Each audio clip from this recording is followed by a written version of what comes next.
June 16th, 3018. 7 months remain before the apocalypse. It is also the third day since Han Ying was reborn.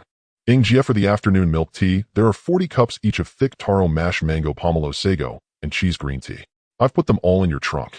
Xiaowei the shop assistant carried 3 large baskets of milk tea one by one to the trunk of a white SUV parked at the shop entrance. Only after slamming the trunk shut with a bang did he speak to the girl walking out of the shop. All right, thanks for the hard work. Get off a bit earlier today. Oh, I saw your girlfriend's been waiting there for quite a while. Han Ying patted Ding Xiaowei's shoulder, then winked playfully at the petite girl sitting in a corner inside the shop. Hee, thank you, Yingjia. Ding Xiaowei scratched his head in embarrassment. After driving away from the milk tea shop, Han Ying parked the car beneath a roadside landscaping tree. She got out from the driver's seat, opened the back seat, and leaned her body into the car.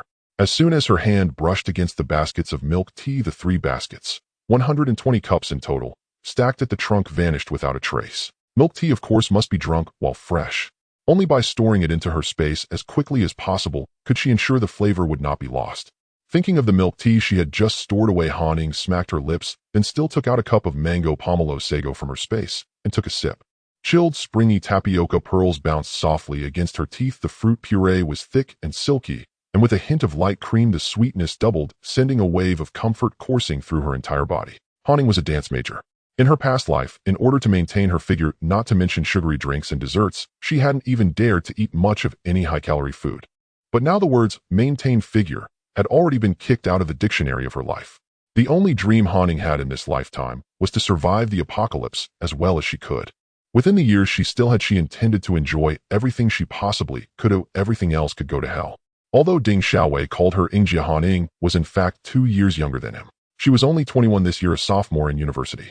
This milk tea shop was her own and had been open for nearly. She had opened it in the 2nd semester of her freshman year near the university town, and business was decent enough. One reason she chose a milk tea shop was that it was easy to manage and required no special skills. Set in a university town, there was no need to worry about sales. Earning enough to cover her living expenses during college posed no problem. Another reason was that she possessed a considerable inheritance left by her parents. By using their money to generate a modest income, she would not merely sit idly by and watch her resources dwindle away. After being reborn, not only did Han Ying not close the milk tea shop, she even hired 4 more part-time university students. Otherwise there would have been no way to handle the workload. The shop still served walk-in customers as usual, but all delivery platforms had been shut down. Aside from serving in-store patrons, the 6 staff members devoted their spare time to brewing all kinds of milk tea beverages with full effort. They produced 1 batch in the morning and another in the afternoon, with a possible extra batch at night, depending on circumstances. The daily quantity determined by the time available. Even so, they could generally make at least 400 to 500 cups a day. With 7 months still left before the apocalypse, even if they could not stockpile every single day, the numbers would be considerable over time. All this milk tea was transported away by Han Ying in her car. She did not even need to come up with an excuse, for she was the owner of the shop. Since so much milk tea had to be prepared daily, Han Ying directly doubled the wages of every employee. They were more than happy and kept their mouths shut, assuming their boss was simply handling some large private client. When leaving the shop just now, Han Ying had specifically instructed the other staff to prepare an extra batch of milk tea in the evening if they had time. She would be coming over again that night to pick it up. It was now close to dusk. That morning her aunt had called, saying that since it was Sunday, Han Ying should come home for dinner in the evening. Han Ying remembered that at this time in her previous life her aunt had also called to ask her to come home for dinner. She had agreed then as well, and the price of that meal had been buying her cousin Wang Mingliang a tablet computer. Want a tablet computer? Keep dreaming.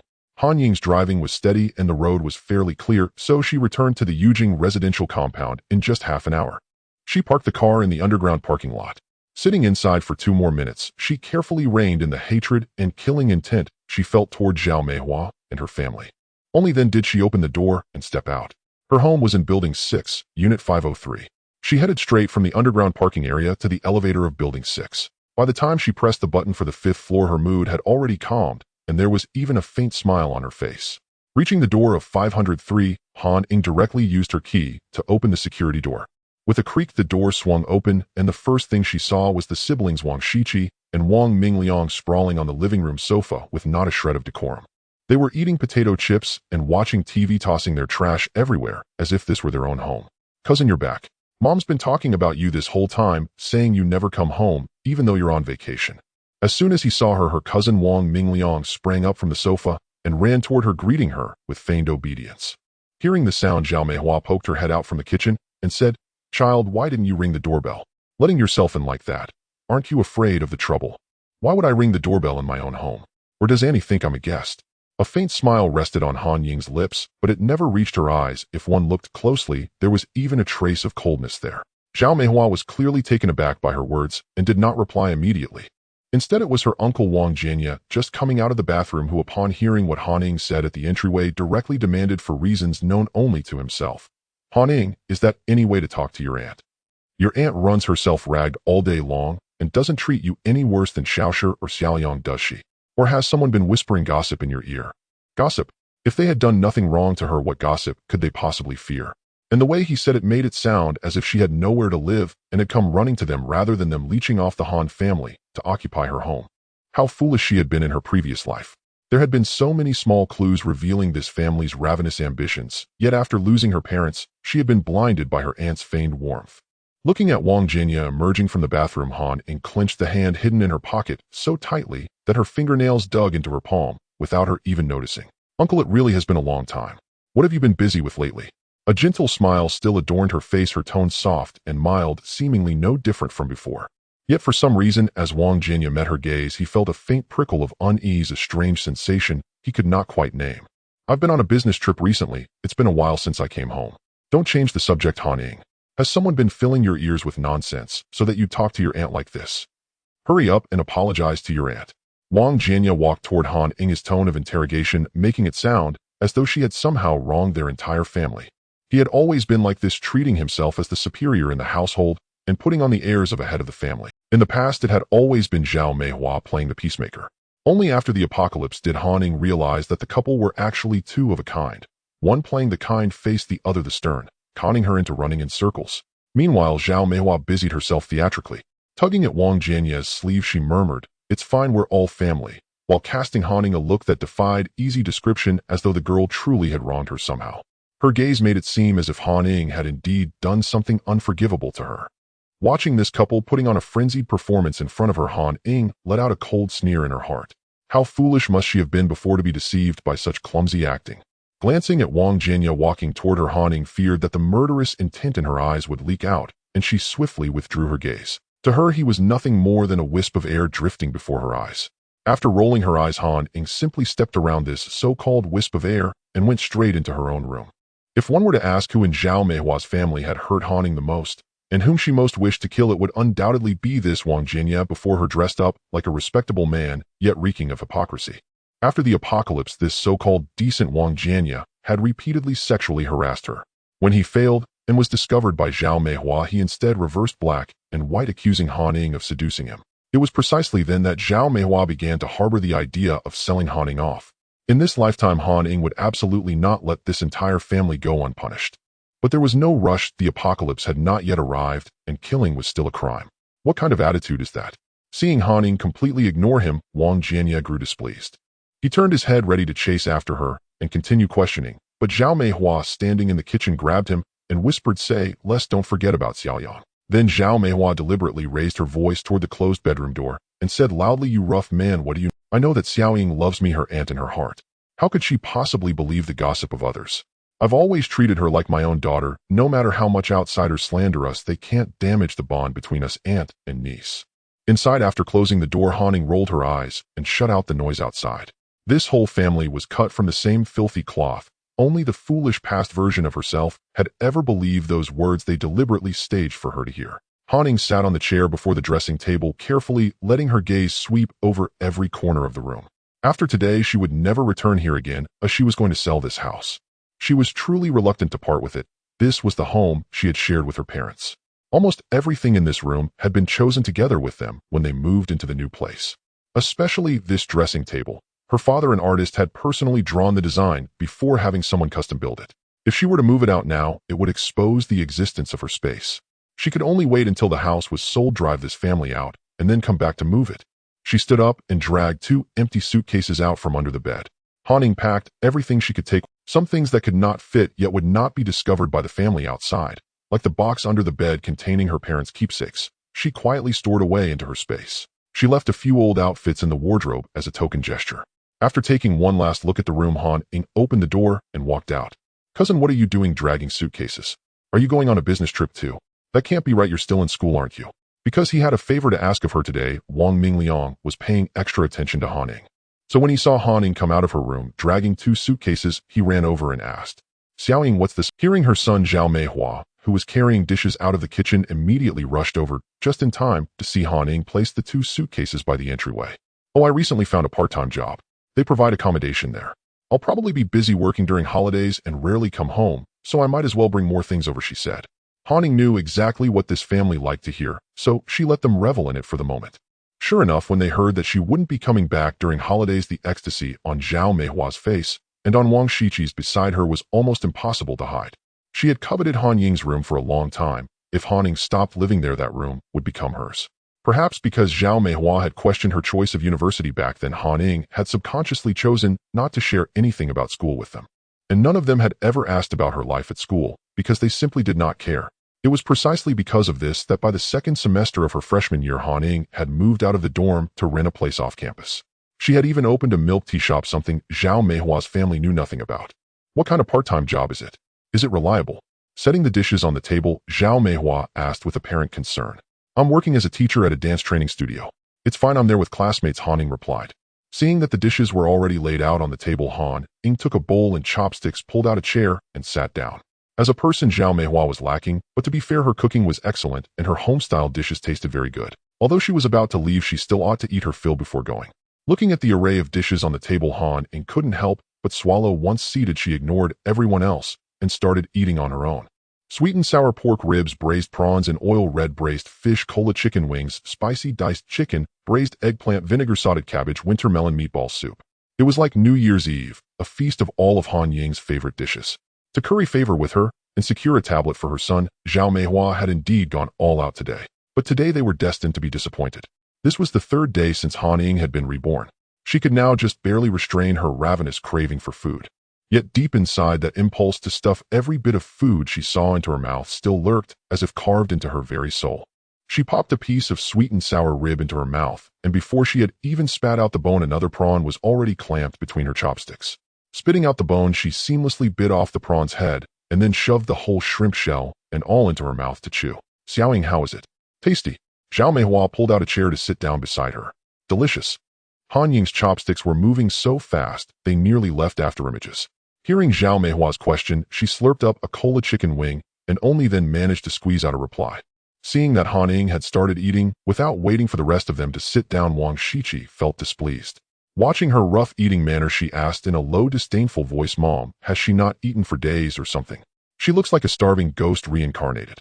Zhao Meihua nudged her daughter with her elbow, signaling her to shut up. Yet as she turned to look at Han Ying, a smile on her face, a trace of doubt flashed in her eyes. She really hadn't noticed it at first. Since when had Han Ying's eating become so utterly lacking in decorum? She wasn't even peeling the shrimp shells anymore. And eating like this. Hadn't she always been obsessed with her figure, never daring to take even an extra bite?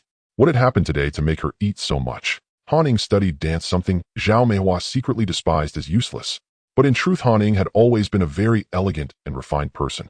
So why did she now look exactly like a starving ghost reincarnated? In just a few minutes, she had already devoured half the dishes on the table. Only then did a belated realization dawn on Zhao Meihua. No longer caring about how Han Ying looked as she ate, she hurriedly called the rest of the family over to the table. Otherwise, at the rate Han Ying was going, they would be left with nothing but scraps. Before Wang Jianya could sit down, he saw that the dishes on the table had already been consumed by more than half. Just as he was about to explode, he was shot a glare by Zhao Meihua beside him, so he could only sit down in anger. Seeing Zhao Meihua's family gathered around the dining table, Han Ying secretly thought it was a pity. If they had sat down a few minutes later, she could have shown off this table of dishes herself. "Mom, could you buy me a tablet? All my classmates have one. Yesterday, Zhao Song and the others were bragging in front of me, saying that our family is so poor we can't even afford a tablet, and they won't take me out to play anymore." Here it comes, Han Ying thought to herself. Just as she sat down, Wang Mingliang noticed that the dishes on the table were almost finished. Although he felt somewhat dissatisfied, he wouldn't forget the real reason his mother had called Han Ying over for dinner today. With a look of grievance, Wang Mingliang spoke to Zhao Meihua, but his gaze was directed at Han Ying, who was eating with grease all over her mouth, wanting to see her reaction. Unfortunately, Han Ying's eyes were only on the spare ribs, chicken wings, and oil-braised prawns, completely ignoring Wang Mingliang. "How expensive is that tablet, Xiao Ying? I remember yours costs about 7,000 or 8,000, right? Our family can't afford that, Zhao Meihua remarked, nudging Han Ying with her chopsticks. 8,005. There are cheaper ones, many are just a few hundred. Feeling Zhao Meihua's nudge on her arm, Han Ying couldn't pretend she didn't hear. I don't want a cheap off-brand one for a few hundred. What would Zhao Song and the others think of me? I can't afford to lose face. I want one like my cousin. I want it. Hearing Han Ying's words, Wang Mingliang directly threw down his chopsticks, accidentally knocking a large prawn from the plate into the trash bin beside the table. Looking at the prawn that fell into the trash bin, Han Ying sighed in regret. If it weren't for Wang Mingliang's family, she would have picked it up and eaten it herself. What's the point of picking it up from the trash? After the apocalypse, there wouldn't even be trash to eat. I wonder if Wang Mingliang will remember the prawn he knocked into the trash bin after starving in the apocalypse. 8,005. So easy to say, how can we afford that? We aren't as rich as your cousin. Just let mom buy you a few hundred one to make do. Being laughed at is unavoidable after all. Our family is just in this situation. Cousin, don't you think so? This year, if you focus a bit more once you get into a good university, uncle will definitely buy you a better one than mine since he got a raise, right? Wang Shiqi, now in her second year of high school, was most jealous of her cousin Han Ying. Not only was she beautiful, but her figure was also great, and although her parents had passed away, they left her quite a fortune. Though she didn't know the exact amount, her mother said that her uncle and aunt were both artists, one a painter and the other a dancer. They were making money. Surely it was several million. She had seen her cousin dancing in her room several times, and the graceful movements made her eyes almost turn red with jealousy. She had secretly filmed it and tried to imitate the dance at home, but she couldn't even coordinate her hands and feet. A few months ago, didn't I buy you one for over 5,000? Anyway, you'll be taking the college entrance examination next year. Studying is important. Just let Xiaoliang use yours first. If you focus this year, once you get into a good university, uncle will definitely buy you a better one. After all, didn't uncle just get a raise and a lot of bonuses? Han Ying burped, looked at the few remaining dishes on the table, and then put down her chopsticks with a smile. Hearing Han Ying's words, Zhao Meihua looked at her with confusion. When did her husband get a raise and a bonus, and why didn't she know? How did Han Ying know? What nonsense are you talking? When did I get a raise? When did I get a bonus? Wang Jianya stopped for a moment when he heard Han Ying's words. Seeing the confusion in his wife's eyes, he immediately raised his voice to question Han Ying. Yesterday, Saturday, I went out to play with my classmates. At the lobby of Sanshin Hotel, I saw uncle with a female colleague at the counter checking into a room. I thought you might be busy with work, so I didn't disturb you. Han Ying scratched her head, and then with a tone of suspicion continued, speaking in a voice everyone could hear. Could it be that I recognized the wrong person? But that person was definitely uncle. How could it be mistaken? Hearing Han Ying mention Sanshin Hotel and the check-in at the counter, Wang Jianya's mind went blank. He raised his hand, wanting to slap her and make her shut up. But seeing Zhao Meihua, who was sitting beside Han Ying, her eyes already reddening, a fire brewing within her. Zhao Meihua trembled all over, and it looked like she was about to lose control and pounce on Wang Jianya. Han Ying had been researching space in her rental room yesterday. How could she have gone to Sanshin Hotel? This information was revealed by Wang Jianya's mistress after she came looking for him in his past life. However, Han Ying wasn't sure if it was yesterday. She didn't know if that mistress was his colleague. But it was definitely before today. However, it was what it was. Zhao Meihua would find out the truth herself. No need for her to worry. The dishes were almost finished, and the fire was already lit. Han Ying rubbed her slightly, full stomach, feeling that she didn't want to stay with this family for even a second longer. She took out a piece of paper to wipe her mouth, then directly walked to the entrance, dragging her suitcase, opened the door. She knew that the family had lost interest in her now, and naturally the tablet issue had nothing to do with her anymore. Closing the security door, Han Ying looked back for one last glance. If it weren't for the low terrain of this neighborhood and her family's unit being only on the 5th floor, Han Ying would never have left here. Unbeknownst to Han Ying, the moment she entered the elevator, the house had already turned into a battlefield. Zhao Meihua looked at Wang Jianya, who seemed guilty and could no longer suppress the fire within her. She directly pounced on Wang Jianya, scratching his face until it was a mess. Wang Jianya kept saying that Han Ying was talking nonsense and trying to sow discord. He had genuinely been on a business trip yesterday and hadn't gone to Sanshin Hotel at all. But Zhao Meihua wouldn't listen, directly snatching away his phone. After checking, she found that there was actually a private space on his phone. Zhao Meihua threatened him with divorce to unlock the private space, and the contents were simply unspeakable. Her husband's conversations with a vixen were so graphic that it made anyone blush. Moreover, there were also many photos and videos of the two engaging in intimate acts at the hotel. Seeing this, Zhao Meihua was filled with rage, grabbing a kitchen knife, ready to cut off Wang Jianya's root of trouble. Meanwhile, Wang Shiqi and Wang Mingliang, the two siblings, seemed oblivious to their parents' conflict. They were in Wang Shiqi's room fighting over the tablet worth over 5,000 that Han Ying had previously bought for her. They even started to come to blows. Though Han Ying didn't witness this, she could roughly guess what was happening. After experiencing an apocalypse, she knew very well what kind of people this family was. Han Ying's parents passed away when she had just turned 18. At that time, she had resented them, blaming them for leaving her behind to enjoy themselves while they went to climb a snow-capped mountain only to be buried under the snow. Han Ying remembered that when she was young, the Zhao family did not have much interaction with them. They only visited occasionally during festivals. After her parents passed away, Zhao Meihua called several times, saying she would come to take care of her. To show their determination, they even sold their own house. Leaving no way out, the entire family moved in to take care of her. At that time, Han Ying had just lost her parents and was in a vulnerable state, so she foolishly felt very touched. At that time, she hadn't even graduated from high school, and having been overly protected by her parents, she didn't really understand the manipulations among adults. Most importantly, after Zhao Meihua and her family arrived, they indeed took great care of her. Every meal was prepared exquisitely. They showed concern every day, and she never had to wash a single piece of clothing herself, although she did spend a considerable amount of her parents' money on food expenses.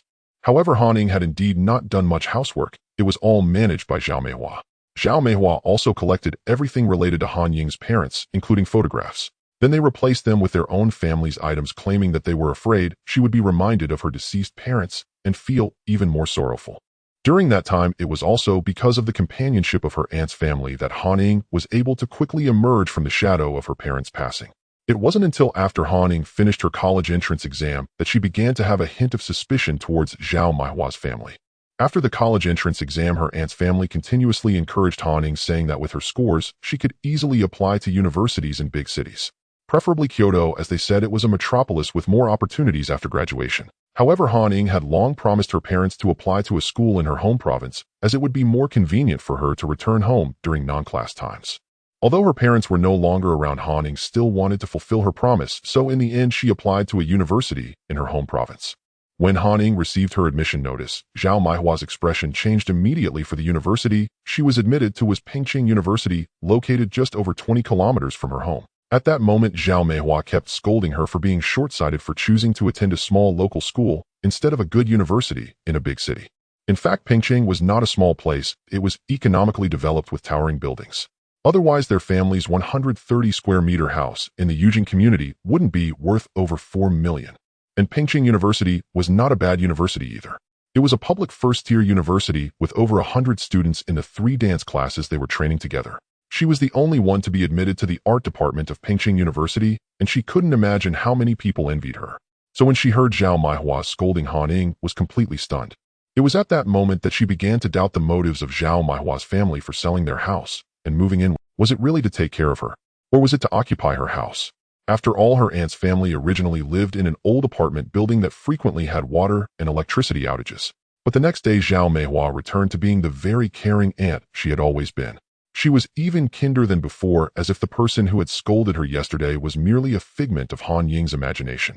During that summer vacation, Zhao Meihua often reminded Han Ying to pack her bags so she wouldn't miss anything important when she was supposed to report to school. When sending her off to university, she also taught her how to get along well with her roommates. On weekends or during holidays, she should go out with classmates to broaden her horizons. At that time, Han Ying still felt very appreciative. After all, while other children had their parents to send them off to university, she, despite losing her parents, still had her aunt. However, all of this beauty was shattered after the apocalypse arrived. It was only after the apocalypse that Han Ying learned of their ulterior motives from her cousin Wang Shiqi and her cousin Wang Mingliang. It turned out that the kindness of her aunt's family was merely a ploy to take over her house. They packed away her parents' belongings to completely replace the atmosphere of the house with that of their family. Encouraging her to apply to schools farther away was to prevent Han Ying from returning home often and disrupting their family's life. Helping her pack her bags was merely an eagerness for her to leave for school as soon as possible. Recommending that she go out with classmates during holidays was also to prevent her from returning home and disrupting them. It was only then that Han Ying realized that Zhao Meihua's family had been treating her like a big fool. Indeed, in her past life, she was a big fool.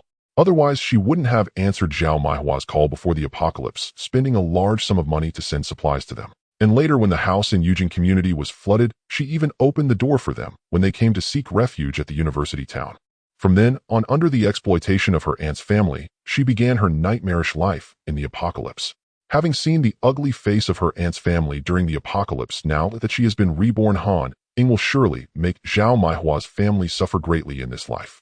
In the past 2 or 3 days, Han Ying had been busy with matters related to her space, organizing the supplies she needed to stock up on and documenting the situations she encountered during the apocalypse in her past life. Therefore, she had no time to deal with Zhao Meihua's family or her house.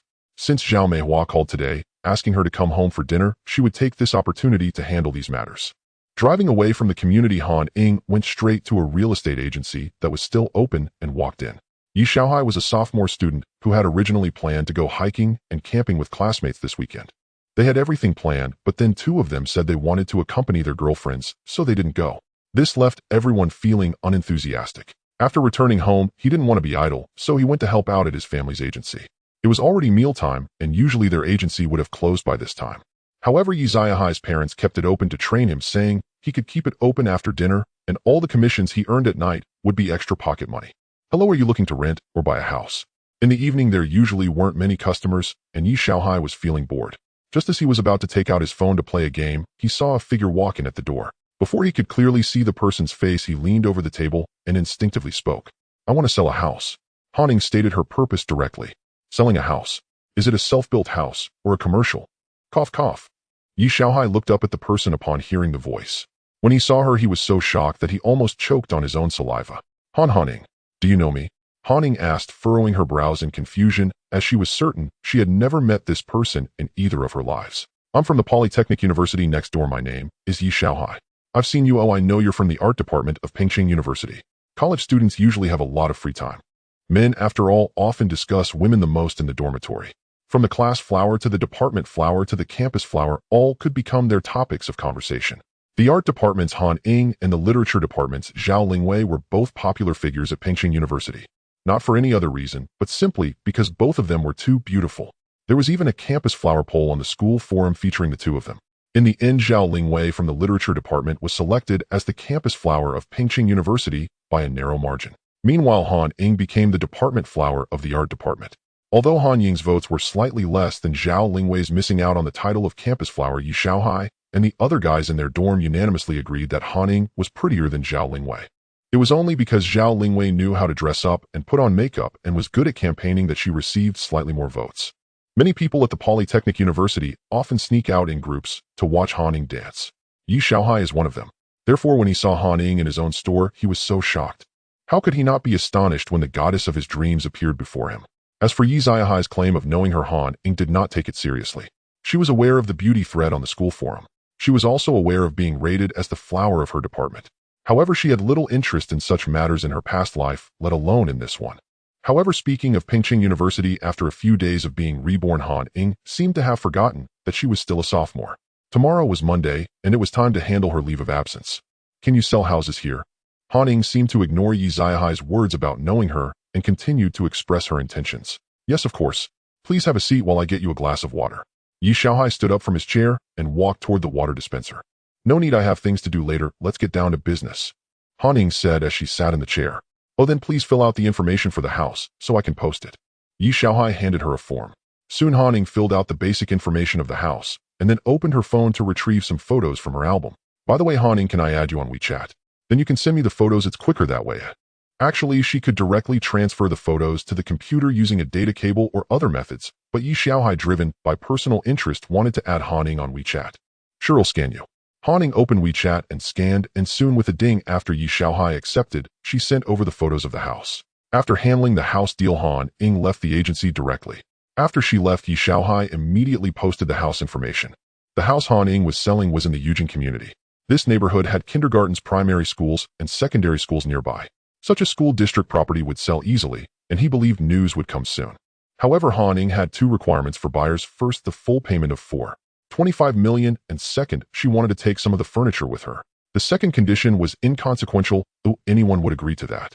But the first condition, the full payment, was a bit troublesome. When Han Ying returned to the milk tea shop, it was already past 8 in the evening. After collecting another batch of milk tea, she went straight back to her rented room. After taking a shower and tidying up, Han Ying opened her computer and printed out the materials she had organized over the past few days, a thick stack. These were supplies she needed to stockpile over the next 6 months, preparations she needed to make, and events she remembered happening during the apocalypse. As for the money for the supplies, after her parents had an accident in the snowy mountains, the insurance paid out for 9 million, and the inheritance left behind was over 5 million. In the past year, she had also earned over 1,000 from running the milk tea shop. If the house sold smoothly, it would also bring in 4.25 million. Altogether, she could have over 14 million. Over 14 million, that's quite a sum. However, looking at the thick stack of supply lists before her, Han Ying knew that this money was far from enough. Therefore, she had to find a way to get more money quickly. Han Ying had no other quick means of earning, so she could only set her sights on the space she had obtained after her rebirth. In her past life, Han Ying died during the 4th year of the apocalypse in extreme cold. Although heaven wanted her to experience the hardships of the apocalypse again, it also granted her a golden finger to enjoy during that time, a standard feature for reincarnator space. The origin of the space was unremarkable, just like many novels it opened from a pendant. However, Han Ying's pendant was not a family heirloom. It wasn't a gift from a boyfriend, as she had no boyfriend at all. This pendant was forcefully stuffed into her arms during her last life in the apocalypse. In the extreme heat, Han Ying was sold to a single man living off his parents by her aunt Zhao Maihua's family for 3 jin of old rice and a small bottle of water. After that, Han Ying was nearly assaulted by that single man. She paid the price of 2 knife wounds on her arm to injure him and his mother, and then escaped from the community. While fleeing in the extreme heat, Han Ying encountered rescue personnel just as she was about to collapse. She was then taken to a shelter by the rescuers. Although there were soldiers guarding the shelter, there were simply too many disaster victims. The soldiers could not keep up with everything. Thus, the shelter was merely another hell. The shelter provided 1 free coarse biscuit and a sip of water per day. When they said a sip, it really was just a sip. Although it was not enough to moisten her throat, it could keep her alive. On the day Han Ying arrived at the shelter, someone had already set their sights on her. Knowing that only 1 coarse biscuit and 1 sip of water were distributed each day, she didn't eat immediately after receiving her share. She hid the biscuit and the water, intending to wait until she was starving before eating. But then out of nowhere, a tall, thin man appeared from a spot not visible to the soldiers. He kicked Han Ying to the ground and forcibly snatched the coarse biscuit and water she had hidden in her arms. Seeing her lifeline was taken away, Han Ying's eyes instantly turned red. She went crazy and sprang up from the ground, charging at the tall, thin man. The man was knocked down but he just lay on the ground and devoured the coarse biscuit and water whole. You can't have the biscuit, but you'll lose your life. If you want to take it, because living like this is worse than dying. Han Ying would always remember the words of that tall, thin man as he smiled at her after swallowing the last bite of the coarse biscuit. At that moment, Han Ying truly felt murderous rage. But just when she was about to fight that man, she spotted soldiers patrolling from a distance. Thus, that man pulled out a black pendant with a red string from his filthy pocket and threw it directly into Han Ying's arms. He didn't forget to add, "You willingly traded with me. Ooh, I've eaten the goods, and it's useless for you to..." What was originally a one-sided robbery was twisted into a one-sided transaction, with Han Ying regretting it. Originally, Han Ying intended to throw away that pendant, but in the end she kept it. After all, she needed to remember this lesson at all times. Only the food that enters her stomach belongs to her. However, this pendant allowed Han Ying to be reborn back to before the apocalypse and opened up the space. Han Ying's space might be quite different from others. It is not large, only about an acre, and on this acre crops can be planted. People can enter as well, but there is a limit to how long they can stay in the space each day. This limitation does not only apply to Han Ying, but to all living beings. This means that while Han Ying's space can grow crops, it cannot sustain living beings due to time constraints. Inside the space, there is a countdown timer. Once the timer reaches 0, the living beings inside will be ejected from the space. This was something Han Ying discovered on the first day of her rebirth. At first, she could only stay inside for half an hour a day. However, the next day, after putting some jewelry her parents left her into the space, all the gold ornaments disappeared. Afterward, she realized that the space had leveled up. It had reached level 1, allowing her to stay inside for an additional half hour, totaling 1 hour. Fortunately, this time can accumulate. Any unused time today can be carried over to tomorrow and continue to accumulate. It's somewhat similar to mobile data, wherein used data this month can still be used next month. However, unlike mobile data, the time in the space can accumulate indefinitely. Today marks the 3rd day since Han Ying's rebirth, and she has already accumulated 2 hours of time in the space. The area for planting in this space is a bit small, but it comes with another cheat tool. With a thought, a deep purple box appeared beside Han Ying. It is small, only slightly larger than a palm. The box looks wooden, but Han Ying does not know its exact material. When she opened the box, there was a small stack of paper inside. Specifically, they should be talismans, totaling 4 one-space talisman and 3 teleportation talismans. Originally, there were 5 talismans, but 1 had already been used on Han Ying. That was on the first day of her rebirth when she entered the space and discovered this box. When she opened the floating box in front of her, and her hand touched the bottom talismans, the topmost talisman disappeared at her fingertip with the touch. She then realized from her consciousness that it was a transfer talisman. Its effect is just as the name implies, left behind by the original owner of this space. However, due to the passage of time, the remaining power within the transfer talisman had significantly diminished. The power Han Ying inherited was only 1% of the original, but that 1% is enough for her. Aside from enhancing Han Ying's physique, the only other use of this power is that it allowed her to learn how to use and draw talismans. Although she can only draw space talismans, the original space talisman inside the box was likely drawn by the original owner of the space. It contained 2 million cubic meters. The time within the space talisman is static, meaning it has preservation capabilities. Unfortunately, this space talisman is nearing its expiration with about a year and a half left. This means that if Han Ying stores supplies in this space talisman, she will need to retrieve them and transfer them to other space talismans after a year and a half. However, there is only one space talisman in this box, meaning that Han Ying will have to draw these space talismans herself. Fortunately, there is still a year and a half of grace period, so Han Ying is not worried. As for the remaining 3 teleportation talismans, they also have only 8 months left before expiration. They will lose their effectiveness about a month after the apocalypse begins. Seeing the limited 8 months, Han Ying exclaimed in regret. If this teleportation talisman could last longer, it would undoubtedly be the best life-saving tool after the apocalypse. What Han Ying regrets the most is that she has tried multiple times, but has never been able to draw a teleportation talisman. The teleportation talismans she drew only have their form, but no effect. What Han Ying regrets the most is that she has tried multiple times, but has never been able to draw a teleportation talisman. The teleportation talismans she drew only have their form, but no effect. It is not a waste. Thus, within the 8 months of effectiveness, Han Ying intends to use these 3 teleportation talismans. As the name suggests, a teleportation talisman allows her to move instantly to a location she desires. Its duration is 10 hours. This means that once the teleportation talisman is activated, the user will be forcibly returned to the original point after 10 hours. Moreover, this time cannot be shortened. This means that after Han Ying teleports to a certain location, she must stay there for a full 10 hours before she can be sent back to her starting point. Because of this, Han Ying decided to use these 3 teleportation talismans for making quick money.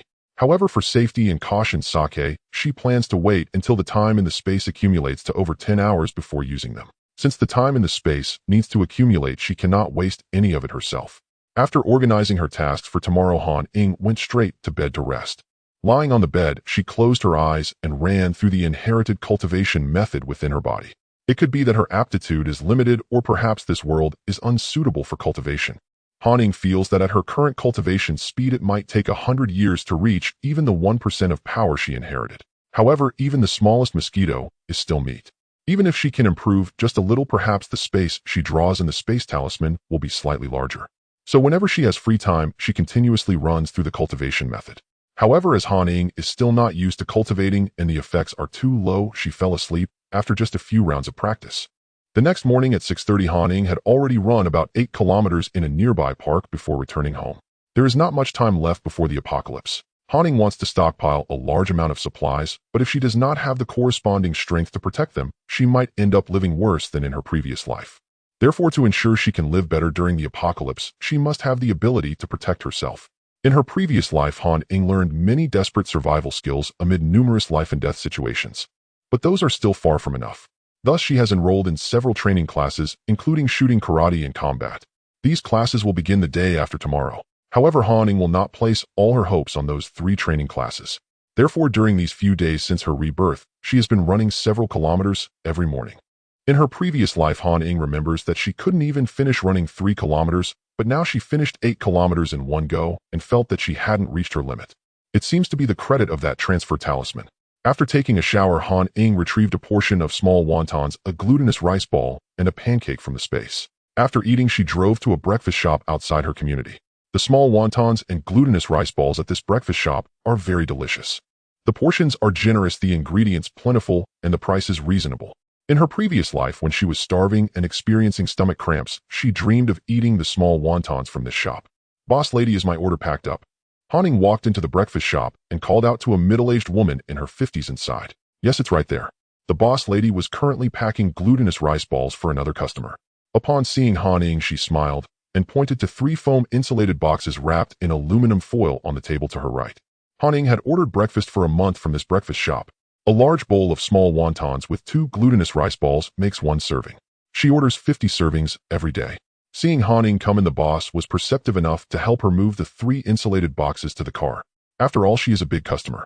After moving the 3 insulated boxes to the trunk, the wonton shop owner took down another 3 identical insulated boxes from her car. These are for use tomorrow morning. Han Ying has made many of these insulated boxes. The method is simple. Just spend a little money at the vegetable stand to buy some foam boxes, clean them, and stick on some aluminum foil insulation material. It's cost-effective and practical. After driving a distance, Han Ying stopped the car and stored the small wontons and sticky rice balls from the trunk into her space. Only 3 empty foam insulated boxes remained. After collecting the wontons, Han Ying continued to drive to the next destination. It wasn't far, just over 500 meters from the wonton shop. This place specialized in jianbing guozi, stir-fried cold noodles, fried dough sticks, and sweet rice balls. She had also ordered a month's worth with 50 portions each day. Each portion consisted of a thick jianbing guozi and double servings of stir-fried cold noodles, along with 100 stuffed sweet rice balls and 100 fried dough sticks. The shop also offered soy milk at 3 yuan a cup. However, Han Ying didn't order it, as soy milk was quite simple to make. She could easily find a recipe online and didn't see the need to waste money buying it here. After picking up the jianbing guozi and stir-fried cold noodles, Han Ying went to the baozi shop to collect 100 large meat buns, 100 bamboo shoots buns, and 100 xiaomai. This baozi shop was also quite famous in the area. Its daily sales were significant. Although it was a bit far from Pingqing University, many students who woke up early didn't mind the distance and came here to buy buns for breakfast.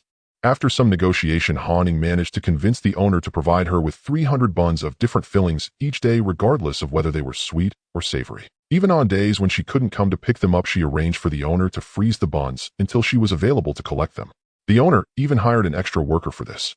After collecting all of these, it was already past 8 o'clock. Han Ying didn't waste any time and went directly to Pingqing University to process her leave of absence.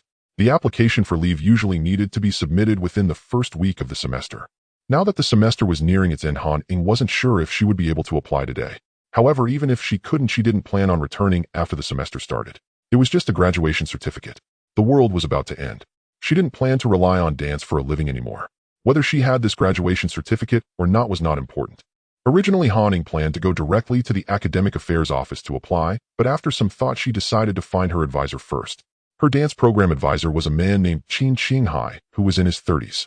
Qin Qinghai was exceptionally skilled. He had participated in numerous international competitions and won awards. He held Han Ying in high regard, saying that her dancing was very captivating and could deeply move people. She was born to excel in dance.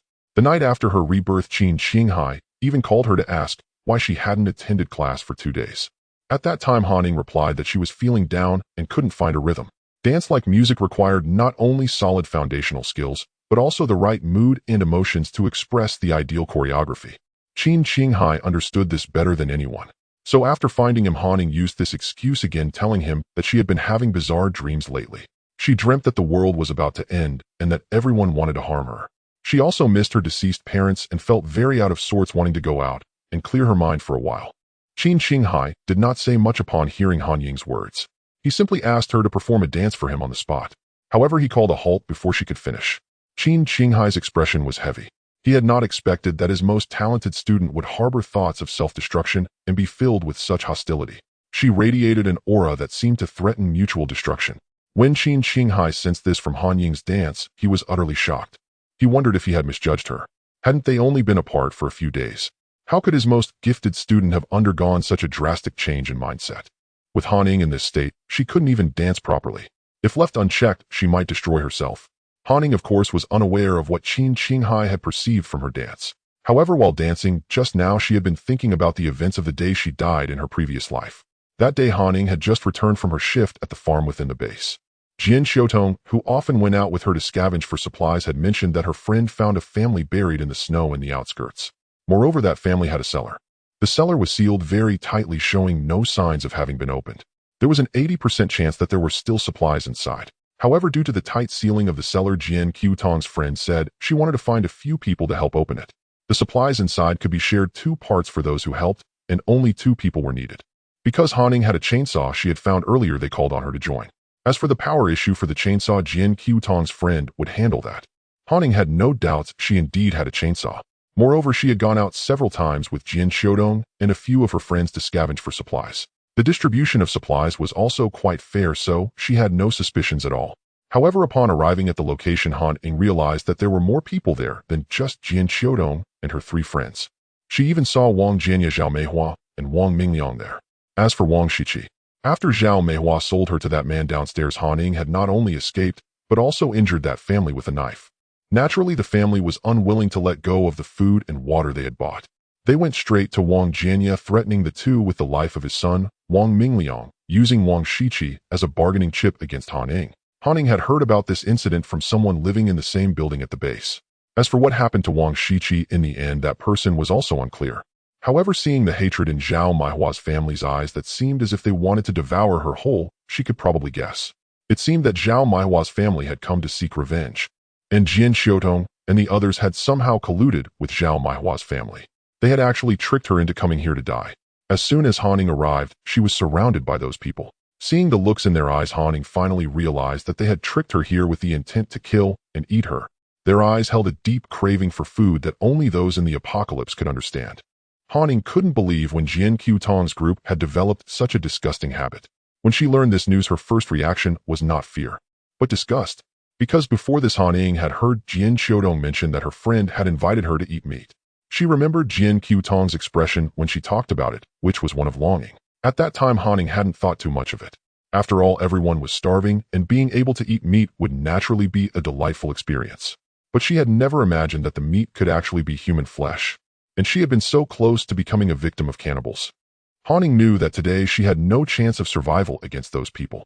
Therefore, she resolved to die with them, but she wouldn't allow them to defile her corpse.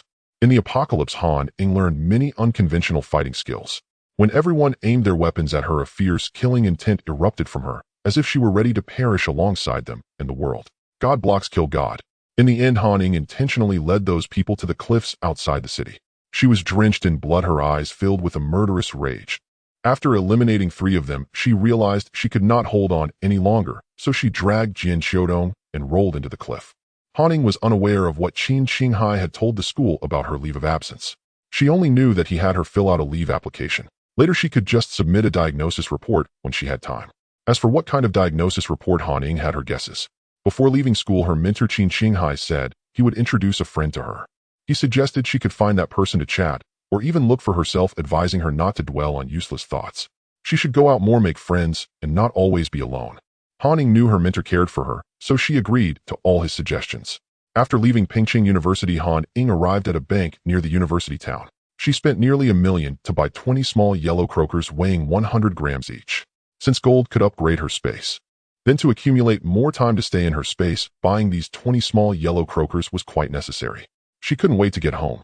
After getting into the car, Han Ying directly stored the gold in her space. Then she discovered, as she had expected, that the space had indeed upgraded.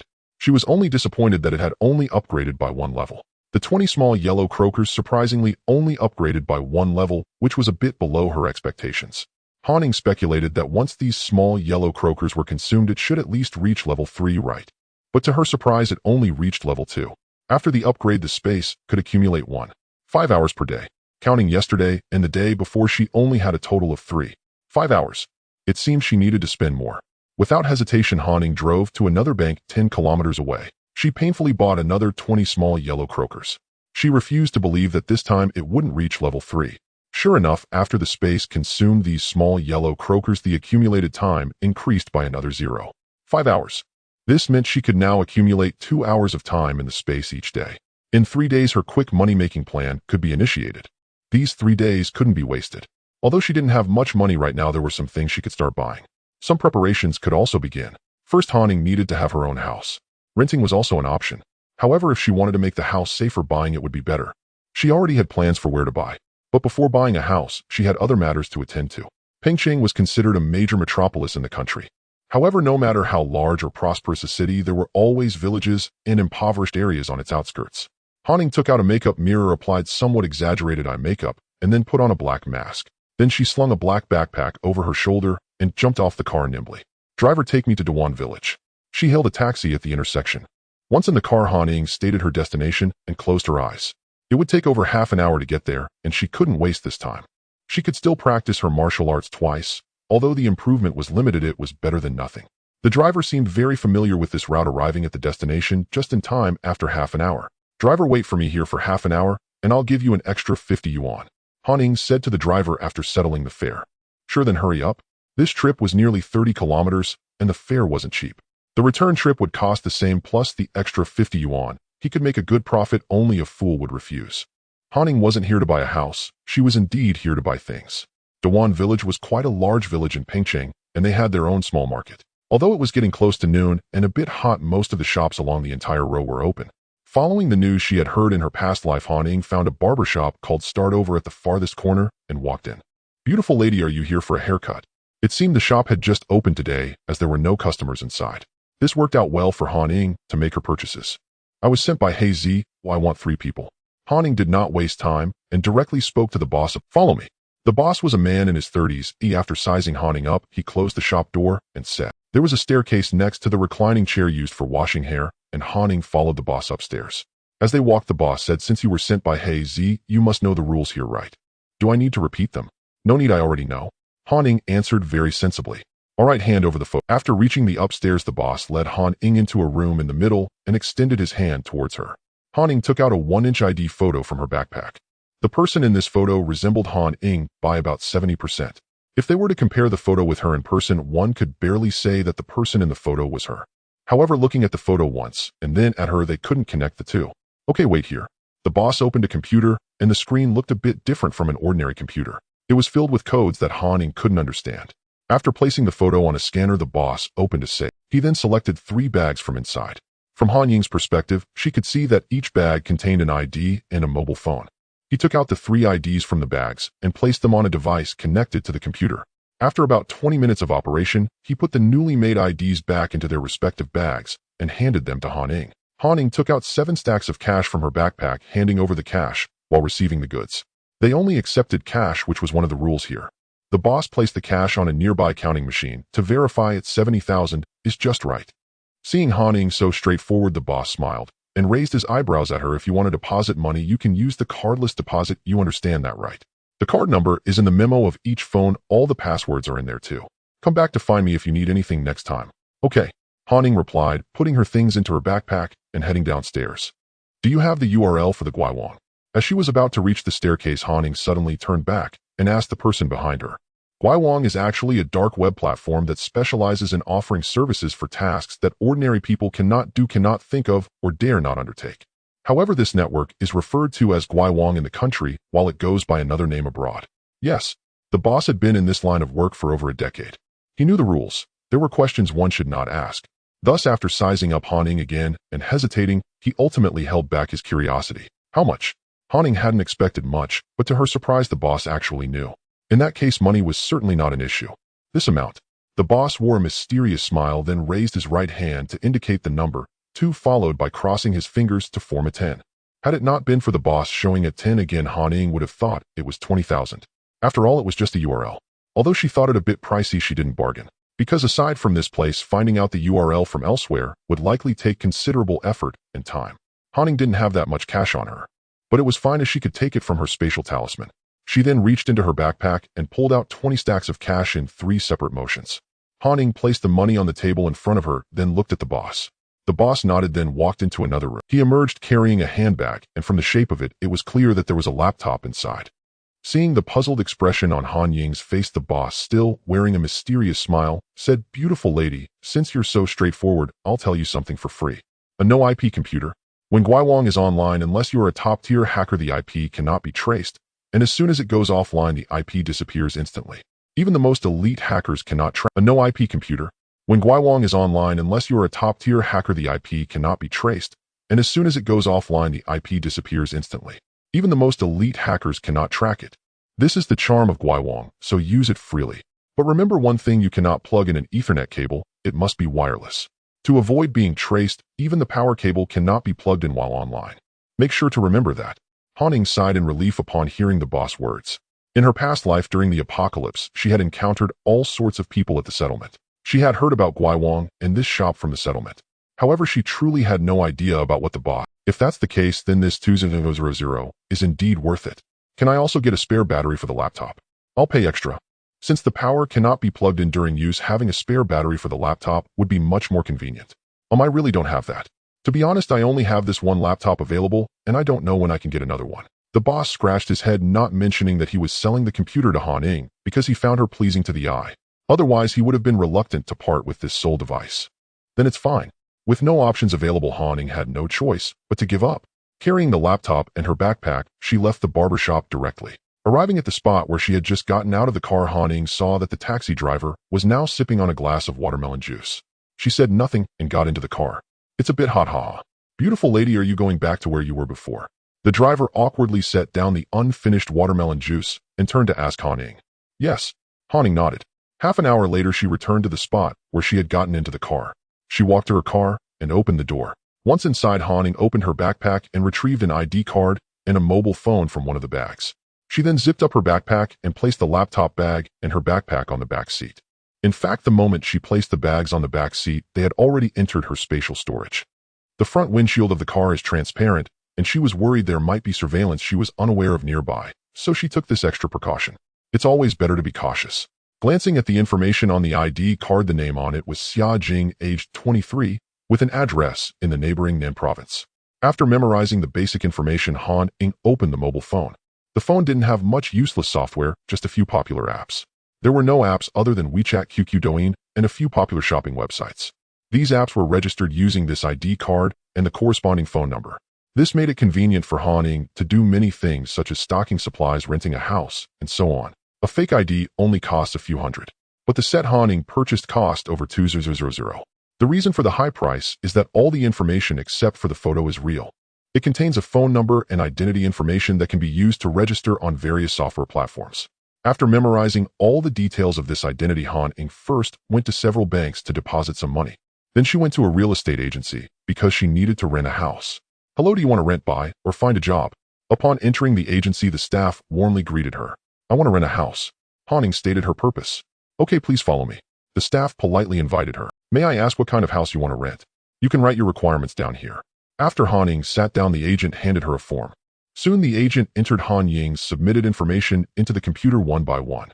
Then a slight smile appeared on his face as he said, what a coincidence. There's actually a place that meets all your requirements. Would you like to have someone take you to see it? No need to go see it, just tell me about the situation. If it's suitable, we can rent it directly. Han Ying's requirements were actually quite low. However, she knew that there probably weren't many that matched. Since there was one that did, there was no need to waste time. They could rent it directly. That works. That house is located on the mountainside at the edge of Chongfu Village, a 4-story self-built house, about 130 square meters on the first floor, with a nearly 100 square meter yard in front. The house has a well dug by itself, and there's spring water in the back mountain, but the owner has some requirements. The agent explained the basic information about the house, then looked at Han Ying. What requirements? Han Ying was quite satisfied with the house's condition. If the requirements weren't too excessive, she would rent it directly. The owner of the house is going abroad with his son, and they require either a purchase or a lease of at least 3 years. Furthermore, the entire property must be rented with the rent paid annually, and they also want monthly photos of a few fruit trees in the back mountain sent to them. This house has been listed for nearly a month. There have been inquiries, but everyone finds it too troublesome. The rent must be paid annually.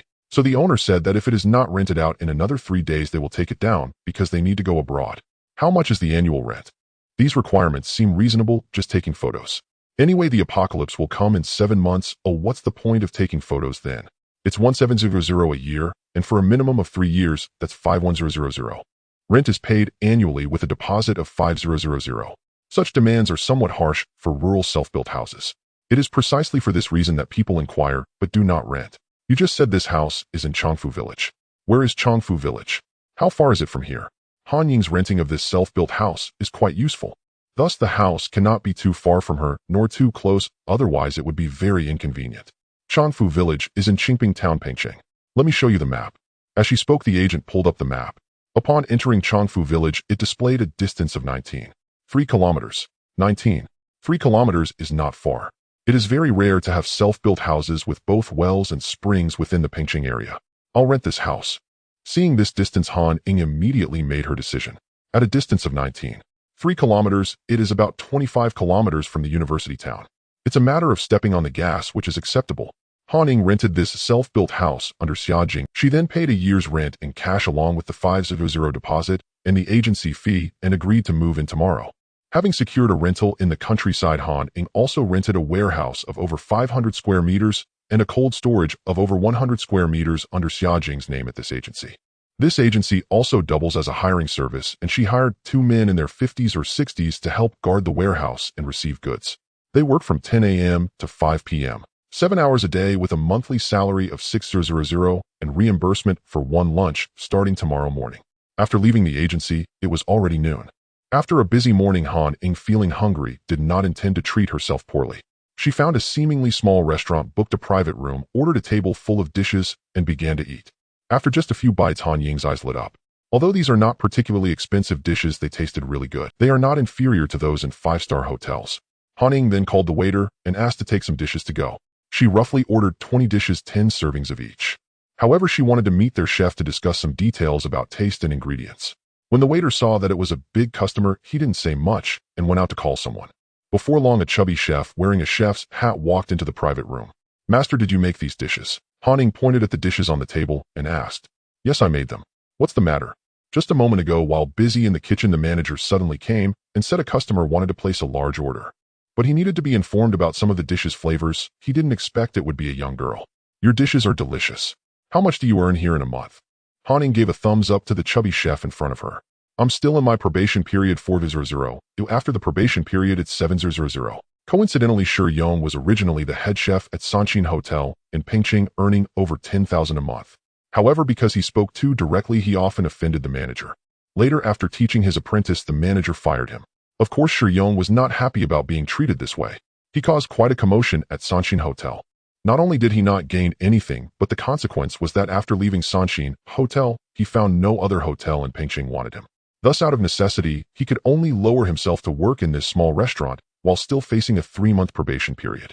"Come with me, or I'll hire you for 6 months, and in that time, I'll give you 1,800. Think it over, and if you decide, call me."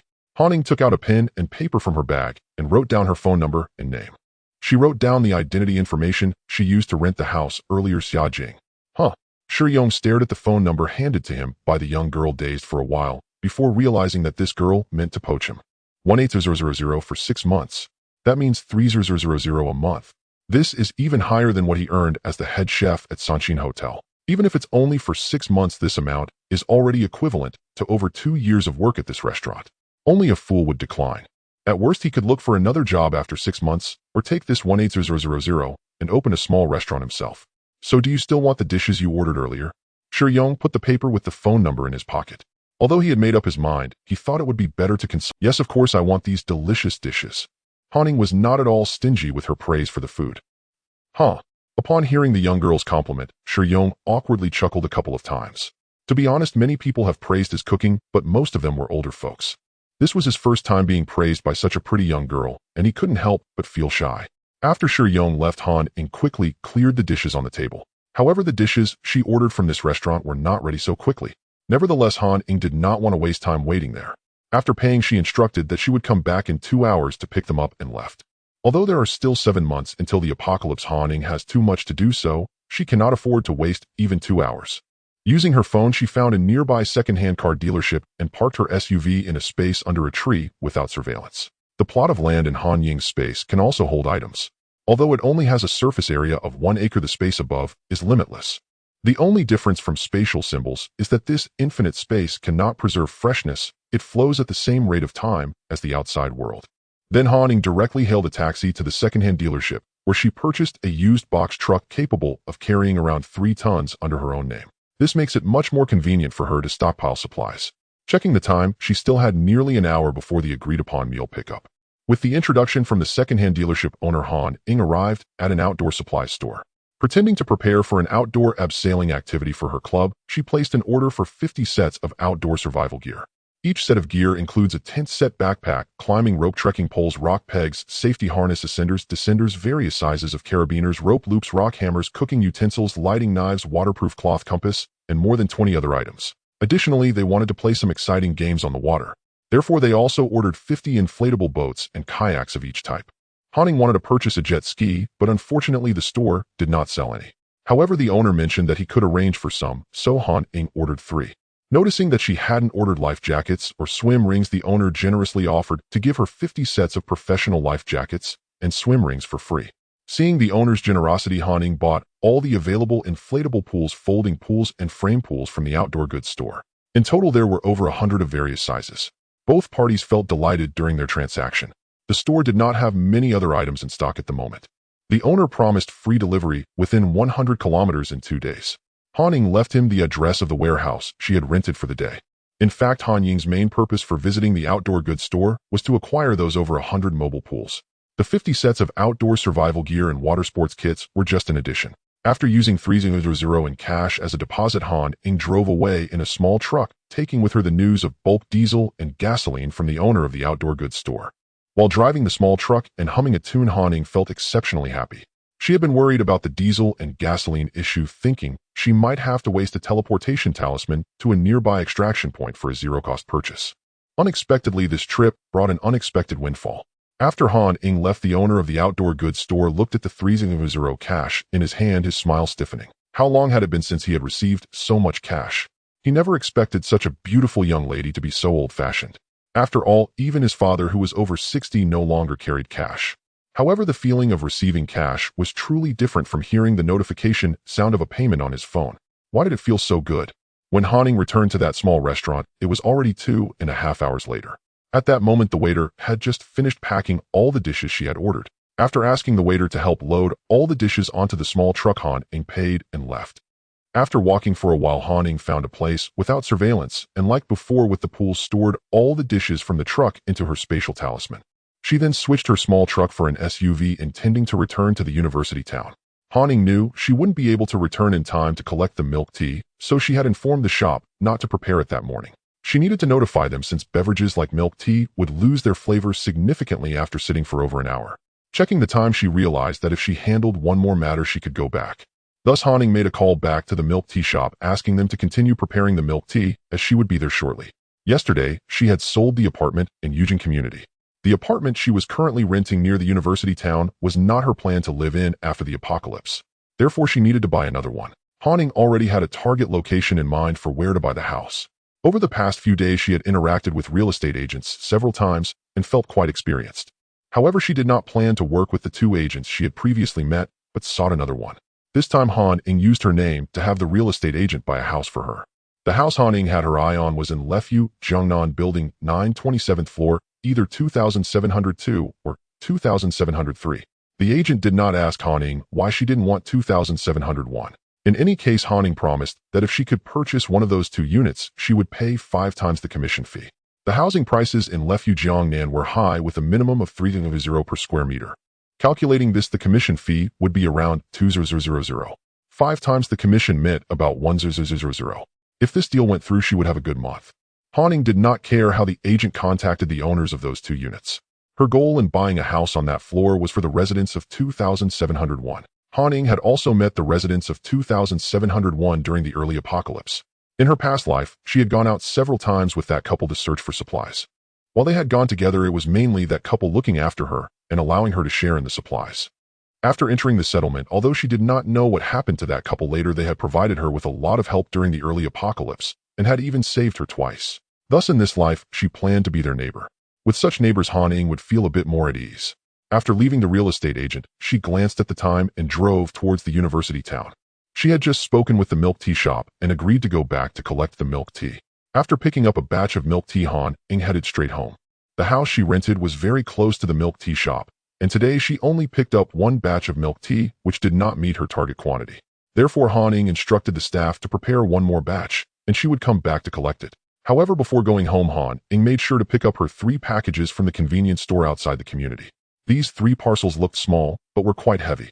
Inside were the drawing tools Han Ying had ordered online after learning how to draw spatial talismans. Back at home, Han Ying quickly cleared the table and placed all 3 packages on it. Each package contained 10 medium-sized wolf hair brushes, 10 bottles of vermilion ink, and 100 stacks of high-grade talisman paper. These items looked unremarkable, but were quite expensive, with each wolf hair brush costing over 200, each bottle of talisman ink costing 100, and a stack of high-grade talisman paper costing 350. There were also low-grade and mid-grade talisman papers available, which were much cheaper. However, Han Ying knew that this distinction would affect the success rate and effectiveness of the talismans, so she bought all high-grade talisman paper. After unpacking the boxes, Han Ying laid out 3 sets of tools, 3 stacks of talisman paper, and stored the rest directly into her spatial talisman. She poured a little of the vermilion ink from each bottle into the inkstone provided by the seller and began her first talisman drawing following the techniques and memories she had inherited. Originally, Han Ying was a bit worried about whether she would really be able to do it. However, after picking up the brush, she surprisingly completed it in one go. It felt as if the technique of drawing talismans was as ingrained in her as her art and dance skills learned since childhood. She actually succeeded on her first attempt. Does this mean that while she may lack the aptitude for cultivation, her talent for drawing talismans is quite good? One spatial talisman was completed, and all the relevant information about it instantly appeared in Han Ying's consciousness. It contained a space of 225 cubic meters. Before use, the validity period is 20 years. Once activated, the validity period is only 3 years. Han Ying knew that she had only inherited 1% of the power of the talisman master. She expected that the spatial talisman she drew would differ from that of the person she inherited from. However, she did not anticipate the difference to be so great. The talisman master had drawn a spatial talisman containing 2 million cubic meters, but hers only contained 225 cubic meters. The vast difference nearly overwhelmed Han Ying. Nevertheless, her cultivation level was what it was. 225 cubic meters is not small either, it's big enough for 3 large rooms. Since the quality cannot compare, she would have to rely on quantity. Thinking of this, Han Ying felt invigorated. Then Han Ying used the same method with tools from 2 other shops to draw 2 space talismans. The results yielded one with a capacity of 219 cubic meters and another with 250 cubic meters. It seems that the talisman paper and the tools used for drawing the talismans also have their differences. Although there is only a difference of a little over 20 cubic meters, that amount can allow Han Ying to store significantly more. Even when it comes to storing water, she can hold an additional 20-some tons. Moreover, she intends to draw a large number of space talismans, which will result in a frightening difference. Han Ying labeled each brush and each bottle of vermilion, and then used them interchangeably. After several attempts, Han Ying discovered that the brush and vermilion did not determine the size of the drawn space talisman. The real difference lies in the talisman paper itself. Thus, Han Ying decided to purchase more of the talisman paper that could produce a 250 cubic meter space talisman. Buying 5,000 stacks of high-grade talisman paper, each containing 100 sheets, or even more. Of course, aside from the talisman, paper brushes and vermilion cannot be lacking. Although this quantity is large, these items are crucial tools to ensure Han Ying can preserve her supplies during the apocalypse. Naturally, the more the better. After roughly calculating, these items surprisingly totaled over 10 million. Han Ying expressed that she does not have that much money right now, so she decided to place a smaller order first, around several hundred thousand. She would wait until she earned her quick money to deal with the rest. Looking at the 3 ink dishes on the table, each containing more than half a bottle of vermilion, Han Ying felt that her workload tonight would likely be overwhelming. Just as she was about to pick up the brush and continue drawing, Han Ying suddenly remembered that she had instructed the milk tea shop to prepare another batch of milk tea before heading home. Now that the time was about right, she decided to collect the milk tea first. Otherwise, letting it sit would affect the flavor. After collecting the milk tea, Han Ying continued her grand endeavor of drawing talismans. Fully immersed in her work, Han Ying finally could not hold on any longer by 11 o'clock. She felt dizzy and experienced a sharp pain in her head, as if being pricked by needles. Han Ying knew that both her cultivation level and physical strength had been severely depleted. However, looking at the 50-some space talismans on the table, she felt a strong sense of accomplishment. Although each talisman's capacity was not large, combined they amounted to over 10,000 cubic meters. What if she could draw this much every day? Then in less than half a year, her space could increase by 200,000 cubic meters. That is indeed quite considerable. In a cheerful mood, Han Ying stored the 50-some space talismans in a separate box within her space. Following the principle of not wasting, Han Ying packed the unfinished vermilion and other items into the space talisman. After completing these tasks, she took out a portion of braised noodles that she had packed from a restaurant at noon. Having been immersed in drawing talismans since she returned, Han Ying was already feeling ravenously hungry. After slurping for a while, she surprisingly finished the entire portion of braised noodles, which amounted to 3 or 4 bowls.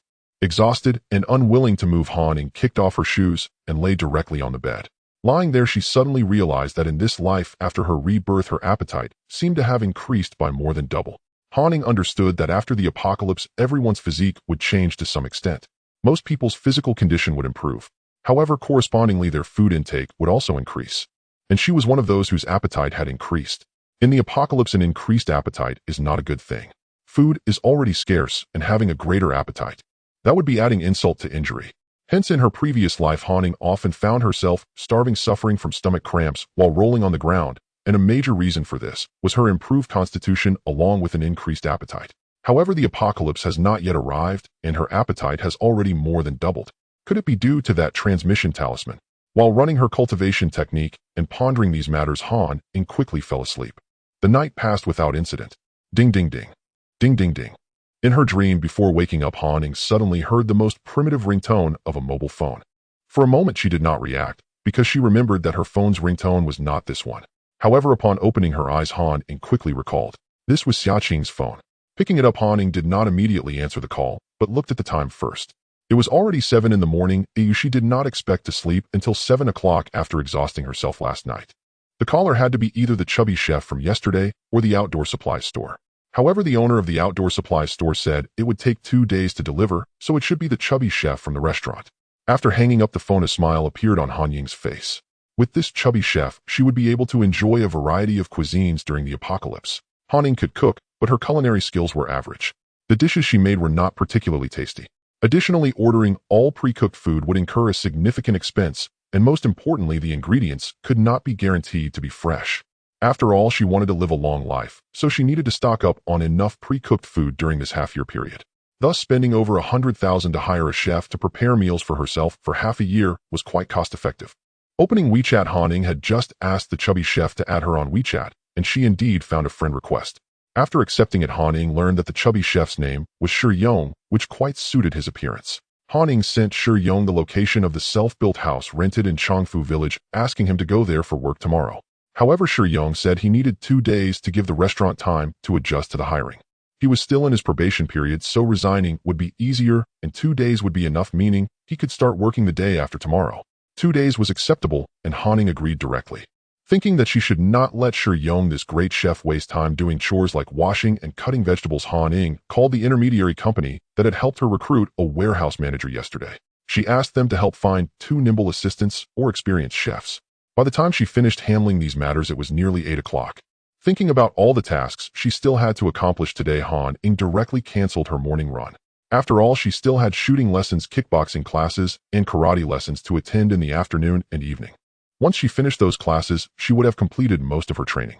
Plus, with the morning run, Han Ying feared she might wear herself out before the apocalypse even arrived. After finishing breakfast, Han Ying wasted no time in collecting the pre-ordered breakfast and then drove directly to Changfu Village. After all, she had agreed yesterday that she would move in today. This self-built house, although situated halfway up a mountain, had very convenient transportation, and Han Ying parked her car right outside the yard. Standing outside the yard and assessing the house, Han Ying was very satisfied just by its appearance. The 4-story small building appeared surprisingly new. It seemed that it had been built for no more than 10 years, and it was surrounded by over an acre of private land. Han Ying thought that this land shouldn't go to waste. She could plant some vegetables, and within half a year, she could harvest quite a lot. Moreover, unexpectedly, there was a sunshade made of metal sheets built on the roof of the 4th floor. This way she wouldn't have to worry about being discovered while doing anything up there. It was said that only an old man lived here. Perhaps for safety reasons, the entire building was surrounded by a wall over a meter high. The courtyard inside was also enclosed with only one iron gate open to allow cars to pass smoothly onto the concrete road outside. As if hearing the sound of a car outside, an old man in his 60s or 70s walked out after the iron gate opened. He looked quite dark-skinned from years of hard work, but his spirit was remarkably good. "Are you the young girl renting my house?" The old man greeted Han Ying, who was standing by the car, with a radiance. "Yes, I confirmed yesterday that I would come to stay today. May I ask how to address you?" Han Ying rented the house without even seeing it the day before. She had even paid the rent directly to the agency, so she didn't know this old man. "My surname is Wang. You look younger than my grandson. Just call me Grandpa Wang. Shall I show you around the house? By the way, where's your luggage? They'll help you move it in." Grandpa Wang was very enthusiastic, and he found this young girl quite pleasing. To be honest, he never expected that such a small girl would rent his house. Before renting it out, he had always thought that the tenant would be a big family. After all, although the rent for this house was not expensive, the space was quite large. "I only brought a suitcase with me. Grandpa Wang, please take me to see the house first." Han Ying patted the trunk, indicating that her suitcase was inside. "All right." Saying this, Grandpa Wang led Han Ying through the iron gate, taking her to see each floor. After the tour, Han Ying felt that renting this place was indeed the right choice. Han Ying didn't rent this place just for living. Her main purpose was to stockpile the spring water here and have Shi Yong cook delicious food for her. After finishing the tour of the 4 floors, Grandpa Wang took Han Ying to stand under the sunshade on the roof. Then he pointed towards the mountaintop where their family's water storage house was located. Originally, this 4-story house was home to 2 families of his sons and the old couple totaling 11 people. Later, as the sons became successful, they settled in big cities or went abroad. His old companion also passed away and his health frequently deteriorated. His eldest son, worried about him living alone here, planned to take him abroad for care. In the past, to ensure that the whole family had enough water during their comfortable living, his grandchildren would also play in the water during the summer. Therefore, the water storage house on the mountaintop was built particularly large, capable of holding 30 tons of water.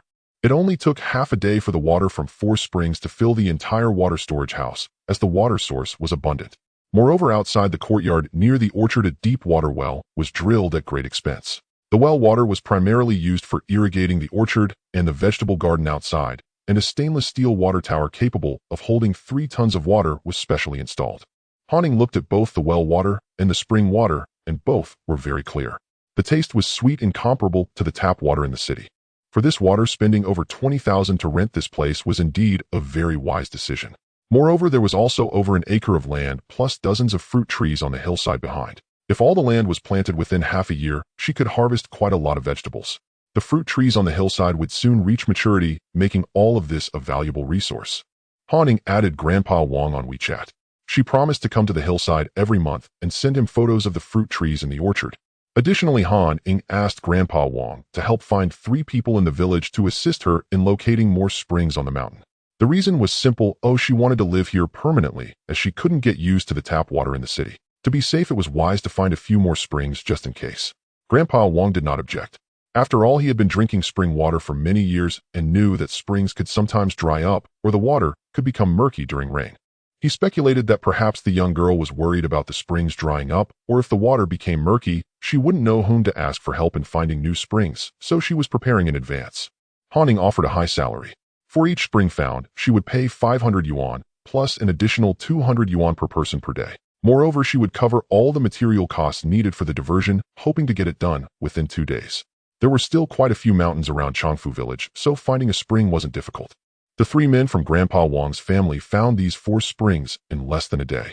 Therefore, regarding the price offered by the young girl, to be honest, if Grandpa Wang wasn't going to leave with his son soon, he would have wanted to earn some money himself. Hearing that Ying offered such a high wage, the 3 men who were called over immediately abandoned their farm chores and headed up the mountain with their hoes. Looking at Wang Jinya emerging from the bathroom, Ying clenched the hand hidden in her pocket so tightly that her fingernails dug in. This task was simple and completed in less than an hour. Near noon, after Grandpa Wang handed all the keys to the doors and drawers in the small building to Ying, he was taken away by his son. As he was leaving, Ying noticed the reluctance in Grandpa Wang's eyes. Having lived in the countryside for most of his life, suddenly moving abroad was an uncertain blessing or curse for a rural elder. After Grandpa Wang left, Ying locked the doors and the courtyard gate before driving away. She needed to go to a hardware store to purchase some special faucets and pipes for water storage. These items were generally not available in ordinary hardware stores, so she needed to find a larger one. Following her phone's navigation, Ying found the largest hardware and plumbing store in Qingping town. After explaining her requirements to the owner, he didn't ask many questions. After all, their store often took on contracts for all the plumbing materials for large companies, and although the quantity Ying needed was considerable, it wasn't the largest. Ying ordered 100 meters of 1-inch pipe, 100 meters of 4-inch and 6-inch pipes, and a total of 100 various types of faucets. Additionally, she ordered 300 units each of 2 different types of electronic sensing faucets. These items were substantial, so Ying provided the address of the rented warehouse for delivery. However, before leaving, she took 2 rolls of 6-inch pipe and 30 electronic sensing faucets with her. These 20 sensing faucets were not the kind that dispensed water just by extending a hand. Instead, they were manually operated, but once the water reached a certain depth, the electronic faucet would automatically turn off, similar to a modified float valve. These faucets were crucial for Ying's water storage plan. After all, she couldn't just sit there waiting for the water to fill up before collecting it, so purchasing these faucets was indeed very necessary. After returning to the small house in Changfu village with the water pipes, Ying directly locked the yard gate and ascended to the rooftop. She took out 4 inflatable swimming pools from her spatial talisman. After inflating and cleaning them, Ying attached the electronic faucet to one end of the cut water pipe, while the other end was connected to the original faucet on the rooftop. As for using inflatable swimming pools to store drinking water, Ying expressed that she didn't mind at all. Each of these 4 inflatable pools could hold 6 tons of water. After setting up all 4, Ying secured the electronic faucet in place. She then positioned it at the edge of the pool so that there would be no sound when the water flowed into the pool. When these 4 pools were nearly full, the faucet would automatically shut off. She opened the faucet and immediately a gentle stream of water began to fill the pool. The horizontal area of the pools was quite large, so even when filled with water, Han Ying was not concerned about the weight bearing on the house. Han Ying had specifically inquired about the weight-bearing capacity of the house from Grandpa Wang.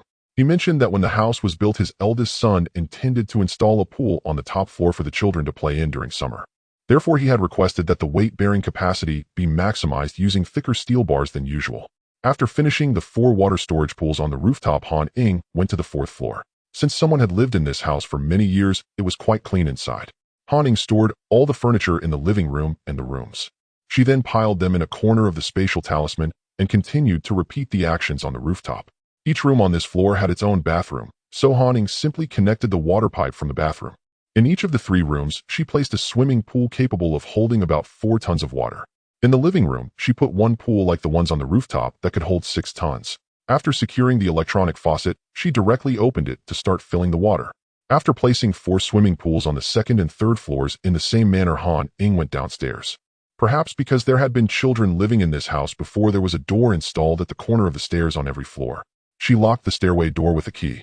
Han Ying did not plan to fill the 1st floor with water as it could easily be spied upon, so she decided against it. As long as she found a few more springs, the daily water storage from the 3 floors and the rooftop would be quite considerable. Thus, after the apocalypse, Han Ying would have sweet spring water to drink every day. By the time she finished all this, it was already 2 in the afternoon. Han Ying hurriedly had a quick lunch before driving to the club. She had already scheduled her shooting class, kickboxing class, and karate class for today, and now she was half an hour late compared to the agreed time. In the shooting class, Han Ying learned to use a crossbow, but she had already arranged with the instructor to learn air guns in the future. After finishing the afternoon shooting and kickboxing classes, Han Ying felt she was doing all right, not particularly tired. After stopping by the milk tea shop to collect the milk tea, she went to the bank to deposit some money into the 3 newly purchased bank accounts. Just as she was thinking of finding a place for dinner, she received a message on WeChat. It was from Yi Xiaohai saying that her house had been sold, and the buyer seemed quite urgent, having paid without even looking at the house. Along with the WeChat notification sound, she also received a message that 25 million had been deposited into her bank account. Han Ying remembered that the price she had listed was exactly 25 million. This indicated that the agency had not charged her a commission, likely because Yi Xiaohai mentioned knowing her and felt awkward about charging. Han Ying had frequently visited the agency in recent days, so she was aware of the typical commission fees. Therefore, she directly transferred 4,250 via WeChat to Yi Xiaohai, not wanting to owe this courtesy. Although more than 4,000 could buy a lot of things, Yi Xiaohai refused Han Ying's money, but asked if he could invite her to dinner. He meant no ulterior motives, just wanting to have a meal with her. Upon seeing this message, Han Ying shook her head, thought for a moment, and agreed. Yi Xiaohai's refusal of the 4,000 was actually a gain for him. Before the apocalypse, she would give him some tips, considering it a fee for information. After confirming the time for the transfer with the buyer and the moving of the furniture, Han Ying simply replied to Yi Xiaohai to wait. Han Ying had been extremely busy lately. Even during her meals, she had to think about stockpiling supplies, so she didn't have the leisure to go out for dinner with him. Putting away her phone, Han Ying found a noodle shop near the university town and ordered a bowl of beef knife-cut noodles to eat immediately. Seeing the ingredients in the noodles served by the boss were quite ample, Han Ying directly ordered 20 servings of beef pulled noodles, 20 servings of beef knife-cut noodles, 20 servings of fried sauce noodles, 20 servings of oil splash noodles, and 20 servings of fried noodles to take away. If the noodles were not packed away immediately after being made, they would clump together, so Han Ying dared not order too many at once, fearing it would affect the taste. Hearing the quantity Han Ying ordered, as she looked at the menu on the wall, the boss was taken aback, doubting whether "You didn't hear wrong, I just said 20 servings of each with double portions of ingredients packed to go, and please be quick or else they'll clump and won't taste good." After saying that, Han Ying lowered her head and began to eat. She knew that it might take some time to prepare these 100 servings, so she casually took out her phone and opened a shopping website to place an order. For items that could be purchased in bulk at the wholesale market, Han Ying would buy them directly there. However, some things actually had more varieties online, were cheaper, and were more convenient to purchase, such as certain women's products. She directly found her commonly used brand.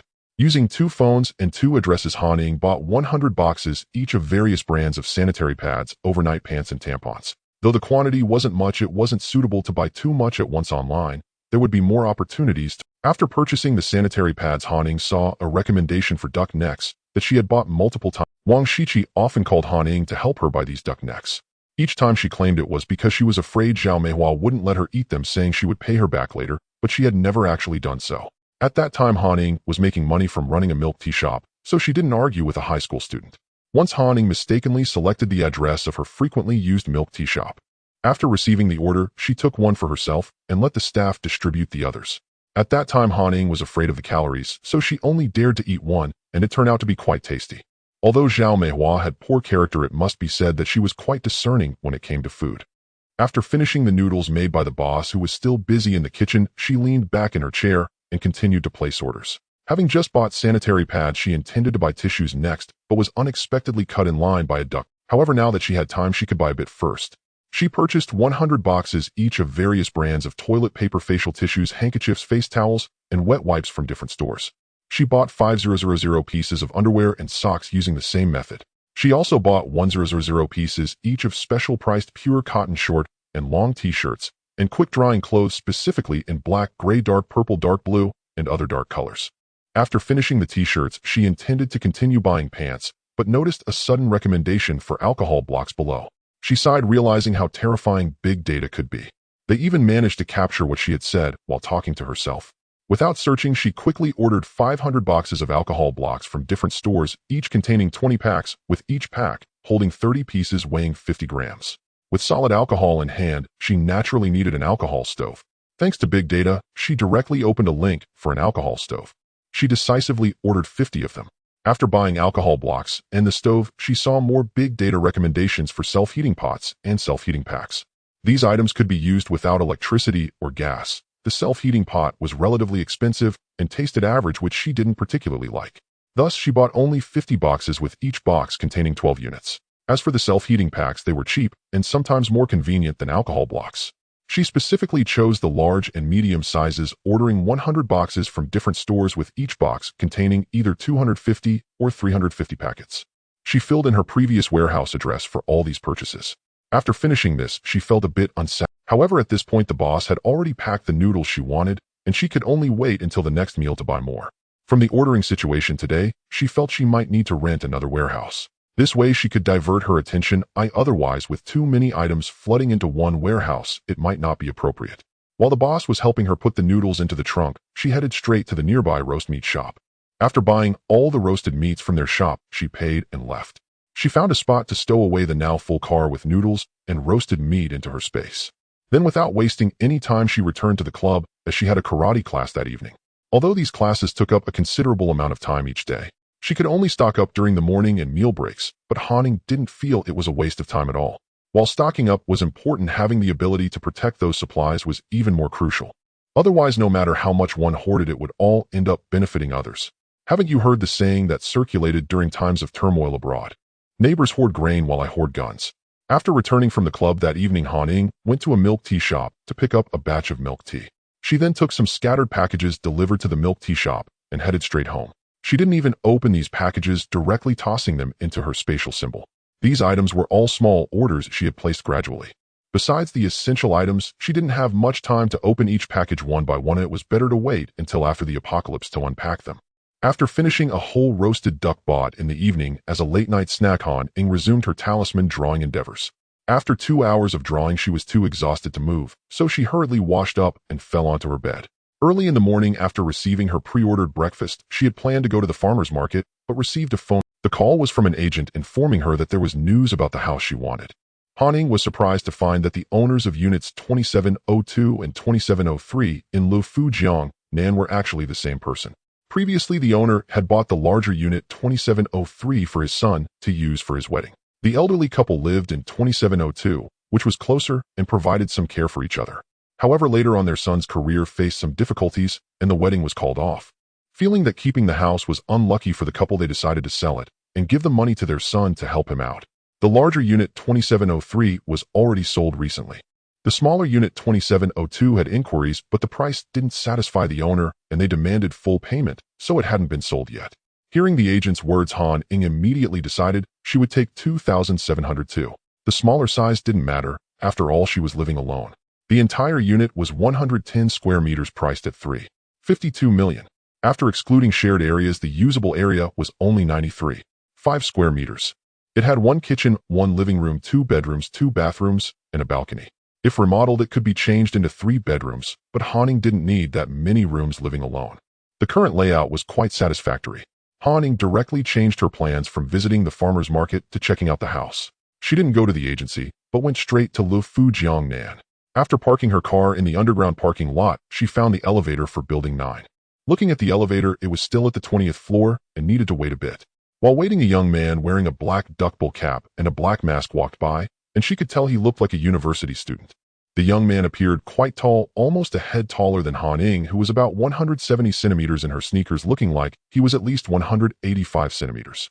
The young man stood at her right front, and Han Ying glanced at him out of the corner of her eye, feeling that he looked somewhat. Soon the elevator arrived, and the young man, being closer, stepped in first. When Han Ying entered the elevator and wanted to press the button for the 27th floor, she noticed that the button was already lit. Clearly, this young man was also going to the 27th floor. In her past life, Han Ying knew the residents of 2701. Though she wasn't very familiar with their family structure, she hadn't heard of someone like this young man.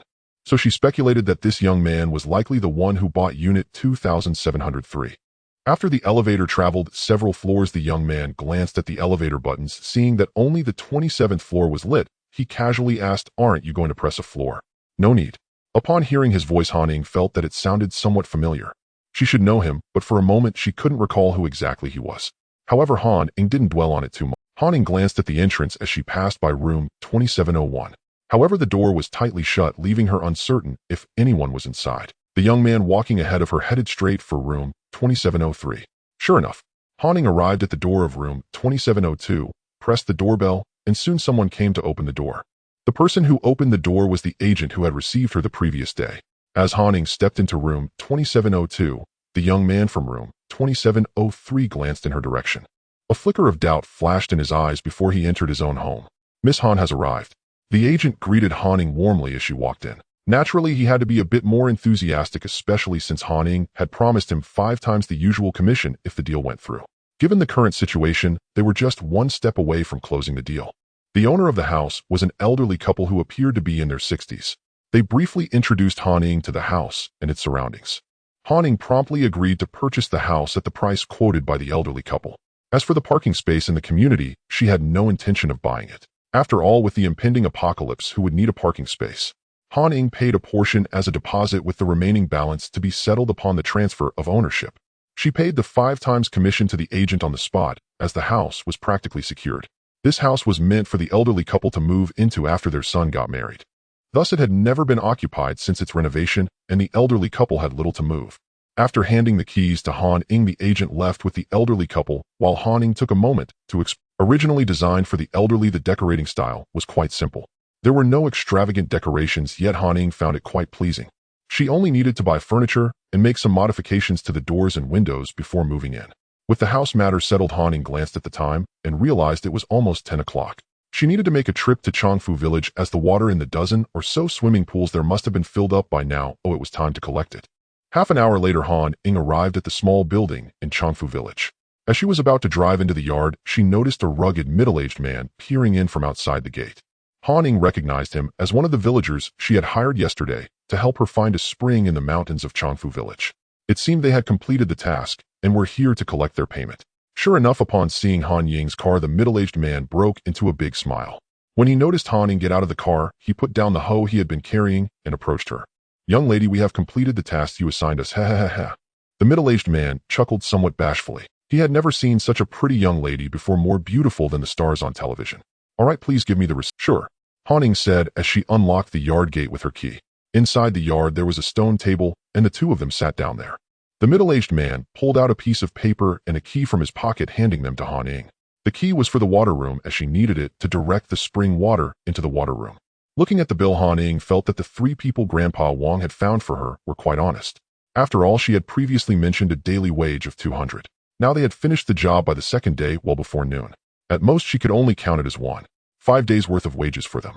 In just under a day and a half, they had found 7 springs. That amounted to 3,500 yuan, plus a material cost of 1,651 yuan. The total for the 3 workers 5 days of wages was 900 yuan, bringing the grand total to 6,051 yuan. "Let's check the water room. Once we're done, I'll pay you." Although Han Ying knew the water room was at the top of the mountain behind, she wasn't clear on the exact location. This was a good opportunity to take a look and feel more at ease. All right, I'll lead you there, but the mountain is not easy to climb, so be careful, young lady. The middle-aged man glanced at Han Ying's feet as he spoke. He worried that wearing high heels would be impossible, but fortunately the young lady was in sports shoes. Han Ying's physical condition was no worse than that of the middle-aged man, and she was even better in many ways. So after a little over 10 minutes they reached the mountain top, and the middle-aged man noticed that Han Ying didn't seem out of breath at all. You can do it, young lady. This mountain isn't high, but it's not easy to walk. You must exercise regularly, right? The middle-aged man marveled at how Han Ying showed no signs of fatigue. I used to hike often. Han Ying, using the key, she opened the water room. Han Ying saw 11 pipes of varying sizes, 2 rows in total, with water flowing gently into the water room. The 4 older pipes below were the existing ones, with 2 larger ones using 1-inch pipes, and the other 2 smaller ones using 6-inch pipes. The 7 new pipes above included 3 1-inch pipes, 2 6-inch pipes, and 2 4-inch pipes. It seemed that the output of the springs varied. At this moment, the water in the entire water room was already full, with water flowing out of an outlet at the top. Since water was still flowing out, it indicated that the swimming pool she had placed inside the small building must have been filled by now. The water room was quite spacious. The water was crystal clear with no visible dirt at the bottom, and the surroundings were very clean, likely cleaned not long ago. Seeing the output of these springs gave Han Ying a sense of reassurance. It looked like she could place a few more small swimming pools upstairs. Otherwise, once those pools were filled with water, the sweet spring water would flow away uselessly. What a pity. After settling the payment, Han Ying descended the mountain and returned to the small building, going upstairs to collect the water from each swimming pool into her spatial symbol. Han Ying didn't need a container to collect the water into her spatial symbol. Once the water was drawn in, it would gather into a mass and be placed in the upper right corner of the spatial symbol. This saved her the expense of buying storage containers for water. Without Han Ying's summons, that mass of water seemed to remain still and did not flow. When needed, she only had to use her consciousness to extract water from that mass. Everything she had previously collected was in the lower space of the spatial symbol. As for the left and right of the upper layer, Han Ying planned to use them for storing water for daily use and drinking, so she was not worried about mixing them up. After collecting the water, Han Ying took out 3 foldable swimming pools that could hold 2 tons of water each, placing them in the gaps and corners of the 3 large swimming pools on the roof. After installing the sensor faucets, she went down to the 4th floor. The 4th floor also had 3 small foldable swimming pools placed in the bathroom and the balcony. The same was true for the 2nd and 3rd floors. With this setup, as long as these pools were filled with water, Han Ying could collect at least 100 tons of water each time she came. After checking all the faucets to confirm that water flowed from them, Han Ying contentedly closed the main door of the small building. Before leaving the small building, Han Ying made another trip to the water room at the mountain top, collecting the 30 tons of water that had already been filled into her space. Since she had classes in the afternoon and needed time to get to the club, Han Ying didn't want to waste time waiting for food. Thus, she found the number for the nearby Pizza Hut online. Calculating their serving time, she directly ordered 50 beef pizzas, 50 durian pizzas, and 50 bacon shrimp pizzas. She ordered all of them in 12 inches, the rest could be ordered next time. After arriving at Pizza Hut, Han Ying finished a whole 12-inch beef pizza, but still felt a bit unsatisfied. However, thinking about the upcoming exercise, she didn't want to eat too much, and ended up drinking a large cup of the complimentary iced tea offered by the restaurant. Water, after all, would just be sweated out during exercise. After leaving Pizza Hut, Han Ying smacked her lips, finding that the pizza paired excellently with the iced tea. She then turned back and ordered 50 of each flavor of pizza they had. She requested to pick it up around 6 p.m., ensuring they were kept warm, so she asked them to time it perfectly before baking. Han Ying's later orders included the 3 flavors she had just ordered, which astonished the manager of Pizza Hut so much that he offered her a 20% discount and bowed to invite her to return again. That evening, Han Ying did not draw space symbols for too long. She stopped after drawing more than 30, as she had been working non-stop for several days and was quite exhausted. Initially wanting to take a half-day break for herself the next day, she suddenly remembered that the plump chef Ying would be coming to work to prepare her cooked food, instantly filling her with energy. Rest could wait until after the apocalypse. The next morning, Han Ying did not go for a run, but drove her small truck to collect breakfast instead. In the past 2 days, 4 new types of breakfast had been added, with each store providing 50 portions. After collecting breakfast, it was already 8 a.m. After a trip to the wholesale market, the truck's compartment was already packed with disposable food containers. Additionally, 3 trucks were directly sent to the rented warehouse. Thinking that there should be quite a lot of items in the warehouse, she would need to go over in a couple of days to collect everything into her space. However, the cold storage had yet to be put to use, indicating it was time to arrange a stockpile of fresh produce. Lost in her thoughts, Han Ying quickly arrived at the small building in Changfu village. Upon arriving, she saw Shi Yong and two assistant chefs waiting outside. Although curious about why the boss had him come to work in the village, Shi Yong didn't think much of it. After all, the boss paid well, and it didn't matter where he worked as long as it was within the province. Moreover, his home was just next to Changfu village, very close indeed. Once in the yard, Han Ying introduced the three of them to their upcoming tasks. Shi Yong was the head chef, while the other two, Sister Li and Xiao Sun, assisted him mainly with washing and cutting vegetables and other miscellaneous tasks. After introducing the work, Han Ying realized she had forgotten to hire someone for purchasing, as she couldn't possibly do the shopping herself. She certainly didn't have that kind of time, although she also needed to stock up on vegetables. Hearing that Han Ying wanted to find someone to buy groceries, Shi Yong's eyes lit up. Boss, how much are you offering for this grocery position? 6,000. Why? Do you have someone in mind? Han Ying glanced at Shi Yong. Well, my wife can do the grocery shopping, and we have a three-wheeled motorcycle for convenience. Our home is just beside Changfu village and Lushan village, very close. I used to run a restaurant with someone before. Buying ingredients was done by my wife, but we eventually had to close it down.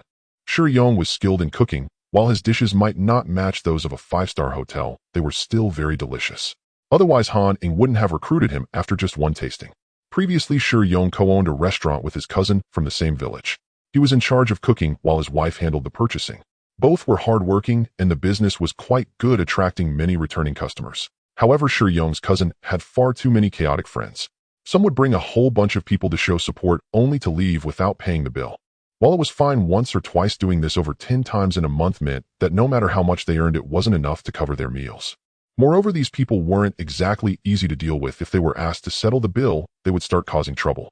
A few times it even escalated to the police being called. Afterward, these people often brought along more troublemakers. How could the restaurant continue to operate like this? Starting that restaurant had cost Shi Yong most of his family's savings. In the end, they lost everything, and he had no choice but to go back to working for others. All right, then let your wife come over. It would be best if she could start today. From now on, the first floor will be your responsibility. I will come over every evening, and we can settle the expenses for whatever is purchased. However, to ensure the taste and temperature, you can start cooking the dishes I need in the afternoon. As for the morning, you can prepare some marinated items: seafood and sauce, dried meats, salted eggs, pickled vegetables, buns, dumplings, and steamed bread, things that won't be affected by cooling. By the way, you can make all of these right. Han Ying offered Shi Yong a monthly salary of 3,000. She couldn't stay here all the time waiting for him to cook. She could only try to come over once a day to collect water and cooked food. She didn't want dishes that had gone cold or spoiled. Thus, she could only let Shi Yong start cooking in the afternoon. Naturally, the morning hours couldn't be wasted. Those capable would do more work. Well, I can, but... Shi Yong's mouth twitched upon hearing Han Ying's words. However, he really could do those, as he had learned everything when he initially wanted to open a restaurant. As long as you can do it, that's enough. I trust you. Han Ying nodded, revealing a just-as-I-thought expression. Okay, but there's nothing here. Shi Yong glanced around the yard and the kitchen on the first floor, realizing that there weren't even any appropriate cooking utensils. How could he showcase his skills? Don't worry, I've already bought everything, and it will be delivered soon. By the way, once it's done, pack everything into the containers which are in the truck outside. We will all move them down together. I will drive over every evening to pick up the prepared dishes. The first floor is for your use, but no one is allowed upstairs. The furniture on the first floor had already been cleared by Han Ying, leaving the entire first floor empty except for a single room with a foam insulation box. Han Ying gave Shi Yong a list, asking him to help collect the cooking utensils and freezer she had ordered. The other two were tasked with moving the packing boxes to the first floor and finding a room to store them. Then Han Ying went upstairs herself. She collected all the water she had filled into her space symbol. Han Ying didn't know the exact amount, but she estimated that the water she collected today could total around 100 tons. Looking at the mass of water in the corner of her space symbol, Han Ying felt much more at ease. She remembered how during the extreme heat Zhao Meihua had sold her a small bottle of water and 3 pounds of old rice. This clearly demonstrated the preciousness of water during that time. Han Ying estimated that she and her future Tang Yuan would consume about 15 liters of water a day, while she could currently stockpile over 100 tons daily. 1 ton equals 2,000 jin, or 1,000 liters, so how much is over 100 tons? And that's just the daily collection of over 100 tons. This over 100 tons is just the drinking water. Han Ying will find another place to store water for daily use. In other words, she will no longer lack water in this life. When Han Ying went downstairs, she saw Shi Yong counting the items that had been delivered. He had just called his wife to inform her that the boss was hiring her as a purchaser with a salary of 6,000. He also told her to get ready to come over on the family's tricycle soon. Seeing Ying handling everything in an orderly manner made Han Ying feel much more at ease. She instructed him that all ingredients and materials for the dishes must be fresh and the seafood must be alive. After handing him the menu she found online, Han Ying left directly. Looking at the menu given to him, Ying's mouth twitched again. The boss said that 4 dishes should be prepared in sequence each day from this menu. Each dish needs to serve 50 portions with the portion size based on the takeout boxes purchased by the boss. Ying glanced at the takeout boxes. They were enormous. Originally, Ying was puzzled about why the boss ordered such large iron pots, but it turned out they were for this. Many chefs can only cook small pot dishes, but not large pot dishes. Large pot dishes often come out either too mushy or some parts are burnt while others are still raw, leading to a significant reduction in flavor. To replicate the flavors of small pot dishes with large pot cooking requires considerable skill. Fortunately, he had hosted many banquets in the village. Using this large iron pot was no trouble. Each pot could prepare enough dishes for over 30 tables, and the taste was not much different from that of small pot cooking. However, given the capacity of the boss takeout boxes, it would probably take 3 pots to fill 50 portions. Suddenly, Ying felt that earning his monthly salary of 300 yuan wouldn't be easy. After sorting out everything at the small building, Han Ying spent another 10 minutes climbing the back mountain. She then collected the approximately 30 tons of water that had already been stored in the water room. How long could 30 tons of water last her? She couldn't waste it. After a long day, she returned home past 10 o'clock. Han Ying didn't draw any talismans today because she had more important things to do. The time and the space had accumulated for 10 hours, so her plan to make quick money could now be put into action. She planned to take a trip to the treasury today. To be honest, Han Ying felt very nervous at this moment. There was no way around it, as it was her first time doing something this big, so she could only channel her nervousness into her appetite. On the table in front of Han Ying were spicy fried chicken, boneless chicken feet, crispy roast goose, seafood in sauce, spicy crayfish, and a large cup of iced soda. The fried chicken was crispy on the outside and tender on the inside. The chicken feet had a chewy texture and a moderate salty, spicy flavor. The roast goose had crispy skin and tender meat that came off the bone easily. The seafood was deliciously spicy and bouncy, and the crayfish was plump with flavorful broth. She took another sip of the icy soda. Han Ying suddenly felt that her past efforts to maintain her figure by avoiding these foods had been in vain. After devouring everything, Han Ying let out a satisfied burp. This meal, rather than a farewell feast, had eased her earlier tension significantly. Han Ying had come to realize, having been through the apocalypse, once what was there to fear. With the teleportation talisman and the space as a major cheat, not making a fortune would be an insult to her rebirth.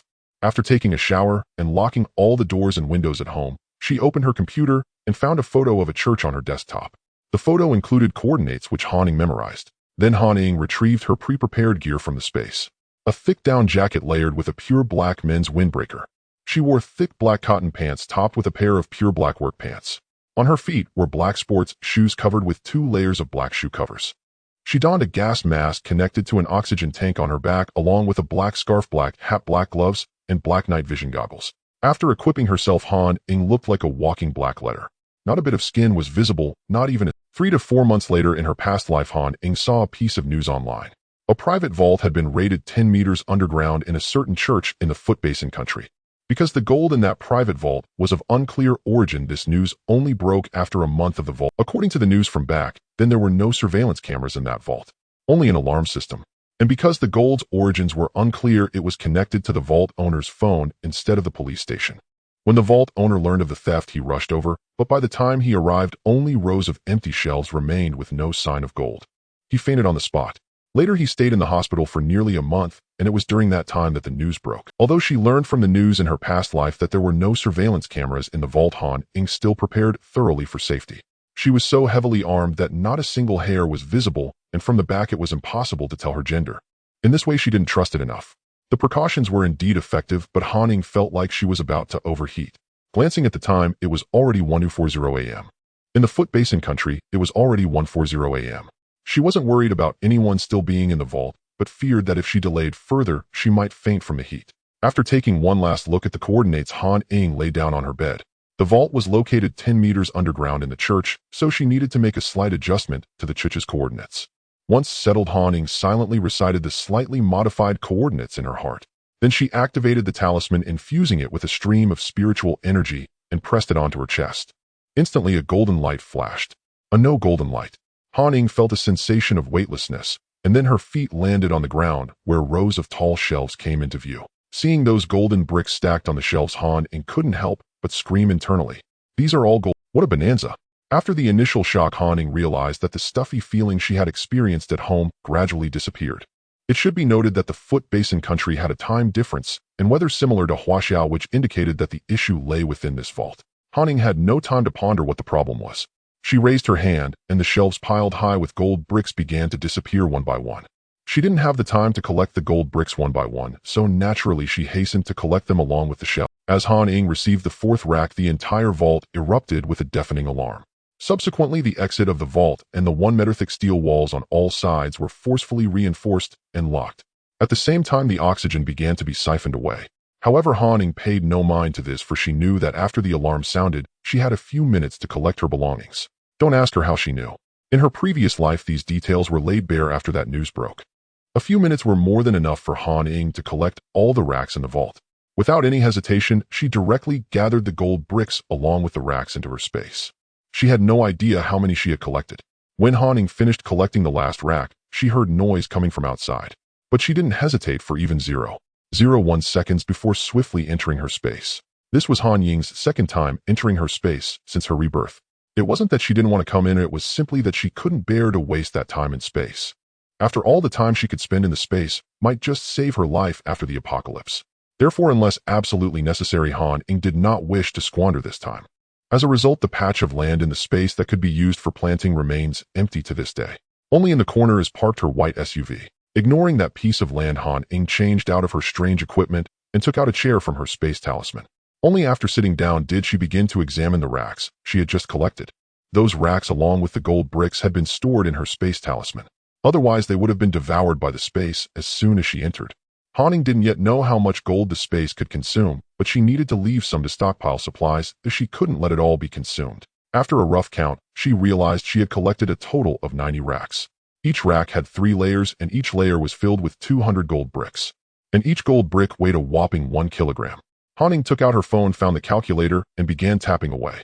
Upon seeing the number, she was so shocked that her phone nearly slipped from her grasp. In other words, she had collected a total of 54 tons of gold. What kind of family was this? How could a private vault hide so much gold? No wonder the owner of the vault fainted when he learned that it had been completely robbed. How much was a ton of gold worth again? Han Ying immediately began calculating again. After seeing the result, she couldn't help but gasp in shock. This was truly a windfall. However, having so much gold was also troublesome. Fortunately, the gold bricks had no symbols or markings on them. Otherwise, Han Ying would have to think of a way to melt the gold, which saved her a lot of trouble. If she needed to sell it later, she could simply take a power saw and cut them into irregular shapes that couldn't be reassembled. Han Ying thought about taking out a gold brick and biting it. But she didn't dare worry that the gold would be directly absorbed by the space upon being taken out. Being absorbed wasn't an issue, as she intended to give some of it to the space anyway. The main concern for Han Ying was that if she took it out, the space might upgrade directly. During her last upgrade, she hadn't been in the space, so she didn't know if she would be ejected when it upgraded. Thus, Han Ying absolutely dared not take that risk, especially since being ejected now would mean facing a hellish dungeon. Although she couldn't bite the gold bricks, Han Ying wouldn't waste any time. She promptly took out a table again, set up her talisman painting tools, and began her talisman creation endeavor. Han Ying, being in her space, naturally had no idea what was happening outside. Just as Han Ying received the fourth rack, the vault triggered its alarm. The vault's owner, Yoshida Haruto, was originally fast asleep with his lover. Suddenly, the phone by the bed emitted a deafening alarm. When Yoshida Haruto heard the alarm, he was momentarily stunned. For a moment, he couldn't recall what the alarm signified. After all, it had been nearly 10 years since he built the vault underground, hidden from sight. That alarm had never gone off before. However, Yoshida Haruto quickly regained his senses, nearly stumbling to the ground as he kicked the beauty in his arms away. Not even bothering to put on his clothes, he dashed out while calling nearby personnel to rush over. By the time Han Ying collected all the gold bricks, those people had already arrived. However, the security level of this vault was too high. The keys and passwords to open it, as well as the biometric verification, were all on Yoshida Haruto. As a result, those people could only helplessly surround the entire vault. They even cordoned off a kilometer around the church to ensure not a single fly could escape. By the time Yoshida Haruto arrived, over 10 minutes had already passed. When he tremulously entered the password, verified his biometrics, and handed the key to his bodyguard to open the vault door, what awaited them was only an empty vault. Even the racks that held the gold bricks were gone. There was not a single person left, not even a hair. Seeing this, Yoshida Haruto let out a scream and fainted. When Yoshida Haruto finally woke up, it was already a day later. He immediately ordered a manhunt for the thief. He sent people out with a firm stance to capture a few individuals. These individuals were the ones who had helped him install the vault and were responsible for its security system. When they installed the vault, they had clearly stated that aside from Yoshida Haruto, who held the key and the biometric data, no one could open it. Even though Yoshida Haruto fainted upon discovering the vault was robbed, he still noted that the entire vault, including the door, showed no signs of damage. What did this indicate? It suggested that there was likely an insider. The prime suspects were the individuals who had helped him install the vault and those responsible for the security system. Despite mobilizing a large number of people to find the thief and capture suspects, Yoshida Haruto did not report to the police. After all, the gold bricks in that vault had an unclear origin. The police were already searching for evidence against him. How could he dare to walk into their line of fire? Of course, that was all for later. Meanwhile, Han Ying was in her space, lounging with one leg crossed, sipping milk tea in one hand and eating pizza in the other. Han Ying had already spent 7 hours in the space. Having drawn a pile of talismans, she was both tired and hungry. She had already taken a short nap for 2 hours. Realizing she couldn't waste time sleeping in the space, Han Ying thought that since she had come in, she might as well make use of the land. After eating a bit, she rummaged through her space talisman and found a hoe. This hoe was something Han Ying had collected from Grandpa Wang's house in Changfu Village. Then Han Ying began her grand farming endeavor. Surprisingly, she was indeed skilled at farming. This skill was something she had unlocked during the apocalypse in her previous life. Han Ying had already formulated her plans on what to plant in this space. She was unsure how many levels the space could ascend to or the maximum time she could stay there each day. Thus, she planned to grow some long-cycle plants that did not require frequent care. Naturally, the first choice for planting was fruit trees, but Han Ying currently had no saplings at hand. She did have seeds, but using seeds would result in a longer growth cycle. Therefore, she decided to plant some existing ones first, digging several holes in the ground with a hoe. Then Han Ying took out some seeds she had purchased online. She found watermelon seeds among them and tossed 2 into each hole. Watermelons do require seedling cultivation, but since Han Ying only placed 2 seeds in each hole, she skipped that step. At that moment, while sowing, Han Ying did not notice that after she tossed the first seed into the ground, her SUV, which she had placed in the corner, began to lift off the ground. The whole vehicle continued to rise until it reached a height of 10 meters before stopping. The SUV hovered steadily in midair as if an invisible barrier was holding it up. After she finished sowing an entire bag of over 500 watermelon seeds, Han Ying paused and turned to check her sowing results. Upon raising her head, Han Ying suddenly felt that something was amiss. After pondering for 2 minutes, she finally remembered what was wrong. Where was her white SUV? Where had such a large white SUV gone? Han Ying wondered if she had accidentally stored it in the space talisman, so she focused her consciousness into the talisman and searched, but found nothing. No, how could such a large vehicle just disappear? After searching around for a while, Han Ying was speechless to discover that her car was actually floating in midair. She remembered placing it on the ground, and she had seen it parked there just fine when she entered. When did it fly up to the sky? Han Ying retrieved the car from the air, as she usually did when taking it from the space. It was very smooth. Moreover, the car she retrieved showed no intention of floating up again. Han Ying seemed to realize something and directly took out a chair from the space talisman. Then astonishingly, the chair appeared directly in the sky. Immediately after, when Han Ying took it down, the chair instantly appeared on the ground in front of her. Han Ying speculated that this might be related to her starting to plant things on this land. She had never planted any, so this place had defaulted to a storage space. Now that she had planted watermelons in the ground, it had become the storage space could only rise upwards. Following this, Han Ying conducted several more experiments and finally discovered the key. As long as she took items from the space talisman while standing on this land, anything not in her hands would default to appearing in the sky. If she wanted things to stay on this land, she had to retrieve them from above once again. When Han Ying realized this, she felt a surge of excitement. She hurriedly tried taking out a steaming bowl of braised noodles from the space and placed it down. However, she found that the flow of time above was still the same as outside, with no preservation function. This deflated Han Ying, who had thought she could forego drawing talismans. Indeed, her greatest endeavor in this life remained the art of talisman drawing. After studying the changes in the space, Han Ying was considering drawing a few more space talismans. Who knew that a sensation of weightlessness would come over her, and the next moment, she found herself back on her bed. It seemed the effect of that teleportation talisman had expired. Even though she had been hiding in the space, once the time was up, she was directly transported back. That day, Han Ying hardly slept at all. She had only taken a brief nap in the space for 2 hours, and now she was feeling a bit sleepy. However, there was one thing she couldn't figure out, and she just could not sleep. At that moment, Han Ying wasted no time and directly took out a rack piled high with 600 gold bricks from the space talisman. The rack was quite large, so Han Ying had to move the living room sofa a bit to place it on top. Looking at the golden bricks that shone brightly in front of her, she finally couldn't resist reaching out to take a bite off one. Indeed, her small sharp teeth left a shallow mark on it. I'm rich. Han Ying couldn't hold back her excitement. She spun around the rack several times to calm herself down. Then she turned around and directly stored the entire rack back into the space. After storing it in the space, Han Ying found that the rack had appeared above the land, while the gold bricks on it had completely vanished without a trace. That was a full 600 gold bricks, weighing 1,200 gene. It could crush someone to death. Seeing the 1,200 gene of gold bricks vanish like that, Han Ying couldn't help but feel heartbroken. However, she also understood the importance of upgrading the space. After all the time spent in the space, indeed, after the 600 gold bricks were consumed by the space, Han Ying felt the space upgrade. It soared from level 3 directly to level 6. Consequently, the time she could stay in the space every day had increased to 5 hours. However, Han Ying knew this was certainly not the limit. So she gritted her teeth and placed another rack inside the space. This time, just like before, the rack appeared directly in the storage space above. And once again, the gold bricks inside vanished without a trace. She thought this time she could increase her stay time by another 2 hours like before. But unexpectedly, this rack of 1,200 gene of gold bricks only upgraded the space to level 7, changing the time to 4 hours. Seeing this result, Han Ying almost cursed.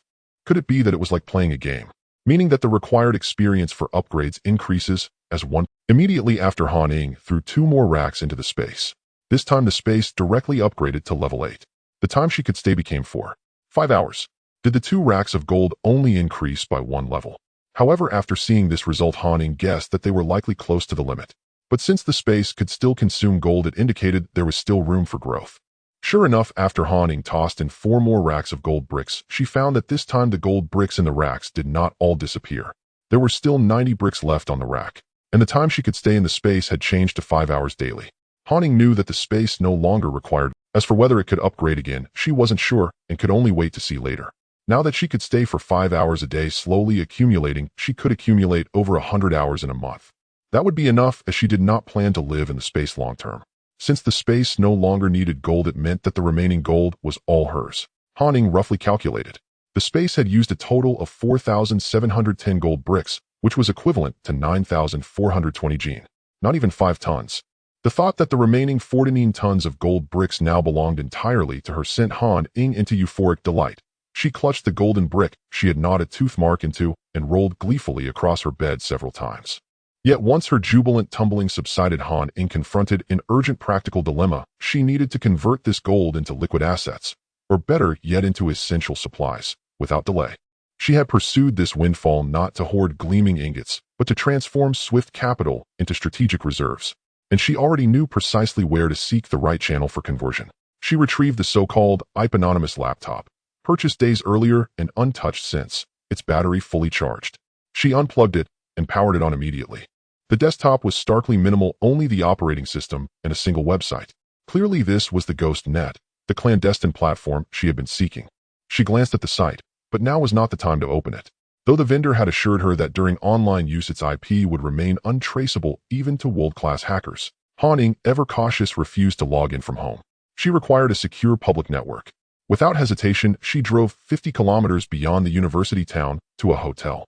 Using Xia Jing's identification, she checked into a room, and then opened the Ghost Net on her laptop. Without preamble, she posted a bounty seeking reputable, trustworthy, and discreet underground gold trading channels across multiple nations. Channels known for integrity, security, and fair pricing. Though news of the Japanese private vault heist would soon surface, Han Ying felt no apprehension about initiating transactions now. The global underground gold market processed staggering volumes daily. Would a single leak truly halt its ceaseless flow? Her bounty ranked among the Ghost Net's most economical listings. To seasoned operatives, their sourcing such intelligence was as elementary as arithmetic. For just a few thousand US dollars, she received numerous vetted leads, each from a different country. She resolved to select only one trusted contact per nation for direct dealings. As she copied down their Ghost Net identifiers, Han Ying silently marveled at the platform's ruthless efficiency. Wealth properly deployed enabled the mass acquisition of vital supplies. Having secured her leads, she prepared to depart for the trades.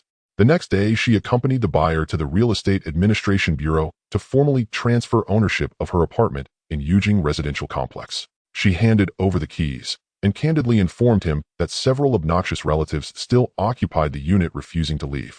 The buyer offered no protest, merely confirming he would handle the matter, and rescheduled the furniture removal.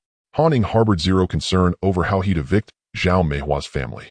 Given his audacious, no-questions-asked full-cash offer, utterly devoid of hesitation or scrutiny, her confidence was absolute. Once the sale closed, she finalized the purchase of her new residence from the elderly couple the same day. The renovations would wait until after the gold was converted. With property matters settled, she checked the time. It was still too early for lunch, so she drove 5 or 6 kilometers outside the university town to a pet shop. Welcome. Feel free to browse. We also offer adoption services for any pet you take a liking to. The owner, noticing Han Ying entered unaccompanied by any animal, assumed she sought a companion. I'd like to buy a puppy. The shop was spacious. Rows of small cages held numerous pets, while a rear play area buzzed with frolicking kittens and puppies. Which breed appeals to you? Please come this way. We carry many varieties, and if something isn't in stock, we can arrange pre-orders. Hearing her request, the owner's smile deepened. Han Ying, however, had already made her choice. I need a large breed puppy. Do you have any? A large breed? Many aren't suited for urban living, miss. Are you certain? We do have them, but I'd strongly suggest considering smaller breeds instead. Just days earlier, 2 Alaskan Malamute puppies had arrived, consignment sales from a third party, yet both carried partial Caucasian Shepherd lineage. Caucasian Shepherds matured into fiercely protective guardians, rivaling Tibetan Mastiffs in tenacity, a trait the shop had initially deemed unsuitable. Still, the owner agreed when the breeder promised full boarding fees, even if unsold, and pledged to reclaim them within a month. Given the pups were barely a month old and the guaranteed income, the owner consented, not to sell, but to profit modestly from boarding fees alone. He personally discouraged city dwellers from keeping large dogs in densely populated areas. Such animals risked provoking serious incidents. We do have 2 Alaskan Malamutes, but they carry Caucasian Shepherd blood. That breed is exceptionally formidable, miss. Surely you're aware. He felt duty-bound to disclose this fully, lest liability fall upon him should anything go awry. I know the breed well. No issue. I'll raise it here briefly, then relocate it to the countryside before adulthood. Han Ying offered a plausible half-truth, eager to conclude the discussion. Since you're decided, I won't press further. Follow me. She trailed him to a white cage where 2 puppies lay. One, dark-furred and endearingly drowsy, lifted its head and wagged its tail vigorously upon spot. Han Ying observed the lively pup closely. It radiated energy, yet it wasn't the one she sought. The other, pale-furred, remained motionless, huddled deep within the cage's far corner, refusing even to glance her way. May I open the cage? I'd like them outside to make my selection. She rose and turned to an attendant. Of course. The attendant unlocked the cage and lifted both pups into a small enclosed pen. What on earth? The energetic pup stood tall, craning its neck and wagging its tail eagerly at the 2 humans before it. But the pale-furred pup bore fresh crimson wounds. Its right ear, soft and tufted, was brutally truncated, missing a jagged piece. It was perfectly fine just moments ago when I fed it. How could this happen? The shop assistant carefully lifted the puppy, its ear missing a small notch. Then, with equal care, she applied antiseptic ointment. The blood on its head hasn't dried yet. It must have been bitten just now. As for the culprit, the answer was obvious. Only 2 puppies occupied the cage. Since this one is injured, perhaps you'd like to consider the other instead, if you take a liking to it. Having finished treating the puppy, the assistant gently prepared to place it in a separate enclosure before turning to Han Ying. No, I want this one, Han Ying replied firmly. She had come here specifically for the puppy with the notched ear. In fact, in her previous life, this very puppy would be purchased half a month from now by Sun Yutong, a classmate of Han Ying's, and named Tang Yuan, just 1 month before the apocalypse began. Sun Yutong, having recently started dating a man allergic to dog fur, entrusted Tang Yuan to Han Ying, who lived nearby in a rented apartment, for temporary care. After the apocalypse erupted, Sun Yutong never returned to reclaim Tang Yuan. From then on, Tang Yuan remained steadfastly by Han Ying's side. In that grim world, Tang Yuan once lunged at Wang Jianya, Han Ying's uncle, when he attempted to assault her. Later, Wang Jianya conspired with Zhao Meihua to slaughter Tang Yuan behind Han Ying's back and devour its flesh. Now reborn, Han Ying resolved to claim Tang Yuan the moment it appeared, keeping it close from the very beginning. This time she would protect Tang Yuan without fail, making it her most loyal companion. You truly wish to take this one, but it's injured. The shop owner himself loved dogs deeply. Though he ran the pet store for profit, he couldn't bear seeing the wounded pup taken away before healing. No matter, I'll purchase it now and board it here temporarily until it recovers. Then I'll return to bring it home. Han Ying was scheduled to travel in the coming days. She couldn't take Tang Yuan with her, so boarding it with the owner was an excellent solution. Very well. Since the injury occurred under my care, I'll waive all boarding fees until it's fully healed. The owner was fair-minded and refused to exploit his customers. Agreed. I'll handle the dog registration certificate once it's healed, but I've never owned a dog before. Could your staff assist me with the formalities? In this metropolis, every dog required official identification and mandatory vaccinations.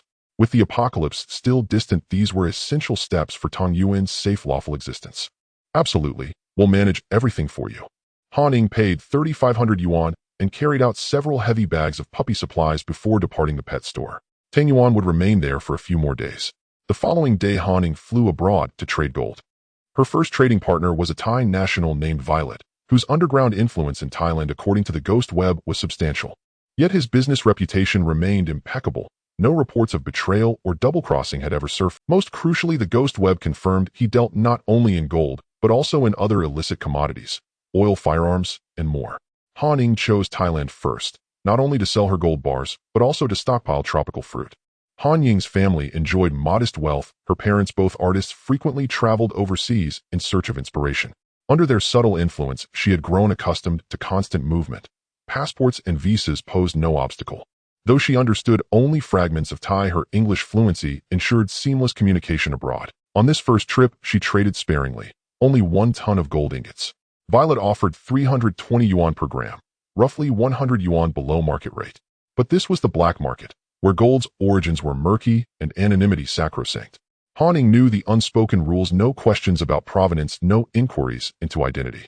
Payment settled, gold exchanged. The transaction concluded swiftly. Violet urged her to return with future shipments. Han Ying nodded, affirming her openness to further collaboration. Carrying the cash, Han Ying drove to a secluded location. There she retracted the battered vehicle she'd arrived in into her spatial domain and summoned a second pre-purchased used car she'd acquired upon entering Thailand. After leaving that site, she rented several storage units under alternate identities and launched her ambitious fruit procurement campaign across Thailand. She had long coveted Thailand's durians and mangosteens. While many local fruits failed to impress her, several delighted her palate. Coconuts, durians, mangosteens, wax apples, dragon fruit, jackfruit, rambutans, and mangoes all found their way onto her list. Yet durians and mangosteens remained her undisputed favorites. Other Thai fruits, named or unnamed, she purchased only modestly, roughly 2,000 jin each. For durians, however, she secured all inventory from 2 wholesale markets, plus every shipment scheduled for the next week. After all, she intended to remain in Thailand for 7 days, and both market managers solemnly pledged daily durian deliveries matching or exceeding today's volume. They swore it on their honor each day's supply would meet or surpass today's haul. Han Ying didn't calculate the precise number of durians, but she knew that on the first day alone, over 80,000 arrived at each warehouse. If 2 markets delivered nearly 170,000 durians in a single day, then across 7 days, well over 1 million was all but certain, enough to last her dozens of lifetimes. Yet the expenditure flowed like water. Naturally, mangosteens couldn't be overlooked. Mangosteens grew abundantly, but their high price stemmed from labor-intensive harvesting. Locally, however, they cost a fraction of domestic prices. Without hesitation, Han Ying ordered 1 million jin. She adored them, and though their thick rinds yielded scant flesh, their value was undeniable. Wax apples and coconuts, too, were prized for hydration.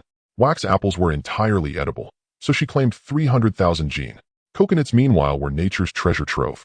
Coconut water was unsurpassed, coconut meat tender and fragrant, elevated stews of chicken or pigeon, and tasted exquisite on its own or shredded into desiccated coconut. Even the shell served purpose, hollowed as cooking vessels for soups, or ground as traditional medicine renowned for dispelling wind, relieving pain, and reducing swelling. At the very least, dried shells made superb firewood. Given such versatility, Han Ying committed to massive reserves, ordering 1 million whole coconuts. Jackfruit, though less flavorful than durian, offered generous size and variety, so she acquired 300,000 fruits across multiple cultivars. Dragon fruit resembled lychee in appearance, offering sweet tart notes. Palatable, yet not among her favorites, so she ordered 500,000 jin. Rambutans bore a likeness to domestic lychees, but lacked their delicate texture. Their flesh clung stubbornly to pits, leaving gritty residue that irritated the throat. Still, she ordered 10 million jin. Mangoes, by contrast, offered endless culinary possibilities: eaten fresh, juiced, dried into chips, blended into smoothies, baked into cakes, or transformed into desserts. With countless varieties, she procured 1 million jin and an additional 200,000 jin of dried mangoes. Mangoes, by contrast, offered endless culinary possibilities, eaten fresh, juiced, dried, into chips, blended, into smoothies, baked into cakes, or transformed into desserts. With countless varieties, she procured 1 million jin and an additional 200,000 jin of dried mangoes. Not just fruits, but since she came here, Han Ying definitely wants to stock up on other things. After all, it's best to gather as much as possible from here rather than at home. Before coming to Thai country, Han Ying had already done her homework.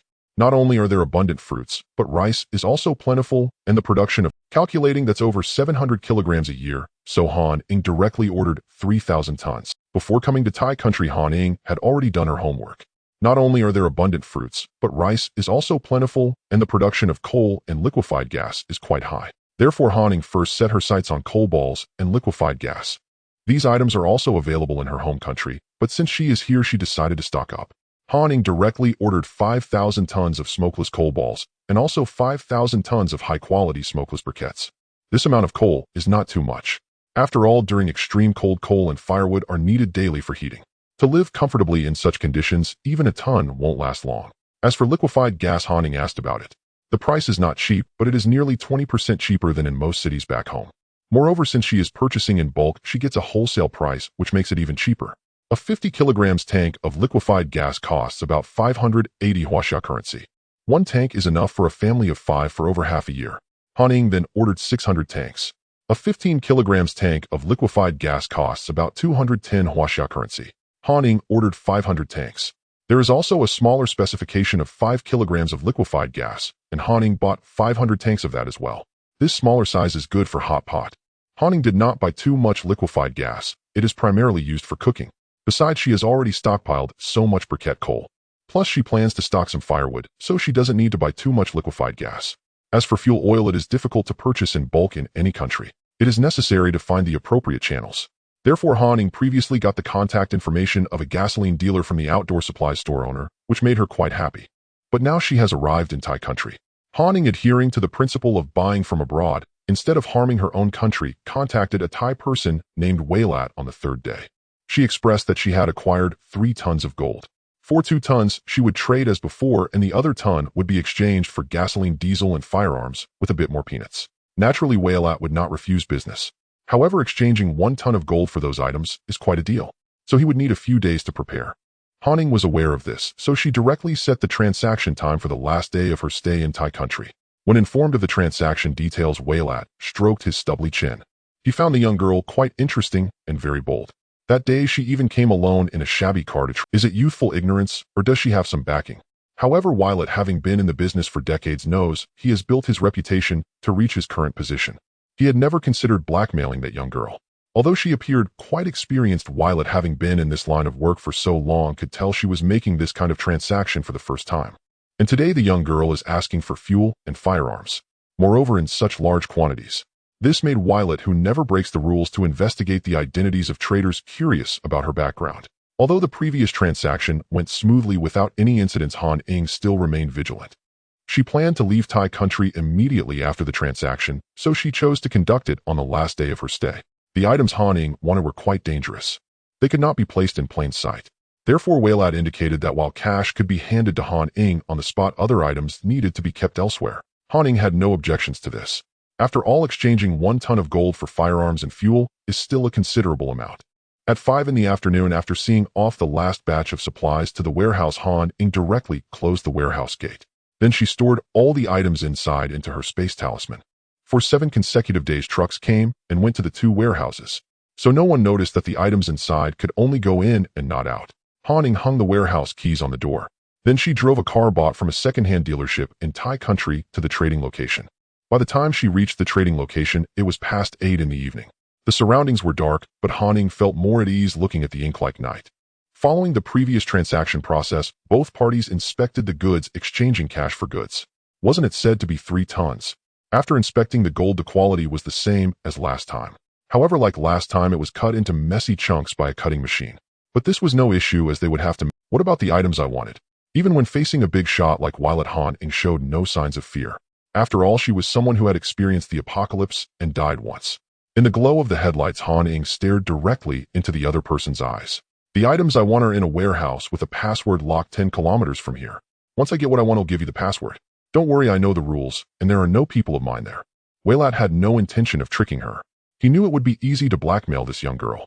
However, he couldn't ruin his business reputation. After all, this young girl had only contacted him through the mysterious web. Though he had some influence in Thai country, he was still not enough to face the person behind the web. He wouldn't take that risk. Everyone seeks wealth, but there is no use for wealth without life. However, he still made some minor adjustments. Because he was genuinely curious about this young girl's background. What a coincidence, the items you want are also in a warehouse 20 kilometers away. What should we do? Han Ying smiled slightly under her mask, realizing that this person indeed wanted to trade with her. Here's the address, and the password is. Violet, upon hearing Han Ying's words, understood that the young girl was wary of him. He generously revealed the password to her in advance. The main reason was that he wanted to explore the young girl's background. He did not break the trading rules. He did not send anyone to keep an eye on that warehouse. Nor would he send anyone to follow this young girl. However, he placed trackers inside the items in that warehouse and in the cash boxes. Han Ying did not expect the other party to so readily give her the password. She had wondered if the password might be fake. But now she had no choice. Here's the key for you. Throwing a key to the person across from her, Han Ying also provided him with an address. Little girl, you're straightforward. Come find me next time if you need something good. Ooh, I have everything here. With the key in hand, Violet took his people to find the warehouse first. Han Ying showed no hesitation as she drove away with a money box. Boss, she headed towards the warehouse. Should we send someone to follow her? One of Violet's subordinates holding a laptop asked as the group departed. No need. Violet did not wish to disrupt the rules of the transaction. His placement of the trackers was merely out of curiosity. He wanted to see where she would finally take the items. This road was not easy to navigate. It was full of potholes and shrouded in darkness, with only the car lights providing a glimpse of visibility. After driving 10 kilometers, Han Ying took over 20 minutes to arrive. Upon reaching the location indicated by her contact, Han Ying was the first to secure the car along with the money inside. Meanwhile, on the vehicle, Violet's group, particularly a subordinate fixated on the computer, suddenly exclaimed. He had just noticed that the tracker had vanished from the screen. However, it soon reappeared, blinking on the screen. He thought that the tracker's disappearance for those few seconds might have been due to a signal issue, so he did not report that. The tracker's signal was perfectly fine. When Han Ying had stored the money into the spatial talisman, she had already detected the tracker inside the box. Accessing and viewing items within the space depended on Han Ying's consciousness. What the naked eye could not see in the outside world, she could perceive effortlessly within the spatial talisman. Otherwise, how could she accurately retrieve what she wanted from the spatial talisman? So upon discovering the tracker inside the money box, Han Ying decisively discarded the box. She only kept the money in the spatial talisman. After throwing out the money box, Han Ying put on a headlamp. Using a password, she successfully opened the warehouse door, revealing barrels of neatly sealed gasoline and diesel. Finding the warehouse's light, Han Ying finally got a clear view of the place. The warehouse stretched endlessly. Besides a narrow aisle in the middle, the entire space was almost filled with oil barrels, stacked layer upon layer, reaching almost to the ceiling. Without time to see how much fuel was there, Han Ying directly walked into the warehouse. After walking for a while, she discovered some wooden boxes that were completely different from the fuel in a corner. She pried open one of the boxes. Inside lay several guns she had long desired. She randomly pried open another box. Inside were neatly arranged packages of peanuts. There was no time to check each box. Han Ying took out the surveillance detector she had bought from the barber who supplied her with the address of the ghost network and thoroughly scanned the warehouse twice. Very good, no surveillance was found. However, to be prudent, Han Ying still turned off the lights inside the warehouse. After carefully checking again and confirming that no red dots appeared, she began to gather all the items in the warehouse. Similarly, just like the money box earlier, the boxes containing gasoline, diesel, and firearms were all equipped with several trackers. Using the same method, after placing the items inside, upon discovering a tracker, Han Ying directly discarded both the box and the fuel. Han Ying found that one of the trackers was in the gasoline barrel. Thus, she tossed both the barrel and the oil back into the warehouse. It was a pity for that barrel of oil. However, Han Ying had no time to extract the oil from inside and had to give up. There was another tracker in the box of firearms. She pried open the box to remove the items inside and returned the box to its original place.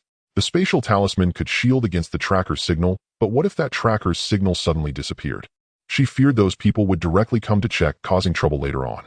After completing these tasks, Han Ying tossed the money boxes from the car back into the warehouse and then drove away, merging into the inky night. Driving through the night, Han Ying arrived at the airport. After parking the car in the lot, she simply abandoned it and left.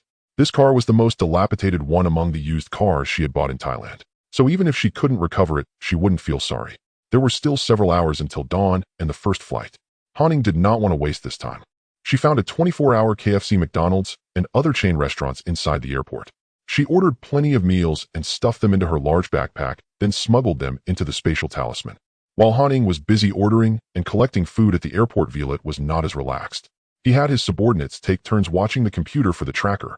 However, since that little girl arrived at the warehouse, none of the trackers had moved. This indicated she was still inside the warehouse.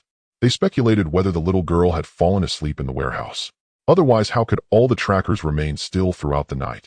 So when Violet learned of this the next morning, he personally went to the warehouse. He also speculated it might be because there were too many items in the warehouse which slowed down the relocation. But all the trackers had not moved. This included the one inside the money box. Therefore, Violet could no longer sit still and led his men to check. Upon arriving at the warehouse, everything was eerily quiet. The warehouse door was tightly locked as if no one had ever come. When they opened the door, everyone stood there dumbfounded with their mouths agape. Apart from the boxes and barrels containing trackers, the entire warehouse was empty. Han Ying, of course, was unaware of the subsequent events involving Violet. She simply decided not to trade with him anymore and planned to visit other countries in half a month. With so many gold bricks in her possession, there was no point in keeping them as they couldn't be consumed. She needed to exchange them for supplies to feel secure. Once on the plane, Han Ying flipped the cap upside down on her head and leaned back in her seat, closing her eyes to rest. In reality, she was sinking her consciousness into the spatial talisman. 1 ton of gold calculated at the price given by the other party would amount to approximately 320 million Huaxia dollars. Han Ying converted half of it into gasoline and diesel and the other half into firearms. She estimated that the gasoline and diesel were all large-capacity containers of 500 liters each. The quantity was approximately 6,000 barrels of gasoline and 3,000 barrels of diesel. An impressive amount. Even if Han Ying flew helicopters and yachts every day, she wouldn't be able to use it all. As for the firearms, Han Ying didn't know much. However, she had done some research online. Those boxes mainly contained modern grenades, various models of handguns, machine guns, sniper rifles, smoke bombs, tear gas grenades, rocket launchers, and a large supply of ammunition. Although the quantity of each type of firearm was not large, it was enough for her. Moreover, Han Ying was not only during future transactions, she could directly exchange gold for what she wanted, just like this time. Upon seeing these firearms, Han Ying instantly felt that her survival skills in the apocalypse had reached a whole new level. Especially when she saw those boxes upon boxes of ammunition, her heart swelled with joy. If she weren't on a plane right now, she felt she might be so excited that she'd start spinning in circles. After landing, Han Ying headed straight to the pet store to pick up Tang Yuan before even going home. Tang Yuan's ear injury had healed, and he had become much more lively. In this life, she wasn't very familiar with Tang Yuan, so she naturally wanted to cultivate their bond quickly. After arranging to obtain a dog license the following day, Han Ying took Tang Yuan home. Tang Yuan was still just a little puppy, barely a month old. The store owner mentioned that he wasn't a purebred Alaskan, having 1/3 Caucasian blood. Therefore, he might possess some of the fierceness characteristic of Caucasian dogs, urging Han Ying to be extra cautious. However, Han Ying didn't care whether Tang Yuan was a purebred Alaskan or not. What she wanted was the Tang Yuan who had always protected her in her previous life. It had nothing to do with his lineage. Since she was back, Han Ying naturally intended to resume her previous routine of stockpiling supplies. First, she planned to go to those rented warehouses to collect a batch of goods. After all, quite a bit of material had piled up in the warehouses over these days. For the time being, Han Ying returned to her routine of picking up breakfast, going to wholesale markets and farmers markets to stock up.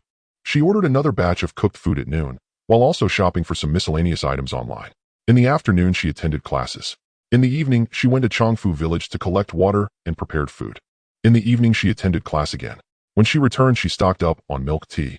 That morning, Han Ying had just ordered a large batch of tissues from a tissue factory. Later, she went to a bottled water supplier she had contacted the day before and ordered 3 boxes of various brands and specifications of mineral water in 3 separate trips.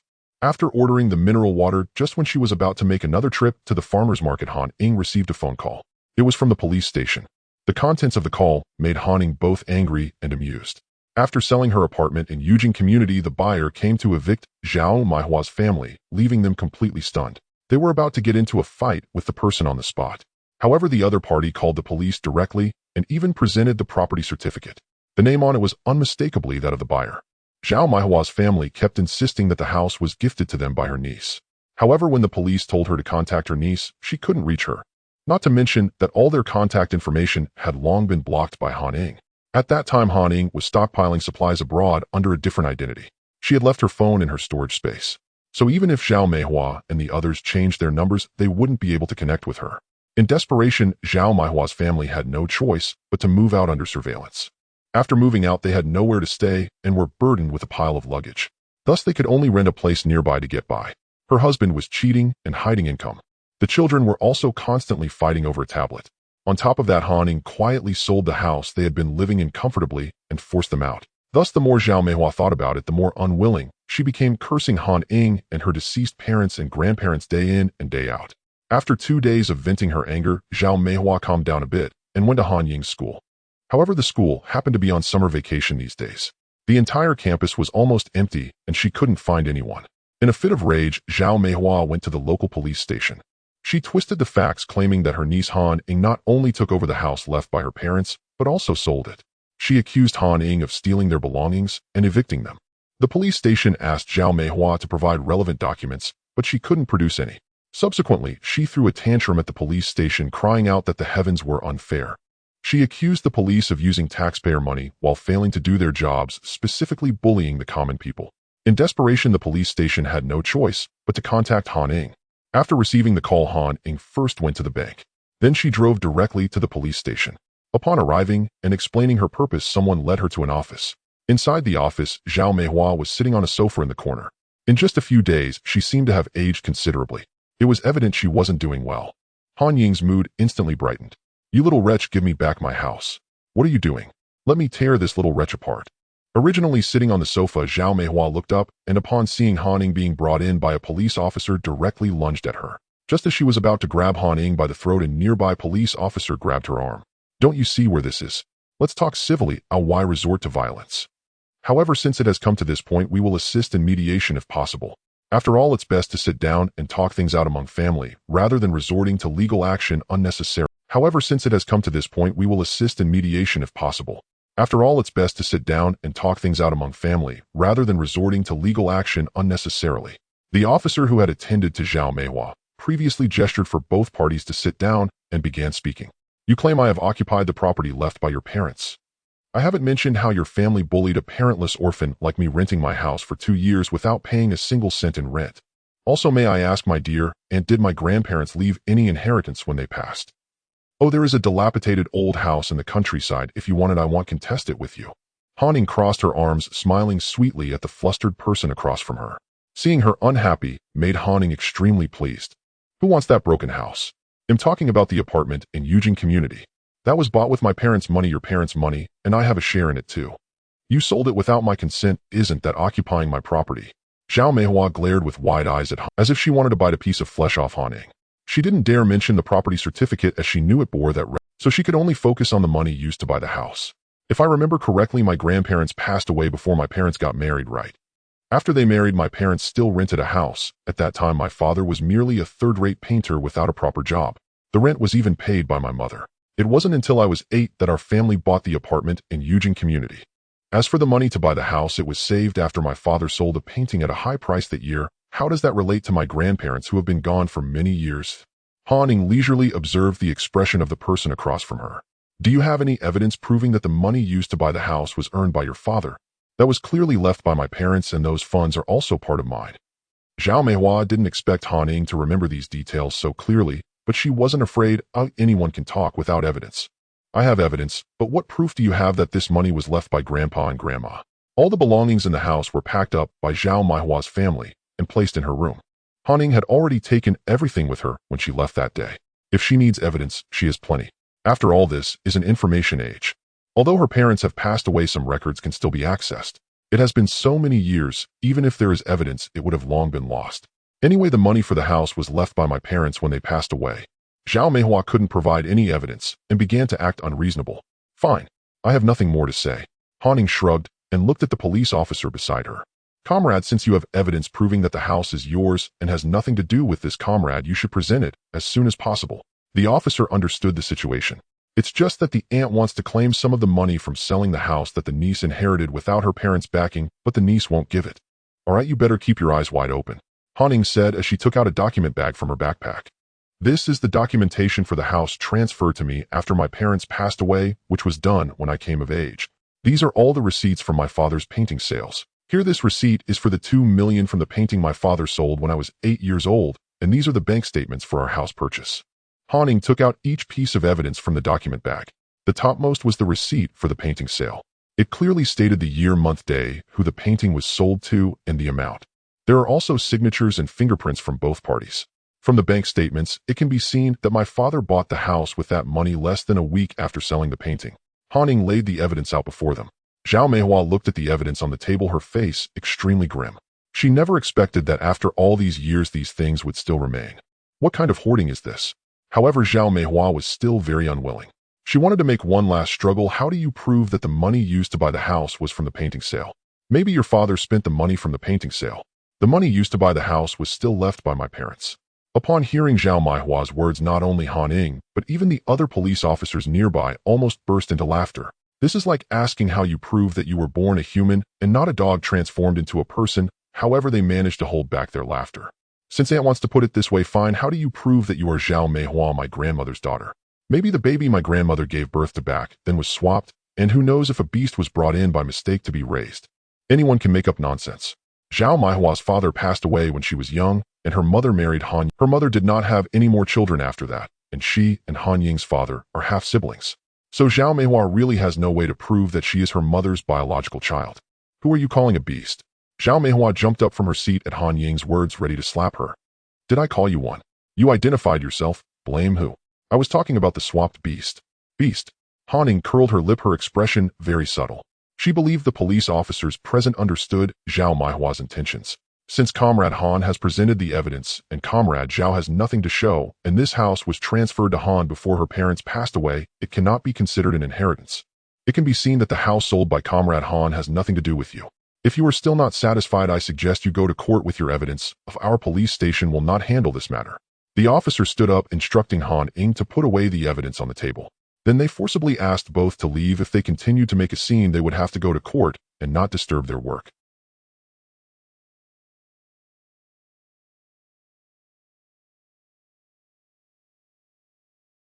Unfortunately, the police station simply did not care about her, directly stating that if she did not leave, she would be treated as obstructing official duty.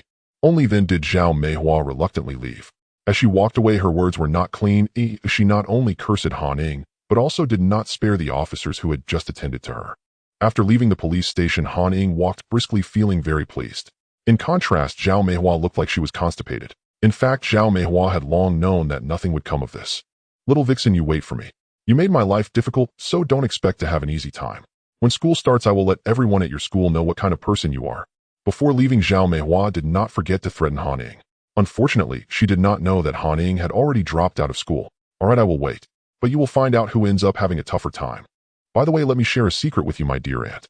Your husband has more than one lover. There is a colleague of his, seems to be an intern. Oh right, it seems they are quite sweet. Since Zhao Meihua threatened her, Han Ying also deemed herself not to be easy prey. After all, who wouldn't fabricate something? Han Ying indeed heard Wang Jianya mention that their company had an intern when she went home last time. It seemed that the intern had quite the background. Wang Jianya already had a record. Even if it was fabricated, Han Ying believed that Zhao Meihua would not disappoint her. Let them go at each other for now. Oh, after the apocalypse, I will deal with them. Han Ying did not know that after she revealed that secret to Zhao Meihua caused quite a scene when she got home. Little did she know that Wang Jianya completely denied the matter. He even hit her. That very night, he packed his bags and moved into the company dormitory. With Wang Jianya moving out, Zhao Meihua solidified his status of having more than one lover. The next day, she caused a scene at their company. Without clarifying the matter, she slapped that intern right there. Pulling her hair, she yelled "Vixen Mistress" and "Fox Spirit" repeatedly. As a result, Wang Jianya was fired on the spot. Zhao Meihua had no idea that the intern was the chairman. She was there for an internship. Furthermore, the intern's father had an even more impressive identity. He was the chairman of a large group. When the chairman learned of this incident, he immediately notified all companies he had business dealings with. Time quietly slipped away as Han Ying busied herself with online shopping, placing orders, receiving packages, picking up meals, collecting water, and playing with her dog. It has been over 2 months since she returned to Taigua with supplies to sell gold. During this period, Han Ying traveled abroad 3 times. In several transactions, she exchanged a total of 20 tons of gold bricks. Not only did she bring back a substantial amount of money, but she also stockpiled many items that could be obtained outside. For instance, 50 warehouses filled with snacks, beverages, and dairy products from around the world. 50 warehouses of various fruits and vegetables. 50 warehouses of rice. 20 warehouses of local specialties from different countries. 30 warehouses of flour, black rice, glutinous rice, wheat, beans, peanuts, corn, and other storable grains.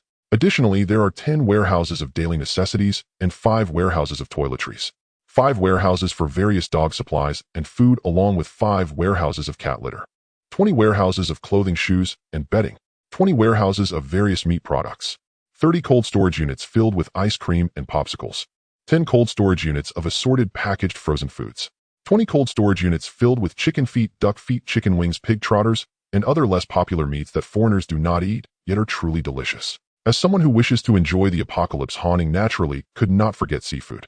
Thus, she decisively invested in various seafood and marine products, filling 80 large containers. In the meantime, Han Ying made a trip to the homeland of king crabs. Their king crabs and snow crabs, along with sea fish, were so abundant that they were almost left untouched. Han Ying directly ordered 30 trucks of king crabs, snow crabs, and 20 trucks of other local deep-sea seafood.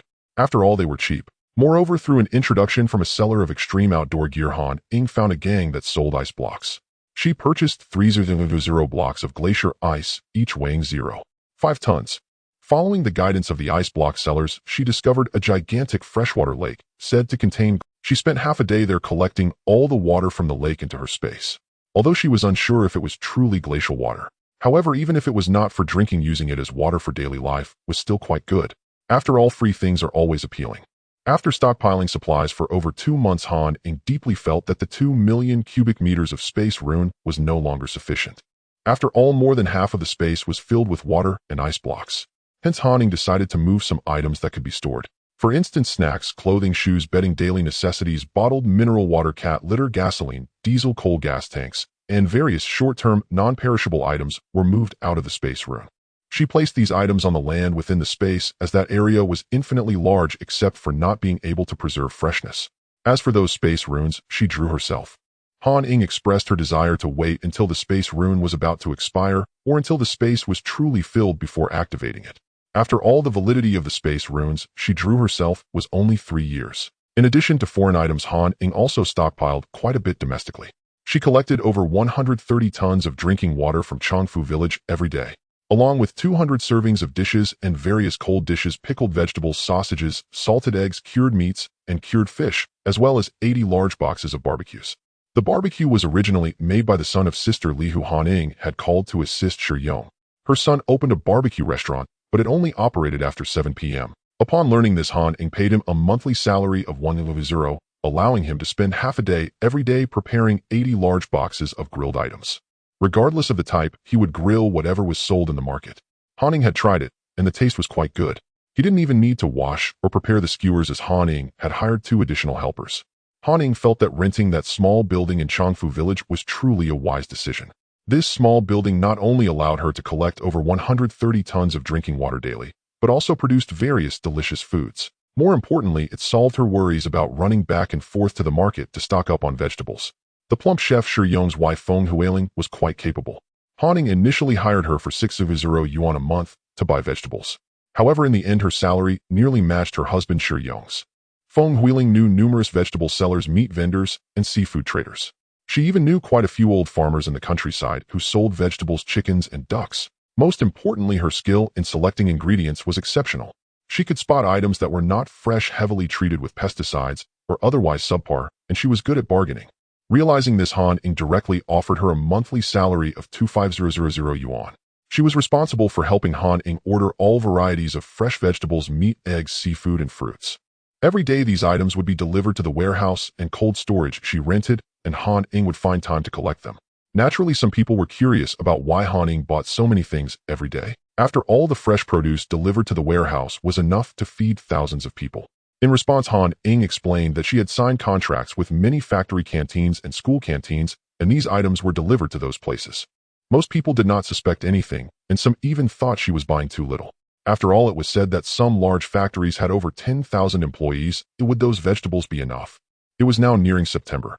In previous years, the weather was still very hot, but perhaps due to the impending apocalypse, this year's cold air was particularly frequent. Indeed, a cold front was arriving again in the past few days. The weather forecast indicated that the temperature would hover around 20 degrees for the next half-month. Han Ying instructed the people at the small building in Chongfu village to stop preparing dishes and barbecues for the past month and only make items that could be stored. such as jerky, cured meat, salted eggs, century egg sausages, smoked meat, smoked fish, dried vegetables, canned fruits, sauerkraut, kimchi, and other storable foods. Han Ying also instructed Feng Huiling to change the items she procured this month. They were to be converted into various dried goods that could be stored, such as yellow beans, green beans, red beans, black beans, sesame seeds, mushrooms, silver fungus, dried tofu, daylilies, dried bamboo shoots, seaweed, shiitake, mushrooms, red dates, rice, millet, black rice, glutinous rice, sago oats, flour, dried oysters, dried scallops, and so on, along with various spices, seasonings, canned goods, salt, sugar, and cooking oil.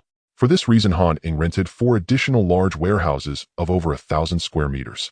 After all, she might not return for at least a month and would have to go out. The items Feng Huiling procured this month could only be stored in these warehouses. Han Ying had been preparing for this day for over a month. She had temporarily halted the courses at the club in Pengcheng. She needed to go elsewhere to learn other skills. However, before that, Han Ying had already arranged to buy melons from a melon farmer she had seen online. This year's weather has been strange with frequent cold fronts. The watermelons which used to sell will have seen poor sales this year.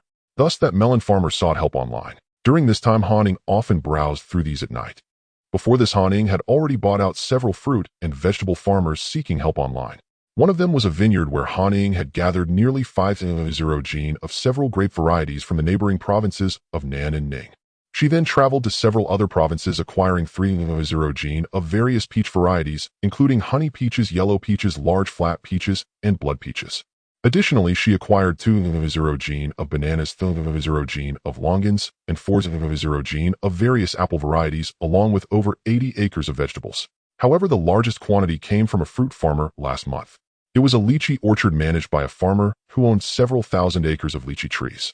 This year, the harvest was even more abundant than in previous years, but the number of buyers for lychees was not only fewer, but also offered lower prices.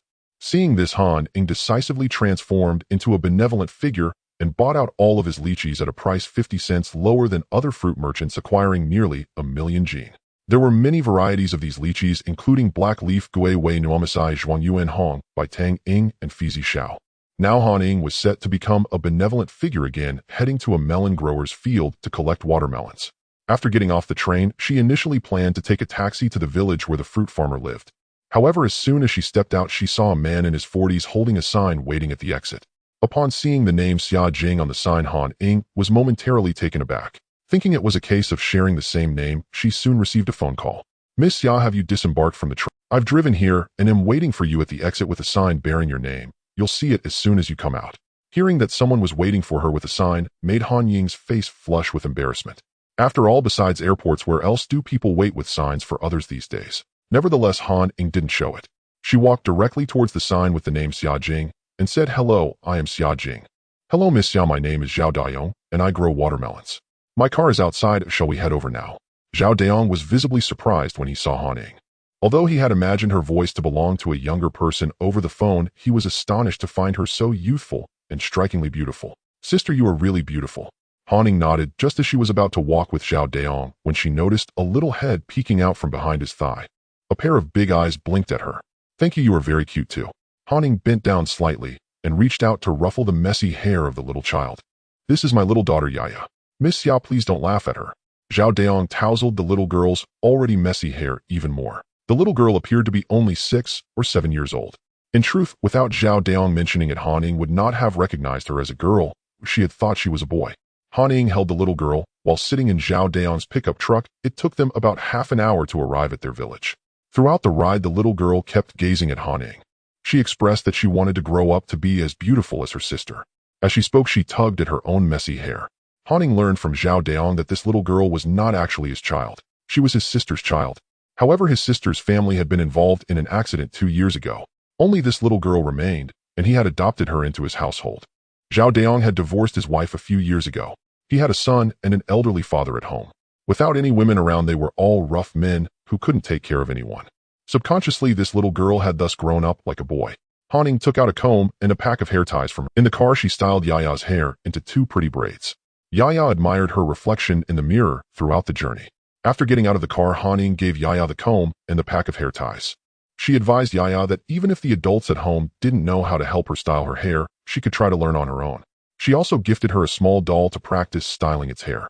Seeing his little daughter hugging the doll with delight, Zhao Dayong gratefully thanked Han Ying. Their family was so busy tending to the watermelon field that they had neglected to care for the children at home. After getting out of the car, Zhao Daong wanted Han Ying to rest at his home for a while and have something to eat. However, Han Ying suggested they go directly to the watermelon field. Zhao Daong's family cultivated over 100 acres of watermelons. They had 4 varieties, 8,424, Maidu, seedless watermelon, and Mo Tong.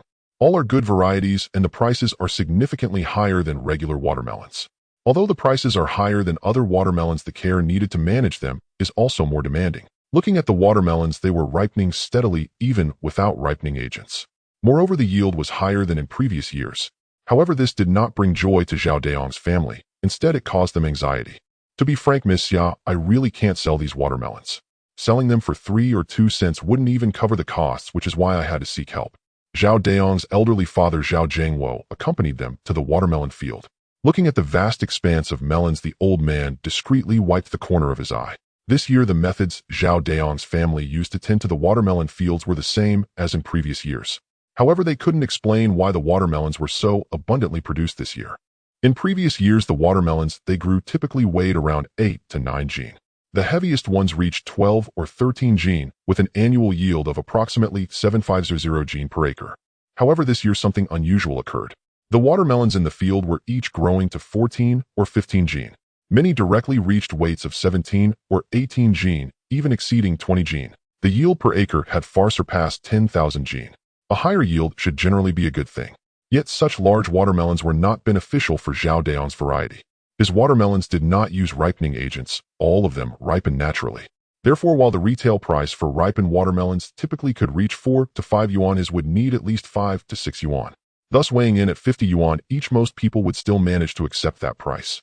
However, now each watermelon weighed over 14 or 15 jin. Retailing a single watermelon would start at 70 yuan or more, and many people couldn't bring themselves to buy at that price. Yet the large size of the watermelons was only one reason for their poor sales. The main reason was that recently cold air had swept through various parts of the country. With the temperature dropping, fewer people were buying watermelons. This had caused the sales of watermelons to plummet. With retail sales sluggish, fruit merchants naturally were unwilling to purchase more. And with the watermelons ripening, they feared they might end up rotting in the fields. Zhao Jiangwo casually picked a watermelon from the field. He flicked his fingers, and a crack immediately appeared where his finger landed. Next, he split the watermelon in half with both hands, instantly dividing it into 2. He presented the half with more flesh to Han Ying and said, "Miss Xia, give it a try. The watermelons from my family are all excellent. Even the ones picked at random are crisp and sweet." Seeing the watermelon handed over, tears nearly streamed from the corners of Han Ying's mouth. This is definitely the gratitude watermelon. Taking the watermelon, Han Ying immediately tore off a large piece of exposed flesh and put it in her mouth. The flesh was tender, crisp, sweet, and juicy. Moreover, the fruit mostly contained white seeds with only a few black seeds scattered about. Looking at the vast watermelon field, Han Ying could already envision the bliss of holding half a chilled watermelon and scooping it out to eat during the peak heat. After visiting the 8424 watermelon field, she then went to a few other fields. "I want all your watermelons." After tasting the watermelons from the last field, Han Ying spoke directly. Nothing more needed to be said. Zhao Daong's watermelons were truly delicious. Completely different from the ripened watermelons on the market. Han Ying felt that every variety from his fields was even better than the ones she had stocked up at the wholesale market some time ago, and sweeter. For such watermelons, Han Ying could only say the more the better. She wanted as many as possible. All of them. Upon hearing Han Ying's words, Zhao Daong thought he had misheard. His voice was somewhat tense, fearing that he had indeed misheard, so he nervously confirmed it once more. "Yes, have someone come pick them right away. I won't be responsible for this. Starting in the afternoon, deliver them to the warehouse I designate in batches and weigh them there." Han Ying had already rented 2 large warehouses nearby before coming. Moreover, one of the warehouses even had a scale, which was just perfect for the situation. "Miss Xia, you know how many watermelons I have, right?" Zhao Jiangwo was worried that his son hadn't made it clear to her how many watermelons they had planted, fearing she would regret it once she found out. "I know. Over 100 acres. Now let's talk about the price." Han Ying smiled as she looked at the honest father and son in front of her. With a face darkened from years of sun exposure in the watermelon fields, it was hard to distinguish his features clearly, but when he smiled, it revealed a set of big white teeth. Zhao Daong's 4 varieties of watermelons had a high retail price. Naturally, the wholesale price was also high, and the prices for different varieties of watermelons varied. In previous years, the price for 8424 was the highest when they sold to fruit dealers. However, upon hearing that Han Ying wanted to buy all their watermelons at once today, he decided to offer a uniform price for all the watermelons. 0.8 yuan per kilogram. This price was 3 to 4 dimes cheaper than what they had sold to fruit dealers in previous years. But this year the watermelons were larger and more plentiful. In fact, this was not much different from their income in previous years. Therefore, this price was not considered low. They did not dare to raise the price too much, fearing that they would scare away such a generous fruit dealer like Han Ying, which would leave them with rotten watermelons in the fields. Upon hearing the price quoted by Zhao Dayong, Han Ying nodded in satisfaction. She had previously bought several thousand watermelons of different varieties at the fruit wholesale market. The wholesale price for just 8,424 alone was 2 yuan per kilogram. The taste was not even as good as Zhao Dayong's watermelons. Zhao Dayong estimated the quantity for Han Ying to give her an idea. His family had 145 acres of watermelon fields. After deducting those that had already been sold, they could still harvest approximately 1.4 million kilograms of watermelons. That's around 1.12 million yuan. Han Ying would not involve herself in the picking of the watermelons if she let them find their own people to pick them and their own vehicles for delivery. Zhao Dayong didn't say anything about this. After all, they had always hired people to pick watermelons themselves. This time, being able to sell all the watermelons smoothly was already something to thank the heavens for. Therefore, Han Ying asked him to be in charge of transportation, and Zhao Dayong accepted. In the end, Han Ying gave Zhao Dayong an address for the warehouse and a deposit of 1.0 yuan before leaving. After leaving Zhao Dayong's house, Han Ying rented a seaside villa over 30 kilometers away from their village. Han Ying had already arranged with several instructors online. Over the next month, she intended to learn various courses, including diving, yacht operation, skydiving, gliding, and piloting a helicopter. Indeed, Han Ying planned to sell gold again overseas after learning these skills and buy a yacht and a helicopter. With so many skills to learn in just over a month time was truly insufficient. Therefore, Han Ying's idea was to ensure she could do it, but didn't need to master it. She figured she would learn first, and then practice gradually when opportunities arose. Han Ying first learned diving and yacht operation. She had some experience in diving during the apocalypse under someone else's guidance. After all, back then food was hard to come by. She could only dive to fish. If she caught something, she could survive a few more days. If not, she would meet her end in the water. On her first dive, the instructor noticed that Han Ying had learned before.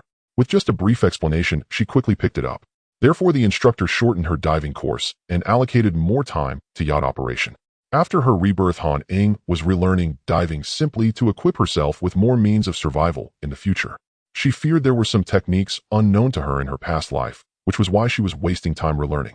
However, since the instructor said she was doing very well, Han Ying directly reduced her original 7.5 days of diving time to 3.5 days.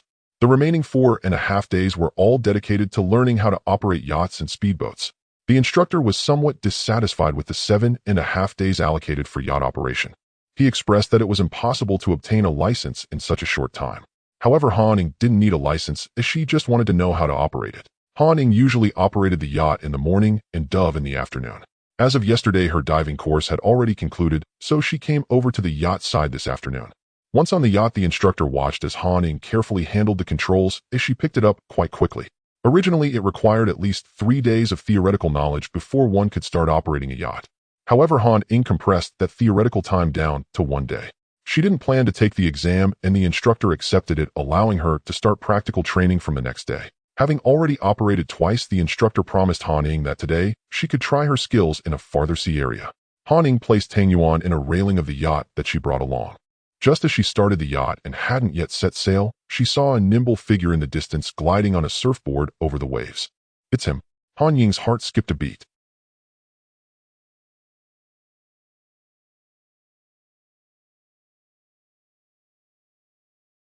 Seeing Han Ying staring intently at the surfing figure in front, the coach quickly seized the moment to advertise. Do you know that person, Coach Lee? Han Ying did not respond to the coach. Her eyes remained fixed on the figure jumping through the waves. Oh, I know him. His name is Lu Yuan. He is here learning to operate yachts just like you. You usually come in the morning, so you haven't seen him, but he's almost done with his lessons. He has one more class to go, I believe. After adjusting the yacht, Coach Lee glanced again at the figure on the water and spoke. So his name is Lu Yuan. Han Ying murmured softly. Previously, on her first day looking at houses in the southern part of Ufu, Han Ying had encountered a boy wearing a mask and a hat. At that time, she thought he looked somewhat familiar, and after pondering for a long time, she finally remembered who he resembled. He was wearing a hat and a mask, so Han Ying wasn't sure if it was him. She just felt he looked a lot like someone she met early in the apocalypse. At that time, Zhao Maihua's family had already moved to the university town to rely on Han Ying for a while. Most of the supplies Han Ying had stored were ruined in the tsunami. After the tsunami, all supplies skyrocketed in price. Once Han Ying had spent all her money, the true nature of that family was revealed. One day, Zhao Meihua urged Han Ying to go out and find supplies again, claiming that the family was running low on food. She took a rented rubber boat wearing a pricey protective suit, braving the toxic fog while searching for supplies with her. Indeed, she found an old convenience store. After plunging into the icy, bone-chilling water, she discovered many good items inside. However, just as she was about to surface for air to go back down and retrieve more items, her foot got stuck in the door. Being trapped underwater was tantamount to death. Han Ying struggled underwater for a long time. Just when she was ready to give up, thinking perhaps dying like that wouldn't be so bad, a pair of hands grasped her foot. After removing the door, that person freed her foot. But Han Ying had struggled for so long underwater that she no longer had the strength to surface. So that person held her under one arm and brought her back to the surface, saving her life. That was the first time Han Ying saw him. After surfacing, that person shared some diving tips for finding supplies. It was thanks to what he taught her that she was able to retrieve many valuable items from underwater. The second time she saw him, he was being attacked by a group. Through the deep, murky water, Han Ying watched as he single-handedly took down 4 or 5 men who were larger than him. Upon closer inspection, she realized that those men's joints had been dislocated by him, leaving them helplessly writhing on the ground. Throughout it all, Han Ying never knew where he lived, what his name was. It turned out his name was Lu Yuan. He probably lived right across from her. Speaking of living across, Han Ying had not seen him since the first time she went to look at the house. She only knew that his house had been renovated earlier than hers, but he had never appeared again. Han Ying's place was almost finished with renovations, she just needed to move in the furniture. Han Ying had installed 3 high-security doors just for the entrance. Each door was top-grade in security. Not to mention crowbars, even a chainsaw wouldn't leave visible marks on them. All the windows had also been modified at great expense. The glass was all top-grade bulletproof glass that she had managed to acquire through connections. Even the walls, floors, and ceilings had been reinforced with thick steel plates at a high cost. She had practically turned 2,702 into a safe. Not to say it was armed to the teeth, but it would be hard for an average person to break in. Han Ying picked up yacht operation quickly. Although she couldn't obtain a license, she didn't need one who would check your license during the apocalypse. Every morning and afternoon, Han Ying studied how to operate a yacht. However, she was not someone who would waste time. Before coming in the morning, she would first make a round in the market to collect most of the breakfast supplies. The same went for lunch. She would pre-order batches of cooked food, pastries, and drinks, and pick them up after eating. In the evening, Han Ying would go to a warehouse located 2 to 3 kilometers from the beach to gather seafood and seasonal fruits and vegetables. There were also some chilled pork, beef, lamb, chicken, duck, and goose that had been delivered that afternoon. The seafood was kept in large fish tanks in the warehouse, so she wasn't worried about them dying even if she collected them at night. However, the moment they entered her spatial symbol, they would perish. Han Ying really liked the oysters from this place. They were plump and thick. Once steamed or grilled and dipped in sauce, a bite was simply exquisite. Thus, Han Ying had the seafood wholesale market deliver 2 truckloads of oysters to the warehouse every day. After collecting those items, Han Ying had to rush to a warehouse 30 kilometers away to gather watermelons. The watermelons could be picked quickly and delivered fast. The warehouse could stack hundreds of thousands of pounds of watermelons daily. However, Han Ying couldn't just take watermelons directly from the truck.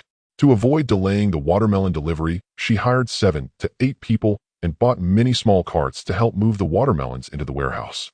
At this speed, around 1.4 million pounds of watermelons could be collected in less than 10 days. Han Ying had a knack for it. Within 7 days, she could operate the yacht skillfully. The day after completing the yacht lessons, Han Ying immediately began learning how to pilot a helicopter. Helicopters were quite different from yachts. Thus, Han Ying planned to dedicate the remaining half-month to learning about helicopters. In her spare time, she would also learn skydiving, rock climbing, and paragliding. The skills of skydiving and paragliding were hardly necessary. Han Ying had merely enrolled in these 2 courses with the thought that having more skills wouldn't hurt, it would help her survive better in the apocalypse. A month passed swiftly as Han Ying grew exhausted every day. Upon returning to the milk tea shop in the university town, she felt like a different person. Han Ying's space still had a wealth of supplies as her backup. The skills and weapons she possessed were her confidence. It gave her more confidence to face the impending apocalypse. Now it is already October, and there are less than 2.5 months left until the day that would later be designated as the end of the world. However, the continuous heavy rains before the advent of the apocalypse have made stockpiling supplies impractical. Thus, the time left for Han Ying to stockpile supplies is just over a month, and she still has many things to gather. Seeing that time for hoarding supplies is running out, Han Ying contacted several foreigners on a mysterious online platform who were preparing to conduct gold transactions after returning. One is from Country M, and besides the transactions, Ying also purchased a large amount of local food, fruits, vegetables, eggs, meat, beverages, salt, and sugar there. Milk there is often dumped in tons without price reduction. Ying directly secured all the milk produced by a farm for a week along with all the dairy products they had accumulated over several months. Ying also bought several hundred sets of diesel and gasoline generators, solar power generators, solar panels, and over 100,000 energy storage devices in Country M. Additionally, Ying found out that Country M is a technological powerhouse and a lumber giant. Therefore, she purchased many items that she had researched online, which could be useful in other potential disasters of the apocalypse. After all, the apocalypse she experienced in her last life involved only tsunamis, heavy rains, viruses, extreme heat, and extreme cold. As for what other disasters might occur afterward, Ying was unsure. However, she knew that after her death in her previous life, the disasters certainly did not end. Thus, she also gathered a lot of material online regarding other disasters and made various preparations. Not only that, but Ying also purchased a large quantity of lumber. There is an abundance of lumber in Country M, and it is quite cheap, costing just over 200 in Huaxia currency per ton. Therefore, Ying directly ordered tens of thousands of tons of lumber to be stored in the infinite space above that piece of land. The sight of tens of thousands of tons of lumber piled together is truly magnificent. In addition to lumber, Ying also did not forget about charcoal, as it has many uses for heating, cooking, barbecuing, and purifying water. However, regular charcoal produces too much smoke, so Ying bought only smokeless fruit charcoal. It is not the kind that has coal or accelerants added, but pure charcoal. The best fruit charcoal is lychee charcoal, but since there are no lychees in Country M, Ying can only purchase lychee charcoal after returning home. Nevertheless, since she was here, she could stock up on other smokeless charcoals and bamboo charcoals. Hundreds of tons were unavoidable. After leaving 5 tons of gold in Country M, Ying went to their neighboring country, Canada, where she also exchanged 5 tons of gold for various supplies. Not to mention other items, just rice, cheese, alcohol, and seafood alone cost Ying 50 million. Upon returning from Canada, Ying realized she seemed to have hoarded an enormous amount of seafood. After all, she would hoard a batch of seafood no matter where she went. However, Ying enjoys eating seafood, so having a bit more is not a bad thing. Another trading partner is Ali from Saudi Arabia. The exact name is unclear, but he is referred to as Ali on the mysterious platform. This person can not only conduct gold brick transactions, but also has air conditioners that Ying wants, which can be useful in extreme heat. Regular air conditioners cannot operate in excessively high outdoor temperatures, or they might burn out. Ying experienced this firsthand in her previous life. In Saudi Arabia, high temperatures are commonplace, so they have developed specialized air conditioners that can operate normally even under high temperature conditions. Ying came specifically for these specialized air conditioners. Due to their scarcity, she had to offer 3 times the price to buy 5 units. Each unit costs 6,000, and they were already in short supply. Upon seeing Ying purchase this special air conditioner, the seller also recommended a garment to her, the temperature-regulating suit. It is said that wearing this temperature-regulating suit in environments ranging from -43 degrees to +43 degrees can maintain a sensation of around 25 degrees. In environments exceeding these temperatures, wearing this suit will result in a slight increase or decrease in perceived temperature as the temperature fluctuates. She almost missed out on it. However, the price is a bit steep. As it belongs to the realm of cutting-edge technology, it not only regulates temperature, but can also serve as protective clothing. She almost missed out on it. However, the price is a bit steep. As it belongs to the realm of cutting-edge technology, it not only regulates temperature, but can also serve as protective clothing. A suit that fits sizes from 80 pounds to 200 pounds, with anti-cutting features, costs 3 million. Ying cursed the swindler in her heart, then turned around and directly ordered 10 sets, and also requested 500 meters of this fabric. However, Ali said that 500 meters is too much, and he cannot obtain that much. He can at most secure 300 meters of fabric with a width of 1.5 meters, and he will also send her a set of cutting tools for this fabric. 300 meters is not a small amount. It is roughly equivalent to 9 bolts. Even if used to make clothes, it can create over a dozen outfits. However, Ying primarily wants the fabric to prepare for Tanyuan and to make herself some socks and gloves. Seeing Ying so readily buy the items he recommended, Ali was quite pleased. Thus, he enthusiastically recommended her several more great items. For instance, escape pods, off-road military vehicles, armored vehicles, helicopters, submarines, yachts, cruise ships, and so forth. Upon seeing the items the other party recommended, Ying suddenly recalled a story she had heard somewhere. A wealthy man went to a department store to buy a fishhook, resulting in the salesperson who recommended the fishhook achieving sales of several tens of millions that day. The wealthy man bought a fishhook and then, following the seller's recommendation, bought a matching fishing rod and a complete set of fishing gear. Afterward, the seller suggested that fishing on the sea is the real enjoyment, and the wealthy man then purchased a yacht. Next, because his car couldn't haul the yacht, he bought a vehicle based on the seller's recommendation. Han Ying felt she was somewhat in a similar situation now. Originally planning to buy just an air conditioner, the other party guessed that she would use it in extremely hot places and recommended the temperature-regulating suit. Seeing her so decisive, without hesitation, she made the purchase. Thus, they speculated whether she was going to work or explore in extreme environments. They then recommended escape pods, off-road vehicles, and so forth that could save her life. Han Ying was somewhat dissatisfied with being treated as a cash cow. However, since she needed all the items he mentioned, she ordered 3 escape pods for 3 people in doubles, 2 off-road military vehicles, 1 medium-sized submarine, 1 large, 1 medium, and 1 small helicopter. A yacht of each size. After all, she can operate both yachts and helicopters.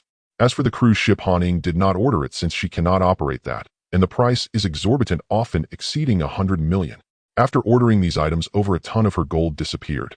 She initially planned to trade 5 tons with him, but ultimately had to add another 2 tons, making it a total of 7 tons. After agreeing on the trade location, Han Ying was about to log off. Just as she was about to close the strange network, she saw a new message from Ollie. The other party asked if she needed gasoline, saying he had a large batch of high-quality fuel available. If she needed a lot, he could give her a discount, considering that the big toys she bought were fuel guzzlers. Han Ying couldn't help but admire how good Ollie was at business. She initially wanted to refuse because she had already stockpiled a lot of gasoline and diesel, and no matter how much she squandered, she wouldn't run out. However, thinking about how these items were from foreign countries, and that after the apocalypse, they could only be left overseas, it made her feel frustrated. Since that was the case, she decided to stock up even more. Additionally, Han Ying thought of something she had stockpiled very little of. She sent a message about what she wanted. Do you have medicines and basic medical supplies? Whether it's special medicines, prescription drugs, or other common medications, vaccines, etc. I want as many as possible, as long as they have a shelf life of at least 5 months. Medical supplies like oxygen machines, surgical knives, blood pressure monitors, thermometers, gauze, bandages, alcohol, iodine band-aids, masks, protective clothing, gas masks, and so on. I need a large quantity of masks. If the quantity of medicines and medical supplies satisfies me, I will buy another ton of gasoline and diesel, along with a ton of gold worth of firearms, bows, and arrows. Han Ying had already purchased several million worth of medicines domestically before, but she was not satisfied with that quantity. However, she couldn't buy more domestically. So if Ollie could obtain them, she wouldn't mind stockpiling more fuel and firearms. The other party clearly did not engage in the medicine business. Seeing Han Ying's request, he hesitated for a moment and said he would give her a response tomorrow. Before heading to Saudi Arabia, Han Ying had already thoroughly checked the available supplies there. After a round of searching, Han Ying was very disappointed. She found that there was not much she could stockpile in that country. The most abundant items were oil, dates, wheat, and knives. There's no need to say anything about oil. Since there was not much to buy in this place, Han Ying directly purchased 20 tons of dates and 10 tons of wheat upon her arrival. Additionally, she bought several warehouses of fruits and ordinary food, as well as 500 regulation knives that could cut through iron, which she couldn't bring back to her country. Just like before. After completing the transaction and collecting her goods, Han Ying directly left that country. She was very satisfied with this transaction. Not only did she exchange over a ton of gold for those yachts, helicopters, lifeboats, submarines, and RVs, but she also received various medicines and medical supplies worth a full ton of gold. Moreover, Han Ying discovered that many of these medicines actually came from Huaxia, and she wasn't sure how the other party managed to acquire them. Of course, she also reluctantly bought the gasoline and diesel worth 2 tons of gold along with the... What made Han Ying even more satisfied was that Ollie from Saudi Arabia said he could give her bows and arrows for free if she didn't want too many. So he generously gifted her 30 bows and 100 boxes containing 500 arrows each, including 10 semi-automatic crossbows that could shoot 3 arrows in succession. This was much more useful than firearms in the early apocalypse. After all, the authorities were still controlling the situation at that time, and chaos had not yet fully erupted. Although the arrows could be recycled, 100 boxes was already quite a lot.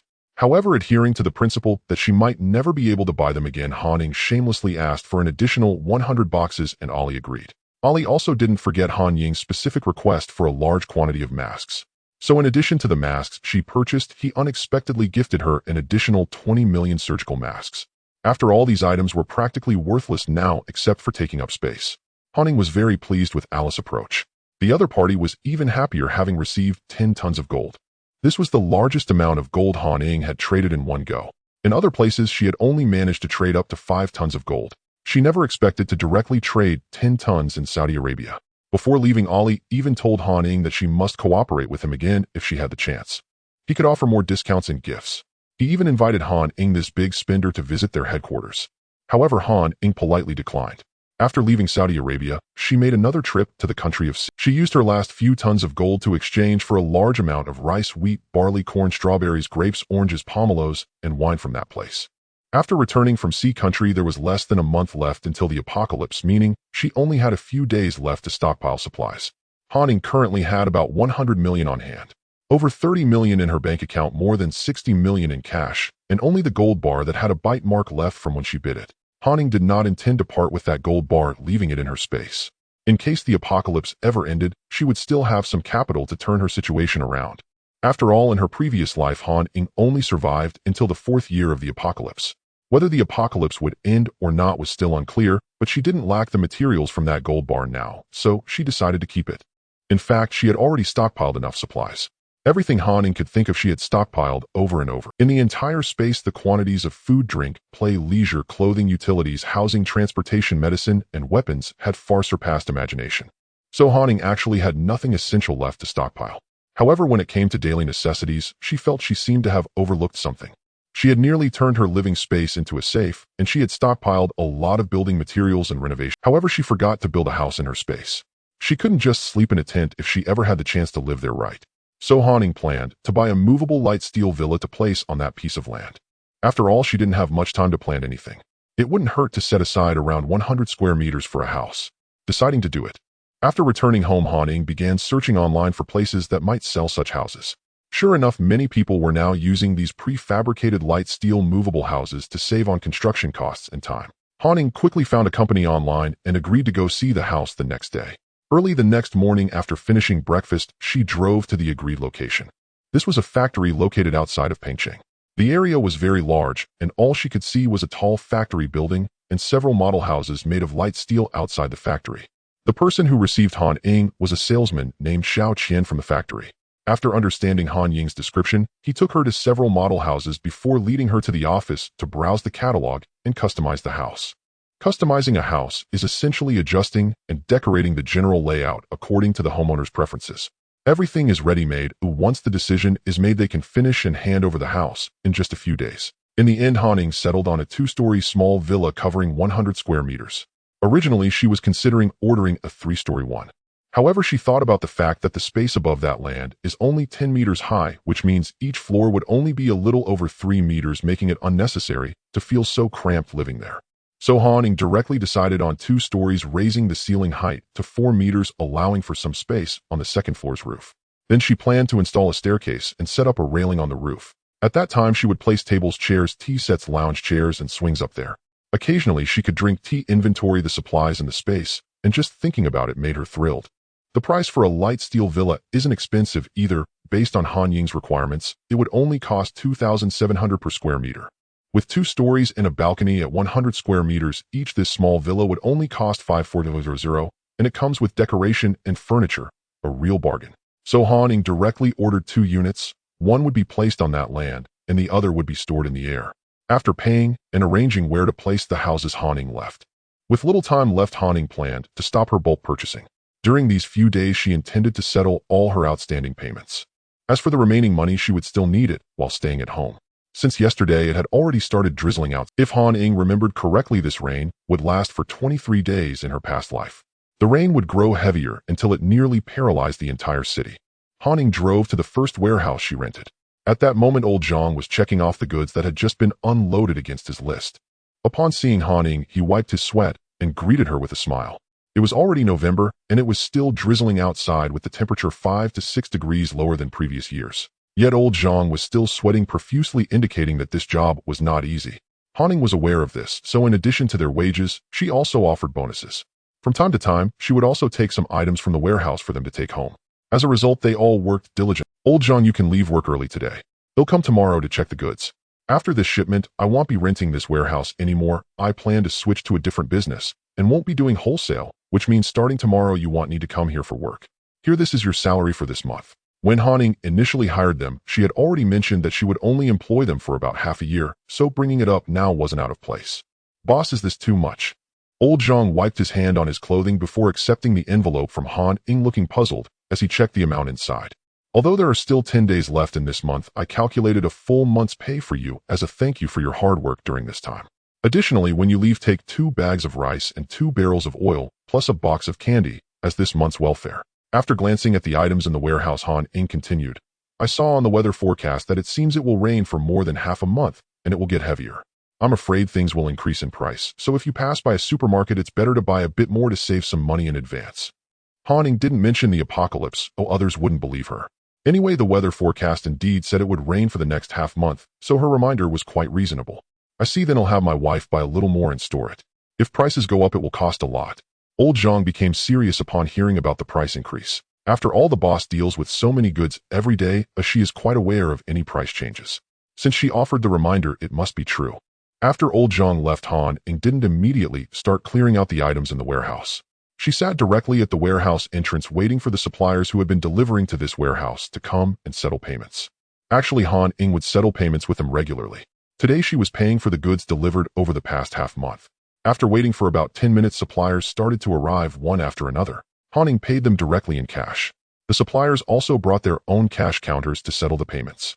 After all, in the previous few payment settlements, the boss had always paid in cash. Han Ying had money in her bank account, but she had more cash on hand, so she settled in cash wherever she could. After staying in the warehouse for 2 hours aside from a few for tomorrow, Han Ying had settled payments with most of the suppliers for this warehouse. While waiting for the suppliers to settle payments, Han Ying didn't waste any time. The takeout on her phone was incredibly convenient. Fried chicken hamburgers, trendy burgers, roasted duck, sliced duck, crispy pork belly, braised steak, beef noodles, beef soup, sausage soup, small wontons, red oil dumplings, fried sauce noodles, meat zongzi, roast duck, roast goose, sushi platters, boneless chicken feet, red-haired chicken feet, duck frames, duck necks. There were simply too many options. Han Ying couldn't even order them all. She could only start by choosing a few dozen items, ordering 50 portions of each.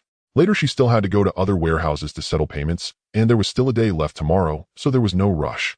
Moreover, she hadn't wasted any time during her previous lunch and dinner breaks, having ordered a ton back then as well. After closing the warehouse, Han Ying finally walked inside. This was the first warehouse she rented. Compared to her other warehouses, it wasn't large, only a little over 500 square meters. However, at this moment, the more than 500 square meter warehouse was already packed to the brim with supplies. Most of the items at the back were seasonings, sauces, pickled vegetables, cooking oil, grains, white sugar, brown sugar, rock sugar, salt, and other kitchen essentials.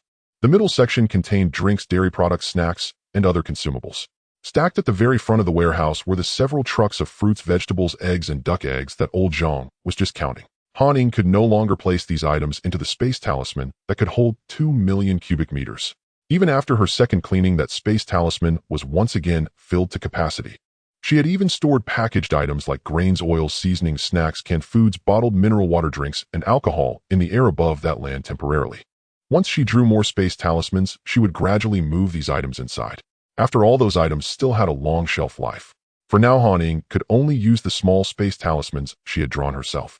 Over the past 6 months, Han Ying has diligently drawn nearly 10,000 small space talismans. The smallest of these small space talismans created a volume of 219 cubic meters, while the largest drawn last month reached 255 cubic meters. This is 5 cubic meters more than the largest one drawn previously, which was 250 cubic meters. This additional 5 cubic meters alone could store an extra 5 tons of water. The largest 255 cubic meter space talisman, aside from Han Ying's nearly negligible improvement in cultivation, was primarily a result of her experimentation with higher quality talisman paper purchased from other sources. She had already hoarded 1000 boxes of this high quality talisman paper, with each box containing 1000 sheets. If possible, Han Ying would have liked to stockpile even more of this high quality talisman paper. Unfortunately, this 1000 boxes was the entirety of the supplier's stock accumulated over the years. To express enthusiasm for her major client, the owner personally delivered the goods with 2 trucks and promised to make every effort to provide Han Ying with an additional 500 boxes of high-quality talisman paper within a month. Those 500 boxes of high-quality talisman paper are worth over 10 million. Today marks the end of the month, but the address Han Ying provided is not for this warehouse, but another one. After securing everything in this warehouse, Han Ying locked the main door and planned to return one last time tomorrow to return the warehouse. Upon arriving at the second warehouse, 2 suppliers were already waiting there. After settling payments with them, Han Ying used the same reasoning to ask the warehouse manager to leave for the day. After 2 days of effort, Han Ying settled payments with all suppliers, over 100 in total, including the 500 boxes of high-quality talisman paper valued at over 10 million. In total, she spent over 70 million. After settling all payments, the money left in Han Ying's possession was no longer substantial. She had a little over 10 million in cash and another 10 million in her bank account. Following the arrival of the apocalypse, order did not collapse as quickly as one might expect under official control. During this time, although prices have risen, money is still usable, so Han Ying must keep some funds on hand. After collecting everything from all the warehouses, including the 500 boxes of high-quality talisman paper, Han Ying returned all the warehouses.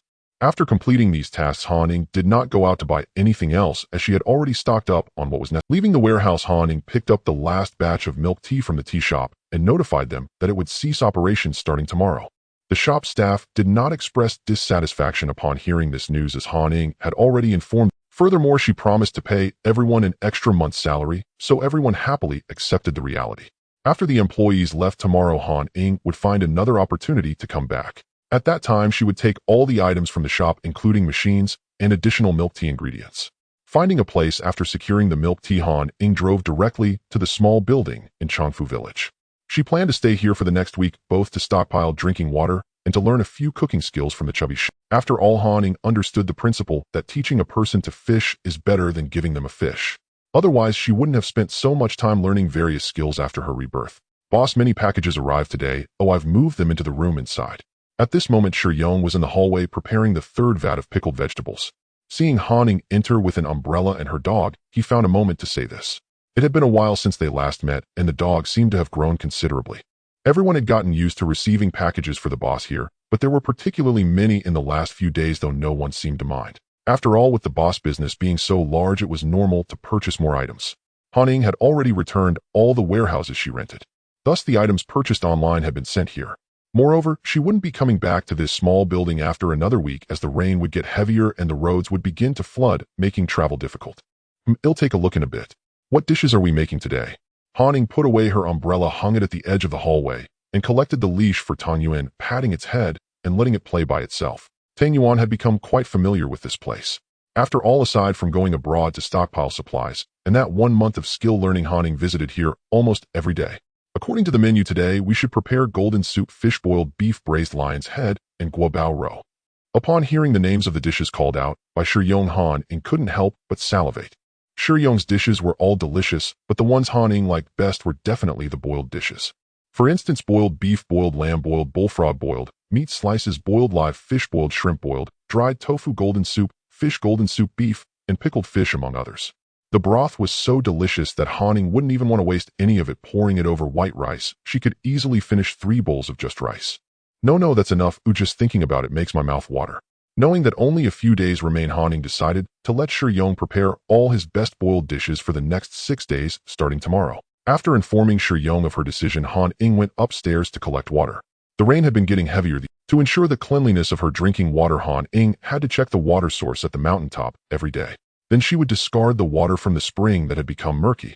This was one downside of the spring water. If it rained heavily, the water quality would start to deteriorate. Fortunately, even though she had to discard water from 2 springs due to the rain, the flow from the other springs had increased significantly. She should be able to collect more clean water in the coming days. After collecting all the water, holding the jumping Tang Yuan, Han Ying went downstairs to the room where her packages were stacked. Recently, Han Ying would stop large-scale stockpiling, but she would still place small orders online for some items to fill in the gaps. Most of the items in these packages consist of disposable masks, disposable protective suits, alcohol, 84 effervescent tablets, sodium hypochlorite disinfection tablets, potassium permanganate disinfection tablets, drinking water disinfection tablets, flour, dew insecticides, DT sticky insect boards, and other protective items.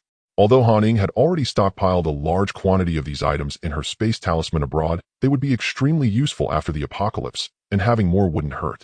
Some items are currently very cheap, but after a while prices could surge over 100 times, making them almost impossible to obtain. Therefore, while she still has enough funds, Han Ying decided to buy more of these items for future use. As the days passed, today marked the last day Han Ying planned to stay in the small building. The rain outside was getting heavier, and if she didn't leave soon, it might become difficult to do so. After Ying packed the last few boxes of vegetables, everyone else had already tidied up the kitchen.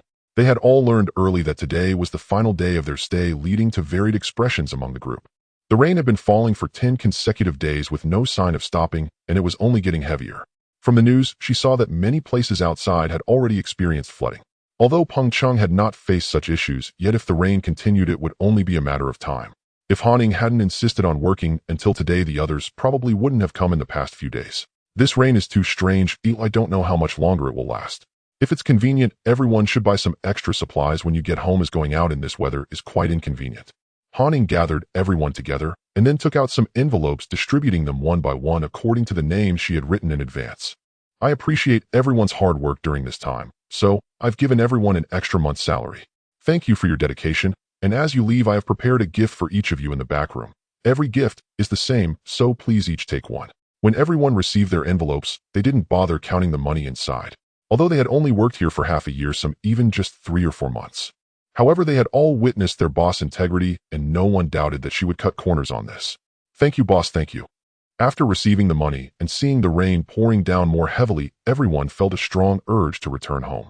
They didn't say much more, directly heading to the back room to grab a gift prepared by Han Ying, leaving hurriedly without taking a close look. It was only after returning home that everyone opened the big gift from Han Ying to see what was inside.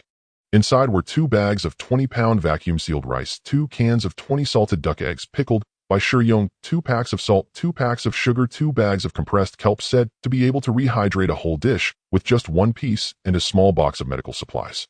The box of medical supplies contained a pack of 100 disposable surgical masks and a bottle of 100 chlorine disinfectant tablets. There was also a bottle of 100 water purification tablets, a bottle of 30 anti-inflammatory pills, and a bottle of 30 antidiarrheal tablets. Everyone was not surprised that Han Ying provided each person with a box of medical supplies. After all, just a few days ago, she mentioned buying a batch of medical supplies to donate to the mountainous regions. She also said that if there were any leftovers, she would save some for each of them. After returning home, some followed Han Ying's advice, fearing it would be inconvenient to go out later, and hurried to the supermarket to stock up on supplies. Others, however, only bought what they needed. After all, there was a supermarket and convenience store right downstairs. They found it very convenient and saw no need to hoard supplies. Naturally, Han Ying couldn't manage their choices anymore. She had already made the necessary reminders, and how others decided to proceed was no longer her concern. After everyone left, Han Ying gathered all her belongings from the small building into her space. Then she took out everything she had previously stored from this small building. Finally, she took one last look at the small building, closed all the doors and windows tightly, and then left with Tang Yuan in her arms.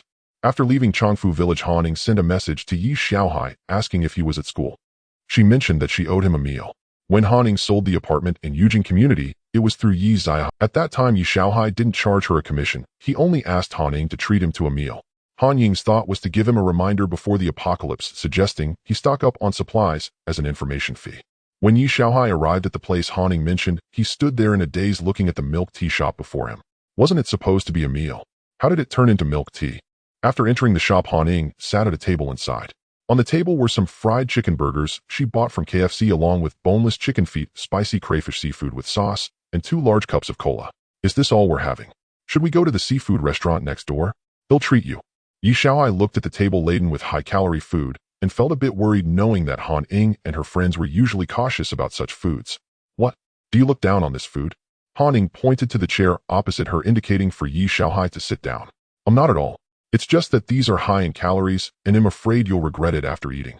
Yi Xiaohai spoke honestly. He genuinely felt that way. It's okay. Han Ying didn't want to elaborate further. The two of them finished all the food on the table, leaving Yi Xiaohai somewhat incredulous.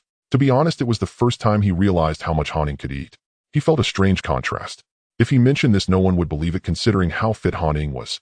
Before Yi Xiaohai headed back, Han Ying reminded him to buy some extra supplies. She warned that this rain might not stop anytime soon, and pointed out the flooding in other cities that made it hard to find supplies. Moreover, the humid weather would spoil things quickly, so he should try to buy well-packaged food that lasts. After Yi Xiaohai left, Han Ying stored everything from the milk tea shop into her space, and then returned directly to Lufu Jiangnan. Han Ying had already given up her apartment in the university town, and from now on, she would be living in apartment 2702 of Lufu Jiangnan. When the elevator stopped at the 27th floor, Han Ying stepped out with confidence for the future. As she passed by apartment 2701, she glanced over. The door was still tightly shut, but she knew someone was inside, having just heard faint voices coming from it. After returning home, Han Ying settled Tang Yuan, and then came back out holding 2 bottles of adult milk powder and a bag of fruit. She then pressed the doorbell at apartment 2701. Hello, may I ask who you're looking for? Wu Tingfang was in the kitchen cooking when she heard the doorbell and was about to ask her mother-in-law to open the door. However, she saw her mother-in-law tidying toys for her son, so she walked out herself and opened the door. Through the peephole, Wu Tingfang saw a very beautiful young girl outside and opened the door. Hello, I am the resident of 2702 next door. My name is Han Ying. I apologize for the noise from our renovations a while back. It must have disturbed you. Please accept this small token of appreciation. Don't refuse it. Wu Tingfang replied, hello, hello. My name is Wu Tingfang. Our renovations are noisy everywhere. Your place is actually quite good. You only work during the day, so it didn't disturb our rest. You don't need to be so polite. Seeing that Han Ying had brought a gift, Wu Tingfang felt a bit embarrassed herself. All right, please come in and sit. We're neighbors now, so we should get to know each other better. I'm just cooking why don't you stay for dinner tonight? Wu Tingfang was very enthusiastic, taking the gift Han Ying handed over while pushing back a few curls of hair from her forehead with a smile. Han Ying remembered that Wu Tingfang must be in her early 30s now. Her husband Lei Minghu was about the same age, an ex-serviceman who now worked as a fitness coach. They seemed to be high school classmates who had gone straight from school uniforms to wedding attire. They had a son who should be 5 this year. Beyond that, she did not know much. No need, but thank you, Sister Wu. I only just moved in and still need to sort things out. Han Ying followed at Wu Tingfang's side as they went inside. Despite knowing them for so long in her past life, this was the first time she had come to their home. The house felt warm and livid and full of children's things. Fang, who is it? He Xiao had at first thought her son had come home early. But when she heard her daughter-in-law open the door without stepping inside at once, she guessed otherwise. Mom, it's Xiao Han from 2702 next door. She was so polite. She said she was worried the earlier renovation disturbed us and even brought us so many nice things. Wu Tingfang introduced Han Ying to her mother-in-law, who was tidying their son's toys. Hello, Annie. Han Ying smiled and greeted her. Oh my, this is far too kind of you. Truly, it wasn't necessary. The family opposite began renovating earlier and made far more noise that frightened me. What you did is nothing. Haha, I don't mean to speak ill of the neighbors, it's just. He Xiao's words tumbled on.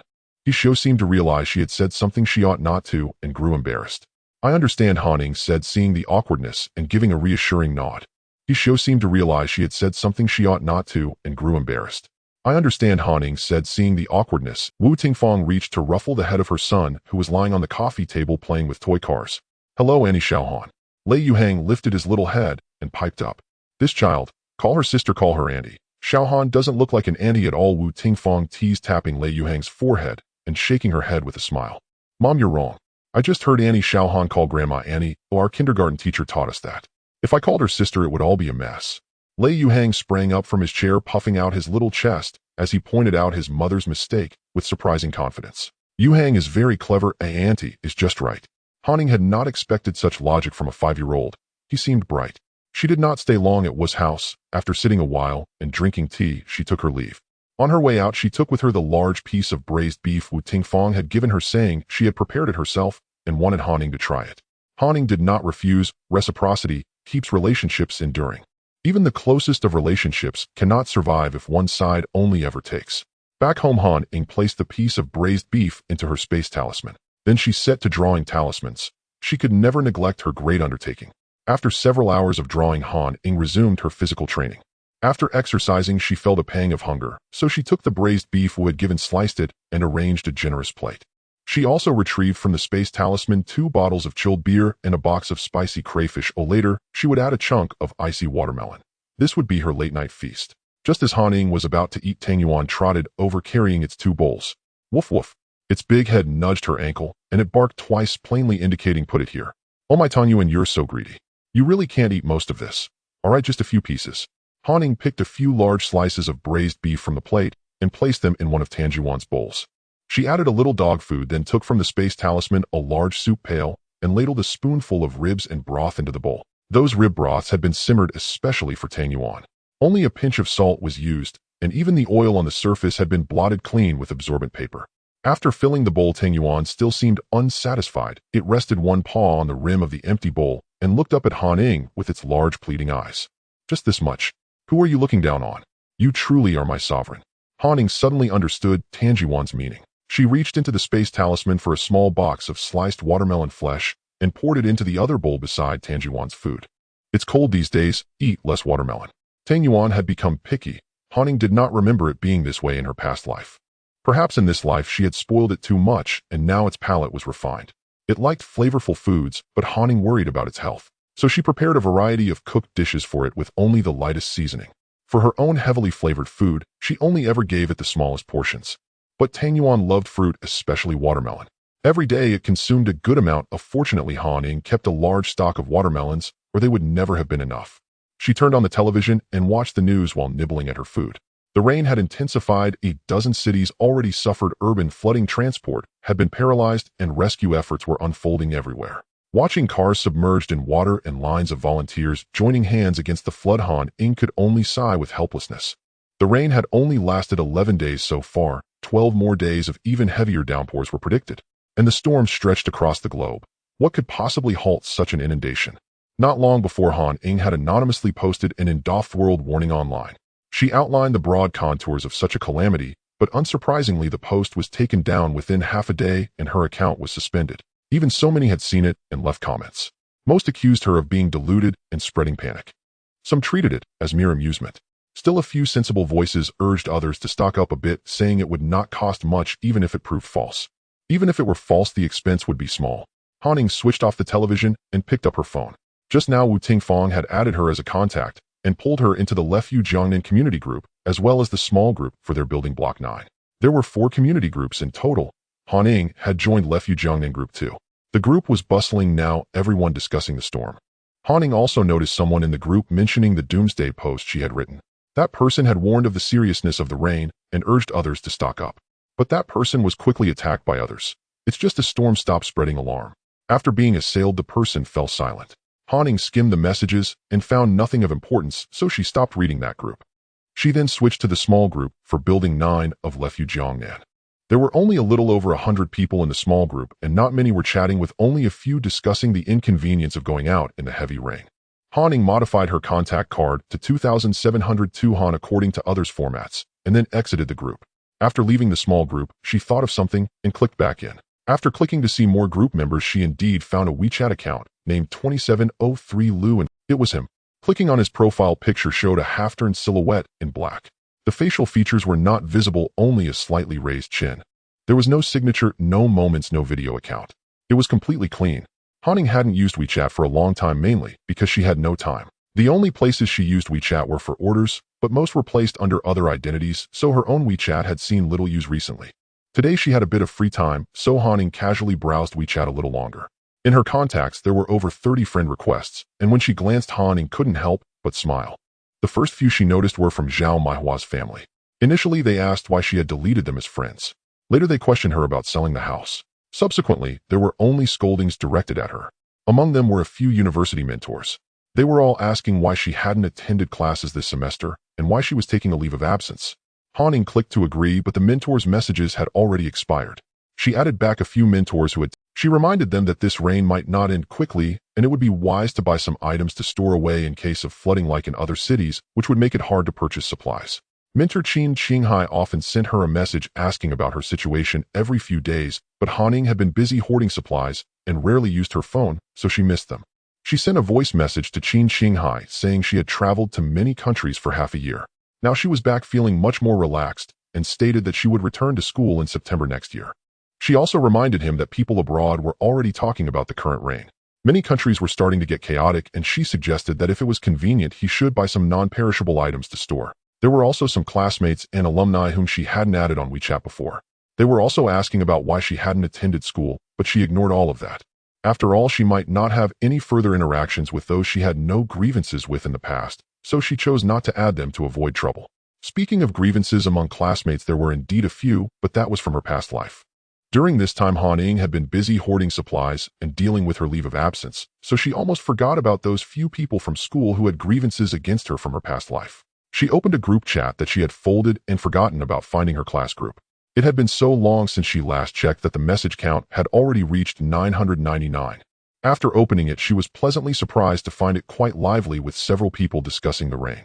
Wang Meili, my cousin overseas, told me this rain is unusual, saying it has already flooded there and many people have started to riot for food. Some even drew guns. He regrets not hoarding more supplies, and my uncle also told me to buy more. What do you think? Should I buy some? Wang Huiyao, don't hoard.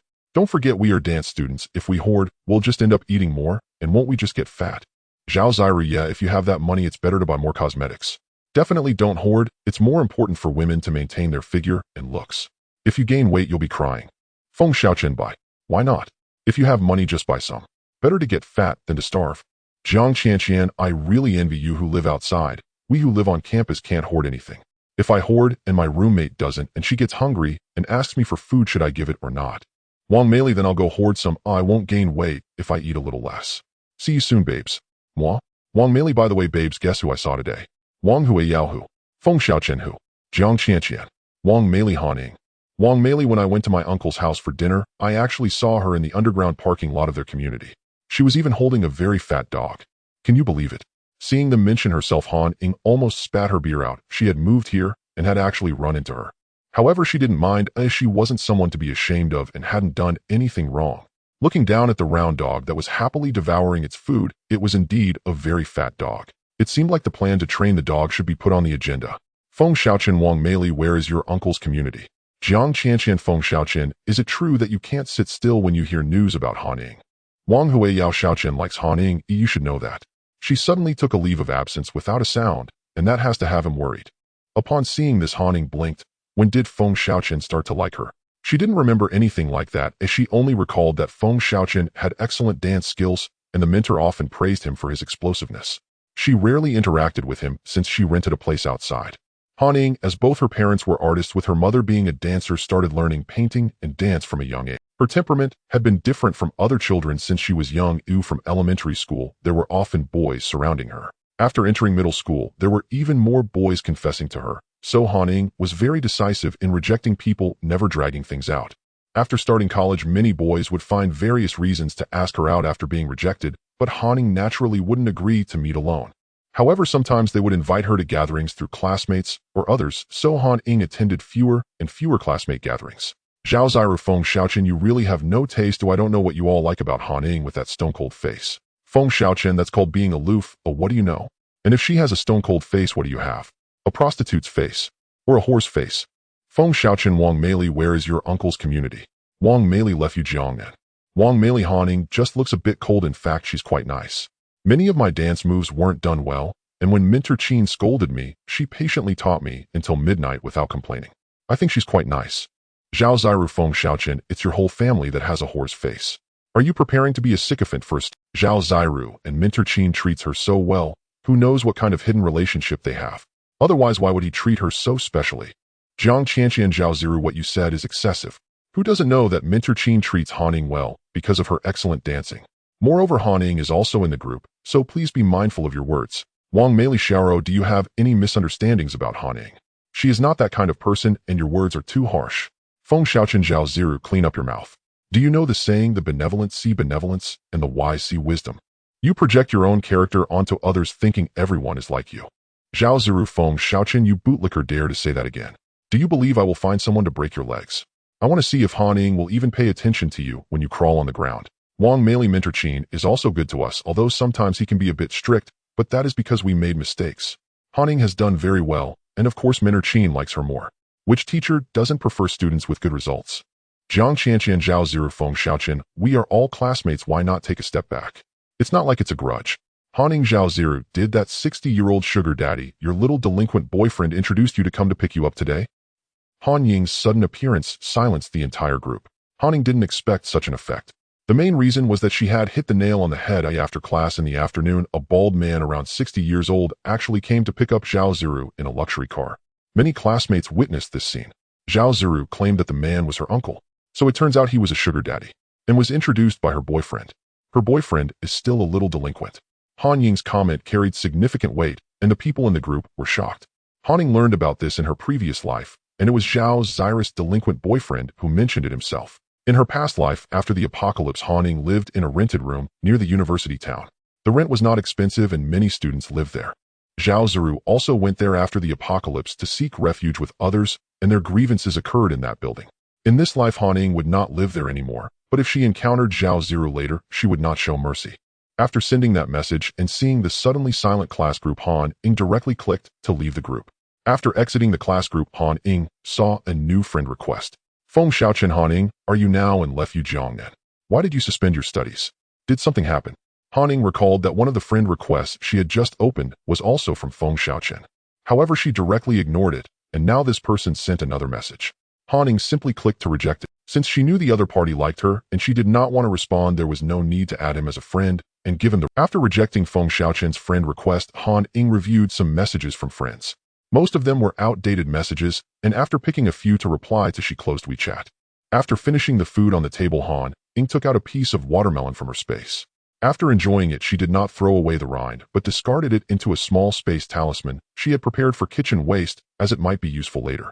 Although Han Ying now possessed resources that could last her dozens of lifetimes, her past experience of hunger made her intolerant to waste even a little. This might be a common ailment of those who survived the apocalypse. Of course, Han Ying did not know if others had this problem. After all, she did not know if there were others like her who had been reborn from the apocalypse. After finishing her meal, Han Ying did not rest, but went straight to the balcony. Han Ying opened the rainwater collector specially installed on the balcony. She directed the rainwater into a folding pool placed on the balcony. This pool could hold about 5 tons of water, and with the current rainfall, it would surely fill up in a few hours. The rain was getting heavier, and it would not be an exaggeration to call it a downpour. The rain to come would be even heavier than today, and this rainwater must not be wasted. Whatever can be collected should be collected, even if it is not used for drinking. It can serve as water for daily use.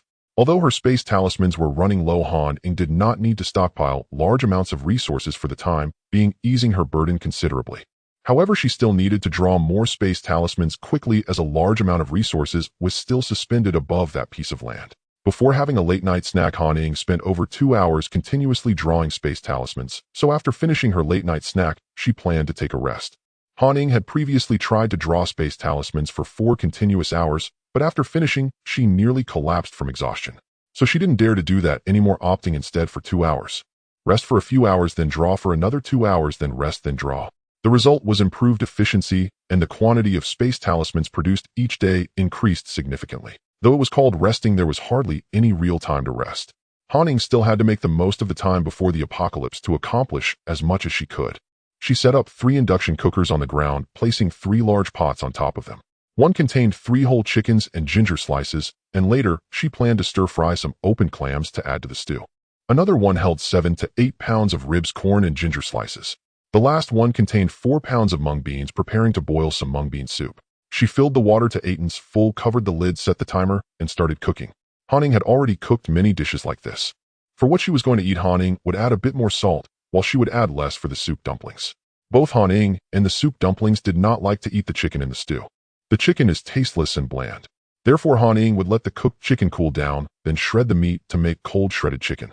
This way she loved it, and the soup dumpling loved it too. Of course, the chicken bones without meat would not go to waste. They were given to the soup dumpling to exercise its teeth, making a crunching sound. As for the broth that was stewed, besides drinking it, Han Ying could also use it for noodles, vermicelli dumplings, wontons, porridge, etc. Every time she and the soup dumpling could finish a large bowl each.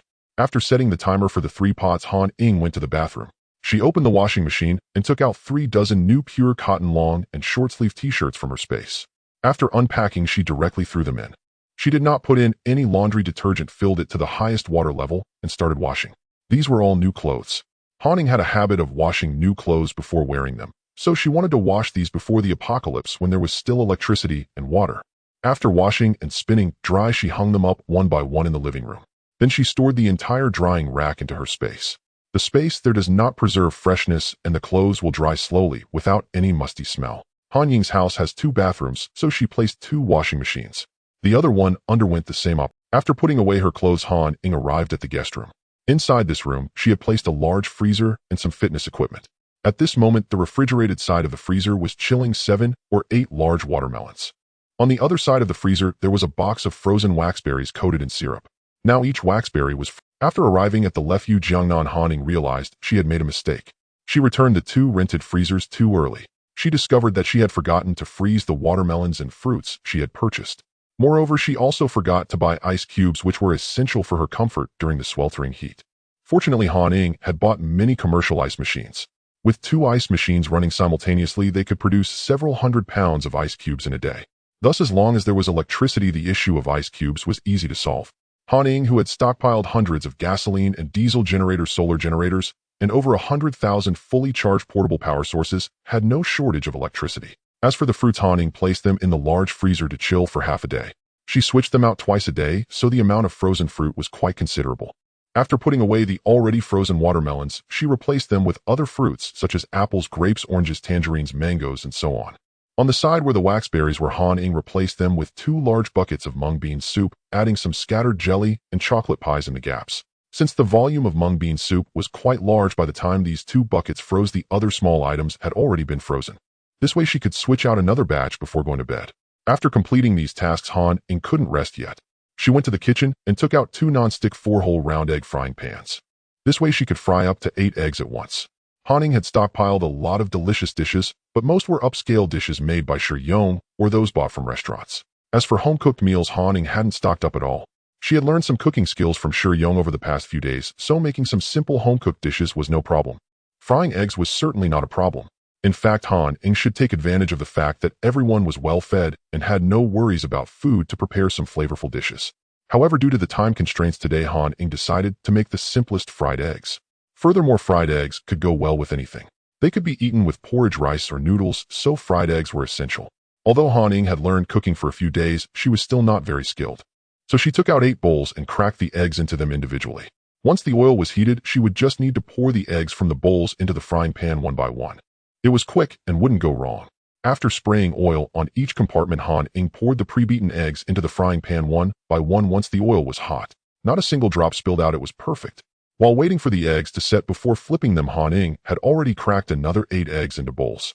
After cracking the eggs, it was just in time to flip each fried egg. The bottoms were slightly charred, but that wasn't a problem. A bit of crispiness made them even tastier. Using this type of pan to fry eggs didn't require much skill. All that was needed was to flip the eggs in time. So even though she was a bit flustered cracking eggs while flipping them, however, Han Ying successfully fried 40 batches of eggs. A total of 160 eggs, filling up 8 large disposable food containers. Han Ying had bought a lot of chicken, duck, goose, and quail eggs. Especially chicken eggs, there were at least hundreds of thousands of pounds. She even bought quite a few turtle and ostrich eggs online. Not to mention other types of eggs. There were many ways to prepare chicken eggs. Fried eggs and boiled eggs were the simplest methods. Han Ying planned to start making Korean-style marinated eggs and tea eggs after some time. The marinated eggs needed to be made with a runny yolk. Just thinking about it makes her mouth water. She must make a little extra. She stored all the fried eggs in the spatial talisman, and the eggshells couldn't be thrown away. The shells had their own uses. In a world where everything was scarce, the eggshell powder previously reserved for poultry was even a luxury for calcium supplements for humans. After storing the shells in the kitchen waste spatial talisman, Han Ying twisted her neck. It was time to continue her talisman drawing endeavors. After drawing spatial talismans for over an hour and practicing her body for a while, it was already past midnight. Han Ying went to the balcony. It had only been 5 or 6 hours since she returned, and the foldable swimming pool, which could hold about 5 tons of water, was already 9/10 full. This showed how heavy the rain outside was. After collecting the water into a special space talisman for rainwater storage, Han Ying turned off the rainwater collector. She replaced the swimming pool with a taller one that could hold about 10 tons of water. Otherwise, she worried that by the time dawn came, this pool would be full. Actually, besides collecting rainwater, Han Ying would also store some tap water from the community into the space, but this amount was not much, averaging about 1 ton a day. After all, if the monthly water usage exceeded a certain threshold, someone would come to check the water meter and the water supply, which would be quite troublesome. After reopening the rainwater collector, Han Ying opened a small gap in the balcony's glass. Through the gap, Han Ying could see that in the entire community, apart from the streetlights in the downstairs garden, only a few dim lights were still faintly shining. The continuous heavy rain made everyone's hearts feel heavy. They could only go to bed early. After lying on the bed, Han Ying scrolled through her phone for a while. She did not look at the chat software, but directly opened several fresh food delivery apps. These apps had delivery points at the convenience store at the entrance of the community. Clicking into each app, Han Ying found that many items had increased in price. Especially fresh produce such as vegetables, fruits, and meats had risen by at least 30%, while grains and oils had not increased much for the time being. She casually selected some snack seasonings, bottled mineral water, canned goods, and other items that could be stored without refrigeration and placed some orders. Then, seeing that there were even warm baby patches for sale, Han Ying decisively bought 200 of them. Han Ying had previously stockpiled 5 large warehouses of warm baby patches and hot water bottles. However, warm baby patches were used up quickly during extremely cold weather. Going out once might require sticking on 5 or 6 or even 8 patches. Since they could still be bought now, she decided to stock up a little more. After purchasing these items, Han Ying lay down and fell asleep immediately. She was a bit tired after a busy day. If it weren't for the energy she gained from the transmission talisman, she felt that she would be so exhausted that she couldn't even lift her hand. The next morning, Han Ying was awakened by the ringing of the doorbell. No one among her friends or classmates knew she lived here, so the only ones who could ring the doorbell were those from the same floor or the property management. Looking at the time, it was already past 9 o'clock. Han Ying rubbed her shoulder-length hair and casually tied it up. Then she put on a down jacket and went out to open the door. Through the peephole, Han Ying saw that standing outside was Wu Tingfang. "Hey, you two really have quite the tacit understanding you opened the door at exactly the same time." At the moment Han Ying opened the door, Wu Tingfang also heard the sound of the door opening at 2703 diagonally across. Han Ying looked up at the diagonally opposite door upon hearing Wu Tingfang's words. Coincidentally, the person over there looked her way as well. The two exchanged glances, then both turned to look at Wu Tingfang, who stood at Han Ying's door. Wu Tingfang explained, "On that little Lu, I rang your doorbell for quite a while, but you didn't open the door, so I came over to Xiaohan's place first. Sorry, I was just taking a shower." Lu Yuan raised a hand to touch his damp hair, apologizing. "Oh, it's fine, it's fine. By the way, these are the dumplings I just made this morning. They're still warm, so I brought some for each of you." As she spoke, Wu Tingfang handed a container to Han Ying, then took a few steps back to give one to Lu Yuan. "Thank you," both said in unison. "Haha, no need to thank me, no need to thank me. As neighbors, we should interact more. I'm a bit friendly by nature, so don't mind me. By the way, you two haven't met yet, right? This is Han Ying, and this is Lu Yuan." Wu Tingfang stood in the middle and introduced the two. Lu Yuan said, "I know." "Huh, you two know each other?" Wu Tingfang asked in confusion. Hearing Lu Yuan say he knew Han Ying, she looked at him with curiosity. Lu Yuan replied, "I'm also from Pengcheng University, in the finance department." In the morning, Lu Yuan wasn't wearing a mask or a hat. The distance between them was about 2 meters, and it was the first time Han Ying could see him so clearly. Lu Yuan's complexion was a cool white, and his handsome, gentle face had thick eyebrows slightly raised, giving him an unruly look. Paired with his dark, deep-set eyes and long, slightly curled eyelashes, he exuded an air that was both aloof and gently inviting. Han Ying rarely interacted with boys her age, but due to her major, she had seen quite a few artistic performances. Whether it was online celebrities or those she had seen in real performances, Han Ying thought Lu Yuan was not inferior to those stars.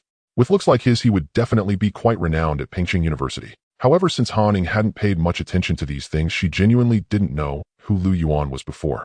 "So you two are alumni, that's quite a coincidence. Well, you should eat the dumplings soon, otherwise they'll get cold. I should head back now, or it's quite cold today," Wu Tingfang said, waving to the two before going home. After hearing Lu Yuan's words, Han Ying pondered for a moment, then looked up to see Lu Yuan nodding at her before he turned and closed the door. Han Ying genuinely didn't expect Lu Yuan to actually know her. Did he rescue her from the water last time because he recognized her? She shook her head, deciding not to dwell on the matter. After closing the door, Han Ying casually placed the dumplings into her space talisman to avoid them getting cold later. After all, although it was just early December, it was already quite chilly. Once inside, Tang Yuan was already wagging its tail, circling at her feet and barking. "Woof woof. Master, hurry up and serve me food. Your handsome dog is going to starve." Han Ying patted Tang Yuan's head, knowing it was hungry since she had woken up late today. After serving Tang Yuan breakfast and taking care of its needs, she finally went to the bathroom to wash up. After washing, she continued to apply various creams on her face and hands, all the while thinking about Lu Yuan from earlier. She didn't expect he was in the finance department. If she hadn't heard it from him, Han Ying would have definitely thought Lu Yuan was either a medical student or an athlete, or even in the military. Yet she never would have imagined he was in finance. After all, during the apocalypse, that effortless skill he displayed when dislocating someone's joints showed he must have a profound understanding of human anatomy. And he wasn't even a medical student. This person seems to have learned a bit of everything. Han Ying had encountered him when she was learning yacht operation. At that time, he was also learning yacht operation and rock climbing, and she even saw him surfing wildly in the sea. His diving skills were even better than the instructors. Does a finance student really need to learn so many things? But then she thought of herself. As a dance student, she not only knew how to draw, but also how to shoot, practice karate, engage in sanda, dive, rock, climb, operate yachts, drive speedboats, fly helicopters, and even draw talismans. So it seems there's nothing strange about Lu Yuan being so knowledgeable, right? But isn't he a university student? How can he wander around like she does? As a dance student, she not only knew how to draw, but also how to shoot, practice karate, engage in sanda, dive, rock, climb, operate. What Han Ying didn't know was that after being questioned about how a finance student could learn so much, Lu Yuan returned home and directly finished all the dumplings Wu Tingfang had sent, then gulped down a glass of milk. After tidying up, a tang knife appeared out of nowhere in Lu Yuan's hand. He then practiced striking, cutting, stabbing, flicking, and blocking in a standing position. He continued this cycle until he was drenched in sweat, showing no signs of stopping. Wu Tingfang had sent over quite a few dumplings, at least 20. After finishing a whole box of dumplings with a cup of hot milk, Han Ying, still wanting more, took out a bowl of small wontons from her space talisman. Only after finishing the small wontons did Han Ying feel satisfied, ready to begin her day's work at home. First, she went to the balcony to collect the rainwater that was nearly full into her space talisman. Then she went to the freezer to swap out some fruit, collecting the ice cubes that had been made and replacing them with 2 tubs of mineral water. On the electric stove on the floor, she placed 3 large soup pots. In the morning, Han Ying had simmered a duck soup with tea tree mushrooms, a big bone soup with cordyceps flowers, and a red date soup with silver fungus and bird's nest. After doing all this, Han Ying tossed a batch of clothes into the washing machine before starting her talisman drawing endeavors, drawing space talismans for a full 2 hours. Han Ying looked at the small pile of space talismans before her. She hadn't counted, but estimated there were nearly 30, feeling a sense of accomplishment. Including the space talismans she had drawn previously that had not yet been activated, Han Ying had accumulated over 6,000. Moreover, the inner space of these small space talismans was basically 255 cubic meters. This meant she still had over 1,000,000 cubic meters of space. However, looking at the empty supplies in that space, Han Ying felt she needed to keep working hard, as she still had a big task left to do. After putting away the space talismans, Han Ying was about to head to the kitchen to start a big cooking session when her phone, which had been set aside, rang twice in quick succession. Hearing the sound of a WeChat message, she opened WeChat to find it was announcements from the 2 groups she had pinned. One was from the Lufu Jiangnan Group 2, and the other was from Lufu Jiangnan Building 9. Since Han Ying had already moved here, she planned to stay here as much as possible in the future. Since I plan to stay here for a long time, I should naturally pay more attention to the community news. However, to avoid disturbing my own life, I will only be reminded through her and the group announcements. The announcements of the 2 groups are quite similar. They mention that orders from Chi Tuan Hima Ding Dong and others have been delivered. Due to the heavy rainfall, all delivery orders for this community have been placed in the underground parking lot. Residents are advised to retrieve their items if they are at home. Those unable to do so will have their orders sent to a convenience store outside the community. Han Ying indeed bought quite a few things last night. However, she placed her order rather late, around midnight. Therefore, her items have not yet arrived and will have to wait until tomorrow. But since they are delivered to the underground parking lot, it saves her from getting drenched in the rain, which is quite nice. Han Ying does not need to go out to fetch her items, but Lu Yuan from 2703 opposite her and Wu Tingfang from 2701 next door went out to the underground parking lot after seeing the announcement. When they returned, Lu Yuan had a large bag in each hand, while Wu Tingfang was even more exaggerated, pushing 2 small carts loaded with 2 big bags of items. While they were moving their things in from outside, Han Ying was in the kitchen humming a tune as she watched a video on her tablet while cooking. Today she is making spicy shrimp. This dish is quite simple, and after learning for 7 days from Shiyong, Han Ying has already gained some basics.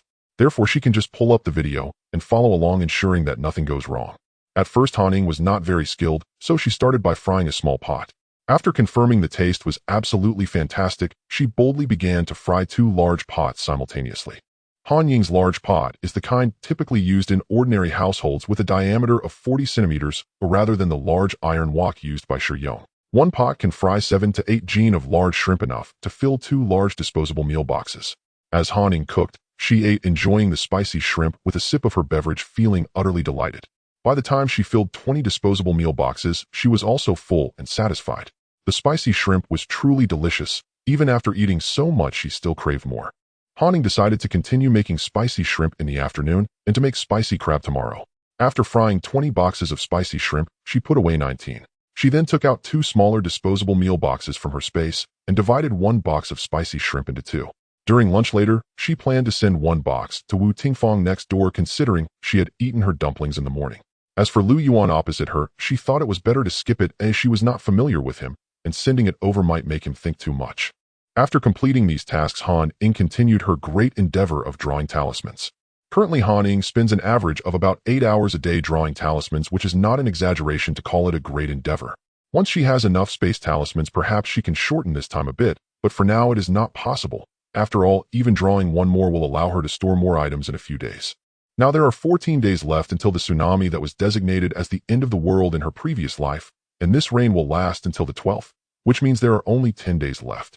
On the 3rd day after the rain stopped in her previous life, at 8:30 a.m., a super-level tsunami warning was issued globally.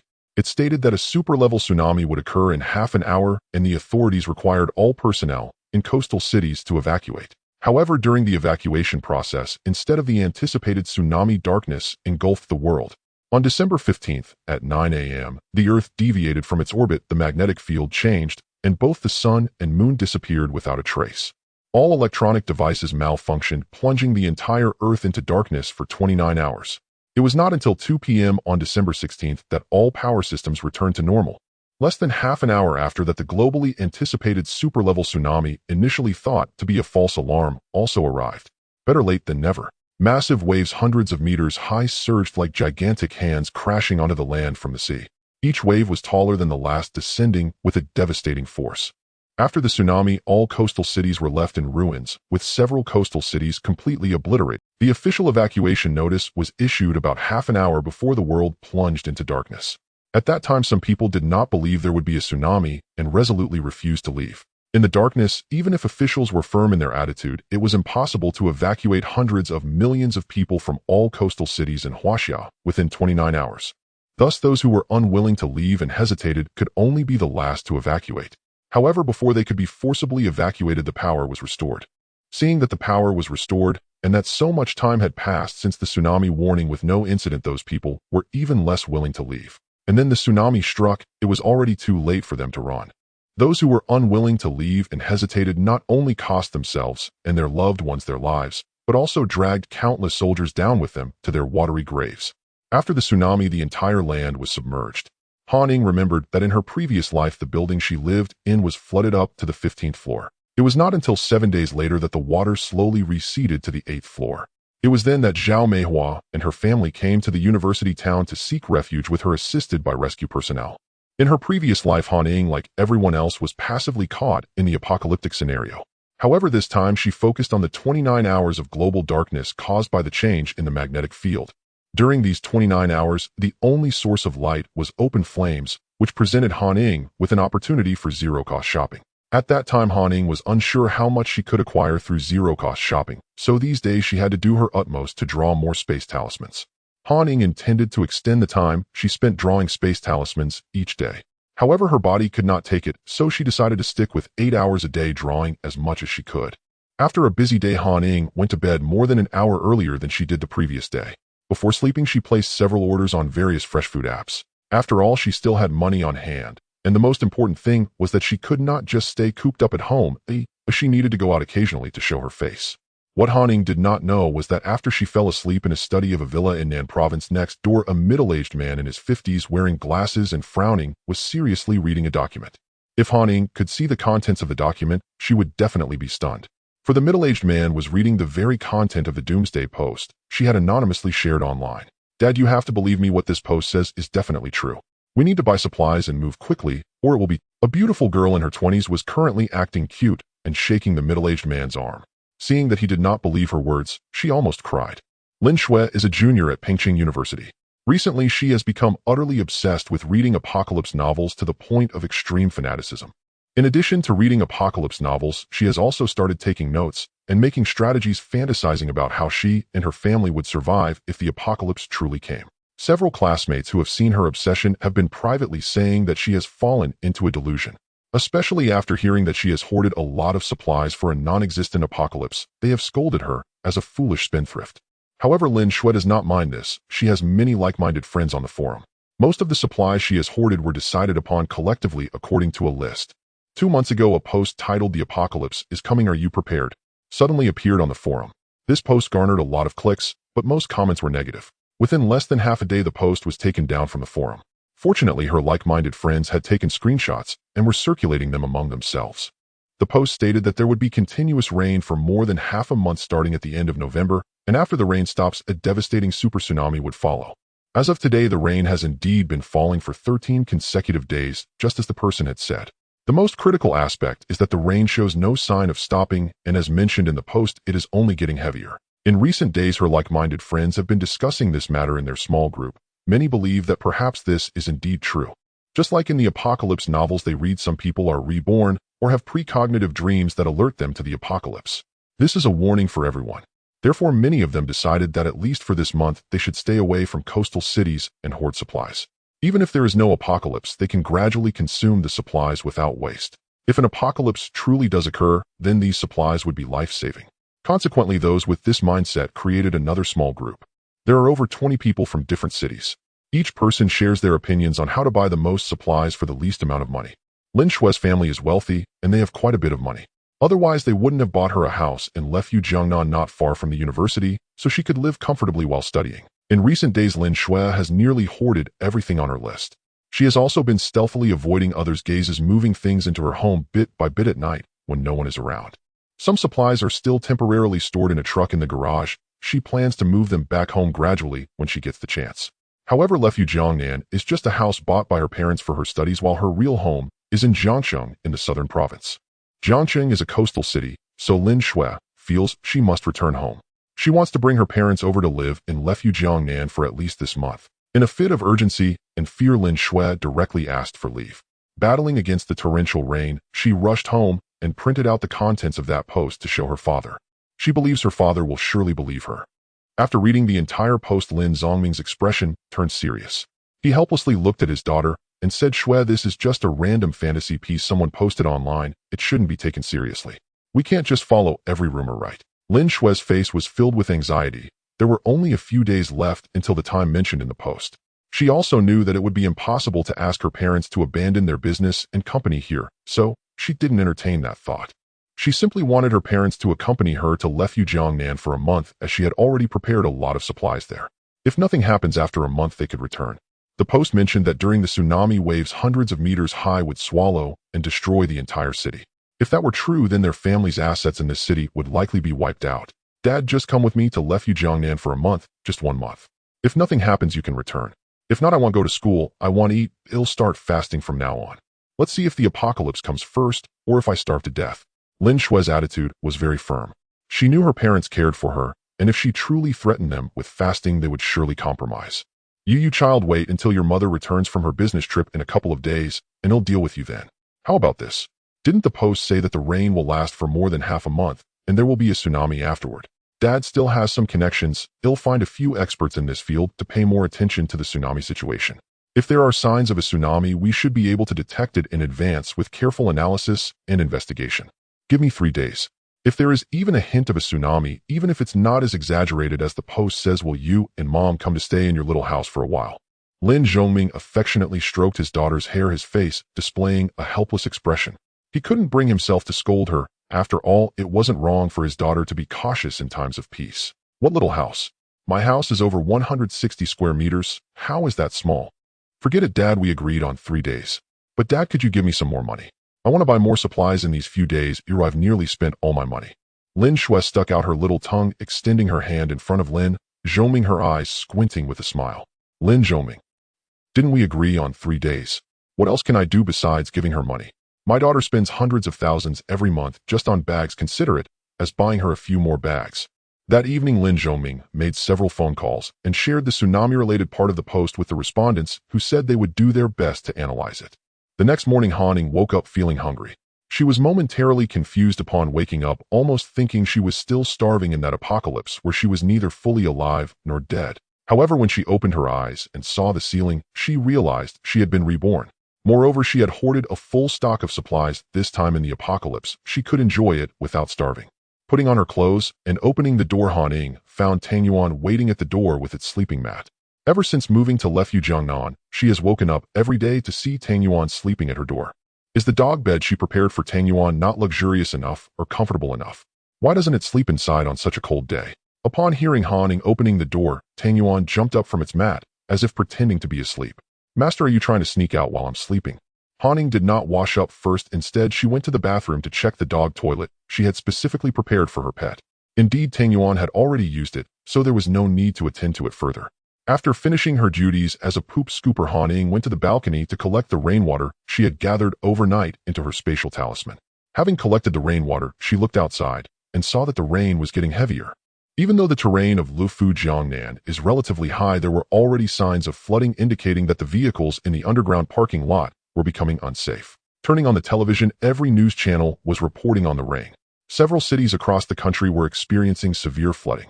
In comparison to the first few cities that had flooding and received rescue efforts, the subsequent cities clearly had much less assistance.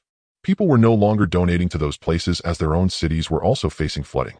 They barely had time to save themselves, let alone help others. Thus, in the cities experiencing flooding, the only rescue forces visible were official personnel. The soldiers were obeying orders to serve the people.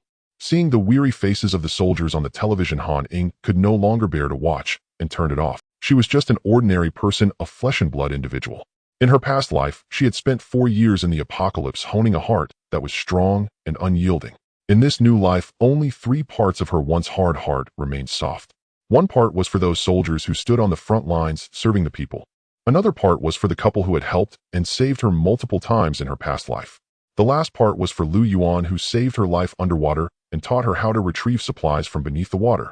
After taking care of Tanjuan's meal and washing up, Han Ying completed her tasks and finally set out the breakfast on the table. There were jianbing Chinese crepes, glutinous rice, chicken, crab roe buns, meat sandwiches, and a bowl of tofu pudding.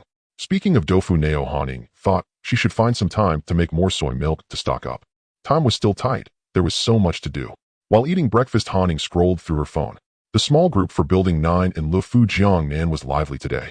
Given the heavy rain outside, cars with low chassis could no longer pass, and everyone was discussing whether to stock up on supplies.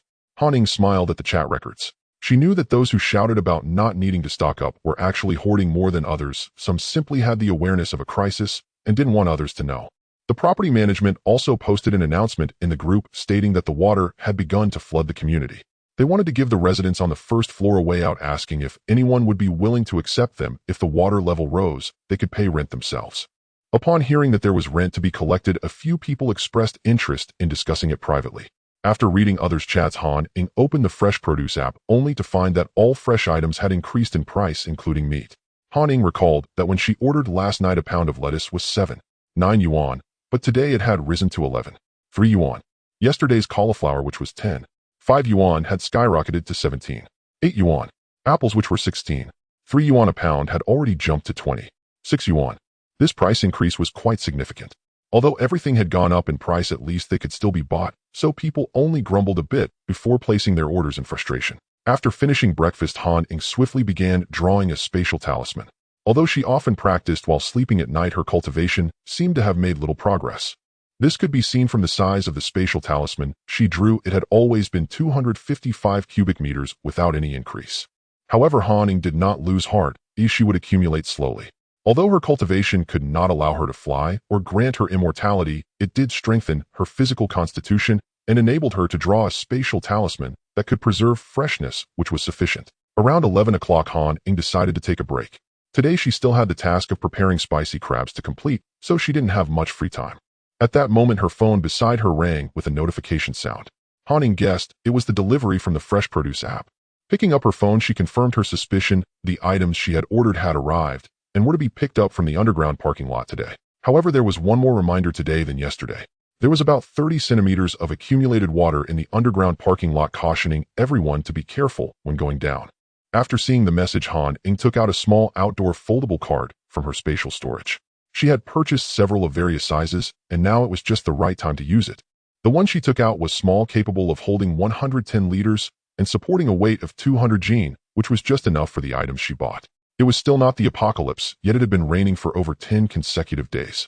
Everyone seemed to realize that something was unusual, so each person started consciously stockpiling supplies. Han Ying's purchases were not conspicuous. Just after closing the door, Han Ying noticed Lu Yuan coming out from across the way, likely having seen the group message and preparing to go down to pick up his items.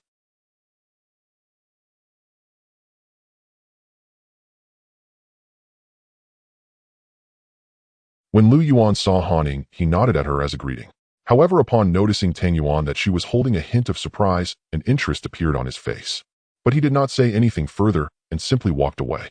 Passing by room 2701, Han Ying heard some noise coming from inside and turned to see Wu Tingfang's mother-in-law, He Xiu, opening the door and stepping out. "Aunt He," Han Ying greeted her. "Little Han, are you going down to get something too?" He Xiu smiled brightly when she saw Han Ying. "Hello, little Han." Lei Yuhang came out behind, He Xiu likely also going down together. The rain has been too heavy lately, making travel inconvenient. Their kindergarten has been suspended, and they keep insisting on going down to take a look. By the way, your little cart is quite nice. It looks sturdy. He Xiu was very interested in the small cart Han Ying was holding, noticing it could hold a considerable amount. It was much more practical than the small shopping cart she had for groceries. She decided to go back and have Afong ask little Han for the link so that their family could buy one too. It's used for outdoor camping, Han Ying said without elaborating much. After all, this was not a rare item, and those who enjoyed outdoor activities would have one. And Han, your dog is so handsome. What's its name? Lei Yuhang gazed at Tang Yuan with big eyes, eager to reach out and pet it, but hesitating. Tang Yuan was already 7 or 8 months old, still a few months away from adulthood. However, due to its breed, it looked larger than ordinary dogs. It's called Tang Yuan. Han Ying tugged at the dog leash, pulling Tang Yuan a little further away from Lei Yuhang. After all, given Tang Yuan's size, it wouldn't be good if it scared the children. It's so cool. Grandma, can we get a big dog too? I want to ride it. Lei Yuhang looked at Tang Yuan with sparkling eyes full of curiosity. What dog to ride? Tonight, let your father ride a horse for you. The three of them and the dog arrived at the elevator only to find Lu Yuan, who had gone ahead, also waiting for the elevator. Most people were going to the underground parking lot to pick up their things, so the elevator was busy going up and down. The elevator arrived quickly. The Lufu Jiangnan community has 28 floors, while Han Ying and the others were on the 27th floor. That means they were on the second to last floor, so there was no one in the elevator at the moment. With 4 people, 1 dog, and a small cart, the elevator was almost full. Given how busy the elevator was, it was likely that more people would come up soon. Tang Yuan up. Han Ying moved to the back and tugged at the dog leash. Tang Yuan immediately jumped onto the small cart at the signal, making it look slightly less crowded. Sure enough, almost every floor had someone pressing the elevator button. Later, 4 more people got on, and those from other floors saw the elevator was already full and wisely chose not to get on. Each building in Lufu Jiangnan has 2 elevators, so even if people missed that elevator, they didn't complain. Upon reaching the underground parking lot, Han Ying saw that it was already crowded with many people. 4 small trucks had their rear doors wide open, and 2 people on each truck were checking items against the lists of what everyone had bought. Everything must be checked on the spot. If something is wrong, bring it up immediately. Time waits for no one. The driver stood on the truck bed, picking out each person's items one by one. Han Ying and the others arrived relatively late, so they stood at the back watching the densely packed crowd ahead. Inside the crowd, it was said that the water in the garage had risen over 30 centimeters roughly to their calves. Han Ying looked closely and couldn't find any signs of water receding. She guessed that the underground drainage system of the garage must have failed, and in a couple of days it might be flooded above half. Han Ying noticed that most people had bought rice flour, cooking oil, and fresh produce, and the quantities were substantial. She saw a woman from Building 10 carrying 5 bags of rice, each weighing 100 pounds, and 5 or 6 boxes of instant noodles, currently moving them into the elevator bag by bag. Another elderly man from the same building was doing the same. He had bought rice and noodles along with 2 large boxes of mineral water. These 2 kept moving their items into the elevator, filling it to the brim, with barely any space left. Han Ying also noticed the residents of Building 9, each carrying boxes of rice and flour along with large bags of vegetables and fruits. She even saw a middle-aged man in his 40s carrying a bag of potatoes that looked like it weighed about 50 pounds as he entered the elevator. Compared to that, her purchases seemed quite insufficient. Although she didn't recognize these people, she remembered that many in the small group from Building 9 had expressed they wouldn't stock up when discussing supplies in recent days. It seemed they were all hypocrites. Han Ying looked at the piles of supplies that each person had bought and felt a slight pang in her heart. No matter how much these people bought now, if a tsunami occurred and the supplies weren't stored properly, most would likely be washed away by the waves or turned into waterlogged goods. This is also why, even though everyone stocked up quite a bit during the heavy rain, they would still go hungry when the apocalypse truly arrived. After waiting for about 30 minutes, it was finally Han Ying's turn. Wu Tingfang's family mostly bought rice flour and fresh produce, with 3 boxes of noodles alone, each box weighing 30 pounds. They also bought several large cabbages weighing 6 or 7 pounds each. Hishio noticed that Han Ying's cart was mostly filled with snacks like chocolate chips, biscuits, and jelly, along with items like heating pads, milk soap drinks, self-heating pots, fruits, and more. Almost no staple foods were visible. Surprisingly, Lu Yuan next to her also had a similar situation, with hardly any rice or flour in sight. Just some drinks, snacks, and daily necessities, but he did buy quite a bit of meat, with over 20 pounds of beef alone and many fish. Xiaohan, why did you two only buy things that won't fill your stomach? I tell you, this rain could last for a while. While prices are still low, buy more rice and flour to store. Ani is an experienced person and won't deceive you. Hishio glanced at the people nearby, shook her head, sighed that young people don't know how to live their lives, and then quietly reminded the two. Hearing Hishio's reminder, Han Ying smiled and said she would buy more tomorrow. Meanwhile, Lu Yuan glanced at the items in Han Ying's cart out of the corner of his eye. He then looked down at the 2 large bags he was carrying, his expression remaining neutral. After putting things away at home, Han Ying went out again. The water in the garage had already reached over 30 centimeters deep, and it was likely that things weren't much better outside. She needed to go out and take a look. Not driving, Han Ying put on a raincoat and rain boots and wore a rain hat as she left the community. The rain was very heavy, but fortunately there was not much wind. If someone stood 5 meters away, Han Ying felt she might not even be able to see their shadow clearly. It was manageable outside the community with the flooding not being too severe. This showed how well the drainage system in Pengcheng was constructed, but given the current situation, it seemed the underground drainage system would also struggle. Han Ying was now beside the express delivery supermarket in the community. Even though it was pouring rain, there were still many people gathered near the express delivery supermarket. She saw a black figure jump out from a gray SUV holding an umbrella. The figure moved around to the middle of the car and retreated under the rain shelter built for the express delivery supermarket, opening the trunk. From Han Ying's angle, the figure was somewhat blurry in the rain, but it seemed to be Lu Yuan from across the street. She didn't expect him to come out as well. Han Ying ignored him, took another look at the rain, and then turned to head back. As she reached the entrance of the parking lot, a red Jeep sped past her, splashing water everywhere. After glancing at the red Jeep that had just passed, Han Ying noted that she also had one of these so-called off-road vehicles that could cross rivers. With a super high chassis, it was perfect for weather like this. When Han Ying returned to the community, she waited quite a while before the elevator finally arrived. "Uncle Lee, you really don't need to take me back. I can manage myself. I'm already this big, and my dad still treats me like a kid. In this heavy rain, not to mention the boss wouldn't trust you to drive back alone, even I wouldn't feel safe letting you come back by yourself." Li Jinrong glanced around the elevator at everyone, and then helplessly looked at the girl beside him. Han Ying sensed the gaze sweeping over her and turned her head slightly. From their conversation, she deduced that the two had just returned from outside. "Uncle Li, please rest at our place for a while, and have lunch before heading back." Lin Xuan knew Uncle Li still needed to return and assist her father with work, so she dared not detain him longer. Han Ying watched as the two men exited the elevator on the 26th floor, then carried out all the items stacked inside. Having been here for several days, Han Ying had grown somewhat familiar with the residential complex, and particularly with her own building. The floor layouts within Ufu Jiangnan community were not uniform across all levels. For instance, the 26th floor beneath her apartment housed only 2 large units, whereas the 28th floor above featured a single expansive penthouse. According to her neighbor Wu Tingfang, renovation noises had been heard from upstairs previously, yet no resident from the 28th floor had ever been seen. Han Ying had been staying here for many days and had gone out several times. Still, she had never once witnessed anyone entering or leaving that floor. Still, it bore little relevance to Han Ying. She only wished to live quietly through the apocalypse. So long as others did not intrude upon her, she remained perfectly content. The following days unfolded even more grimly than Han Ying had anticipated. Within 2 days, the entire underground parking garage had been completely submerged. Pengcheng's drainage system had evidently collapsed entirely. Surface water with nowhere to drain naturally flowed downward, making these subterranean garages the first and most inevitable reservoirs. Every vehicle inside the garage had become a total loss, drowned in floodwater. Even the modest car Han Ying had parked there as mere filler was ruined. Her own white SUV, however, remained safely stored within her spatial realm. The sudden surge in water level caught everyone off guard. On the streets above, standing water had already risen to 50 or 60 centimeters deep.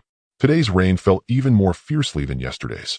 Coupled with the now-defunct drainage infrastructure, the water level would undoubtedly rise further by tomorrow. No one could predict how high. As the floodwaters surged unexpectedly outdoors, residents who had neither stockpiled supplies nor accumulated sufficient reserves began to panic. Due to the rising street-level inundation, all grocery delivery apps announced that after completing today's deliveries, their shopping channels would temporarily suspend operations tomorrow. Even the convenience store at the community entrance inexplicably remained closed this morning, meaning groceries could only be purchased at external supermarkets. Yet venturing out under such torrential downpour and through knee-deep floodwaters carried undeniable risk. The storm showed no sign of relenting. Those who had not placed orders via the grocery apps grew increasingly frantic. In the WeChat group for Building 9, someone urgently proposed forming an expedition to a major supermarket beyond the compound. Participants were to gather at the community gate in half an hour, each bringing their own containers for hauling supplies.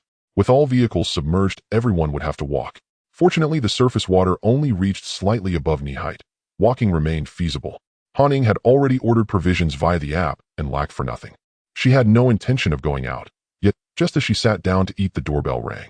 Opening the door, she found Wu Tingfang standing outside, fully clad in rain gear. Xiaohan were planning to go out and buy some supplies. Would you like to join us? Wu Tingfang stated her purpose the moment Han Ying opened the door. You? Han Ying asked, puzzled. My husband and Xiao Lu will all go together. My mother mentioned you, and Xiao Lu haven't stocked much staple food. With the rain intensifying daily, it's wise to seize this last chance to stock up while we still can. Han Ying glanced sideways. and indeed saw a broad-shouldered man in a full-body rain suit standing in the corridor ahead. It was Lei Minghu, someone she had known in her previous life. Lu Yuan stood leaning against the corridor wall, eyes closed, wearing waterproof trousers halfway up his legs. At his feet rested a large backpack draped with a black raincoat. "All right, I'll be right back." Han Ying shut the security door, retreated into her room, and slipped on a down jacket. After all, the temperature outside hovered near 5 degrees Celsius, and the downpour raged unceasingly. She donned waders, gathered her raincoat and umbrella hat, reassured Tang Yuan with a gentle pat, filled its bowl with food, and slung a spacious backpack, retrieved from her spatial realm, over her shoulders before stepping out. The rain had persisted continuously for over 10 days. Everyone's gear was exceptionally thorough, so no one found it odd that all appeared fully armored against the deluge. "You're not bringing any containers for supplies?" Wu Tingfang asked, surprised seeing Han Ying emerge with only an umbrella, raincoat, and backpack. "Here it is, let's go." Han Ying patted the large pack slung across her back. Stuffed inside the pack. How much could that possibly hold? Wu Tingfang eyed the backpack. It was sizable, yet even fully packed its capacity remained severely limited. "I've brought a magic carpet, don't worry." Wu Tingfang's family was genuinely kind, and Han Ying responded graciously to her well-intentioned concern. Still, Han Ying carefully maintained boundaries in her relationship with them, never allowing familiarity to exceed prudent limits. Though Wu Tingfang had never heard of a magic carpet, she asked no further questions. She simply reasoned if Xiao Han and Xiao Lu couldn't carry much in their packs, her family would help shoulder the extra load. Their carrying tools were capacious enough. Her husband held 2 oversized plastic tubs, originally intended for their sons' baths, one tall and deep for winter, soaking, the other longer and shallower, perfect for hauling goods home. Several convenience stores lay just outside Uefu Jiangnan community, but they stocked only basic essentials with no fresh produce whatsoever. Rice, flour, cooking oil, and grain were available, but in meager quantities. Far more abundant were condiments, snacks, and alcoholic or soft beverages. Roughly 700 or 800 meters away, however, stood a large supermarket. That was precisely where they were headed. Upon reaching the community gate, Han Ying noticed over 20 people assembling for the supply run. Most were elderly residents, grandfathers and grandmothers, while young adults were scarce. Only the 4 from their own floor were youths. Each carried wildly varied containers for hauling supplies. The most common item resembled Wu Tingfang's children's bathtubs, others dragged inflatable swimming pools or adult-sized soaking tubs. A few brandished rural-style carrying poles, evidently intending to shoulder their hauls home. Every person carried a sturdy stick used to probe water depth and avoid hidden sinkholes. Most wielded clothes-drying rods, others like Han Ying carried hiking poles, or simply long branches and wooden staffs. Han Ying wore a transparent raincoat with an integrated backpack compartment, essential since she carried the magic carpet pack on her back. Though the pack's fabric was water-resistant, prolonged exposure would eventually allow seepage, so covering it entirely with the raincoat offered optimal protection. She pulled the raincoat's hood snugly over her head, then layered an umbrella hat atop it, before finally unfolding her collapsible hiking pole. "Little girl, you are truly beautiful. At a glance, you seem like a kind-hearted person. Hey, that umbrella of yours looks quite useful. Could you lend it to me for a while? I'll return it to you once I come back. You see, I'm getting old and can't afford to catch a cold from a little rain. If I get sick today, it will be quite a suffering." After getting equipped, Han Ying stood aside waiting for others. A woman in her 50s kept staring at the umbrella on Han Ying's head and asked her with a fawning smile, "If you're afraid of catching a cold, then you shouldn't go out. Just hide under the covers and take a nap, and you'll have everything you need." Han Ying's expression was calm, as if she hadn't heard the woman's moral coercion, and she retorted without much emotional fluctuation, "You want to morally bind me? Not happening." In this life, Han Ying had only one principle when facing such people. That is, as long as I don't have morals, then morals cannot bind me. Others nearby, upon hearing Han Ying retort the woman, some chuckled, while others looked disapproving. "Hey, how can you speak like that, little girl? Don't you have any virtue of respecting the elderly and loving the young? I see that the brim of your raincoat is quite long. Oh, if you pull it down, you won't get wet. Just lend me the umbrella. I'm not trying to take your stuff. I'll return it to you. Otherwise, if I get caught in the rain, I'll definitely catch a cold." The woman said this as she reached out to grab the umbrella on Han Ying's head, but Han Ying sidestepped and dodged her. The brim of the woman's raincoat was actually quite big. If lowered, she wouldn't get wet. However, seeing that Han Ying had a better tool for shielding from the rain made her itch with desire. After all, little girls are often quite shy. A bit of moral coercion would likely achieve her goal, but she didn't expect this little girl to be quite clever and not easily fooled. "If you want me to respect the elderly, you should love the young as well. How about this? I'm a bit afraid of water, so carry me to the supermarket, and then I'll lend you the umbrella. That way you won't catch a cold, and I won't have to worry about the water. It's a win-win. How does that sound?" Upon hearing the woman's words, a smile appeared on Han Ying's face. She slightly lowered her head, looking at the woman with a hint of expectation, as if she would immediately jump onto her back if the woman nodded in agreement. Hearing Han Ying's words, the woman was taken aback, surprised that it could be like this. This little girl seemed impossible to deceive. Today's little girls are truly impolite. Each one speaks as if others owe them 800,000. They really lack the virtues they should have. I wonder what we can expect from them in the future society. Han Ying had already gotten ready and was about to enter the water, ignoring the woman. At that moment, another woman in her 30s jumped out to criticize her. Hey, do you have politeness and virtue, dear auntie? I see that your inflatable swimming pool is quite large. Being older, you probably don't have much strength. How about you help her carry things back later? Also, your umbrella is quite big. The old lady is afraid of getting wet and catching a cold, so you should be responsible for holding the umbrella for her. Han Ying looked at the meddling woman, her mouth moving like a machine gun. After she finished, she didn't forget to glance at the old lady, as if to say, I've arranged everything for you, no need to thank me. Upon hearing Han Ying's words, unexpectedly the old lady really looked at the meddlesome woman with anticipation. Who are you calling auntie? You little brat. The woman ignored the old lady's eager face and glared angrily at Han Ying. The woman's husband saw that the old lady was about to cling to them and immediately slapped her on the back. Get over there, what business is it of yours? Seeing her husband get angry, the woman looked aggrieved and then shot a resentful glance at Han Ying, who had already entered the water.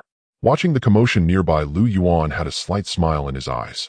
He glanced at the fully equipped girl in front of him whose backpack was bulging and found the scene somewhat amusing. A group of people fully equipped with their tools set off towards the supermarket. The rain was pouring heavily. The sound hitting the raincoats made their ears buzz, leaving everyone without the mood to chat. They carefully kept their heads down, probing the way ahead with their sticks. Due to the continuous heavy rain, many manhole covers had been lifted. Oh, what if one accidentally fell in? Given the current water level, it was almost a life-or-death situation. The water had risen to above their knees, and Han Ying carefully used her trekking pole to probe the ground. She dared only to spare a little attention to the shops and buildings on either side of the road. Most of the shops were closed, but she occasionally saw one or two still holding on. Originally, the 700 to 800 meters of road would take about 20 minutes to walk slowly and 10 minutes if fast, but today it took them over half an hour to reach the supermarket. This supermarket had 4 floors, and it stocked almost all kinds of food and daily necessities. The ground here was relatively high, so the water only reached the entrance. At the entrance, dozens of bags of sand were piled up to block the impending floodwaters. Everyone left the tools they had brought outside and did not take them in. After all, the order outside was still very good, and hardly anyone would steal the tools left outside. After agreeing on the time to return, everyone surged into the supermarket. Although it was still pouring heavily outside, many people were inside the supermarket buying things. Everyone was pushing big shopping carts filled mostly with rice flour and oil. Han Ying also pushed the largest shopping cart in the supermarket. Not far from the entrance, she grabbed 2 bags of 20-pound rice, 2 buckets of oil, and 2 packs of 5 instant noodle boxes and placed them inside. The price of rice had risen considerably, with 1 bag costing over 10 yuan more than before. Then Han Ying casually wandered around the supermarket. The prices of fresh produce had become outrageously expensive. 19 yuan for 1 pound of lettuce, 16.2 yuan for 1 pound of cabbage, 23.8 yuan for apples, 21 yuan for oranges, 80 yuan for durian. Though expensive, there were still quite a few items available. Seeing that there were still many vegetables on the shelves, everyone relaxed their expressions. People are like this. If the shelves were empty, everyone would definitely be scrambling for what little was left, no matter how outrageous the prices were. However, since there were still many items in the supermarket, everyone could easily pick out what they needed while complaining about the supermarket's unscrupulous prices. They also planned to take pictures and report it later. Although there were many people in the supermarket, there was no frenzy over buying things. This might be related to the announcements at the supermarket's front desk. Han Ying heard that every floor was announcing that the supermarket stock was sufficient and not to panic. Upon hearing this, the crowd's initial intention to buy in bulk diminished somewhat. They only picked a few items that they urgently needed. Of course, rice and flour were still taken in bags. Xiaohan, why aren't you buying a few more bags of rice? Seeing that Han Ying's shopping cart only had 2 bags of rice, Wu Tingfang asked anxiously. I still have 2 bags at home. If I buy more, they'll go bad. Han Ying didn't take more staples because she didn't want to compete with others. After all, she had already piled up countless mountains of rice and flour in her space. No worry, Xiaohan, you should get these rice bricks. They can last up to 2 years without spoiling. Buy a few more. As she spoke, Wu Tingfang took 2 20-pound rice bricks from her shopping cart and placed them into Han Ying's cart. Han Ying glanced at Wu Tingfang's cart, which was filled with over 20 rice bricks. However, she accepted Wu Tingfang's kindness and did not return the rice bricks. Wu Jia, have you tried the chocolate from this brand? I saw that this brand is relatively cheap, but I'm worried it might not taste good. Han Ying and her friends were currently in the chocolate section, and she had already bought quite a bit of chocolate. She intentionally reminded Wu Tingfang about what to stock up on, but could only hint subtly. Chocolate is high in calories, well packaged, and not easy to get wet, making it relatively easy to store during a tsunami. Although this isn't a big brand, it tastes quite nice. My son likes it a lot. I almost forgot to. I'll grab some too. As she spoke, Wu Tingfang added 2 large boxes of chocolate to her cart. Then, thinking about how she didn't know when they would be able to come out again, she added 2 more large boxes. I want to buy some dried vegetables and canned food. Wu Jie, do you know where these items are? Seeing Wu Tingfang pick up so much chocolate, Han Ying continued. I just passed by there. Come, I'll take you. Wu Tingfang pointed to a section behind them, then turned her cart around. Next to the canned goods section was the dried vegetables section and the spices. Han Ying placed some cans and well-packaged dried vegetables, cured meat, sausages, as well as salt and other spices into her cart. Wu Tingfang noticed that Han Ying had picked up many dried vegetables, cured meat, sausages, and cans, and suddenly recalled the increasingly expensive vegetables on the shelves. Thus, she continuously added bags of dried vegetables, cured meat, sausages, and cans into her cart. Seeing Wu Tingfang adding a lot of these items to her cart, Han Ying decided not to linger and pushed her cart to Xiaohan. My cart is full. I'll go swap it for another one. You can browse for a bit. After loading those items, Wu Tingfang's cart was already packed to the brim. Thinking about the tubs they brought, it shouldn't be a problem to get another cart right. Han Ying pushed her cart to the meat section, where she saw Lu Yuan standing at the meat stall placing bags of weighed meat into his cart. Generally, there aren't too many meats in supermarkets. Perhaps because more people had come out to stock up these days, Han Ying noticed that the meat in the display case was quickly restocked after it ran low. Currently, pork ribs had already risen to 75, pork belly to 39, and pig trotters to 47. Han Ying also weighed out 4 ribs, 2 pieces of pork belly, 2 pieces of leg meat, 2 trotters, and grabbed 2 bags of frozen chicken feet and wings. After buying the meat, Han Ying picked up some snacks, filling her entire cart to the brim, and noticed there was nothing else. As she passed the beverage section, she was about to grab 2 packs of beer, 2 packs of drinks, and a case of bottled water, when she suddenly heard Lu Yuan's voice nearby. I just saw the message in the group. The convenience store outside the community has opened. They sell these drinks there, and since they are heavy, it might be difficult to carry all the way there. Han Ying turned her head to see Lu Yuan beside her. He had 2 shopping carts that weren't overly full, but combined they had more items than Han Ying's cart. On top of the cart closest to Han Ying was a large bag of towels and socks with a few boxes of underwear and 2 pairs of slippers stuffed into the gaps. All right, Han Ying replied, and then awkwardly turned her head away. In fact, she only wanted to remind Lei Minghu, who was behind her, to stock up on food, while also not forgetting about water. If Han Ying remembered correctly, after that tsunami, the entire city would experience water and power outages for 7 days. Not getting beverages, Han Ying was now selecting some chewing gum. What she didn't know was that while she and Wu Tingfang were in the spice section, a pair of eyes had been watching them talk from a distance. As Wu Tingfang went to push another cart, a figure walked over to her and asked where they were from to buy their supplies. Currently, the order was still quite normal. Others were merely curious, and it wasn't a big deal. Thus, Wu Tingfang directly replied that they were from Lefu Jiangnan. She didn't take the matter seriously and didn't mention it to anyone later. Everyone had bought at least a whole cart of items, so even though there were 6 cashiers, a long queue formed during checkout. When it was time to pay, Han Ying still paid in cash. A full shopping cart cost 3,956 yuan. Normally, these items wouldn't even total 1,500, which shows how much prices have risen. After checking out, Han Ying pushed her cart to the side and took off her large backpack, pulling out the magic carpet. After plugging it in, within 2 minutes, a water floating platform capable of holding 500 pounds with waterproof barriers was completed. Just as Han Ying was about to put away the pump and store it in her backpack, she noticed Lu Yuan nearby. At that moment, he had a grim expression as he stomped on a blue foot pump to inflate a water floating bed. When he stepped quickly, his foot would sometimes miss, causing the pump to slide away. Han Ying found this scene inexplicably humorous. Just as she was about to chuckle secretly, Lu Yuan seemed to sense her gaze and looked up at her. Han Ying immediately held her breath and suppressed her laughter. If you want to laugh, just laugh. Isn't it tiring to hold it in?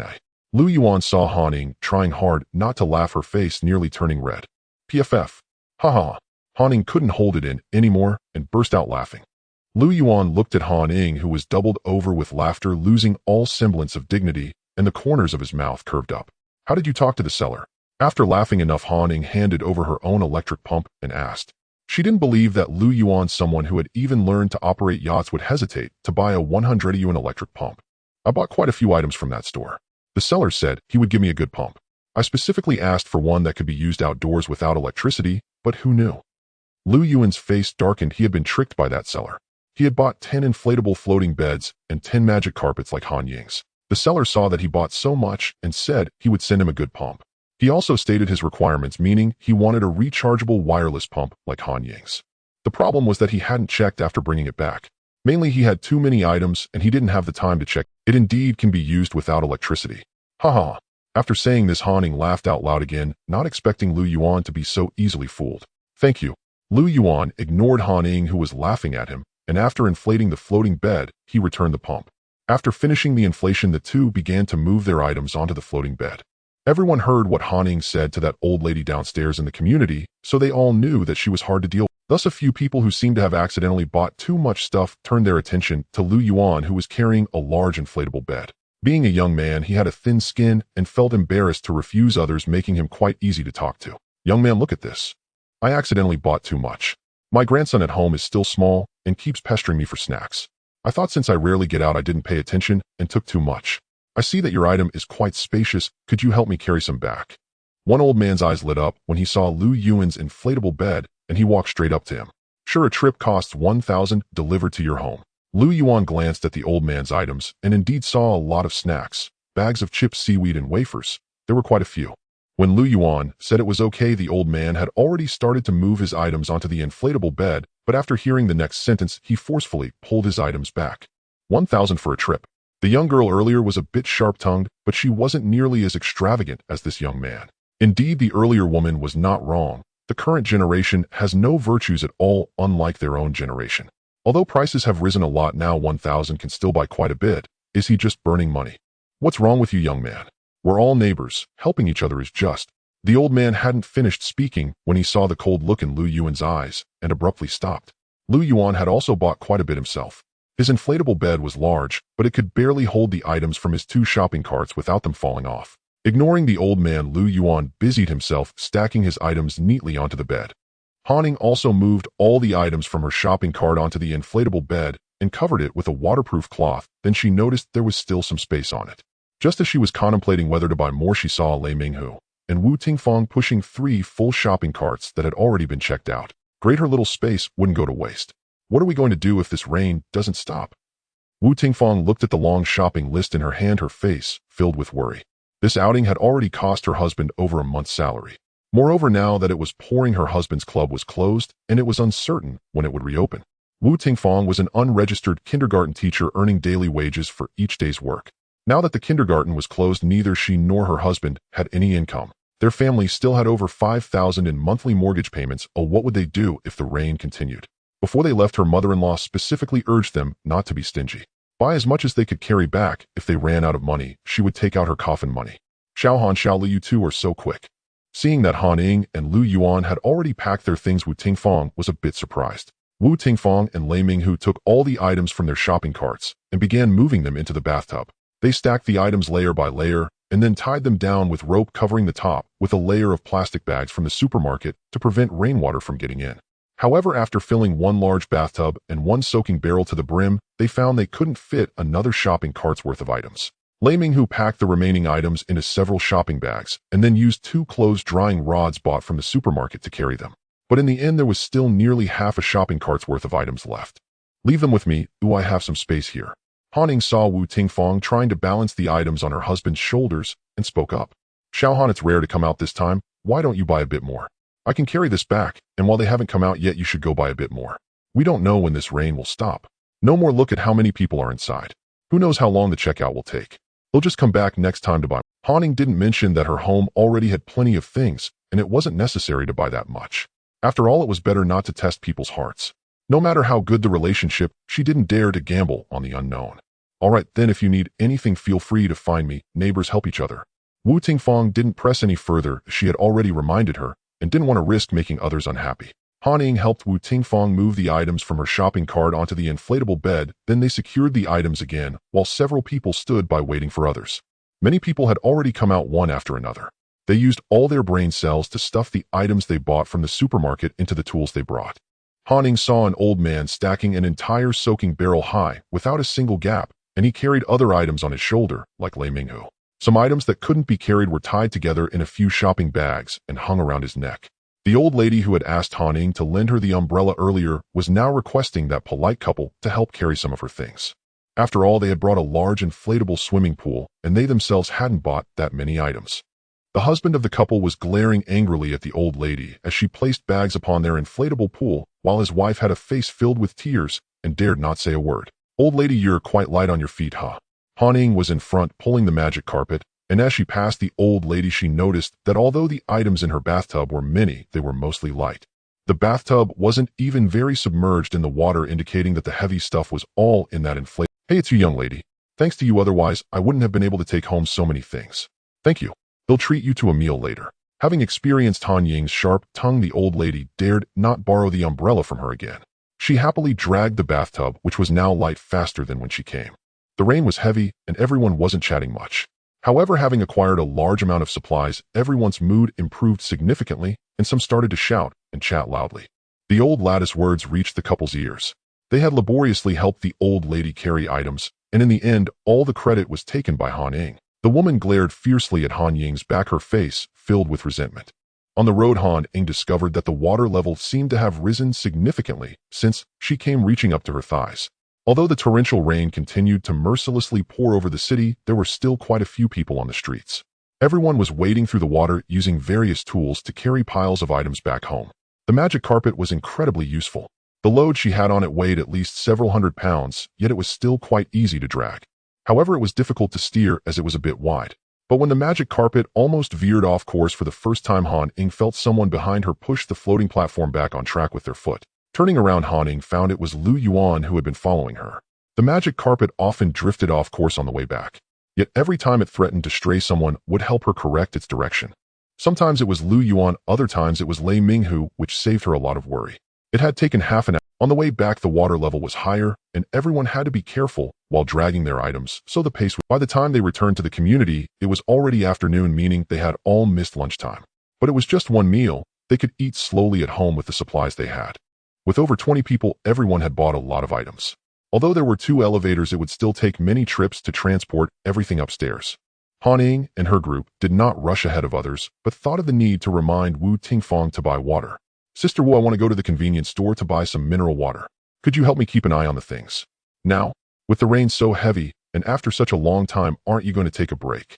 Although most of the items were carried by her husband, Wu Tingfang felt quite exhausted from the back and forth. She thought that Han Ying, being a young girl, must be even more tired.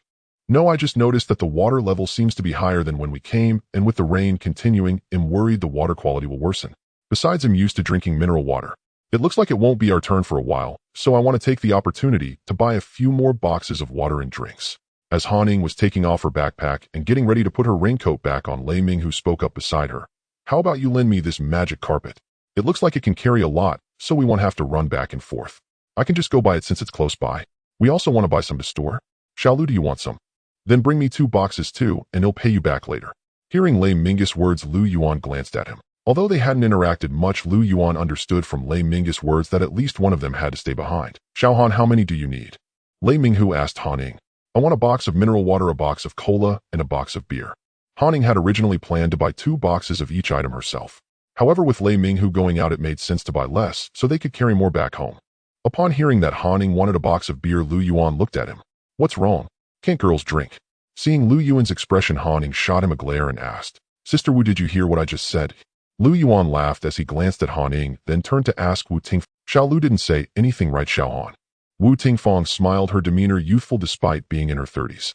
She enjoyed watching the younger generation bicker. Even though her son was a bit rowdy at home, Wu Tingfang found it lively rather than annoying. "Humph. I don't believe you." The 3 of them tossed their raincoats on the ground, leaning against the wall, while munching on the food they had just brought back, watching others move items in and out of the elevator. The first person to start moving items into the elevator was an elderly man who had hung things around his neck. Han Ying was surprised that the old woman hadn't rushed ahead, only to see her moving bags of items out of that couple's inflatable pool. Han Ying noticed the woman from earlier who was glaring at her with resentment, instead of blaming the old woman for throwing items at her. Seeing this scene, Han Ying couldn't help but laugh in anger. She had noticed that woman's resentful gaze on the way back, but didn't want to pay her any mind. Han Ying was never one to actively stir up trouble. Earlier, it was simply the other party meddling in her affairs first, and she was merely responding in kind. Was that worth holding a grudge against her? Very well, then she would just pull some more hatred. Let's see if she dares to meddle again in the future. "Old lady, you bought quite a lot, huh? Wow, you have 10 bags of rice here. How heavy must that be? Han Ying's eyes darted as she innocently walked over to the old woman, feigning surprise at the pile of rice. Little girl, you really have to thank you for this. Without you, I wouldn't have been able to bring back all these items. We agreed, right? When we finish, I'll definitely invite you over for dinner. They'll make my specialty pig's trotters. The old woman said this while moving the last box of instant noodles from the inflatable pool. She was quite a character, inviting people to dinner without even mentioning her address. Hey, what's wrong with you? Clearly we were the ones who worked hard to help you carry your things back. Instead of thanking us, you thank some unrelated person. Do you have a brain? Hearing the old woman thank Han Ying again, the woman could no longer hold back. She placed her hands on her hips and pointed at the old woman, starting to scold her. How dare you call me brainless? Who do you think you are? I put my things in your place to give you face. Just because I placed a few items, you think you can talk back? Who do you think you are, you shameless woman? I swear I'll make you regret it.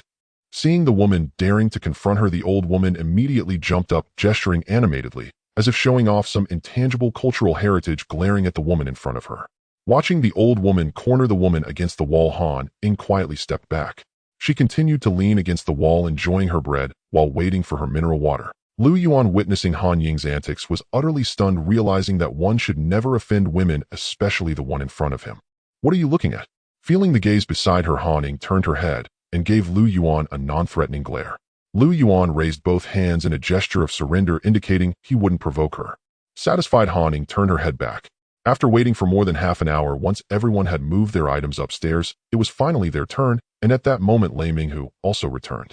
The magic carpet was piled high with boxes of drinks along with several large bags of snacks and cigarettes. Han Ying and Lu Yuan didn't have much, so they shared an elevator and moved everything up together. On the other hand, Wu Tingfang and her group had a lot of items, filling another elevator to the brim. Even the people had to sit on the rice bags to get everything up. After the elevator reached the 27th floor, the two of them worked together to move everything outside. Han Ying grabbed a bag of snacks that took up space but wasn't heavy and headed home first before pushing out her little cart to load the rest. Tang Yuan saw its owner return home with great difficulty, only to go out again, so it barked and chased after her. Woof! Master, why are you going out again right after coming back? Take the dog along. Then, seeing Han Ying moving items onto the cart, it picked up a bag of something that looked delicious with its mouth and started to drag it home. Tang Yuan, drop that. It's someone else's. Tang Yuan had grabbed a large bag of beef, which belonged to Lu Yuan. After dropping the bag of meat, Tang Yuan bit into another bag of sausages. This time it didn't hear its owner tell it to drop it, and dragged it back with a grunt. Your dog is quite clever. Lu Yuan looked at Tang Yuan with great interest and admiration. It can be a bit silly at times. Han Ying didn't want too much attention on Tang Yuan, fearing it would attract unwanted thoughts, so she had to make up a story. After going back and forth twice, Han Ying finally moved everything back home. After closing the door, she collapsed ungraciously on the sofa. After resting for a few minutes, Han Ying took out a bowl of ginger soup she had made earlier and drank half of it in one go. Then she took out her phone and messaged Wu Tingfang, asking how much the 2 boxes of drinks and cola cost. Wu Tingfang sent Han Ying a picture of the bill. Goodness, a box of mineral water that originally cost over 30 yuan had jumped to 80 yuan. The prices of cola and beer had also increased. However, Han Ying had anticipated these price hikes, so she wasn't too surprised and directly transferred the money after calculating. After transferring the money, Han Ying planned to take a hot shower and then eat. Just as she was about to undress, stepping out of the bathroom and opening the 2 security doors, Han Ying was surprised to see Lu Yuan standing outside. Wondering what he wanted, she opened the door and asked, "What's up?" "I brought back this box of beer from abroad, but it's quite good. I thought I'd let you try it as a thank you for lending me the air pump," Lu Yuan said, pointing to the box of beer he had placed on the ground. Looking down, Han Ying indeed saw a box of beer on the floor. Goodness, the price of this box of beer could buy her 2 air pumps. Han Ying had stocked up on a lot of this brand of beer while abroad, as she had tried it and found the taste quite pleasant. "Then this one is for you. I have another." Han Ying turned and returned to the entrance, grabbing the electric cordless air pump she had used today along with the charger to give to Lu Yuan. Han Ying didn't think she could accept a whole box of beer for just 1 pump. Mainly, she had dozens of these pumps in her. Buying one outside now would probably be difficult. Did that mean she would have to pump air for him next time they went out together? "Thank you." Lu Yuan did not refuse. He really needed this item, especially since it was hard to come by outside. After saying that, he waved goodbye and headed back home. Looking at the box of beer on the ground, Han Ying sighed, helplessly wondering if she really looked like a drunkard. She had only asked Lei Minghu to help buy a box of beer. Did he really need to specially send her a box? Han Ying moved the beer inside and placed it beside the dining table before deciding to continue to the bathroom for a shower. Just then, she heard her phone ring again. It was a video call request from Wu Tingfang next door. Han Ying answered it directly and Wu Tingfang's face appeared on the screen. Little Han, is it convenient for me to come over now? I need to talk to you about something. Sure. Come on over. Wu Tingfang looked quite serious on the video, and her face appeared somewhat pale. Han Ying couldn't figure out why she wanted to see her. She surveyed the entire living room, finding nothing that shouldn't be there. However, considering that the apocalypse was still days away, it seemed there was nothing that couldn't be placed at home. The doorbell rang quickly, and Han Ying opened the door to see Wu Tingfang entering with a plate. This is chicken wings stuffed with rice made by my mother-in-law. You probably haven't eaten yet, right? Earlier, while waiting for Lei Ming, who downstairs, the three of them had only eaten a little. However, that little was nowhere near enough to fill them up, and they had all just returned, so obviously Han Ying wouldn't have had time to prepare food. I haven't eaten yet, thank you, Sister Wu. Han Ying placed the plate of chicken wings stuffed with rice on the dining table and invited Sister Wu to sit down. Little Han, my husband and I plan to go out again tonight when there aren't many people around. Do you want to come along? Wu Tingfang's expression was not very good. She looked somewhat pale and seemed a bit scared. Is something wrong? Han Ying asked, puzzled. Did my husband go to the convenience store to buy water earlier? The owner said that if it weren't for the packages that others hadn't picked up, he would have already planned to close the store. After today, they don't plan to open the store anymore. He said a friend from the Meteorological Bureau overheard some confidential information saying there are signs of movement in the Earth's crust under the sea, and a major underwater earthquake could happen, potentially triggering a tsunami, which means they should prepare early. Although I've heard such rumors before, some true and some false, but with this strange rain lately, I can't help but feel uneasy. My husband said we should take advantage of the opportunity to go out now and stock up a bit, otherwise if the rain doesn't stop, or if the news is true, it will be hard to buy anything later. Plus, if this rain keeps up, the water levels will rise, and we won't be able to go out at all. Wu Tingfang's face looked grim as she spoke about this. She had originally hoped that this rain would end soon so she and her husband could get back to work and earn some income. But now it seemed this rain might be more than just gentle. Thank you for telling me this news. Sister Wu, do you plan to tell other family and friends? Han Ying truly didn't expect that Wu Tingfang and her group would learn about this news at this time. Did they know about it in her previous life? Perhaps not. Today was the day she suggested going to the convenience store to buy water, which was why Lei Ming who heard. Moreover, it seemed that the news of the tsunami had not spread this early in her previous life. Han Ying speculated that the news of the tsunami appearing days earlier than in her previous life could very well be attributed to her post. However, she was unclear about who took it seriously and investigated the matter. As long as the authorities are informed in advance and have more time to prepare this time, it might not be so chaotic. There are still 5 days until this rain ends. 8 days until the tsunami.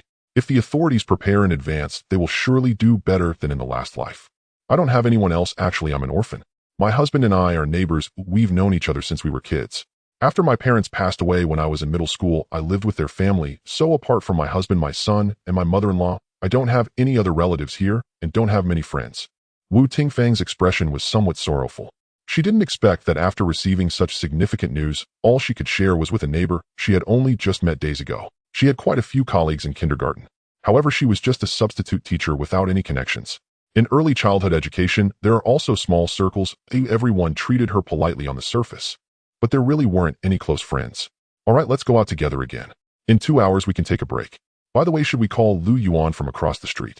Han Ying was truly unaware of Wu Tingfang's past. In her previous life, she had received considerable help from Wu Tingfang, yet she hadn't realized she was not good at making friends. Instead, she felt that Wu Tingfang was quite warm and a bit familiar. Perhaps they just clicked. Don't worry, my husband has already gone to ask him. By the way, I have to tell you, my husband said Lu Yuan is not simple. Since we're neighbors, it's best to befriend him and not provoke him. My husband said he accidentally saw Lu Yuan's hands, and the calluses on his hands are from years of practicing with swords. He's not simple. My husband used to be a soldier. He wouldn't be mistaken. Wu Tingfang's eagerness to share gossip eased her previous fears considerably. In her previous life, Han Ying already knew that Lu Yuan was not simple. Although she had never seen him use a sword, the method he had used to dislocate joints was still fresh in her memory. Why aren't you shocked at all? Never mind, just rest for a bit. I'll come call you when it's time to leave. Wu Tingfang stood up, waved at Han Ying, and intended to head back. After going out, Wu Tingfang reached her home and saw her husband coming out of Lu Yuan's house. They exchanged a glance, both indicating they would discuss it later. To who, how's it going with Xiaolu? As soon as she entered the house, Wu Tingfang eagerly asked. He said it's fine, he'll call us when it's time to leave. He also reminded us that he saw inflatable swimming pools for sale at the mall this afternoon, suggesting we buy one, preferably a larger one that can carry more items back. After entering, Lei Ming, who changed into his slippers and continued, honey, how much money do we have left? But what about the mortgage? We might have everything, but what if we can't pay the mortgage and end up being kicked out? This is the tragic reality of being a mortgage slave. Wu Tingfang also wanted to take out all the money to buy things, but unfortunately, they still had over 5,000 monthly mortgage payments, and now there was no income. Buy it. I still say buy as much as you can carry back, don't worry about the money. How about this, who don't touch the money in the card for the mortgage, it can last a few more months. If the situation improves in a few months, even if we borrow, paying 1 month's mortgage should be fine. Mom still has some money, we can use it all to buy things. He Xiao handed Wu Tingfang a savings book and then took out 20,000 in cash for them. Wu Tingfang glanced at the savings book, which had 50,000. This house was purchased with the hard-earned money saved by her parents-in-law over a lifetime, and now they had to take the remaining money from her mother-in-law, which made both of them feel a bit guilty. However, they were more afraid that if they let the money sit any longer, they wouldn't be able to buy anything at all. Looking at the sky, it seems the water level will rise even higher tomorrow. What if the bank doesn't open tomorrow? Now you can pay with a mobile phone or cash, but the money in this savings book can't be used without being withdrawn. Honey, make a list of the things we need to buy. It's already past 3, the bank might not close yet. To avoid any problems, I'll go withdraw the money, and we'll meet at the supermarket. Lei Minghu said as he took the savings book from Wu Tingfang's hands. As long as the withdrawal doesn't exceed 50,000, it doesn't require the account holder to be present, just the password. Just be careful by yourself, the bank isn't close. Wu Tingfang felt a bit uneasy. The bank with the savings book was 2 kilometers away from their community. She also knew that returning to the community wasn't realistic, so it would be closer to wait at the supermarket. Don't worry, you should consider my background. This little water won't defeat me. Lei Minghu reassured his wife, but deep down he was filled with a sense of unease and uncertainty about the future. Yet as the pillar of the family, he knew they needed him. If he wasn't strong, the family couldn't continue. Half an hour later, Lei Minghu set off. He had to leave early, otherwise he was afraid the bank would close early, and it would be a wasted trip if he couldn't withdraw the money. Mom, I'm a bit scared. After Lei Minghu left, Wu Tingfang looked at her mother-in-law with red eyes, feeling ever since she learned about the possibility of a tsunami, she had been unable to calm down, and even now her hands were trembling. Wu Tingfang didn't know why, even though Pengcheng was still far from the seaside. Logically speaking, even if there was a tsunami, it shouldn't relate to them. Yet watching the continuous heavy rain for over 10 days worldwide made her feel inexplicably anxious. Don't be afraid. Think about how little Xiaohang hasn't grown up yet. They say a mother becomes strong for her child. Just think more about Xiaohang, and you won't be scared.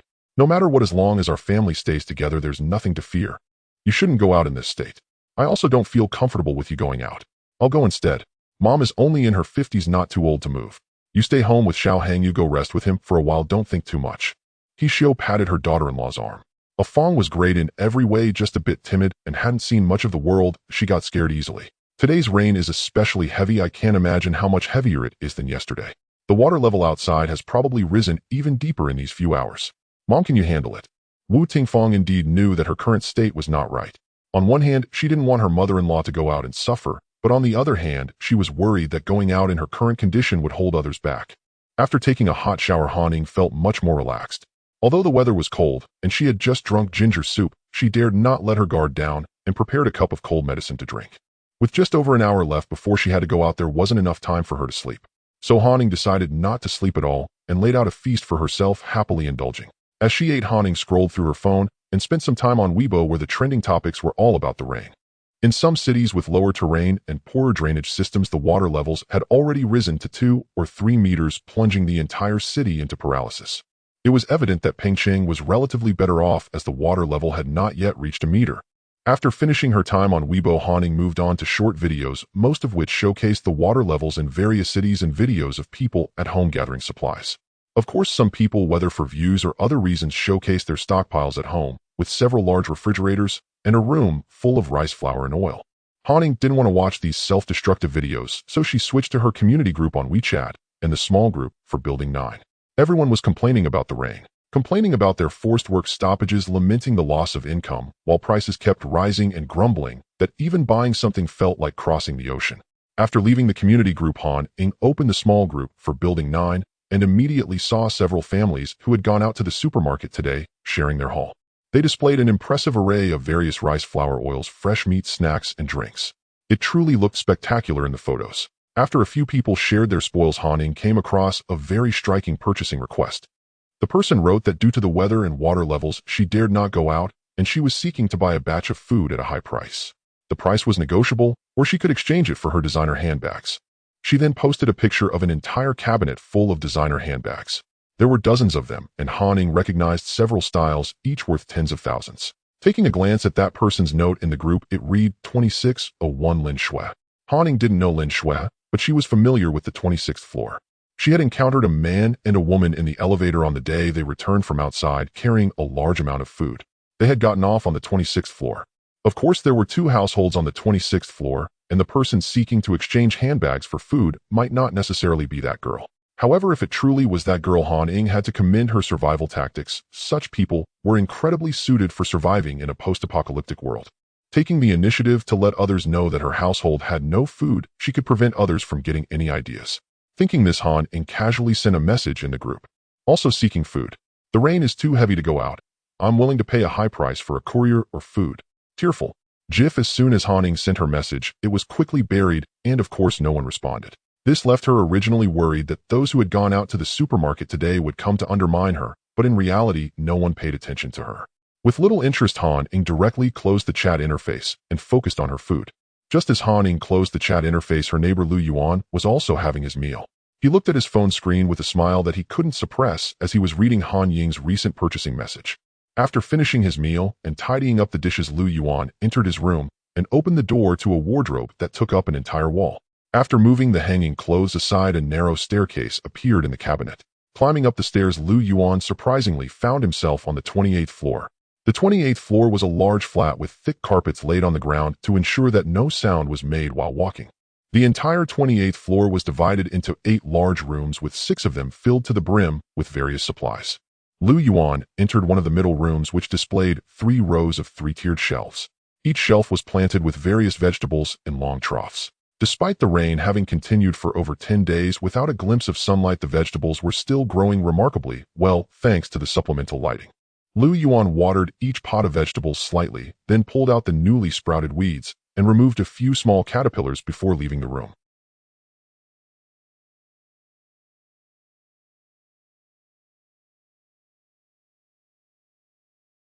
Each layer of the 3 shelves held a rectangular cage. One shelf was for fat rabbits, another for Cornish chickens, and the last for quails. Rabbits reproduce quickly, ensuring he would never run out of meat. Cornish chickens are quiet, clean, and have a long lifespan. Although small, they lay eggs very frequently. A single Cornish hen can produce over 300 eggs a year, and of course, they can also be eaten. As for quails, their meat and eggs are delicious. All 3 types of poultry are quiet and do not make noise. With soundproofing material installed on the walls and glass, it was impossible to tell from outside that live poultry were being raised inside. Han Ying drew over 20 space talismans and glanced at the time, estimating that Wu Tingfang would come to call her soon. Although it was only a little past 5 o'clock, it was already pitch black outside. Going out at this time would probably mean getting home at midnight. Even though she wore waterproof pants, it was still very cold to be in the water.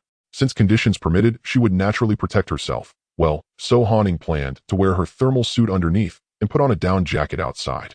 After getting dressed, Han Ying placed her bag, umbrella, and headlamp at the entrance, ready to grab them and leave. Just as she was about to return to her room to draw a few more space talismans, her phone on the table rang.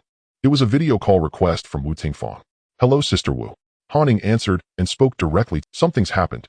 Quickly check the news and the messages in the group. Hurry." Wu Tingfang's eyes were red and her voice trembled uncontrollably. Hearing Wu Tingfang's words made Han Ying's heart tremble, as well as she had a bad feeling that something serious had occurred. Without the time to say anything else, Han Ying hung up the video call and turned on the television. On the screen sat an official leader. Han Ying heard him say that from now on the country would restrict its citizens from leaving and would launch a repatriation operation to rescue students and tourists trapped abroad by the rain and floods. The repatriation operation would last for 2 days. If anyone still did not wish to return after that, they would be on their own.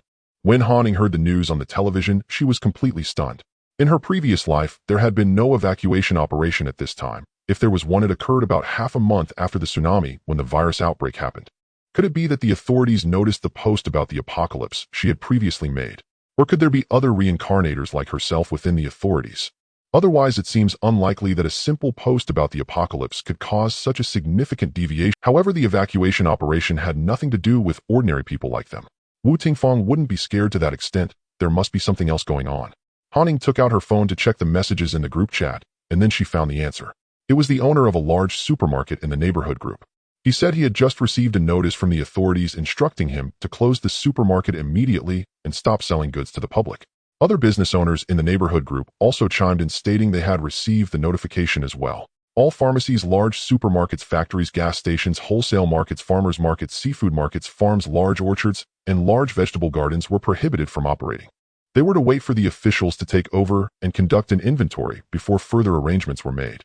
Han Ying's expression turned grim as she read these messages. This event had never happened in her previous life. She remembered that before the tsunami arrived, when the rain had stopped, she had spent a fortune to send a batch of supplies to Zhao Maihua's family. At that time, although the supplies were expensive, they were still obtainable, and the supplier assured her that as long as there was money, the supplies would be plentiful. Thus, the government's takeover of supplies was something that only occurred in this life. In fact, this might not be. With unified management of supplies, there wouldn't be hoarding and high-price reselling, preventing people from starving. Most importantly, the supplies that were taken over could be better preserved under the government's arrangements during the tsunami. Otherwise, if bought by individuals, they might get swept away or damaged in the tsunami. In her past life, Han Ying had hoarded quite a lot during the heavy rains.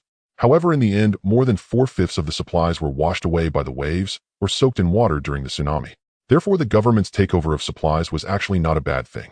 Han Ying speculated that after the tsunami, the government would surely release these supplies. However, before the government released these supplies, there would undoubtedly be chaos.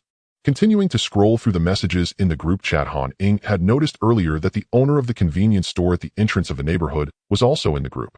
However, he hadn't mentioned that his convenience store was also prohibited from selling, indicating it should only apply to those with large inventories. Realizing this, Han Ying immediately grabbed her prepared bag and stepped out. After ringing the doorbells of the neighbors, she stood in the middle waiting. "Xiaohan, did you see the messages in the group? My husband went out to withdraw money. I just called him and he said that a convenience store he passed by was still open. He went there to buy things, so we should be careful. The small shops outside are packed with people fighting over supplies. Then our convenience store outside must also be open. Let's hurry down, maybe we can grab some." Han Ying didn't expect that this life would be thrown into chaos so soon. This wave of actions from the government took everyone by surprise. "Lu Yuan, did you know about this?" Han Ying directly asked Lu Yuan, who had opened the door. "Know what?" After finishing tending to the vegetable garden upstairs, Lu Yuan began to manage the rabbits, quails, and other poultry. It had taken him quite some time just to feed them and clean their cages. "Quickly grab your float, there's no time. Let's talk while we walk." Han Ying urgently pushed Lu Yuan, nudging him towards their home. Plans couldn't keep up with changes. The three of them rushed toward the convenience store with their respective tools as fast as they could. The owner of the convenience store was a middle-aged woman in her 40s. She had not intended to open today, but there were still many packages piled up that others had not come to collect. So she called each of them to come and pick them up before she planned to close and go home. She also decided not to open for the next few days and planned to hide the goods in the warehouse tomorrow. After all, she had heard about the tsunami from a friend. Although Pengcheng was quite far from the seaside, she was still a bit worried. However, after she pulled down the door curtain, she suddenly heard loud knocking from outside. Without thinking much, she assumed someone was coming to buy something and opened the rolling door again. To her surprise, the person rushed in and frantically started moving things onto the counter, urging her to check them out quickly. Before she could finish checking out for that person, several more people burst in through the rain, doing the same thing as it left her completely bewildered. When Han Ying and the others arrived at the convenience store, nearly all the shelves had already been emptied. After all, how much stock could a convenience store have? Moreover, many people were still frantically fighting over supplies inside. Seeing this scene, the three of them decisively decided to abandon this convenience store and head straight to the next one. The occupancy rate of Lefugong neighborhood was very high, so there were still many surrounding supermarkets and convenience stores. The supermarkets had been forcibly closed, but there were still quite a few convenience stores around. The second convenience store was about 100 meters away from Lefugong. However, Han Ying and the others found that there were already a dozen people outside the store trying to break in. They were really breaking in. Several men were swinging various heavy objects, banging loudly against the door. Yet the owner refused to open, possibly not being inside. Seeing that there was no hope here, either Han Ying decisively told them to give up this place. However, everyone had learned about the news almost simultaneously. So many people had the same idea of rushing to the convenience stores. As they made their way, most of the shops were closed. Those restaurants had already ceased operations days ago when the rain became heavier. In these few days, the only places that were occasionally still open were hospitals, supermarkets, express stores, hotels, banks, entertainment venues, and a few clothing stores, making it even harder to find food. It was only when the three of them braved the heavy rain to reach the third convenience store over 400 meters away that they discovered it had long been emptied. The owner was sitting at the cash register with a face almost in tears. "This won't do. The supplies in these small convenience stores are too few. A few people can clear them out in no time, and we're afraid it will be very difficult to buy anything. Follow me. I know a place that might still have supplies." Lu Yuan glanced at the already empty shelves of the convenience store and said. Lu Yuan carefully navigated through the heavy rain with the two individuals finally arriving at a small store hidden in an alley after more than half an hour of walking. This is a specialty store selling local products from Peng City and Peng Province, as well as other convenient foods suitable for gifting. Lu Yuan had purchased quite a few items here before. The store was not large, and the owner was a woman in her. At this moment, the heavy rain outside seemed unrelated to her little store as she quietly sat at the cash register reading a book through her reading glasses. All my people are still coming to buy things in this heavy downpour. The owner beamed with a broad smile upon seeing the three young individuals walk in from the curtain of rain. The specialty store seemed to have a wide variety of products. There were beautifully packaged pastries, various kinds of dried meats, preserved fruits, dried vegetables, tofu, biscuits, tea, and alcohol. There were even boxes of meat sauce and cured meats. Boss, are these things for sale? Wu Tingfang's eyes lit up upon seeing these items. Although they could no longer buy rice and flour, having these items was still quite good. Of course we sell these. The owner replied enthusiastically. However, since these items were not staples and not essential, the business had noticeably declined after the heavy rain, resulting in much of the previous stock remaining unsold. Hearing the affirmative response, Wu Tingfang immediately broke into a big smile. She looked at Han Ying and Lu Yuan, and upon seeing both nod, she began to move the items. Seeing the three of them seemingly taking her goods, without hesitation, the owner's face reflected both worry and joy. She was pleased to have customers, yet concerned that these three might act like bandits and refuse to pay, bullying an old woman like her. These things are quite expensive. Are you sure you want to buy so many? Although the three young people didn't look like bad people, one should not judge a book by its cover. In such a stormy night, it was impossible for her not to worry. Just as the owner was contemplating calling her husband upstairs to come down, she heard the young girl among the three say, "Boss, let's settle the bill first and see how much it is. Remember to give us a receipt." They had already discussed this in the elevator, agreeing to buy as much as they could carry back and divide it later. The owner was also aware that food prices had risen outside. So although she had quite a bit of stock left, she still needed to make a profit. If others raised prices, she naturally had to follow suit. "Boss, do you still have this cured meat and meat sauce?" Wu Tingfang moved 2 boxes of cured meat to the counter and inquired. Yes. There are about 5 or 6 boxes of cured meat, and it seems there are 3 or 4 boxes of meat sauce. How many do you want? The owner replied while checking out their items and pointed to the storage area. These meat sauces and cured meats can be stored for a long time. I want to take a few more boxes. How many do you want? Wu Tingfang asked Lu Yuan, who was moving dried meat, and Han Ying, who was grabbing coffee. I'll take a box of each, Han Ying said after picking up several bottles of coffee from the shelf. Lu Yuan added, me too. The three of them nearly emptied the entire stock of the specialty store and only stopped after prompting the owner to bring out a lot more from the warehouse. The total is 79853 yuan. I'll round it down for you, making it 79800 flat. After processing everything, the owner was shocked. Did these three young people really intend to buy so much? You each pay 2500 first, and it'll cover the rest. We can settle it later. She knew prices were rising, but she didn't expect even a specialty store to have such terrifying price increases. If these items were being sold normally, it wouldn't even amount to 3000. However, it was rare to find a store where they could buy supplies now, so naturally they couldn't complain about the prices. Wu Tingfang took out her phone and directly scanned 2980 yuan to give to the owner, while Han Ying and Lu Yuan each scanned 2500 yuan. Upon hearing the sound of money being credited, the owner's face was filled with joy, her wrinkles crinkling together. She cheerfully helped them carry the items, while reminding them to be careful on the way. While carrying the items, Han Ying's gaze fell on a vacuum packing machine in the corner of the cash register. Boss, do you sell this vacuum machine? Han Ying actually had many of these vacuum machines in her space. But now that she had seen it, she thought of getting one for the neighbor as a way to thank them for taking care of her in their past life. With a vacuum machine, they could keep some items stored which might allow them to preserve more during a tsunami. But this one is old. I have a new one in my warehouse. This old one broke last month and my son in another province bought a new one online and sent it back. After I repaired this one, I haven't used the new one. If you want it, I can sell the new one to you at the original price. The owner smiled. They had no use for that vacuum machine, and letting it go would save space. Alright sister, well, my card has a limit today. Can you help me swipe it? Let's say we all bought it together. Han Ying intended to buy the vacuum machine for Wu Tingfang, but didn't want to be too obvious about it, so she phrased it this way. Glancing at Lu Yuan beside her, he seemed to have no objections. Okay. In fact, Wu Tingfang also had a vacuum machine at home, but it was smaller and couldn't be used continuously without causing it to malfunction, so she didn't refuse. Do you want vacuum bags? I have about 15 or 16 boxes in my warehouse which I bought when my son got the vacuum machine. I can't use them all, or I don't even know why I bought so many. After bringing out the vacuum machine, the owner looked at Han Ying and asked, "Do you want them? What specifications do you need? Take a look. I need a total of 9 boxes, is that okay?" Since they had said they were buying together, they could mix and match sizes for an even split of 3 boxes each. Great. The owner was thrilled, though she was worried about the vacuum bags taking up space in her warehouse. The large boxes contained 300 bags, the medium ones had 500, and the small ones had 1000. If they were to use them, it would probably take them 10 years to finish, which was quite wasteful. "Xiao Han, can we carry back so many boxes?" Wu Tingfang expressed some concern after noticing the large pile of items still left on the ground. "No problem, we can stack them higher, just arrange them neatly." Lu Yuan, who was nearby, seemed to have noticed Han Ying's thoughts and responded affirmatively. However, when he heard Han Ying say she wanted to buy so many vacuum bags, he was also a bit surprised. His mind. Most of the supplies piled up at his home were sealed using tin cans and plastic cans with a sealing machine. This not only allowed for longer storage, but also prevented water from getting in. Items that couldn't be sealed with the machine were also vacuum-packed, alleviating concerns about water damage. However, Han Ying's decision to buy so many vacuum bags was clearly due to this consideration, which deepened Lu Yuan's suspicions about her intentions.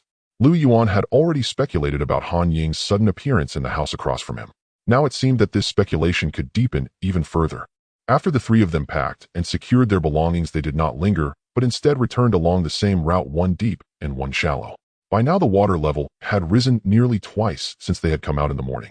Han Ying's long legs, over 1 meter tall, found the water level nearly reaching her waist. However, this water level was somewhat awkward, making both the assault boat and kayak unusable. Though they wouldn't touch the bottom, the shallow water made it difficult to paddle, and it would probably be slower than walking. Lu Yuan had loaded all the heavy items onto his floating bed, allowing Han Ying and Wu Tingfang to move more easily. Especially Han Ying. Lu Yuan walked behind her, often helping her adjust the direction of the magic carpet, so she was not struggling much. "Sister Wu." Han Ying, walking beside Wu Tingfang, saw her body stagger slightly, as if she were about to fall, and quickly reached out to support her while shouting, "I think my raincoat is taking on water." Wu Tingfang shouted with effort in the heavy rain, feeling very cold and trembling all over. Every step felt heavy, as if her entire leg were submerged in icy water and on the verge of losing feeling. Hearing Wu Tingfang's voice, Han Ying secretly cursed. The outside temperature was around 3 to 4 degrees, but the problem was that they were still submerged in water. While it was bearable through the raincoat, being directly soaked in water was undeniably chilling to the bone. It would be terrifying to suffer from hypothermia halfway. They were still about 400 to 500 meters from Lufu. If they stopped to rest, Wu Tingfang, whose raincoat was soaked and body drenched, would not receive timely warmth, which could also be dangerous. It would be better to push through and take a hot bath, drink some ginger soup, take cold medicine, and wrap up in a blanket once they got home. Perhaps that would make things a little better. "Sister Wu, just hold on a bit longer. We're almost home," Han Ying shouted to Wu Tingfang. Lu Yuan, having heard Wu Tingfang mention her raincoat taking on water, walked over to pull the items from her hands. This might help her move a bit faster. "Xiao Lu, let me handle this. You can't scout ahead like this, it's very dangerous." Seeing Lu Yuan dragging the floating bed with one hand, while trying to pull her bathing tub with the other, Wu Tingfang became anxious. She could manage for a while, but with such deep water, they were almost blind. If she didn't have a free hand to hold a stick and carefully scout the way, falling into a pit could be fatal. "It's okay, I can tie the tub to the back of the floating bed." The floating bed had handles at both the front and back, so it would be easy to tie the bathing tub on. It was just a bit heavy to drag, but fortunately he was strong. Just as Lu Yuan was about to tie Wu Tingfang's bathing tub to the back of the floating bed, he saw a figure appear under the heavy rain just 2 or 3 meters ahead. The rain was pouring down heavily, as if the sky had torn open. Although it was only 2 or 3 meters away and illuminated by a flashlight, he couldn't see who the figure was. As the person approached, Wu Tingfang recognized him by his shape and raincoat. It was her husband. Seeing him, her previously forced calm nearly broke. Tears were almost about to fall. "Duh!" Wu Tingfang shouted loudly towards the figure. Lei Ming, who, seeing his wife's staggering figure and the bathing tub that Lu Yuan was dragging towards him, seemed to guess what was happening. "My raincoat is taking on water." Wu Tingfang's voice was a bit choked, not very loud, but Lei Ming, who was already beside her, still heard. Lei Ming, who tied the rope from the bathing tub to his arm, then pulled out a folding steel knife from his pocket. He bent down and carefully cut a slit in Wu Tingfang's raincoat just below her boots. Then he picked her up, using his hands to secure her feet around his waist. As he moved, streams of water gushed out from Wu Tingfang's boots. Han Ying and Lu Yuan were not surprised by Lei Ming, who carrying a folding knife. Since the official announcements earlier, things outside had become quite chaotic. Though order hadn't crumbled quickly, it was still possible for some reckless individuals to emerge. Thus, carrying a weapon for self-defense was quite normal. The rain was pouring too heavily, causing the four of them to take nearly an hour to cover the 400 to 500 meters. By the time they reached the neighborhood, it was almost 11 o'clock and the entire area was silent. Wu Tingfang was completely soaked, so she took the first elevator up to change clothes. By the time the other three filled the other elevator, the previous one had also come down. After stuffing all the items inside, Lu Yuan and Han Ying carefully sat on top of the supplies and started the elevator. Han Ying leaned tiredly against the elevator wall. She was pondering whether the official actions today would affect her zero-cost purchases in a few days. If the supplies in the country were taken over by the authorities, then the items at the port would undoubtedly be no exception. That meant the port she had previously chosen could no longer be visited. Otherwise, not being able to obtain supplies would be one thing. If discovered, it would be disastrous. It seemed that she would have to change her target after returning. Lu Yuan looked at the girl leaning against the elevator wall opposite him. He knew she definitely had secrets. However, Lu Yuan had no intention of probing into her secrets, as he too had his own. Since that was the case, he would let nature take its course. After the elevator stopped, Lei Minghu had already moved the items from the other elevator and was standing outside waiting. After the three of them worked together to move everything out of the elevator, Lei Minghu said, "If you all are at ease, I'll head back to rest first. I'll take the items to the hallway and distribute them tomorrow morning. How about that?" Han Ying waved her hand to indicate she had no problem and then went straight home. Lu Yuan did the same. It wasn't that Han Ying was carefree or didn't care about the supplies. These items were all listed, so there was nothing to worry about. They would pay with the items later and no one could take advantage of anyone else. In truth, Han Ying was just a bit tired as she had been busy since morning without any rest. She wasn't cold at all. She was still wearing her thermal suit and felt no chill. However, after taking off her thermal suit and serving her dog a late-night snack, Han Ying hurriedly filled the bathtub with hot water for a soak, eating some warm cooked food from her space while bathing. The next morning, Han Ying sat on the bed in a daze for quite a while, feeling that today seemed different somehow. The usual rumble of the heavy rain was now accompanied by lively voices from below. These voices drowned out the sound of the torrential rain. No, it couldn't be. How could the sound of the rain possibly? As she opened the window, Han Ying was horrified to find that the torrential rain had stopped outside. Many others also opened their windows and balconies, peeking out to cheer. The rain has actually stopped. It has stopped. 5 whole days earlier than in her previous life. Instead of joy, Han Ying felt only terror as the sudden cessation of the storm filled her heart. This meant that this life was already diverging from the last. If the rain stopped early, what about the tsunami? When would the tsunami arrive? Han Ying was terrified to realize that she had lost her foresight. In this reincarnation, not only were the official actions different from the last, but she also no longer knew the timeline of the apocalypse. Taking out an infrared telescope from her storage space, Han Ying looked down from her floor. The water level below her was now at 77 meters. When she first arrived, she had measured it at 73.1 meters, meaning the water level had risen by 2.4 meters. Given the higher terrain of Jiangnan in the south, if the water level here had reached 2.4 meters, it was clear that the water outside must be even higher. Opening WeChat, Han Ying found her community group bustling with activity. Building 1, apartment 1002. Thank goodness the rain has finally stopped. I can see my salary waving at me. Building 2, apartment 2602. Not me, I only see my mortgage and car loan waving at me. Building 7, apartment 2003. If it doesn't stop soon, I'm really going to starve. I haven't paid my mortgage this month. Building 6, apartment 1202. My car got soaked in the garage. Do I still have to keep paying for the car loan? Does anyone know if insurance will cover this situation? Building 8, apartment 801. Isn't anyone concerned about what the officials said yesterday? Now that the rain has stopped, should we still take those words seriously? Do we have places to buy things? Building 2, apartment 1309. I'm running a supermarket, but I haven't received any notice to open, so I dare not. Building 1, apartment 2701. If it keeps raining, I'm going to run out of clothes. I have no heating or dryer at home. Guess how my clothes are drying. Building 2, apartment 1309. You mean you're wearing them to dry them with your body heat? Building 1, apartment 2701. Well, not quite. I just use a fan to dry them, but the air is so humid that even after 2 days they're still damp. If it keeps raining, I might get rheumatism.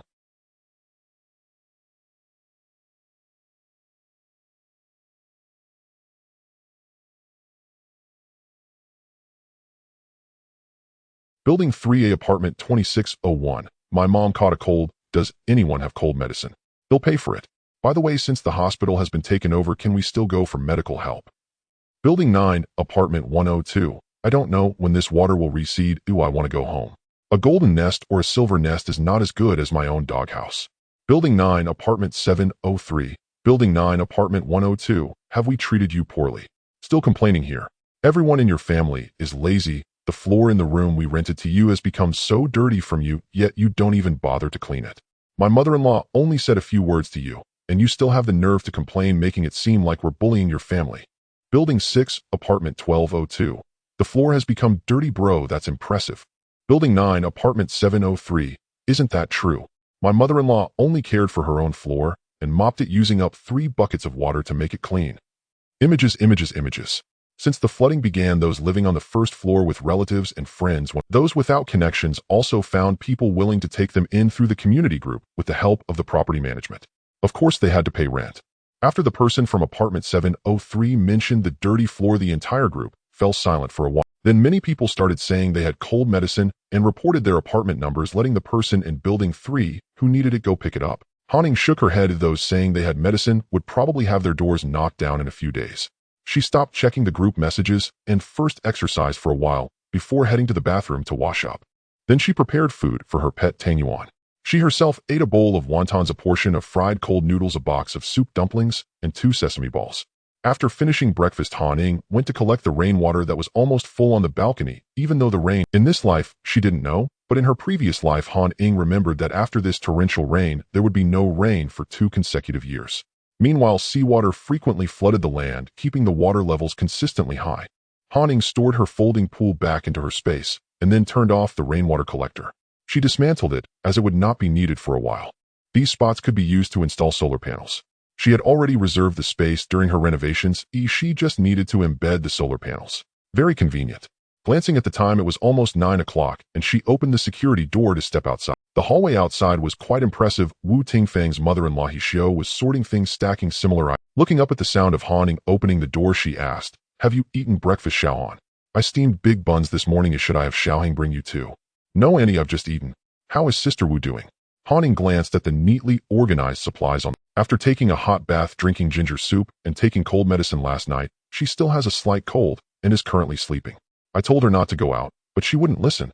Wu Tingfang had lived with them since childhood, so Xiao treated her like a daughter. She understood that Fang was worried about her not wanting her to go out in the rain at her age, so even if she was scared, she still went out with them. In her previous life, Ying had gone out several times with Wu Tingfang and her husband to find supplies. The first time she encountered them, they helped her chase away 2 people who tried to rob her supplies, and afterward they added each other on WeChat.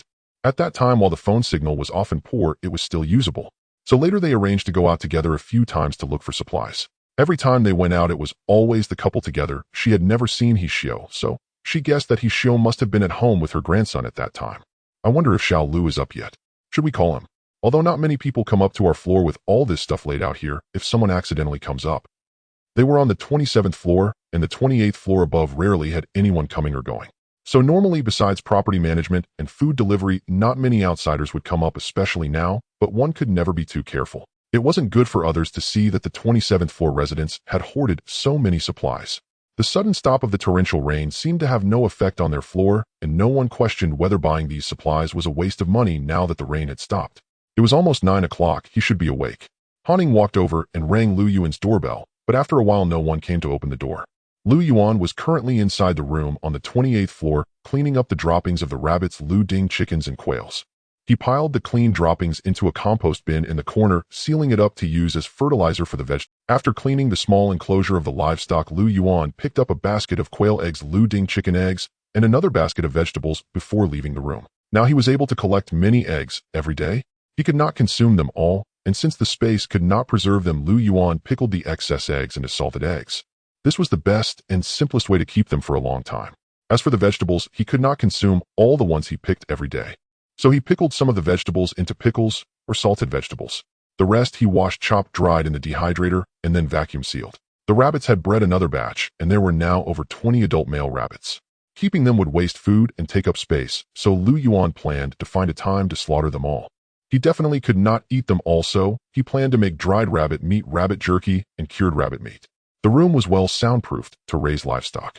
Moreover, he was worried that the smell would escape, so after entering, he closed the door. He still needed to take a shower downstairs later to avoid smelling. After ringing the doorbell for a long time with no response, Ying no longer cared. She directly selected what she wanted, including 3 boxes of vacuum bags. Then she compared it with the list and calculated the total, which came to 18693 yuan, including the shared cost of the vacuum machine. Han Ying mostly took things that were not easy to preserve. These items she could put in the space talismans without spoiling, but Wu Tingfang and the others were different. Before returning home, Han Ying reminded He Xiao to quickly seal the items that were hard to preserve using the vacuum machine. Otherwise, with the humidity in the air, they would spoil completely in just a couple of days. Han Ying had reminded them to this extent, whether they would listen to her in the end depended on them. After returning home, Han Ying spent quite a while drawing space talismans. The size of the space in the talismans had not changed, it remained the same. So far, she still had over 7,000 unused space talismans on hand. All of them were small space talismans with a capacity of 255 cubic meters. Although each was not very large, combined they amounted to nearly 2 million cubic meters. Han Ying was already very satisfied such a large space could hold a lot of items. After finishing the space talismans, Han Ying was in the bathroom, helping her dog take a shower, and got splashed with foam. At that moment, the doorbell rang outside, and after quickly washing her hands, she went to open the door. Lu Yuan was standing outside the door. "Sorry, I was taking a shower at that time. How about we add each other on WeChat? It would be more convenient to contact each other in the future." Upon seeing Han Ying, who had a lot of white foam on her neck, Lu Yuan was momentarily stunned. However, he said nothing and directly handed his WeChat QR code to her. Taking a shower again. Last time Wu Tingfang rang his doorbell in the morning, and no one answered for a long time either. He had also said he was taking a shower then, or it seemed this person really liked to shower in the morning, especially in this cold weather. Hearing Lu Yuan's words, Han Ying glanced at her damp hands. My phone isn't in my hands, wait a moment." She turned and walked into the living room to grab her phone from the coffee table. As Han Ying turned back, Lu Yuan glanced inside along with her figure, and his mouth twitched. Wow, she had installed 3 anti-theft doors. Moreover, all of them were super-grade anti-theft doors, which could withstand cuts and blows. 3 of them. There was one more than he had. Soon Han Ying took out her phone and scanned Lu Yuan's QR code. With a ding sound, she sent the request saying, "So we will contact each other on WeChat for future matters." Lu Yuan waved his phone at Han Ying before leaving. Han Ying shrugged her shoulders and then closed the door to continue washing her dog. Not long after Lu Yuan left, Han Ying received the money returned from next door. Lu Yuan had taken over 10,000 yuan worth of items from the last batch, leaving everything else for the neighbors. The refund was according to the previously agreed terms, so Han Ying took the money directly. It was cash. Lei Ming, who said his family only had cash left, and the money on the card had to be saved for paying the mortgage. The rain had stopped. Although the trajectory was slightly off, the general direction should not be wrong. Since the authorities had made preparations in advance this time, Han Ying speculated they must have detected the approximate time of the tsunami. With an approximate time, the evacuation of personnel would surely be announced in advance, as long as the news of the tsunami was released along with the evacuation news for coastal cities. Thus, although the timing of the tsunami this time might deviate slightly, the outcome would still be the same. Therefore, her zero-cost purchase plan would not be affected, it would just be moved to another location. At this moment, Han Ying was sitting in front of her computer. She had previously set her zero-cost purchase target, but it was abruptly cut off by the authorities, so she needed to choose another location. She only had 2 teleportation talismans left, meaning she could only go to 2 more places. However, worried that the authorities' news might affect these places, Han Ying had to choose 2 locations that concentrated supplies while ensuring safety. Looking at the 5 places she had listed again on the computer, Han Ying was plagued by choice anxiety. The first option was the world's largest container shipping port. It is said that the annual container throughput here reaches an astonishing 20 million, averaging over 50,000 a day. With the recent continuous heavy rain, one can imagine how many containers would be stranded there now. Although global heavy rains would have some impact on this port, it would not be significant.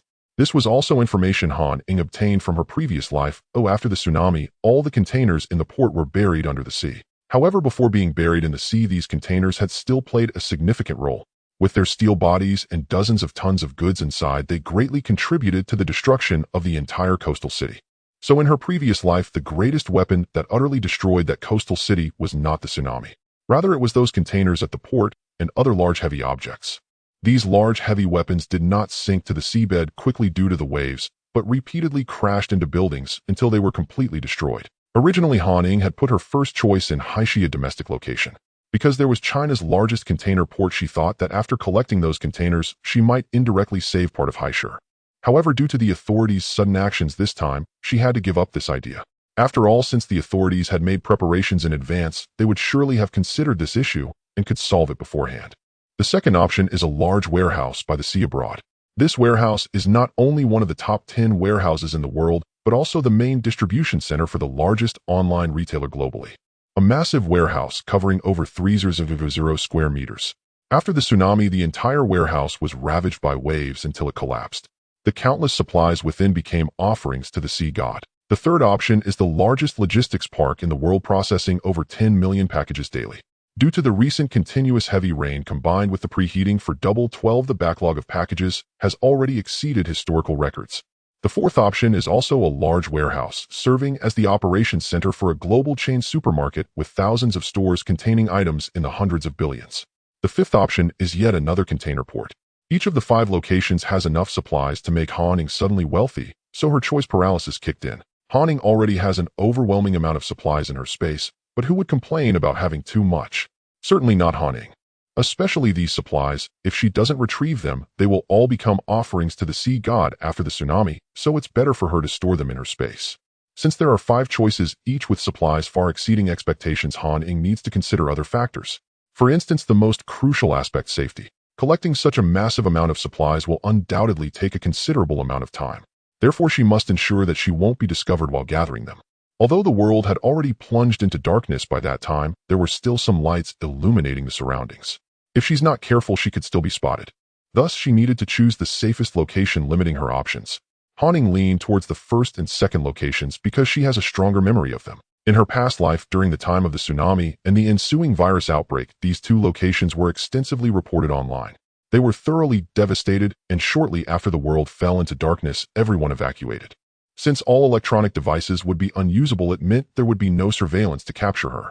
Once the personnel had evacuated, it also implied that she would be less likely to be discovered upon arrival. After making her decision, Han Ying printed out pictures and coordinates of those 2 locations. She then carefully placed them in her space to take out when needed. While Han Ying was busy researching and comparing her options on the computer, her phone, which she had accidentally covered with a blanket, buzzed several times. However, due to the low volume and her intense focus on making a choice, she didn't hear it. Naturally, Han Ying was unaware of the messages on her phone, but at that moment all of Huaxia was in an uproar. Because just now the officials issued a previously abolished black alert. The black alert had long since become a thing of the past. The highest warning level globally is now the red alert, but the reactivation of the black alert indicates the severity of the situation.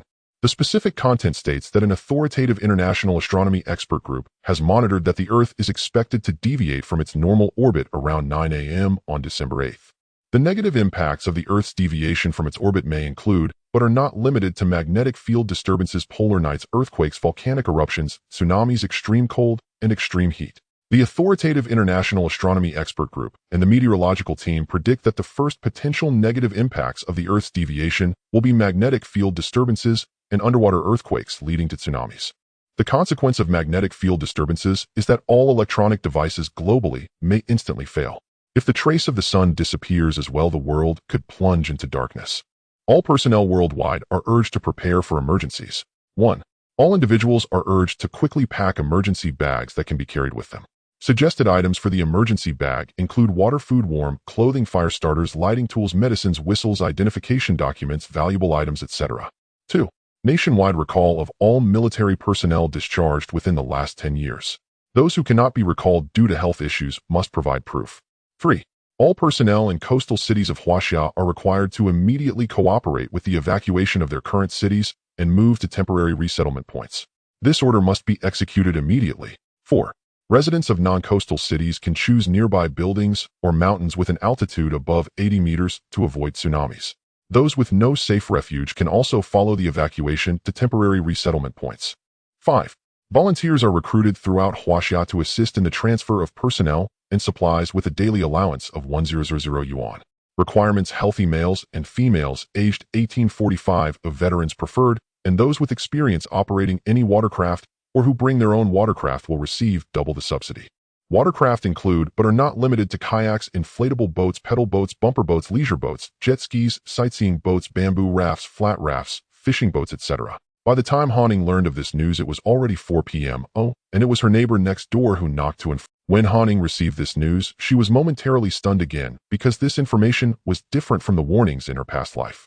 In her past life, the tsunami was warned half an hour in advance, but later, due to the Earth's deviation from its orbit, that tsunami was delayed by over 29 hours. However, in this life, the warning is about the Earth's deviation from its orbit, while the tsunami is merely one of its negative impacts. The pleasant surprise is that this time the warning came 19 hours in advance rather than just half an hour as in the previous life. This 19 hours, plus the subsequent 29 hours of magnetic field disturbances totals nearly 50 hours. With so much extra time, she believes that in this life, more people and more supplies can surely be saved. Upon learning of the impending disaster, the faces of everyone in the community were filled with extreme terror. But fear is of no use. Time waits for no one. They must pack their belongings to carry with them in this short time. The authorities stated that non-coastal cities should choose mountains or buildings with an altitude above 80 meters to avoid tsunamis or evacuate to temporary resettlement points. Most areas of Pengcheng have an elevation of around 36 meters. However, the terrain near the university town is slightly higher, with Lufu Jiangnan having an elevation of about 45 meters. Every building in Lufu Jiangnan community is 28 stories high, with a floor height of nearly 2.8 meters, meaning that those on the 13th floor and below must temporarily leave their homes. As for where to go aside from the other 15 floors above, they can only go to temporary resettlement points. In this life, Han Ying is uncertain, but in her past life during the tsunami, she remembers that the community next to the university town where she lived was directly submerged to the 15th floor, only gradually retreating to the 8th floor. Once the property management received this news, they were also panicked and afraid.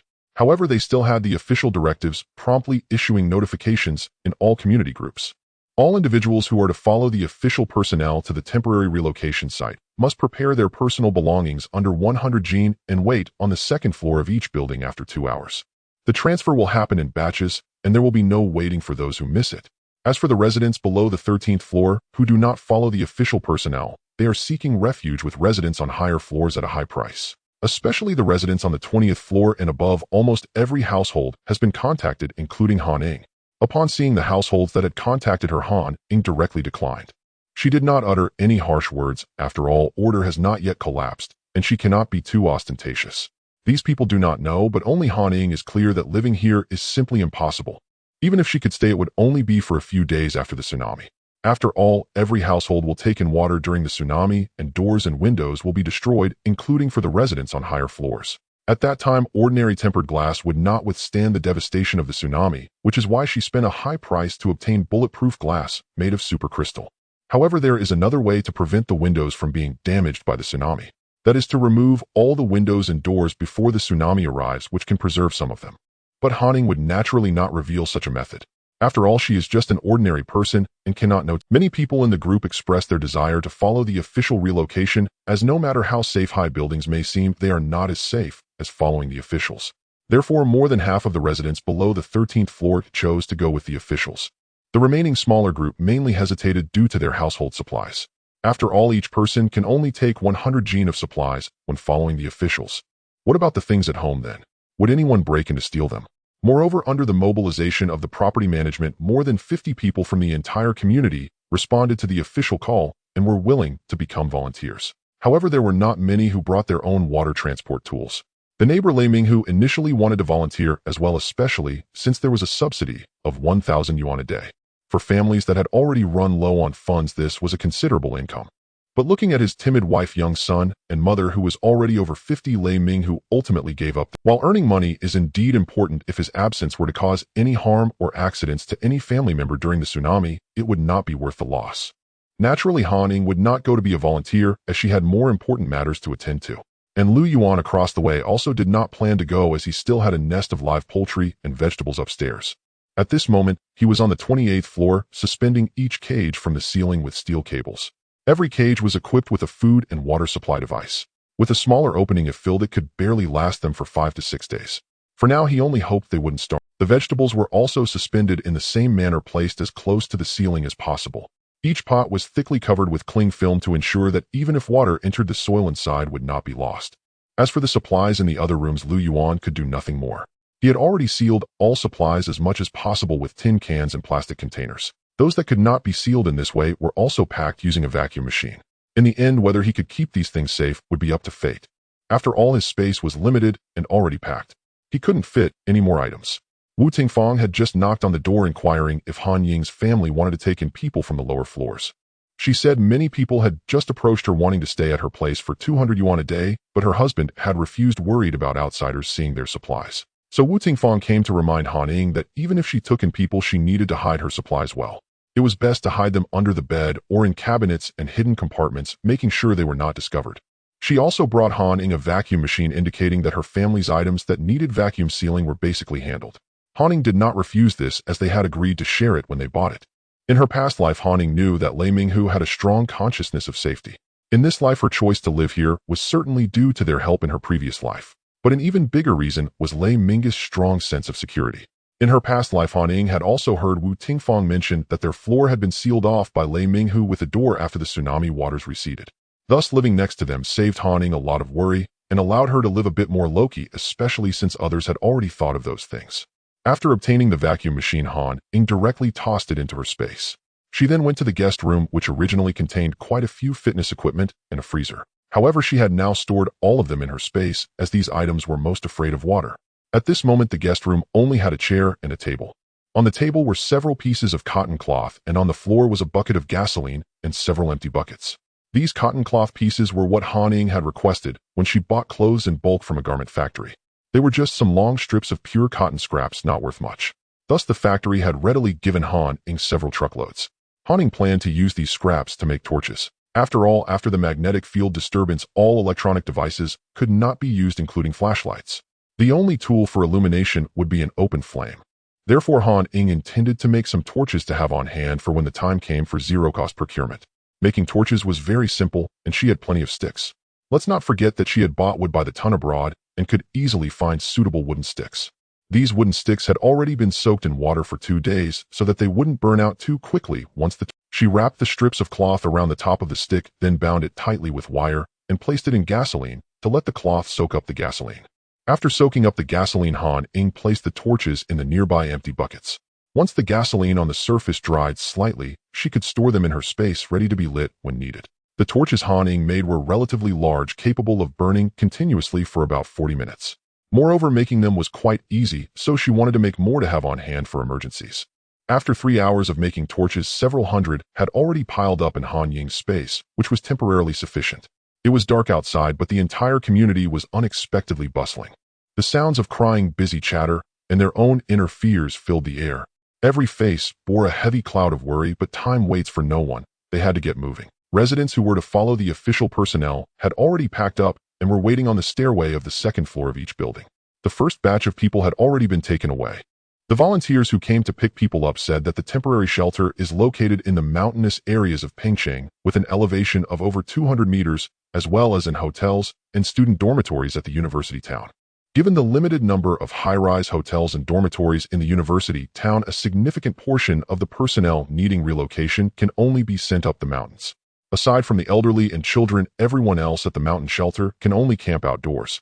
The officially recruited volunteers are currently setting up temporary large tents on the mountain. The temporary shelter has limited space, and it must accommodate not only the local residents, but also some people relocated from coastal cities. Thus, everyone who goes over there can only stay in a large shared dormitory. Each person has only one space, which must be used for both their belongings and sleeping. A room around 10 square meters may have more than 10 people living in it, so saying that people are crammed together is no exaggeration. With the Earth deviating from its orbit and a massive earthquake triggering a tsunami, there is no guarantee of safety just by hiding somewhere. The shelter is not much different from the community here. Houses may collapse in a tsunami or earthquake, but there are dangers on the mountain as well. The mountain itself could also collapse. However, Han Ying knows clearly that this building did not suffer damage from the tsunami in her previous life. Therefore, she does not plan to relocate. Han Ying stood on the balcony, opened the window, and gazed into the distance with a telescope. Various watercraft were constantly coming and going on the yellow-tinted water surface. Their boats either carry supplies or people needing relocation. Han Ying also saw a volunteer with a red ribbon tied around their hand wearing a life jacket struggling to pedal a water bumper boat that used to be for children in the park. The small boat was also crowded with 2 children and a woman along with their luggage. The water level in Pengcheng is currently about 2 meters, and with so many buildings, large watercraft cannot operate. Thus, only those agile small watercraft can be utilized. The limited carrying capacity of these small vessels shows how challenging it will be for the authorities to relocate personnel and supplies. This is also the main reason the authorities are offering high subsidies to recruit numerous volunteers. After all, how much can a few million active-duty soldiers relocate? Yet no matter how difficult it is, the authorities must act. They cannot abandon supplies and the common people. Looking at the people coming and going on the water, Han Ying felt a sense of unease. If only the apocalypse did not come, everyone could still live in peace. She would continue her studies and after graduation open a dance studio to teach children or continue running her milk tea shop. Perhaps when she reaches the right age, she might even find someone to share her life with. Just thinking about it feels extravagant. After a self-deprecating smile, Han Ying closed the window. With 10 hours left until the magnetic field disturbance, she planned to draw some space talismans. After 2 hours of drawing space talismans, Han Ying put away the soup she had simmered for 2 hours, planning to brew a few buckets of ginger soup before going to sleep. After all the time after the magnetic field disturbance would be when she becomes busy, possibly without rest for over 20 consecutive hours. Making ginger soup is quite simple. We just cut some ginger slices, add some brown sugar and red dates, and simmer it. But once the water boils, simmer it for another 20 minutes. While simmering the ginger soup, Han Ying had a meal and took a shower. After preparing the ginger soup, she plugged in earplugs, drew the curtains, and laid down in bed to sleep. While Han Ying was sleeping outside, the atmosphere remained bustling. Various watercraft continuously transported personnel and supplies, hardly stopping for a moment. Apart from the soldiers stationed to maintain order in various locations, others were dispatched to transfer supplies. The major supply points across the country were taken over by the authorities. The amount of supplies involved is a terrifying figure. Knowing that a tsunami is coming while the city will also be submerged. To protect these supplies, the authorities had no choice but to act as the bad guys, making it impossible for everyone to obtain goods. However, relocating such a vast quantity of supplies is an extremely burdensome task. Since the announcement of the takeover of supplies, the soldiers have been tirelessly shuttling back and forth at major supply points, prioritizing food, medicine, and fuel. As for where to relocate them, that is something for the official leaders to resolve. However, it seems these matters have nothing to do with Han Ying. When she awoke from her slumber, it was already past 9 in the morning. Although she was wearing earplugs, Han Ying was still awakened by a series of piercing screams. The entire community, no, the whole world at this moment was immersed in panic-stricken screams. The entire world had plunged into darkness. All communication devices, appliances, vehicles, and all electronic devices had completely malfunctioned. The world was engulfed in darkness. Han Ying tried to turn on her phone, but it didn't even light up. She knew the magnetic field disturbance had begun. Experiencing darkness once again, Han Ying still felt a hint of fear, but she quickly calmed down. Pulling out her earplugs, she heard a faint knocking at the door. Han Ying lit a candle and held it in her hands as she walked to open the door. "Xiaohan, I thought your house had no candles, so I was planning to bring you a couple. Do you want to come and stay with us? It's so dark and you're all alone." "No need, I bought some earlier. I plan to take a nap, otherwise I have nothing to do without electricity." The candles aren't worth much, but they become priceless treasures when there's no electricity, so Han Ying naturally wouldn't accept. "All right then, if you need anything, just come knock on the door." After saying this, Wu Tingfang glanced at Lu Yuan's door across the way and left. Lu Yuan is a boy, how could he be afraid of the dark? Han Ying also looked over there. It was quiet inside without a sound. She guessed that Lu Yuan must have some secret. She remembered that in her previous life, Wu Tingfang and the others never mentioned Lu Yuan. It was very likely that he did not live across from her in her past life. Han Ying, having just woken up, naturally could not go back to sleep. She was just making an excuse to avoid having people knock on her door, since she had things to do next. The global darkness had only just begun. If her previous life was any indication, this darkness would last for 29 hours. And with her teleportation talismans, each trip to a location would take 10 hours before she could return. In other words, at the latest, she would have to set off in a few hours, leaving some time for flexibility. In the darkness, Han Ying did not light a torch, but instead used candles. With a few hours left, she couldn't afford to waste time. Placing 5 or 6 candles on the table, Han Ying continued to draw space talismans. The more spatial symbols she drew, the more items she could store, so this endeavor must not be neglected.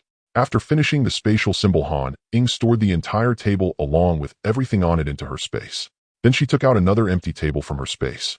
Just as she was about to fill it with delicious food and start enjoying, she heard a knock on the door from outside. Han Ying had just told Wu Tingfang that she was going to sleep, so it shouldn't be Wu Tingfang knocking. As for Lu Yuan across the way, Han Ying didn't think it would be him either.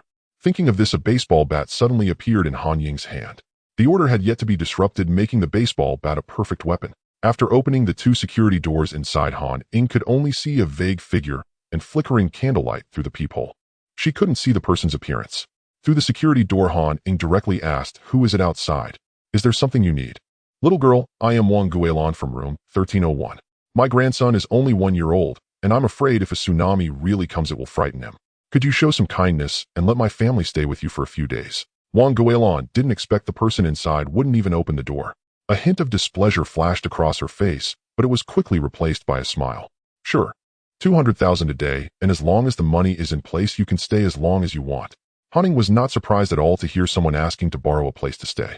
She didn't refuse directly because she had already turned down many people in the group before, but now someone was coming. This meant that her direct refusals wouldn't dissuade these people from coveting her home, so she could only make these people realize the difficulty. Originally, when Wang Guilin heard the person inside say, yes, a smile had already appeared on her face. She thought to herself that little girls tend to be softer-hearted, but when she heard the latter part, she was stunned and thought she had misheard. 200,000. 200,000 a day. Is your house made of gold? Little girl, did you just say 20 bucks a day? Then I'll go call my son and daughter-in-law to bring things up. Wang Guilin tentatively asked again, but she had already clearly heard that the little girl had said 200,000 a day. I said, Andy, are you getting old and deaf? 200,000 a day. As soon as the money is in place, he'll open the door for you. After saying this, Han indirectly closed the other two security doors. 200,000 a day. In a tiny place, how can you even think of charging that? You must think your house is made of gold. The poor girl is throwing money around, no wonder she has no boyfriend, and is living with a dog, what a disgrace. Damn it. Wang Guilin glared angrily at the security door with both hands holding a candle, cursing under her breath. Woof, woof, woof. If you dare to curse again, I'll have the owner let me out to beat you. Wang Guilin wanted to curse a few more harsh words, but suddenly she heard a dog barking from inside that nearly scared her legs weak. Why does the dog's bark sound so fierce? She had raised dogs when living in the countryside and had never heard such a fierce bark. Immediately Wang Guilin shut her mouth that was about to continue cursing and turned to walk toward the door across the way. However, after knocking for a long time and hurting her hand, she eventually took off her shoes and used them to knock, but still no one opened. As she passed by the house of Lei Minghu in room 2701, she spat at their door. That family was no good either. The man had refused to help her and even threatened her. After leaving the 27th floor, Wang Guilin couldn't help but stand at the stairway and curse for a while. She scolded the people on this floor for being heartless and not helping others, saying that even if they died in the future, no one would collect their bodies. After leaving the 27th floor, Wang Guilin turned to go up to the 28th floor. However, when she saw that there was only one door in the dark corridor of the 28th floor, she couldn't help but shrink her neck. But in the end, she still picked up her shoes and started knocking on the door. However, after knocking for several minutes, there was still no response.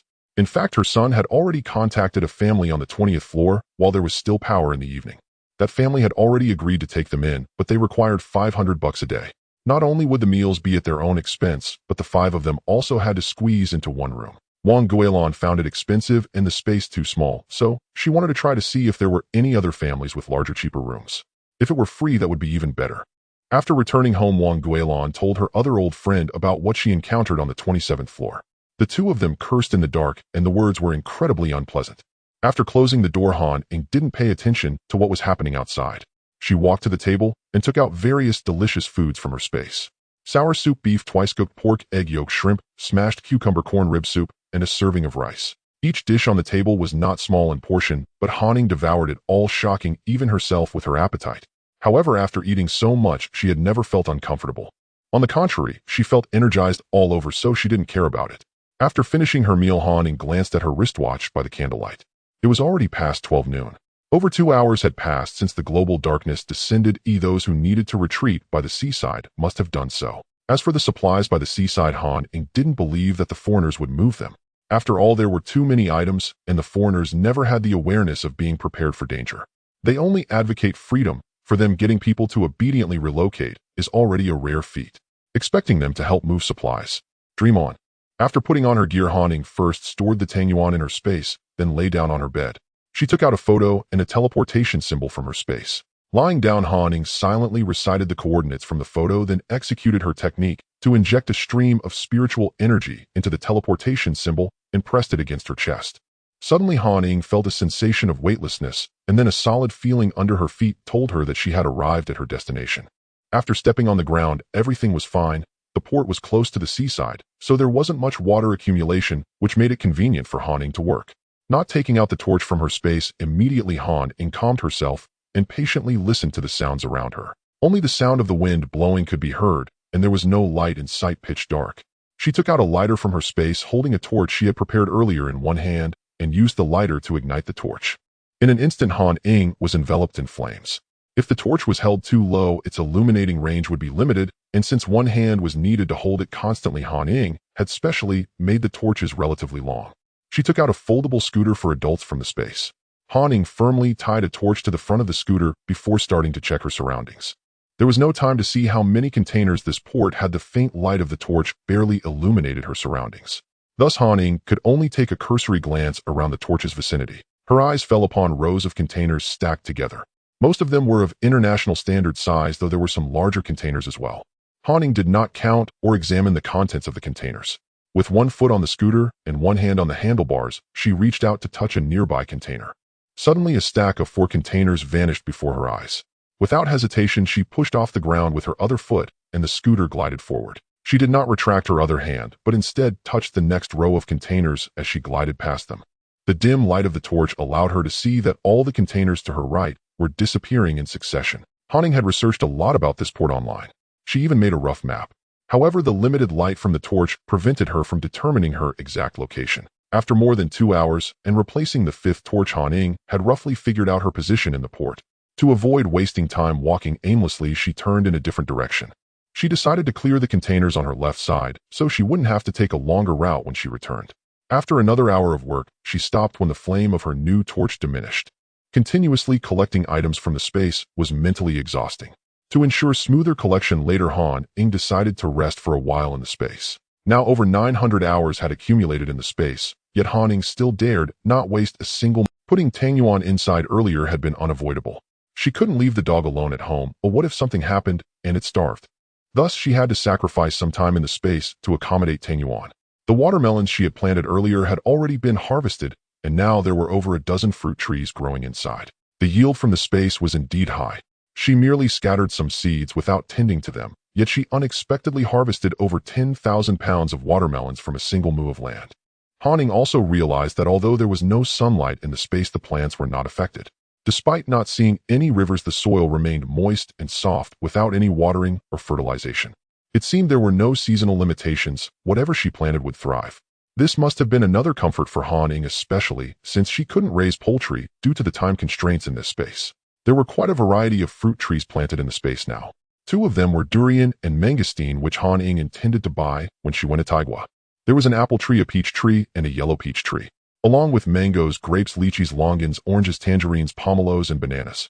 Though it was less than a moo of land, planting over a dozen fruit trees was quite manageable. To maximize the use of the land, Han Ying also sowed several shorter crops beneath these fruit trees: chives, water spinach, daylilies, peppers, perilla, strawberries, blueberries. These vegetables and fruits had one common characteristic: once planted, they could be harvested for a long time without needing to be replanted every season.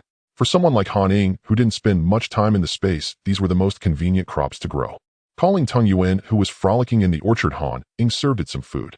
After having a bit to eat herself, she closed her eyes and began to circulate her energy. This would help her recover her mental state more quickly as her time was limited.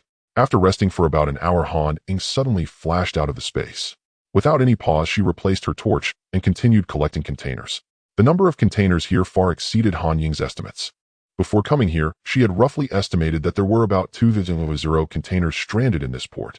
However, after 8 hours of work, Han Ying felt she had underestimated. The number of containers at this port was definitely more than 2,000. She initially planned to finish in 10 hours, but that was clearly impossible. Because there were too many containers, Han Ying did not dare to stop for even a minute, except for the half an hour she had rested earlier. Just as she finished another row and reached the end of the port, she contemplated whether to take a few minutes to rest. Perhaps it would enhance her efficiency. A gust of wind blew, causing the torch flame to flicker. Then she suddenly saw the light reflecting on the nearby water, revealing a large shadow in the distance. Han Ying brought the torch closer. Indeed, there was a very vague shadow in the distance. Moreover, that shadow was enormous. Suddenly, Han Ying seemed to realize something. She took out an already inflated kayak from the space, filled with excitement as she paddled towards that shadow. Resting could wait for later. Han Ying paddled the kayak with all her might. The closer she got, the more she felt the enormity of that shadow. As she neared the shadow, Han Ying became so excited that she nearly trembled. She had almost missed it. The gigantic shadow before her was clearly a massive ocean freighter. She had seen photos of such ocean freighters when researching port information. They could easily carry 5,000 to 6,000 containers. From afar, she could already perceive its immense size. Although the flame could not fully illuminate its form, she could vaguely see that it was piled high with containers. What a windfall! Without any hesitation, Han Ying reached out to touch the freighter, and in an instant the entire ship vanished from the surface of the sea. Due to the immense weight of the freighter, the displacement was beyond Han Ying's imagination. She knew that the sudden disappearance of the ship would surely create a brief but intense vortex or backflow. Therefore, Han Ying did not dare to be reckless. At the moment the freighter vanished, she too disappeared with her kayak from the surface of the sea. Perhaps because the freighter was too large and heavy, Han Ying felt a wave of dizziness as she entered the space. She realized it was likely due to excessive mental strain.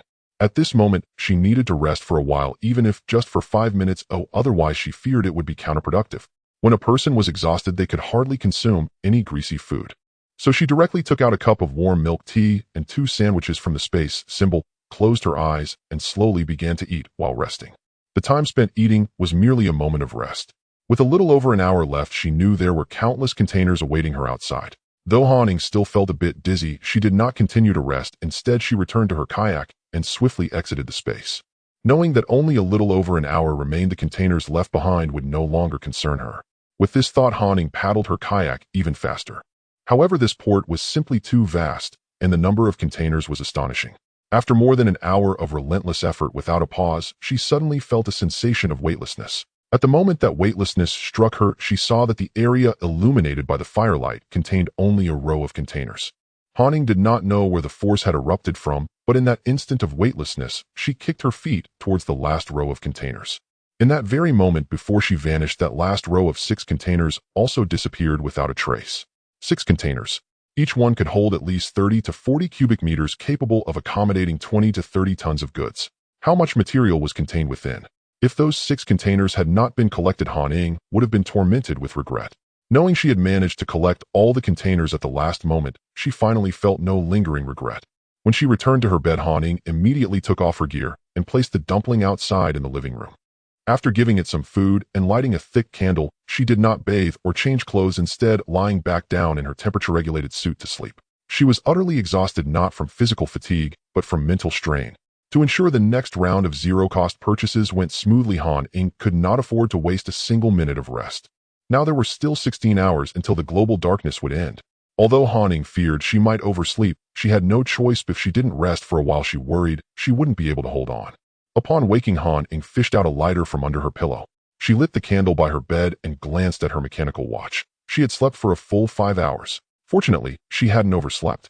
In the dim light of the candle, Han Ying casually devoured a large box of braised noodles and 2 poached eggs. After finishing the noodles, she intended to put on her gear, but suddenly there was a knock at the door. Putting on a long-down jacket and grabbing the candle from the table, Han Ying stepped out of her room and opened the 2 security doors. "Who's out there?" "It's me, Xiao Han," came the voice of Wu Tingfang from outside. Han Ying opened the door to see Wu Tingfang holding a candle standing there. "Sister Wu, is there something wrong?" "Not really, I just knocked on your door a while ago, but you might not have heard me. Have you eaten?" "I cooked a lot of dumplings, and since the electricity is out, I was afraid the refrigerator wouldn't keep them, so I cooked them all. Shall I bring you a plate?" "Not really, I just knocked on your door a while ago, but you might not have heard me. Have you eaten?" "I cooked a lot of dumplings, and since the electricity is out, I was afraid the So calculating the time, she thought Han Ying might be awake, and came to knock. "No need, Sister Wu, I've already eaten. My house has good soundproofing. If I'm inside my room, I can't hear the knocking. So if you knock and I don't respond, don't worry, I might just be inside my room." Han Ying had to go out later, and if Wu Tingfang came back and found no one, it might raise her suspicions, so she decided to give her a precaution. "All right then, if you need anything, just come and knock. We're all here." After Wu Tingfang finished speaking, she took the candle and left. After closing the door, Han Ying returned to her room. Without wasting any time, she placed the dumpling into the space and put her gear back on. Taking out the last teleportation talisman, she looked at the photo and silently recited the coordinates. Then she reappeared in a place where she could not see her hand in front of her face. However, this time Han Ying felt as if she was not standing on solid ground. Even though she wore shoes with shoe covers, she still felt something beneath her feet that seemed to be digging into her. Han Ying moved her body slightly, and in the darkness, she nearly lost her balance.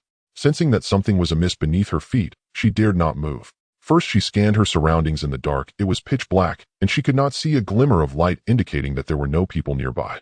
Then she took out her torch and lit it, realizing she was actually standing on top of a stockpiling cart. This type of cart was somewhat similar to the shopping carts in supermarkets, just a bit larger. Thus, the slight movement of her body had caused the wheels of the stockpiling cart to roll as well. Without jumping off the cart, Han Ying examined her surroundings in the firelight. Row upon row of towering shelves were filled with boxes of goods. The shelf in front of her was stacked high with boxes of chocolate, indicating she had landed in the chocolate section. Jumping down from the stockpiling cart, she swiftly stored it away in her space. Han Ying took out her scooter again, tied the torch to it, and began collecting from one shelf to another. The shelves in this warehouse were enormous, estimated to be 4 to 5 meters high. Each shelf was also quite long. As she cleared one shelf, a space about 7 to 8 meters wide appeared on the ground. Although the shelves were large, the goods inside were certainly not as heavy as those in the previous containers. Therefore, after continuously collecting for over 3 hours, Han Ying still did not feel particularly fatigued. The scooter made a swishing sound in the silent warehouse, turning everything in its path into empty space. She had no time to examine what was inside the shelves or which area she was collecting from. Han Ying only knew that she had become numb. Rows of similar shelves were disappearing one after another. Just to clear one row took nearly half an hour, illustrating the vastness of this warehouse. After collecting for over 6 hours, she finally cleared all the ordinary shelves in the entire warehouse, which contained the most goods. Feeling that she needed a break, Han Ying entered her space, ate something, and after resting for another 10 minutes, she flashed out again. This warehouse was simply enormous. It ranked among the top 3 in the world's largest warehouses, and the quantity of goods piled inside was beyond imagination. Just after finishing a row, she discovered that there were cold storage, temperature-controlled storage, and freezing storage on the other side of the warehouse. Although over 20 hours had passed since the global darkness began, this time was not long enough to spoil the items in these special storages. Realizing there were still so many warehouses left to clear, Han Ying deeply understood that even 10 hours might not suffice. Wasting no time, Han Ying increased the speed of her scooter. Upon reaching the cold storage, she directly pulled out a large axe from her space and began to strike frantically at the lock. Such special storages typically had electronic locks on the outside. But at this moment, all electronic devices had already malfunctioned. This electronic lock was now merely a decoration, not much stronger than an ordinary lock. After a frenzied strike, the entire door lock fell directly to the ground. Han Ying swung her axe down again, and the door collapsed inward. Putting away the axe, the scooter continued to glide forward. There was no time to examine what was inside the warehouse. Her right hand brushed against the shelves as she passed. One by one, the shelves vanished from sight. Although she did not know what was piled inside, each shelf was crammed. After eating, Han Ying felt her speed in collecting items had increased. There was not a single second wasted aside from changing the torch. The space above the ground in this area was now stacked higher than she could fathom. Countless containers were piled one on top of another. Beside the containers were shelves stacked upon one another. Han Ying was not worried that these shelves would collapse or be crushed in this space, because such a situation simply did not exist. After collecting the supplies from the cold storage, Han Ying changed her torch. She then hopped back on her scooter and headed to the nearby freezing storage. Following the same method, all the items in the freezing storage also entered Han Ying's space. She did not stop to check the time, but she deeply understood that time was running short, so her pace in breaking into the warehouses increased. After smashing the last door of the constant temperature storage, Han Ying did not pause for even half a second as she glided through with her scooter as the shelves inside continued to disappear. With just a few minutes left before the 10-hour mark, Han Ying was delighted to discover that she had emptied the entire constant temperature storage. The entire warehouse, spanning over 300,000 square meters, was now so empty that even a mouse would leave in tears. Upon realizing that she had emptied the whole warehouse, Han Ying wasted no time and instantly slipped into her space. Once inside the space, Han Ying had just finished half a cup of water. She intended to check how much she had gathered over the past 20 hours when suddenly she felt a sense of weightlessness.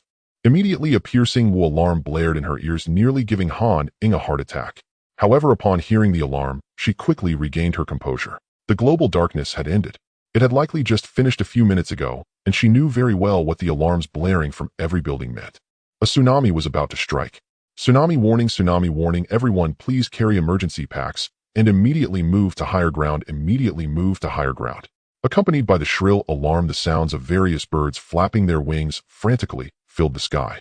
Han Ying remembered this sound clearly from her previous life. After the dark clouds of birds had flown over Pengcheng, the tsunami followed within 5 minutes. It seemed that this time the tsunami would arrive a bit earlier. Upon receiving the tsunami warning, everyone rushed desperately to higher ground. Although Pengcheng was still dozens of kilometers from the coast, the official warning was nationwide. Clearly, this tsunami triggered by the underwater earthquake was extraordinary. Even they in a non-coastal city were in danger. The entire building was filled with chaotic footsteps and terrified screams. However, these seemed to have nothing to do with Han Ying. She had already decided to hide in her space to avoid the tsunami. With her space as her golden finger, why would she expose herself to the tsunami like everyone else? That would be foolish. But before hiding, Han Ying knew that someone from next door would surely come knocking, so she could only deal with them. Sure enough, amidst the blaring alarms, Han Ying heard the doorbell. She opened the security door, and Wu Tingfang was standing outside. Xiaohan, the tsunami is coming soon. Do you want to stay with us? It's better to have someone to look out for each other, Wu Tingfang said, trying to appear calm, but Han Ying could still see her fear of the impending tsunami from her pale face. Thank you, Sister Wu, but I think I'll stay at my own place.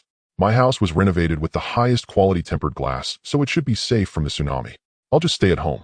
Although Han Ying could not directly warn others, she still subtly reminded Wu Tingfang to try to preserve as much glass as possible in preparation for the coming thick fog. Are you saying that the glass might get shattered by the tsunami? That's a bit exaggerated, isn't it? We're on the 27th floor and so far from the coast. Although Wu Tingfang was also afraid of the tsunami, she subconsciously believed that they were far enough from the coast, and even if a tsunami struck, it wouldn't be that strong. I'm not sure, I just remember seeing it in disaster movies, and it was terrifying. Han Ying pretended to be scared, shaking her shoulders. Well, I won't keep you. Be careful. I need to go back and talk to my husband quickly. By the way, if you don't want to stay with us, you can also find Lu Yuan across the hall. He said he wants to stay at his own place too, and you two might be more comfortable together. After Wu Tingfang finished speaking, she left as time was of the essence. The intermittent alarm sounds outside seemed like the death knell, making everyone's hearts tremble. In fact, there was nowhere else to go besides staying at home. Should she go to the rooftop? A giant wave crashing down would either crush her or scare her to death. Staying in her own home only required dealing with the flooding water rushing into the walls could withstand some of the tsunami's impact, making it much safer than being on the rooftop. As for the hallway, that was definitely not a place to stay. The flood brought by the giant wave would instantly fill the entire. When the flood receded after the waves, the force was something that a mere 100-plus-pound human could not withstand. Han Ying glanced at Lu Yuan's door across the hall before closing her own security door. The continuous alarms began to unsettle her. However, thinking of her space calmed Han Ying down. She collected all the items in her entire room into the space. Just as she finished putting everything away, she suddenly felt the ground shake beneath her. Without any hesitation, Han Ying swiftly slipped into her space. Just after she entered, several helicopters buzzed overhead more than 100 kilometers off the coast of Pingqing. They were continuously transmitting real-time updates. The helicopters did not dare to fly too high. Lightning flashed over the sea, and although it wasn't raining, the sky seemed ready to collapse.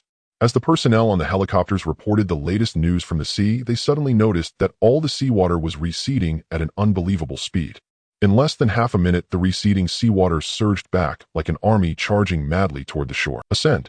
Ascend! A person holding binoculars at the cabin door suddenly showed a terrified expression and shouted. Just moments ago, when he saw the sky seemingly about to collapse, he suddenly realized that it was not the sky that was falling. It was a towering wave hundreds of meters high surging towards them. The helicopter was already flying low, and after narrowly dodging the approaching wave, the pilot felt his back. They had underestimated the situation. They thought that even if there was a tsunami, it couldn't possibly be so high from the very beginning, which is why they flew a bit lower to observe the sea more clearly. The towering waves surged across the sea. In an instant, they crashed onto the shore. Dozens of buildings along the coastline and seaside villas were directly obliterated in the massive wave. However, the waves showed no sign of stopping. After smashing dozens of buildings, they only slightly slowed down, continuing to wreak havoc throughout the entire city. The first wave finally transformed into seawater that flowed into residential buildings more than 10 kilometers away from the city center. But immediately following the first wave, an even larger wave surged forth. From the helicopter looking down, one could hardly see where the coastline was. The water and land had almost merged together. Waves upon waves kept pushing further out.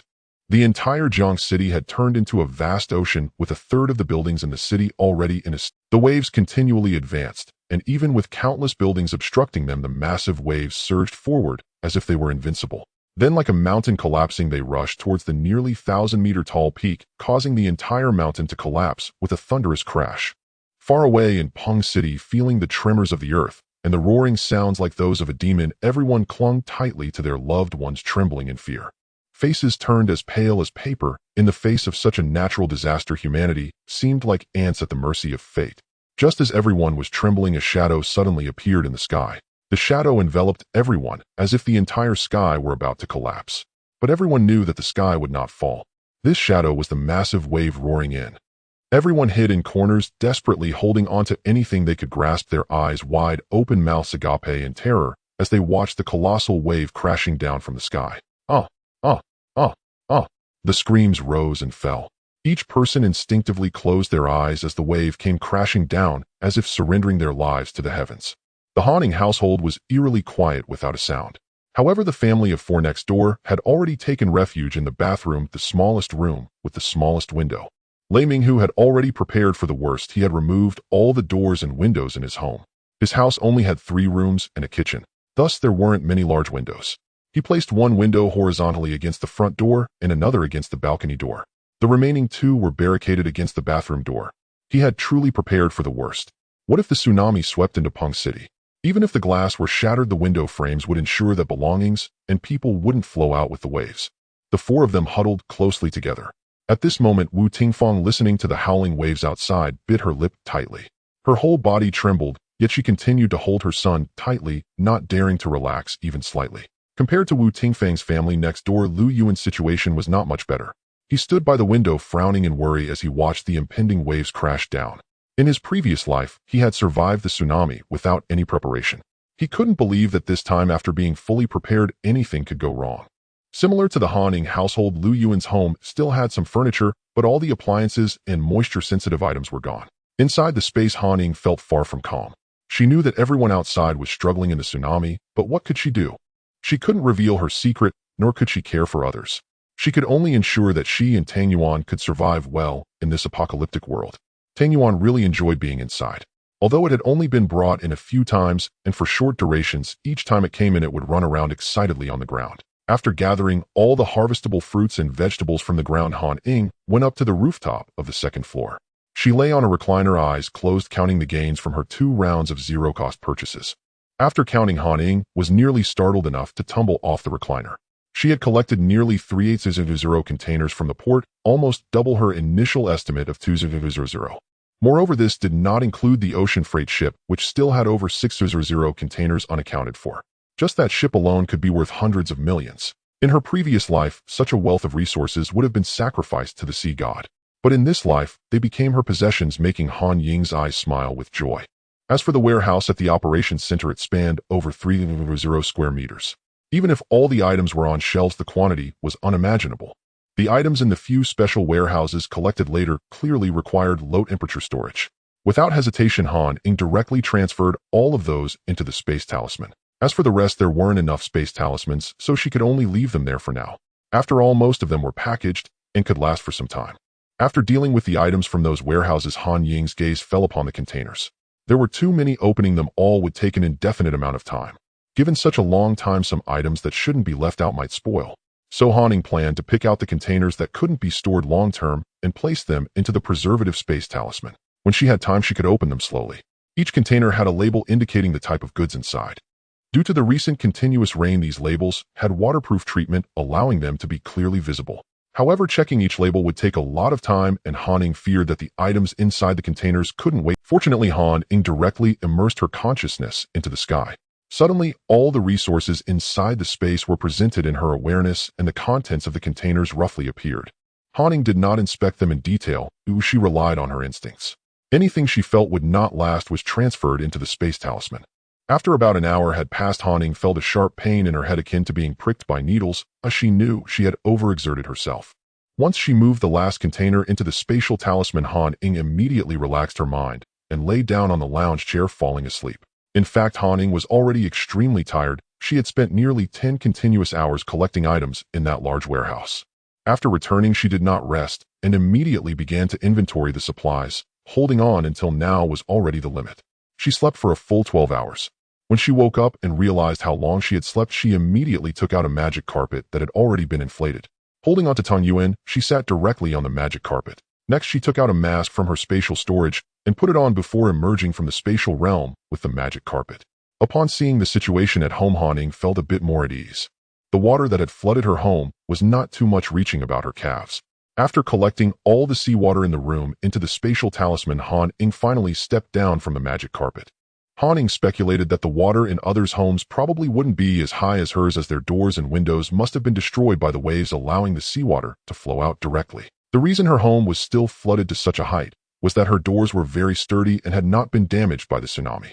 There were also no gaps underneath the doors, so not much seawater flowed out through the cracks.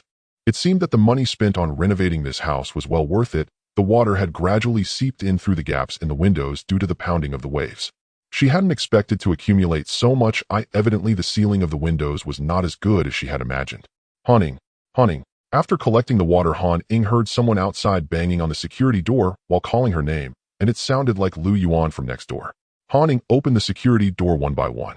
Outside stood not only Lu Yuan, but also Wu Tingfang, her husband, her mother-in-law, and her son, all looking anxious. Seeing this scene, it would be a lie to say Han Ying was unmoved. In her previous life, she had been harmed by someone she knew. Although she chose to live here in this life, deep down Han Ying still did not trust anyone. She only intended to give them a bit of help when the time was right as a way to repay the favor from her past life. Little Han, did something happen? We have been knocking on your door, but you didn't hear us, and we also called you repeatedly, but couldn't get through. Wu Tingfang, seeing Han Ying suddenly open the door, could not hide her worry. She hesitated for a moment upon seeing Han Ying wearing a mask before asking. When the tsunami was about to strike, the entire city's power was instantly cut off by the power station. This helped avoid some accidents caused by electrical leaks in the water. However, although the mobile signal was very poor, it was still barely usable. I'm fine. I probably just had my earplugs in and didn't hear anything while I was locked in my room. Having disappeared for more than 10 hours, Han Ying had no idea what had happened in between. When did the tsunami stop? Did anything happen to this building during the tsunami? When did they start knocking on her door? So she could only vaguely brush it off. Although it seemed a bit unbelievable, everyone couldn't point out any flaws. Auntie Han, why are you wearing a mask? Lei Yuhang pointed to the mask on Han Ying's face and asked curiously. The smell of the sea is too strong. I can't stand it. If you don't like this smell, you can wear a mask too. Auntie Han can give you a bag, okay? Han Ying wore a mask, not because of the sea smell. In her past life, she had endured the stench of corpses countless times. How could she care about the smell of the sea? Saying this, Han Ying took out a bag of 100 masks from the drawer at the entrance and handed it to Lei Yuhang. This bag contained adult masks. Being an adult, she didn't have children at home. It seemed unreasonable to take out children's masks, so she took out the adult ones. An adult mask can also be folded for a child to use. Mom. Lei Yuhang glanced at Wu Tingfang, but did not dare to take it. This bag is too much, or just take a few. The smell should dissipate in a couple of days. Wu Tingfang glanced at the masks Han Ying had handed over, feeling a bit embarrassed. Although this bag of masks didn't cost much, the tsunami had made her realize that it was very inconvenient to buy things now, so she hesitated. He Xiao, standing nearby, noticed her daughter-in-law's dilemma and saw that her grandson really wanted those masks. After a moment's thought, she said to her grandson, Xiaohong, didn't you hide some delicious chocolates? You can trade a few for Auntie Han's masks. Okay, I'll go get them now, Lei Yuhang said and turned to rush into his house. After the tsunami, his home had a dead fish smell, which he really disliked. Moreover, he saw that Uncle Lu Yuan next door often wore a mask. It looked so cool. He thought if boys wanted to look cooler, they should wear a mask like Uncle Lu Yuan, so he wanted to do the same. After hearing He Xiao's words, Han Ying said nothing. It wasn't that she was unwilling to part with the bag of masks, but it was about the attitude. Having neighbors with understanding could save a lot of trouble. Usually Wu Tingfang often shared some food they made with her. Han Ying would also give them some things. It was a mutual exchange, not taking advantage of each other. This way the neighborly relationship could last long. Lu Yuan glanced at Han Ying's mask, but said nothing and went back. After returning, he immediately closed all doors and windows tightly. Although it felt a bit stuffy, the weather was cold now, so it wasn't a big issue. Then we should head back. A little Han, if you need anything, just come knock on the door. By the way, little Han, you can drain the water from your appliances and test them once the power is back. If they aren't seriously damaged, Maida, who can fix them? After reminding Han Ying, He Xiao patted her grandson's shoulder, prompting him to give Han Ying the chocolates. Lei Yuhang exchanged 4 pieces of chocolate for Han Ying's bag of masks, and then everyone left except for Wu Tingfang. Now the entire neighborhood was without power, but the phones were still barely usable as long as one could find a place to charge them. However, most of the appliances had been soaked in water. Naturally, Han Ying's home had no such worries, as she had even stored her air conditioner in the spatial realm, so she was free from such concerns. However, she genuinely did not know that Lei Minghu could repair appliances. It had never been mentioned in her past life. After Wu Tingfang stayed behind, she shared some news she had heard from others and in the group. Hearing this news, Han Ying was somewhat shocked, for Wu Tingfang had just said that over 70 people had died in this tsunami in their neighborhood. In their building alone, 8 people had died, including one family that had 4 members, but was left with only a 17-year-old boy. Some of these individuals drowned while others were struck dead by debris. However, most were swept away by the flood through the openings of doors and windows. The 2 bodies that had drowned or been crushed in their homes were still laid out in their own houses. The property management contacted the official personnel, who stated they would come tomorrow to take the bodies for cremation. As for those washed away by the flood, there is nothing that can be done for now. We can only wait until they are found. No wonder Han Ying heard a lot of wailing when she was standing at the door earlier. The cries were truly heart-wrenching. Moreover, Han Ying learned another piece of information from Wu Tingfang. After the tsunami, sharks have appeared in the water, which is now dozens of meters deep outside. This was news they saw online. It was reported that during the official rescue after the tsunami, 7 or 8 people on a boat only returned with 2. Some people even captured images of sharks swimming between the buildings in the city using drones, which terrified. Han Ying was not surprised by this news at all, as she often saw sharks swimming in the water before the water level receded completely in her previous life. Later, after the water level went down, many people even saw stranded sharks and made a fortune from it. However, during the subsequent instances of seawater backflow, the water level was relatively shallow and there were no reports of sharks appearing. Otherwise, Han Ying, no matter how brave she was, would not dare to go into the water to salvage supplies. After Wu Tingfang left, Han Ying returned home and quickly entered the space. She placed plates of food on the coffee table in the living room, and after removing her mask, took out a box of rice and a drink to start eating. Han Ying had already fed her dog earlier, and it was now happily running around in the field, so she didn't need to worry about it. After finishing her meal, she filled a spray bottle with water in the space. Then she tossed in a handful of sodium hypochlorite disinfectant tablets, shook it a few times, and set it down to dissolve. There are many types of disinfectant tablets, and those containing chlorine come in various forms. The 84 disinfectant tablets are the most common, but the smell is too strong and irritating. Han Ying disliked that smell immensely. She preferred to use sodium hypochlorite disinfectant tablets, which were even more effective than 84. While the disinfectant tablets dissolved, Han Ying left the space with her dog. She needed to thoroughly clean her home, which had been soaked by seawater. This tsunami not only destroyed the city, but also brought a blue toxic mist that would envelop the globe, containing a virus named T1. The apocalypse officially began with this tsunami, and it was precisely because of this virus that Han Ying remembered that over 70 million people died in Huaxia during this tsunami in her previous life. However, the number of deaths caused by the T1 virus surpassed 200 million. This time, people had already been evacuated before the tsunami, and although there were definitely casualties, it was still much better than in her past life. Wearing a mask, Han Ying started washing every corner of her home with clean water mixed with disinfectant. When Tang Yuan saw Han Ying washing the floor, it rolled around in the puddles, then shook itself vigorously, splattering water all over Han Ying. Tang Yuan, go to the bathroom. Han Ying gently kicked Tang Yuan's hind leg. If it weren't for not wanting to waste time in the space, she definitely wouldn't have let Tang Yuan out. It was too much of a hindrance. Han Ying sighed, changed out of her wet clothes, and continued to clean the floor. After cleaning the entire house, she finally took out the disinfectant solution from the space. Once she carried it on her back, she started spraying disinfectant in every corner of the house, including the ceiling, beginning from the security door. After completing these tasks, Han Ying did not immediately bring out all the furniture. Instead, she first took out a small chair, a few small solar panels, and spare batteries, placing one in each room. After plugging in the electricity, she sat on the chair and scrolled through her phone, deciding to wait until the rooms dried before doing anything else.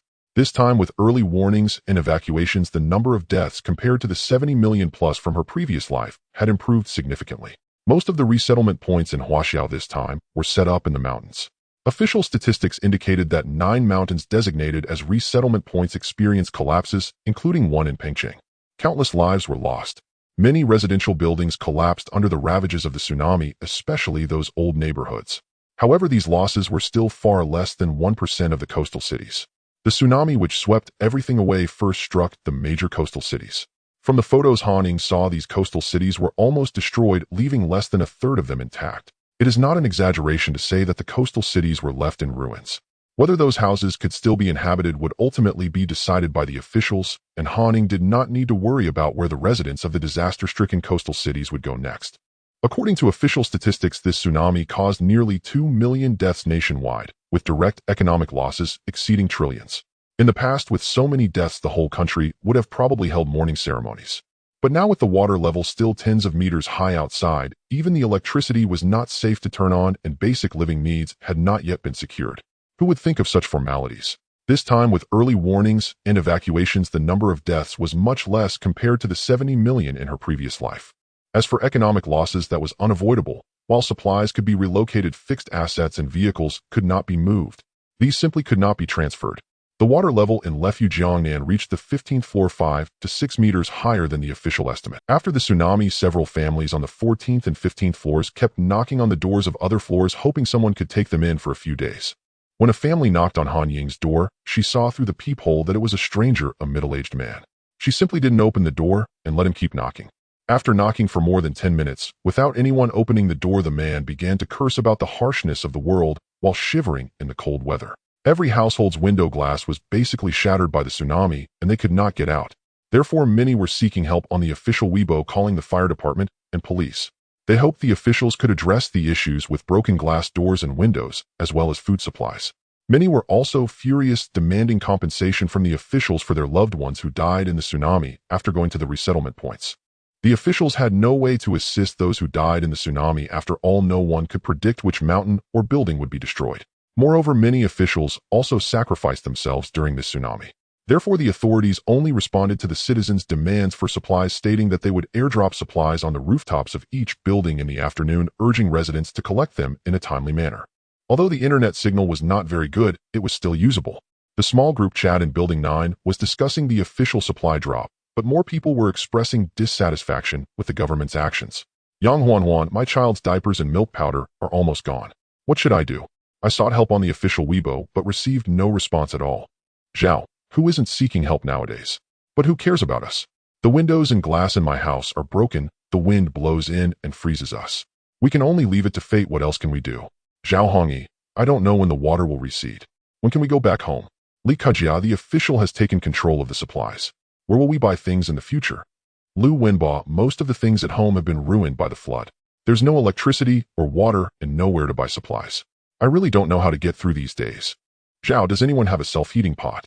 I want to prepare milk powder for my child. There's no hot water. I should have gone to the shelter. At least there would be hot water there. Wang, don't think about the upper floor. Let me show you what the shelter looks like. See if you still want to go. This is what my friend sent me pictures. Huang Jun, is this treating people like pigs? Wang, such a small space you can't even turn around. What does the official mean by this? Do they not consider us human? Yang Huan, Zhao, I have one. Can I exchange a self-heating pack for some milk powder? Zhao, how much do you want to exchange? Yang Huan, I'll add you. Let's chat privately. Lu Huaxing, doesn't anyone care about how the official supplies will be distributed? Lu Huaxing, it's impossible for the official supplies to be distributed evenly considering they don't even know how many of us there are, right? Lu Huaxing, so I think we need to discuss the distribution issue. Otherwise, if some get more and some get less, it won't be pleasant, will it? Han Ying was scrolling through the messages in the group. She remembered Lu Huaxing number 2403 was the security guard of the community. She heard Wu Tingfang mention that Lu Huaxing's wife is a strong woman who seems to own several clothing stores. This Lu Huaxing usually enjoyed idling at home, not helping out in the store, spending all day playing games and reading novels. The security job was arranged for him by his wife. He was living off her quite clearly. Now the water had reached the 15th floor and the property management of the community was practically non-existent. They couldn't do anything, so the security guards naturally had to return to their homes. Huang Jun, what the upper floor said makes sense. I think we should hold a meeting since some families' phones are already out of battery. Let's shout to each other and gather on the rooftop. After all, the time for distributing supplies is approaching. Lu Huaxing, okay, let's meet on the rooftop. Everyone inform your neighbors. Han Ying turned off the group chat and sighed. She couldn't just stay in her room, nor could she refuse the free supplies from the official. Huang Jun, what the upper floor said makes sense. I think we should hold a meeting since some families' phones are already out of battery. Let's shout to each other and gather on the rooftop. After all, the time for distributing supplies, after letting the dog out from the bathroom, Han Ying planned to take it up to the rooftop with her. Tang Yuan was going to live with her from now on, so it was necessary to let it come out occasionally to show its face. Moreover, Tang Yuan was large and had Caucasian blood, making it quite fierce and capable of intimidating people. After the tsunami, a thin layer of light blue mist gradually appeared in the air. But because the weather was too humid, everyone thought it was just ordinary water vapor, so hardly anyone paid attention. However, Han Ying was very clear that the T1 virus was already present in this layer of mist. Fortunately, this T1 virus seemed to only target humans. In her previous life, she had never heard of animals or plants being infected by this virus, so Han Ying wasn't worried about Tang Yuan getting infected while outside in the toxic mist. Han Ying put on a mask and attached a leash to Tang Yuan before opening the security door and stepping outside. As she passed by Wu Tingfang's house, they just happened to open the door, as well with Lei Yuhang and Wu Tingfang both wearing masks. And Xiaoan, look at the mask my mom made for me, isn't it pretty? Lei Yuhang leaned in front of Han Ying, proudly showing off his mask, which had a little dog drawn on it looking quite adorable. It's very cute. Han Ying reached out to pat Lei Yuhang's little head before nodding at Wu Tingfang and the others as a greeting. Just as they were about to leave, Lu Yuan across the way also opened the door. He was still dressed in all black clothes, black shoes, a black cap, and a black mask. Seeing everyone looking at him, Lu Yuan nodded back at them. They were on the 27th floor, and the rooftop was on the top of the 28th floor. As they walked down the corridor and were about to reach the 28th floor, Hishio glanced at the door leading to the 28th floor. I wonder if anyone lives on the 28th floor. We've been here for so long, and aside from hearing renovation sounds from above, we've never seen anyone move in. It's quite strange. I heard the 28th floor is a large flat, and it's quite expensive. I wonder who is rich enough to buy it. But Hishio often danced with others in the community square, so she was aware of some news within the community. In their building 9, there were 2 large flats, one above them and one on the 19th floor. This wasn't a secret. Maybe they bought it to wait for appreciation. Lu Yuan, who usually rarely spoke, suddenly joined Hishio's conversation. How do you know? But it is possible. After all, we really don't understand the world of the wealthy, Wu Tingfang said, glancing back after hearing Lu Yuan suddenly speak, her face showing envy. Lu Yuan, because I am the owner of the 28th floor. In his previous life, Lu Yuan lived on the 28th floor. Although the top floor was convenient, it was unbearably hot during extreme heat, making it feel like a free sauna. So in this life, Lu Yuan directly had someone by Unit 2703 and connected it with the 28th floor. People would eventually know about his ownership of the 28th floor, so Lu Yuan had no issue revealing it now. Upon hearing Lu Yuan's words, everyone immediately stopped in their tracks, staring at him with their mouths agape, including Han Ying. Han Ying had been here for a while and had never seen anyone come in or out of the 28th floor. She was curious about who lived there. But she never expected it to be Lu Yuan, who lived across from her. I initially wanted to buy it for appreciation. Who knew? Lu Yuan had a hint of a bitter smile on his face, knowing these people would react this way. Hearing Lu Yuan say this, those who had originally thought of him as a wealthy person began to sympathize with him. How many square meters was that large flat on the 28th floor? The housing prices in Lufu, Jiangnan were not cheap, especially for the large flats on the top floor, which cost significantly more per square meter than their 27th floor units. So much money was directly washed away by a storm and a tsunami, and the feeling of envy turned into sympathy. Upon arriving at the rooftop terrace, everyone found that quite a few people were already waiting there. Han Ying hardly recognized any of them, though a few seemed somewhat familiar. The woman who had previously mentioned treating Han Ying to her specialty pig trotters was also there. She was accompanied by 2 men who appeared to be her sons and husband. 2 others were the girls and a middle-aged man whom she had encountered in the elevator. However, now those 2 were gathered with another man and woman, chatting and laughing. The relationships seemed quite good, suggesting a small group of 4. Lin Shui was initially whispering with her father when she glanced towards the entrance and noticed someone coming in. To her surprise, she saw a familiar face. Han Ying, Lin Shui called out directly.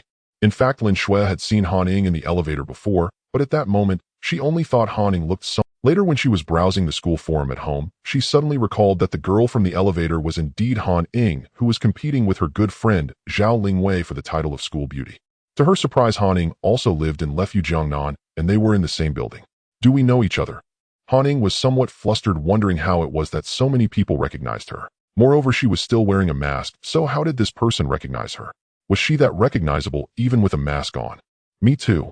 Lu Yuan. Just as Lin Shui was about to respond to Han Ying, she spotted Lu Yuan walking behind her, and her face instantly lit up with a joyful smile.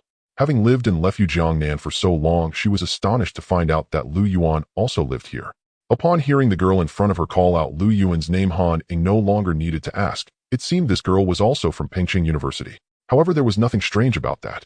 Lefu, Jiangnan was not far from the university town, and many wealthy students rented or bought houses here. Lu Yuan, you live here too. Lin Shui had already forgotten about Han Ying when she spotted Lu Yuan, and she immediately rushed in front of him. Lu Yuan, seeing the girl rushing up to him, slightly furrowed his brows under his duckbill cap. Sorry, Lu Yuan, it's me, Lin Shui. We participated in the college basketball league together. I was the captain of the cheerleading team. Don't you remember? Lin Shui seemed a bit hurt upon hearing Lu Yuan's words. She stomped her foot, unable to believe that Lu Yuan actually didn't remember her after she had been around him so many times, following him throughout the competition. Sorry, I don't remember. Basketball game. How long ago was that for Lu Yuan? Xiaoxua. Just as Lin Shui was about to say something more, a gracefully dressed woman who had been standing next to her called out. Upon hearing her mother's call, Lin Shui swallowed the words she had intended to say. After glancing at Lu Yuan, she reluctantly walked over to her mother. Lu Yuan. He's the eldest son of the Lu Jing'an family. After Lin Shui returned, Lin Zhoming glanced in Lu Yuan's direction and then asked, I heard before that the eldest son of the Lu family was quite unruly and rebellious, publicly auctioning off the company shares left to him by his mother, which were ultimately bought at a high price by his formidable stepmother. I thought he was just a waste, but now it seems he has some vision. Zhou Qian shot a glare at her daughter and then looked towards Lu Yuan. Her daughter was good at everything, but she was a bit foolish. The way she pursued boys was not appropriate. It seemed she would have to teach her a lesson later. Weren't you often drinking tea and appreciating paintings with that Zhua Huiyan? Why do you think he is impressive now? Lin Zhongming turned to look at his wife upon hearing her words. That was just for your business. I have a deep disdain for that kind of mistress, and you know that. Zhou Qian huffed. It was true that Min needed to socialize outside, but for the sake of the company, she often had to deal with people she didn't like. Hanning had just heard the person calling her name introducing herself as Lin Shui.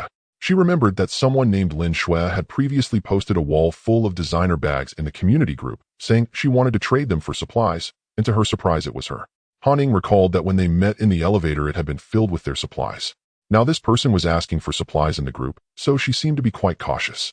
Hanning scratched her dog's head looking at the growing crowd on the terrace and silently sought out a corner to sit in. At that moment many of the people might not be accustomed to the fishy smell, so they wore masks, making it less conspicuous for Han Ying and the others to wear masks. Among those who came many were people she had previously gone to the supermarket with to buy supplies. Although she couldn't name them, they looked familiar. Sitting in the corner Han Ying was petting her dog, yet the larger than-average body of Tang Yuan still attracted quite a few gazes. Han Ying, is that really you? Xiaoqin, come over here. Han Ying is here too.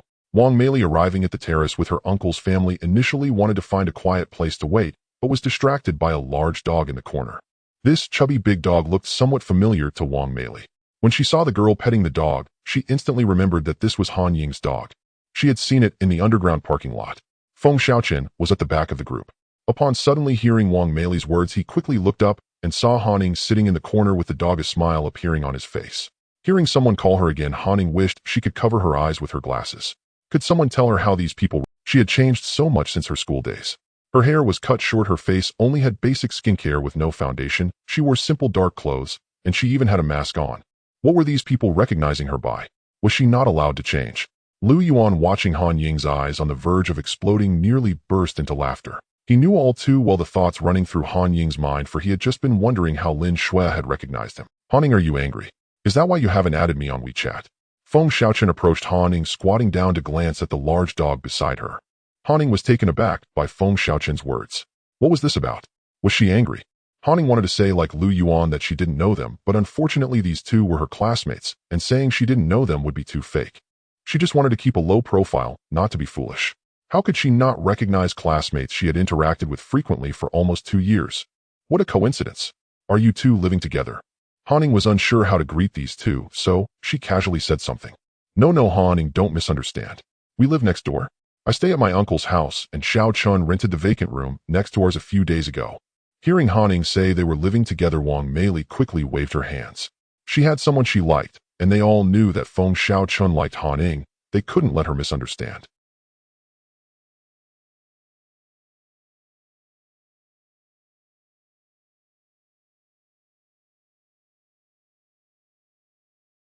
Angry.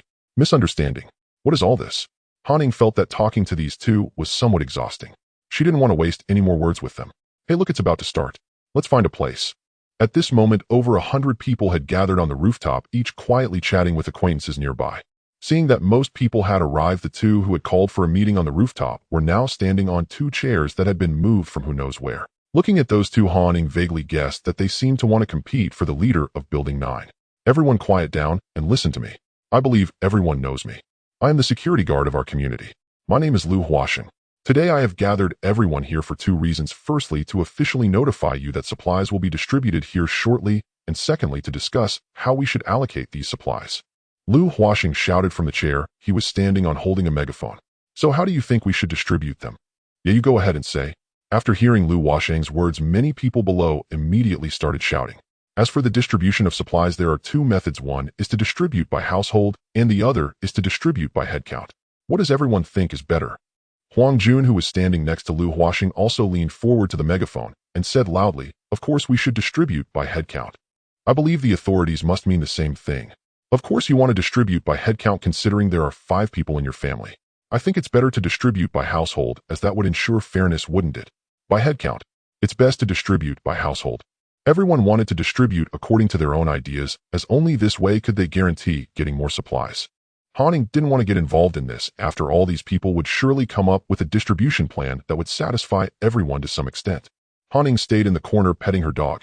However, Feng Xiaochen, seeing that she hadn't moved, simply found something to sit next to her. "Haning, I live in 2003. If you need anything, you can come find me. I have plenty of food over there, and I've hidden it on a shelf so it won't get wet. If you need some, I can give you some. By the way, do you remember Zhao Zhiro? She's the one who criticized you in the group. I've heard that someone exposed a lot about her on the forum. Turns out she's a bus involved with many older men, all arranged by her boyfriend. Haning, what breed is your dog? It looks quite well behaved. What's its name? Can I pet it? Haning, I just sent you a friend request. Please accept it later. Since we live so close, we can look out for each other in the future." How come she never realized that Feng Xiaochun was such a chatterbox? Haning listened helplessly as he rambled on about things she didn't want to hear. Haning was socially awkward and didn't quite understand how to communicate with others. Otherwise, she wouldn't have been scolded by Zhao Zhiro as a stone woman, as she always appeared cold and unapproachable. Although someone had previously mentioned in the class group that Feng Xiaochun liked her, he had never confessed to her. She couldn't just say, "I could never like you, so stop bothering me." What if he denied it later? That would leave her in an awkward position.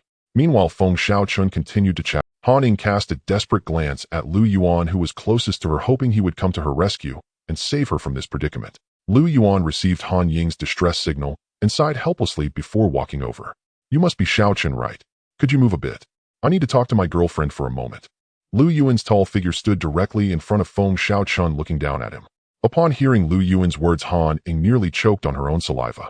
She stared at Lu Yuan in disbelief, as if to say, "You really dared to say that? Huh? Haning, when did you get a boyfriend? I never heard about it. When did you two start dating?" Feng Xiaochun looked at Han Ying in shock, his eyes filled with hurt. "Oh, well, it's been a few months. I guess." Before Han Ying could finish speaking, she saw Lu Yuan push Feng Xiaochun aside.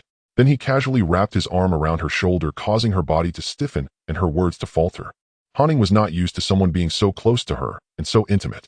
Just as she was about to stand up to distance herself from Lu Yuan, she saw the previously angry Lin Shui standing right in front of her. You too. Lin Shui looked at Lu Yuan, who was squatting on the ground and still holding Han Ying, with a sense of grievance. She couldn't believe that a person like Lu Yuan would actually have a girlfriend. In her view, Lu Yuan was someone who never regarded anyone highly. To think he would date someone, she had already made an effort for it, so why should Han Ying have any part in it? After all, she had been closer to him before, and she had never heard of any connection between Lu Yuan and Han Ying. Han Ying wished she could cover her forehead. What on earth is going on? This is too dramatic. She couldn't believe such a cliché situation was happening to her. However, after calming down, Han Ying realized Lu Yuan's intentions. He must have known that Lin Shui had feelings for him, but he wasn't interested in her. Meanwhile, Feng Xiaochun was still persistently bothering her, so the two decided to pretend to be a couple. This would directly resolve the troubles of both sides. Understanding each other's thoughts, Han Ying no longer hesitated. She raised her hand and directly wrapped it around Lu Yuan's arm, walking intimately to the side to whisper. As Han Ying hooked her arm around him, Lu Yuan stiffened momentarily. Then, awkwardly following her lead, he walked to the other side, leaving the two behind in a state of confusion. After the two had been intimate in the corner for a while, the others had reached a consensus. The final decision was to distribute the items at the entrance by head count, and if there were extras, they would be given to children under 10 and elderly people living alone. The rest would be allocated by household. If a household had more than 5 people, they could receive an extra portion. Everyone seemed to agree with this distribution method. Even if they had objections, they couldn't come up with a better one. After everyone finished discussing, they waited for about 10 minutes, and suddenly the sound of propellers resonated from the sky. Everyone knew that the person responsible for delivering supplies had arrived. Everyone instinctively stepped back, clearing a large space. Soon someone threw the supply packages onto the vacant ground from the helicopter. There were quite a few items, exactly 8 large boxes. However, with over 100 people in the building, the distribution of these 8 boxes meant that each person's share was very limited. After the allocation was completed, Han Ying received her share. It included 5 packs of compressed biscuits, 2 self-heating pots, 3 chocolates, 2 small bags of cookies, and 2 bottles of 1.5-liter mineral water. Additionally, there were 10 self-heating packs, 1 can of meat, 1 can of oranges, 2 packs of pickled vegetables, 3 bags of instant noodles, and 10 effervescent tablets. Most of the items were edible. In fact, it was not a small amount. If they were frugal, they could last several days. However, many people were not satisfied with such supplies. It was not surprising. The tsunami had just passed, and everyone had not yet suffered. They only knew if the items were tasty and did not understand the taste of hunger. On Lu Yuan's side, he received an additional self-heating pot, but no canned food. Next door, Wu Tingfang's family received similar items. The self-heating packs were divided according to the number of people, with each person getting 10 packs, enough for 10 uses. 5-year-old Lei Yuhang received one additional pack of instant noodles and a small bag of cookies, but the family only received one portion of the effervescent tablets. After receiving the supplies, many people left grumbling. This was the first distribution of supplies, and since they had not yet experienced hunger, although they felt some dissatisfaction, they did not covet what others had. With over 100 people, it was quite a lot, and since Han Ying and the others were not far up, they chose not to squeeze with others, and were the last to leave. As they were leaving, Han Ying saw Feng Xiaocheng waiting at the corner of the stairs, seemingly wanting to say something to her. Han Ying smiled knowingly and reached out to link her arm with Lu Yuan's. However, as they passed by Feng Xiaocheng, he spoke up. "See, could I talk to you alone, Han Ying?" Feng Xiaocheng glanced at Lu Yuan before addressing Han Ying. "What is it regarding my girlfriend?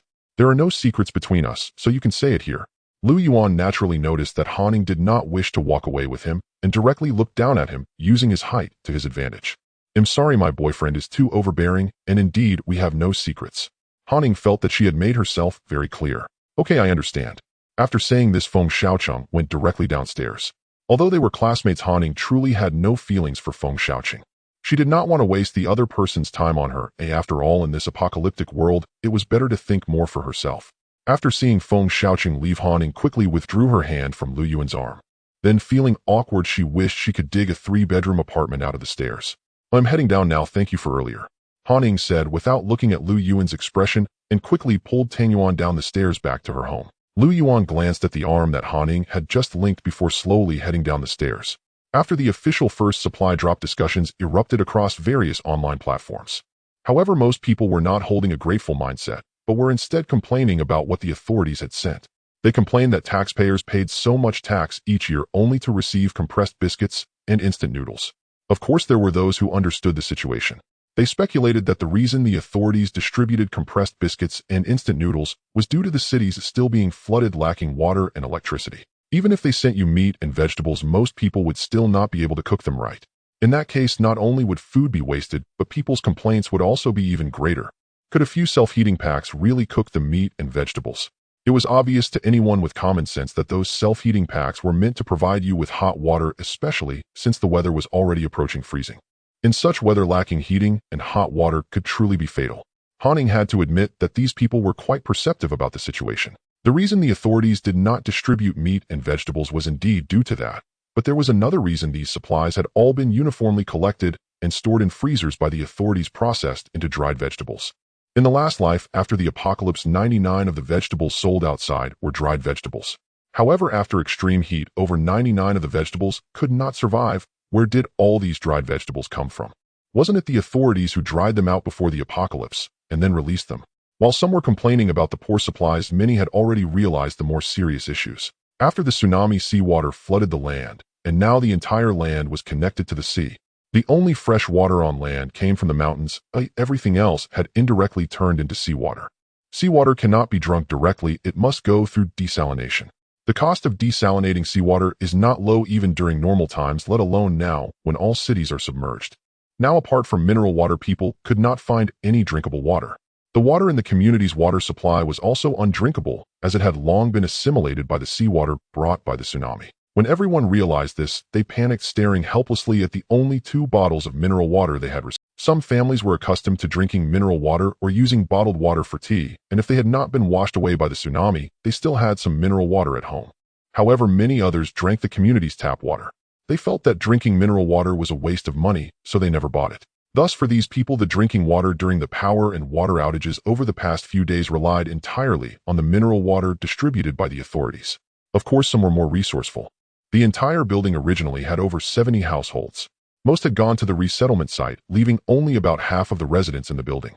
Currently, without water and electricity, many people's doors and windows had been damaged by the tsunami's ravages.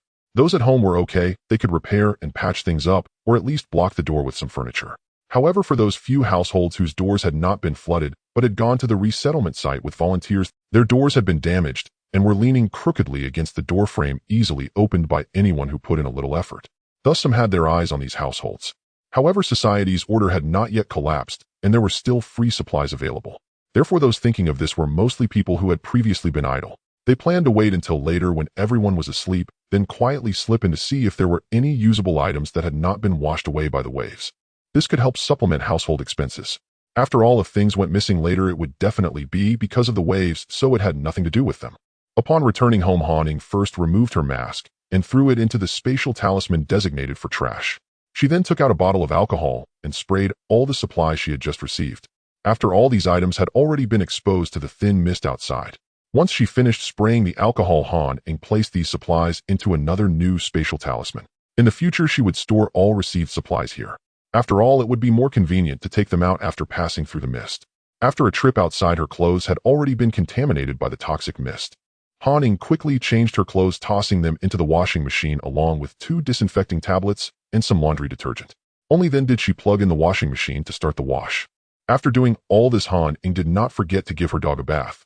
Although animals wouldn't be affected by the T1 virus, the dog's fur was still contaminated with a lot of mist which could affect her. After finishing these tasks, Han stood on the balcony without opening the window.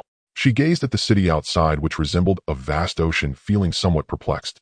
Although the supplies released by the authorities included 84 disinfecting tablets, there were no masks, which was something she had not anticipated.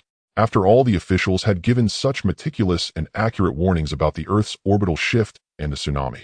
Why did it seem that there was no preparation for the impending mist virus? Regardless, as an ordinary person, Han could not do much about it. She merely wanted to live her little life, well with Tang Yuan. Not wanting to dwell on those matters, Han had plenty of things to do. She didn't have much time to think about things. That she took out a backup power source and placed an air purifier in each of the 2 rooms, 1 in the bathroom and 2 in the living room. Although she didn't know if these devices were actually effective, they provided some psychological comfort. In the kitchen, she took out a backup power source, plugged it into a power strip, placed an air purifier first, and then took out 3 rice cookers. Now everyone was without water and electricity, unable to cook meals. The self-heating packages she had received could only heat up some simple food, and the only food with strong flavor was those 2 self-heating pots. However, how far could the smell of the self-heating pots travel? So she wouldn't cook strongly flavored food now. But steaming some white rice was still fine. Previously, whenever she had free time, she would steam a few pots of white rice to keep. But her appetite was large, and Tang Yuan sometimes ate rice too. Over these days, they had consumed quite a bit. Taking advantage of the current free time, Han wanted to steam a bit more to store. After washing the rice thoroughly, she couldn't bear to toss the rice washing water and directly put it into another spatial talisman. This spatial talisman already contained quite a bit of rice washing water, which might be useful in the future, so it was best to keep it. The 3 large-capacity rice cookers she took out were all 10 liters, each capable of steaming 5 gin of rice, enough for her and Tang Yuan to eat several meals. After all 3 rice cookers in the kitchen were set to cook, Han also prepared 3 more pots in the living room. With 6 large rice cookers cooking simultaneously, it would be enough for her and her dog to eat for dozens of meals. With days of water and electricity outages ahead, there was no rush. After starting the rice cooking, Han placed several induction cookers on the floor, plugged them in, and placed large stainless steel soup pots on them. Today, Han didn't plan to make soup, as the smell of soup could also waft quite far. She intended to simply boil some water today. Boiling more water would be more convenient for her to drink, and when mixed with cold water, it could also be used for bathing and brushing teeth during winter. There were indeed many places where it would be needed. The 4 large stainless steel soup pots were all filled with water, and then she started the induction cookers to boil. Han was not in a hurry to prepare cooked food. After all, she still had a lot stored in her spatial talisman. What truly made her anxious was the situation regarding her spatial talisman. That spatial talisman, which had 2 million cubic meters left by its previous owner, would expire in less than a year. Moreover, there were countless supplies waiting for her to transfer on that piece of land in the spatial area. Thinking about this made Han somewhat anxious. She feared that if she didn't draw the spatial talismans quickly enough, those items would spoil or expire, which would truly make her cry. However, no matter how anxious she was, it was of no use. Han took out the table where she kept her talisman drawing tools from the spatial area and began to draw the spatial talismans. After finishing the first talisman, she suddenly felt a bit dazed. This was because she discovered that the spatial talisman she had just drawn contained 257 cubic meters, which was a full 2 cubic meters more than yesterday. What was going on? The talisman paper was the same kind and the tools had not changed. The only difference was her cultivation level. However, Han was well aware that her usual cultivation, aside from helping her physical and mental recovery, didn't significantly aid in her cultivation level. After all, this world had long ceased to be suitable for cultivation, as evidenced by her lack of progress in over half a year. Yet now the spatial talisman clearly had increased by 2 cubic meters, which was certainly not a lie. Since it wasn't due to her cultivation, there must be some other reason that allowed her to draw a spatial talisman with a larger capacity. Was there anything different about today compared to usual? Han Ying thought for a while, then quickly left the table and went to the window, where she could faintly see the light blue mist outside. Could it be because of this mist? In her previous life, she did not fall ill in this toxic mist, which instead strengthened her constitution and increased her appetite. However, there was no guarantee of anything, so Han Ying was still very cautious. She wore a mask when going out and thoroughly disinfected herself upon returning. Could this toxic mist actually enhance her cultivation and allow her to draw larger spatial talismans? Han Ying wanted to try it, but she was also worried about inhaling too much toxic mist and contracting the virus. So she simply opened the window a tiny crack to let a little bit of the mist in. She also collected the air purifiers she had just taken out. However, for safety's sake, Han Ying still put on her. Indeed, after Han Ying drew 20 spatial talismans of 257 cubic meters, the space of the 28th talisman surprisingly increased by another cubic meter. Seeing this result made Han Ying smile widely, but she didn't open the window any wider. After all, her life was more important than these results. Only with her life could she enjoy these spatial talismans and the supplies within them. Although she knew she hadn't contracted any illness in the toxic mist in her previous life, there was always a chance of something going wrong, wasn't there? So it was best to be a little cautious. She could take her time with the spatial talismans, though as long as they increased a little each day, she would be very satisfied, especially since this toxic mist would last for more than half a year.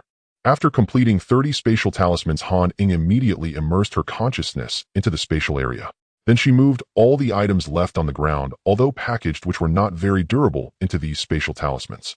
The remaining several thousand spatial talismans had already filled up after Han Ying's 2 instances of zero-cost purchases, so now she could only keep a few as backups and draw as needed. Because the capacity of the spatial talismans had increased, Han Ying slept very soundly that night. The next morning, Han Ying was awakened by the sound of wailing. Without changing her clothes, she directly put on a mask and took a telescope to the window. The fog outside had thickened, faintly tinged with blue. In just one night it had become like this, making it nearly impossible to see clearly beyond 20 meters. Han Ying opened the window slightly and tried to look outside with her telescope, but the toxic fog was too dense to see anything clearly. She could vaguely see what seemed to be a speedboat approaching on the water below, and the wailing sound was coming from that. Han Ying speculated that it was probably official personnel coming to take the bodies for processing. The cries from below were extremely loud, echoing throughout the entire building. After a while, as the wailing gradually faded away, Han Ying guessed that the family members had probably gone along to handle the bodies. In her previous life, the number of people who died in the tsunami reached over 70 million. Han Ying remembered that due to the overwhelming number of deceased family members were not allowed to accompany the bodies for processing. They could accompany them, but it would require paying a multiple of the fee, and to claim the ashes afterwards they would have to pay an additional amount that most people would find unacceptable. It wasn't entirely the fault of the officials for charging more. After all, the number of deceased was simply too. In the aftermath of the tsunami, conditions were limited and bodies could not be stored for long. Burning them one by one would not only waste resources, but also be impractical. Typically, they would burn a batch at once, resulting in ashes mixed together, making it impossible to distinguish whose was whose. Thus, there was no need to claim them.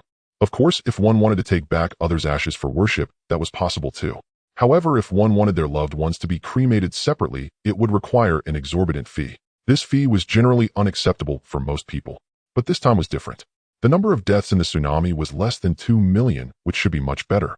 However, at this moment, anyone daring to accompany the officials to send off their loved ones would need immense courage. After all, there were sharks in the water outside.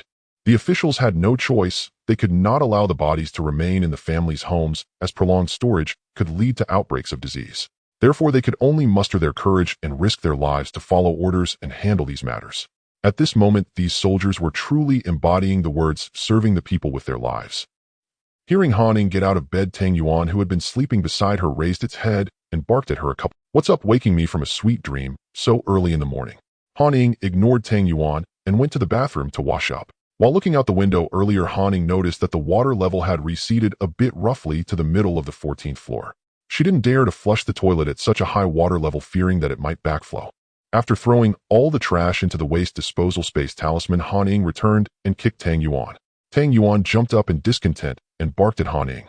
"This handsome dog hasn't had enough sleep. Sleeping in the master's room is just so comfortable." After barking a few times, it reluctantly scurried into the dog toilet in the bathroom. Han Ying went to the guest room and first took out the freezer and fitness equipment, setting them up properly. She plugged in the backup power and filled the freezer with a lot of fruits, drinks, beer, and mineral water. The weather is cold now, so these chilled items won't be used for the time being, but they will surely be life-saving when After organizing the items in the freezer, Han Ying placed a table and a chair, deciding that she would eat here from now that the apocalypse has begun. It's uncertain if someone might enter her home.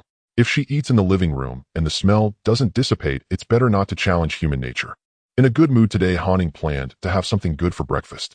Crystal shrimp dumplings, dry steamed dishes, tiger skin chicken feet, glutinous rice, chicken money belly, 1,000-layer cake, crab roe soup, dumplings, steamed ribs, rice rolls, and a serving of tofu pudding were all laid out on the table, each dish in generous portions. Han Ying stocked these dim sums from a nearby restaurant in Nanxing, where the prices were relatively high.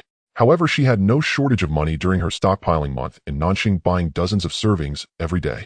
In addition to the many prepared items she ordered from the tea restaurant, Han Ying also bought several semi-finished products from the freezer. She planned to steam them slowly at another time so she could take them out whenever she wanted to eat. After arranging the food, Han Ying immersed her consciousness into one of the space talismans designated for storing spiritual food. Previously, Han Ying found dozens of online stores specializing in selling portable hard drives on shopping websites, purchasing many high-capacity portable hard drives compatible with phones, computers, and tablets. These high-capacity flash drives were not cheap. Each cost several hundred yuan, and she bought 500 from each store. However, Han Ying had one requirement. She did not want empty hard drives, but insisted that they must be filled according to her specifications. Each store had different requirements for downloads, even specifying the years. Variety shows, survival programs, movies, TV shows, anime, songs, documentaries, and more. Han Ying requested that they store everything from the past 30 years. She also had an abundance of teaching videos on cooking, sewing, knitting, shoemaking, paper, making vinegar, brewing wine, brewing soy sauce production, and so on. Sometimes when Han Ying came across good videos while browsing online, she would also download and save them. As for the expenses incurred by the merchants for downloading videos and songs for her, Han Ying paid for those herself. With this arrangement, many merchants were quite willing to do business with her, since agreeing meant she would spend hundreds of thousands at their shops. Of course, there were some who were unwilling, and Han Ying quickly moved on to the next store. After all, there were countless stores selling hard drives, and if one was unwilling, there would surely be others who were. Previously, since there was electricity and internet, Han Ying had never taken them out for use. It was only in the past 2 days after the tsunami that she started using them, because many signal towers were damaged during the tsunami, resulting in poor mobile phone reception. Sending messages often required multiple tries before they could go through, let alone watching a TV show or movie online. Thus, Han Ying had begun utilizing the spiritual food within her space talismans these past 2 days. Han Ying's spiritual food was not limited to just this. The portable hard drives occupied only one of the space talismans, while the others were filled with various books. Regardless of the reasons behind Han Ying's purchases, she indeed bought a considerable number of books across various categories, including novels. Of course, the majority of the books she stored were in electronic format, as many electronic versions could be downloaded without any cost. Yesterday, she watched a movie which has now concluded, and today Han Ying plans to watch a variety show. She retrieved a mobile hard drive labeled with the variety show tag, connected it to the tablet in front of her, and started playing. Tang Yuan caught a whiff of the food's aroma and came over with its food bowl in its mouth. Han Ying divided her favorite crab roe soup, dumplings, and shrimp dumplings in half for it, then added 2 cans of dog food and some dog kibble. It had been 2 or 3 months since Tang Yuan's last deworming, so Han Ying mixed in the deworming medicine. Tang Yuan ate without lifting its head. In its previous life, Tang Yuan had suffered quite a bit with her. Ultimately, it became someone else's dish. This time, Han Ying vowed to take good care of Tang Yuan, ensuring it would not be harmed again. After Tang Yuan finished eating, Han Ying allowed it to digest for half an hour before sending it to the treadmill. It was not allowed to get off until it had run for at least half an hour twice a day. Have you seen how much weight it has gained lately? The Alaskan Malamute and the Caucasian Shepherd are both large breeds, and with Tang Yuan having Caucasian bloodlines, its size is even larger. Tang Yuan is only 8 months old, still several months away from adulthood. Yet it already weighs 80 pounds. In the past, Han Ying could carry it in her backpack, but now it simply won't fit. If it doesn't lose weight and exercise, it will truly become someone else's mobile meat dish in no time. 3 days passed in the blink of an eye. The water level outside has receded to the 11th floor, indicating that the restoration of water and electricity is not far off. During the tsunami, everyone prepared emergency kits, some even included power banks, but some of those power banks ended up submerged in water. As a result, after 3 days, most households in the community have run out of battery on their mobile phones. There aren't many left who can still contact the outside world. Today, the officials notified that supplies will be dropped again in the afternoon. However, many people are unable to access the internet, so they remain unaware. From the last supply distribution incident, Liu Huaxing has evidently taken on the role of building manager for Building 9, with Huang Jun as his assistant. Thus, in the afternoon when the supplies were scheduled to be dropped, Lu Huaxing and Huang Jun notified everyone about it one by one. Who the building manager is didn't matter to Han Ying. After receiving the notice, Han Ying put on a mask and took Tang Yuan out of the house. For the past 3 days, Han Ying had kept her door shut and stayed indoors. She was busy every day steaming rice, boiling water, exercising, drawing space symbols, and training Tang Yuan using methods she downloaded online. Even when Wu Tingfang from next door occasionally knocked, Han Ying remained indifferent. Moreover, she tactfully made an excuse, saying it was too cold and she preferred to snuggle in her blankets. If there was anything they could communicate via WeChat or phone, no need to come over specially. Though Han Ying's words were tactful, Wu Tingfang caught the underlying meaning, hinting that she should not come knocking unless necessary. She knew Wu Tingfang meant well by checking on her, worried whether a young lady like her needed assistance. While Han Ying's words were polite, they were not particularly pleasant. Only Han Ying knew her intentions were good, especially since the toxic mist outside had become quite dense. The glass in the corridor's windows had been shattered during the tsunami. The toxic mist has seeped in. It is best for them to avoid going out as much as possible. Yet she couldn't warn them too overtly and could only suggest they try to stay indoors. As for whether Wu Tingfang and the others would misunderstand her, Han Ying was indifferent. Since that incident, Wu Tingfang had not come to knock again, and Han Ying was quite satisfied with this outcome. Similarly, Lu Yuan across from her had not opened his door since that day he went up to collect supplies. The 3 households on the 27th floor were each living their small lives, but the situation was different for those on other floors. The temperature now hovers around 0 degrees, which is already very difficult to endure without heating. Furthermore, after the tsunami, most homes had their doors and windows damaged. Not only can the doors not be closed tightly, but the windows also lack glass. Many households contacted the authorities for help. The lines for emergency services and police had been overwhelmed, but there was no response. Thus, everyone could only patch the windows and door gaps with old clothes, bed sheets, or newspapers and books. However, the cold wind still seeped through the cracks, making everyone shiver with cold. The effect of the cold wind was quite evident. In just 3 days, more than half of the residents in the building had caught colds. The rooftop was shrouded in mist with a faint blue hue visible. The dense fog made it quite unsafe for helicopters. Han Ying guessed that the airdrops of supplies might not last. Over 100 people stood on the rooftop wrapped in thick clothing, as if their spirits had been drained over these 3 days, appearing listless. Han Ying stood in a corner listening to the sounds of sniffles and coughs coming from the crowd. It had been 3 or 4 days since the tsunami, and Han Ying knew that many among them had already contracted the virus. However, at the moment, it was too difficult to distinguish who had been infected due to the sheer number of people suffering from colds. I say, sisterly, why hasn't your cough gotten better yet? Look at me, I've fully recovered. I was coughing like crazy last night, and guess what? I didn't even take any medicine, and when I woke up this morning I found I was totally fine. See, I made it up to the rooftop without any issues. Cough, cough, I've been coughing for several days now. I took medicine but didn't see any improvement, and I can't go to the hospital. I don't know what to do. Han Ying stroked Tang Yuan's head, turning her face away, but then she heard a cheerful voice from beside her. Hearing the elderly lattice words made Han Ying's heart skip a beat. She realized that this person had already contracted the T1 virus. The T1 virus is somewhat different from other viruses. It is gentle yet tyrannical and incredibly disgusting. The T1 virus enters the human body through the respiratory system, initially infecting the throat, nasal cavity, and lungs. In the early stages, it resembles a common cold with symptoms like a runny nose, sore throat, and cough. However, 2 days after infection, these cold-like symptoms surprisingly disappear overnight but this is merely because the virus has successfully invaded all of your blood, indicating that your entire body is now under the control of the T1 virus. The day after the cough miraculously improves, blue rashes gradually appear on the skin, painless and itchless. After 2 days, when these blue spots merge into patches, the skin begins to rot. Yet even as the skin starts to rot, there is no sensation of pain throughout the body. The second day after the infection starts, the person's skin begins to rot, and they will fall into madness. With a violent temper and an endless surge of strength, they remain in a state of excitement, tirelessly destroying and exhausting their physical energy, until 2 days later, when their bodily functions suddenly cease and they die. The entire process lasts 8 to 12 days, and apart from early cold-like symptoms, there is no pain felt at other times. Even during the 2 days of madness, there is only excitement devoid of any pain.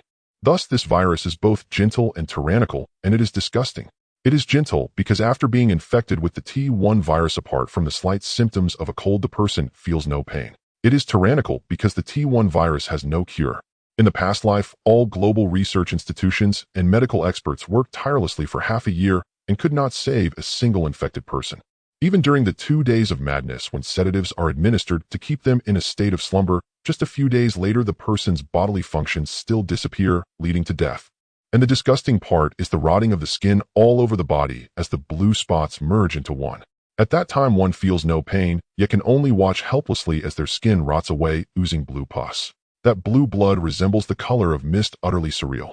One might ask, is that not disgusting? Fortunately, the probability of this virus spreading from person to person is very low. 99% of infections occur through inhaling the toxic mist. Thus, after the toxic mist dissipates, the T1 virus disappears without a trace. Of course, this T1 virus is not entirely terrifying. As long as you are not infected in the midst of this toxic mist, your body will gradually develop resistance after several minor exposures to the mist. In the future, your physical condition will improve immensely, but correspondingly your appetite will also increase. In the past life, Han Ying was in this situation. When Han Ying thought about the T1 virus, almost everyone approached her.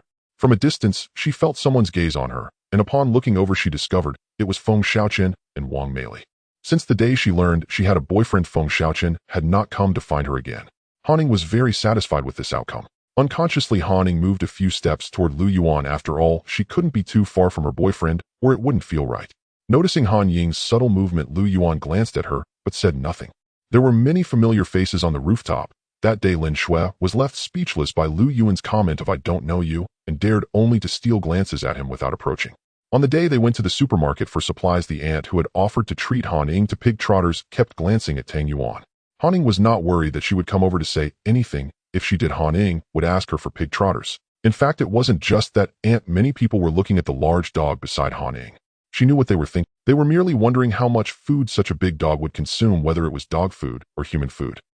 After all, she wasn't eating from their homes. She wouldn't abandon Tang Yuan just because she feared others' judgment. Wu Tingfang and her family were standing not far from Han Ying, having merely nodded at her earlier, without any intention of approaching.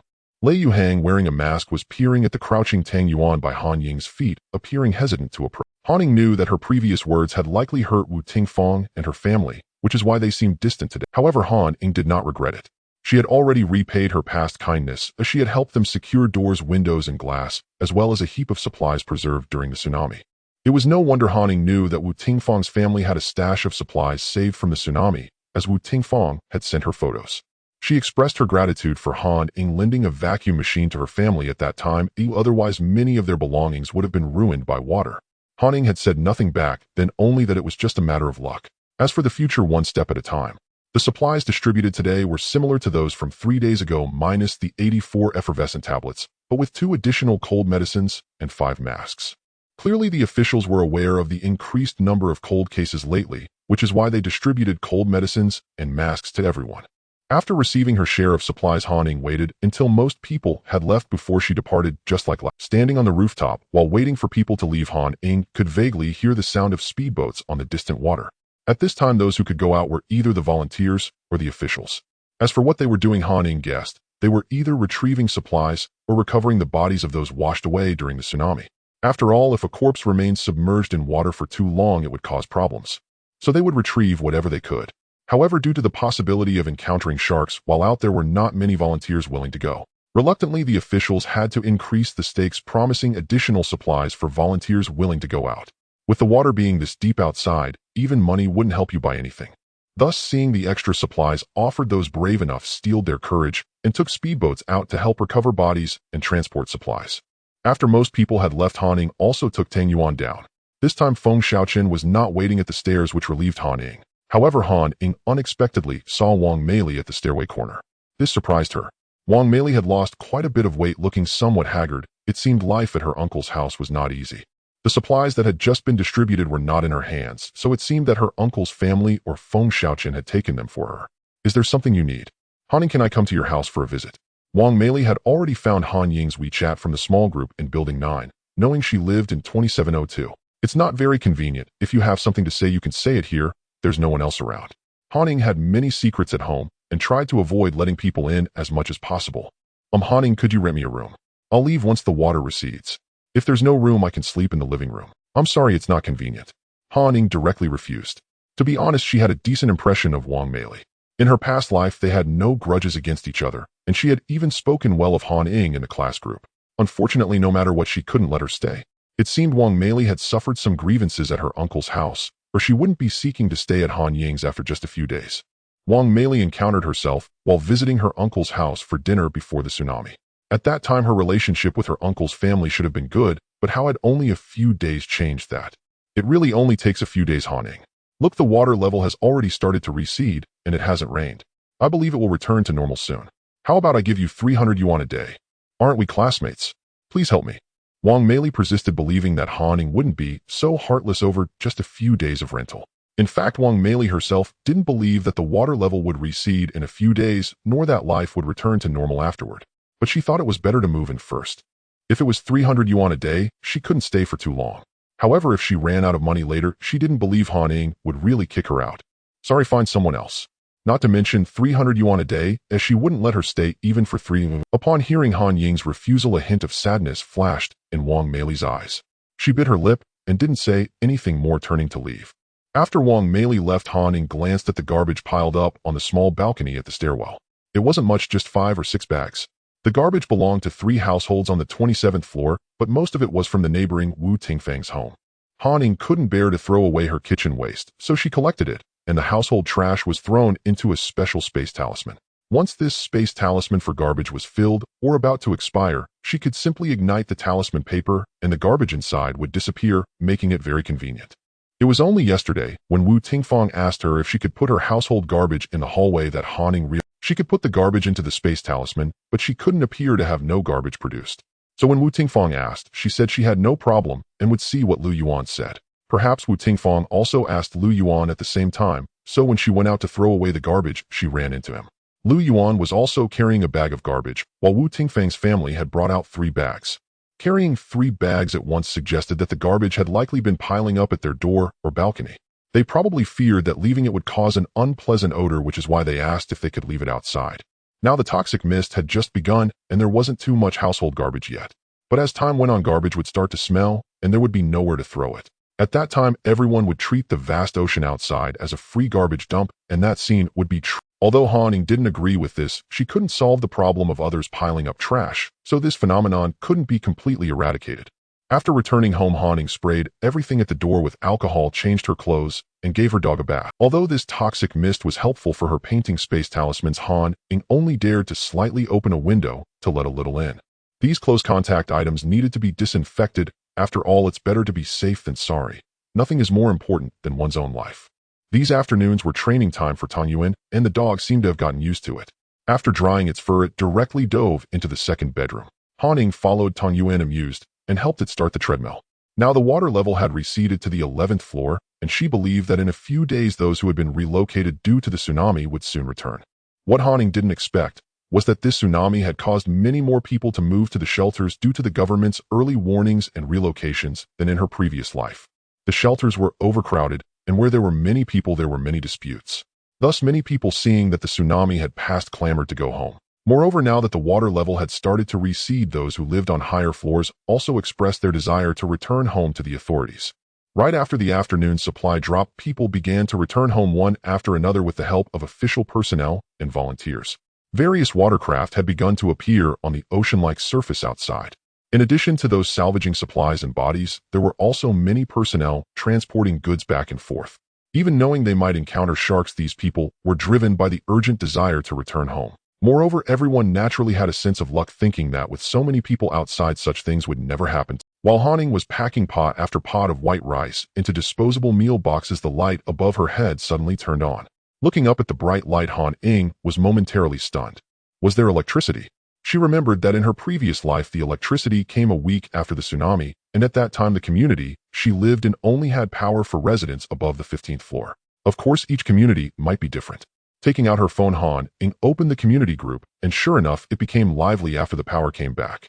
Finally, we have electricity. My power bank is almost dead. Electricity. No, why is there no power in my house? Which building are you in? My power bank is almost dead too. Can I borrow some charge from you? I live on the 26th floor of Building 5, and we have power now. I also have power in Unit 2001 of Building 1. My family in Unit 2102 of Building 9 also has power. I'm also in Building 9, Unit 1901. Why doesn't my house have power? Seeing this, Han Ying guessed that only the residents above the 20th floor had electricity. Each community's facilities were different. In Lufu, Jiangnan, the power distribution boxes for floors above 20 were placed on the rooftop.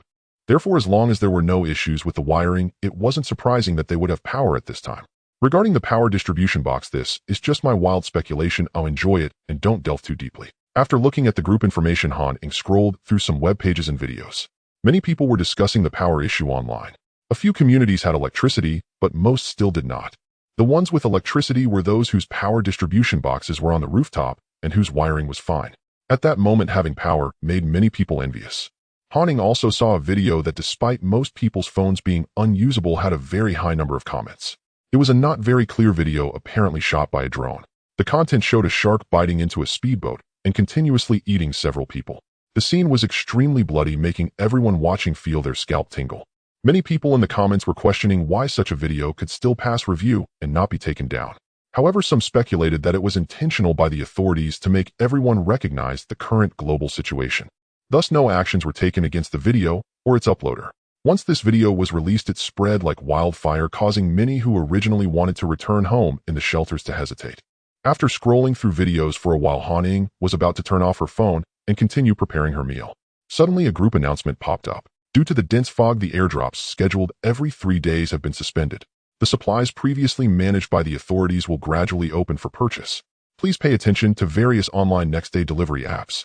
Seeing the sudden group announcement, Han Ying was momentarily stunned. She didn't expect the authorities to act so quickly. However, with the purchasing channels opening, everyone would feel a bit more at ease and things would likely remain calm.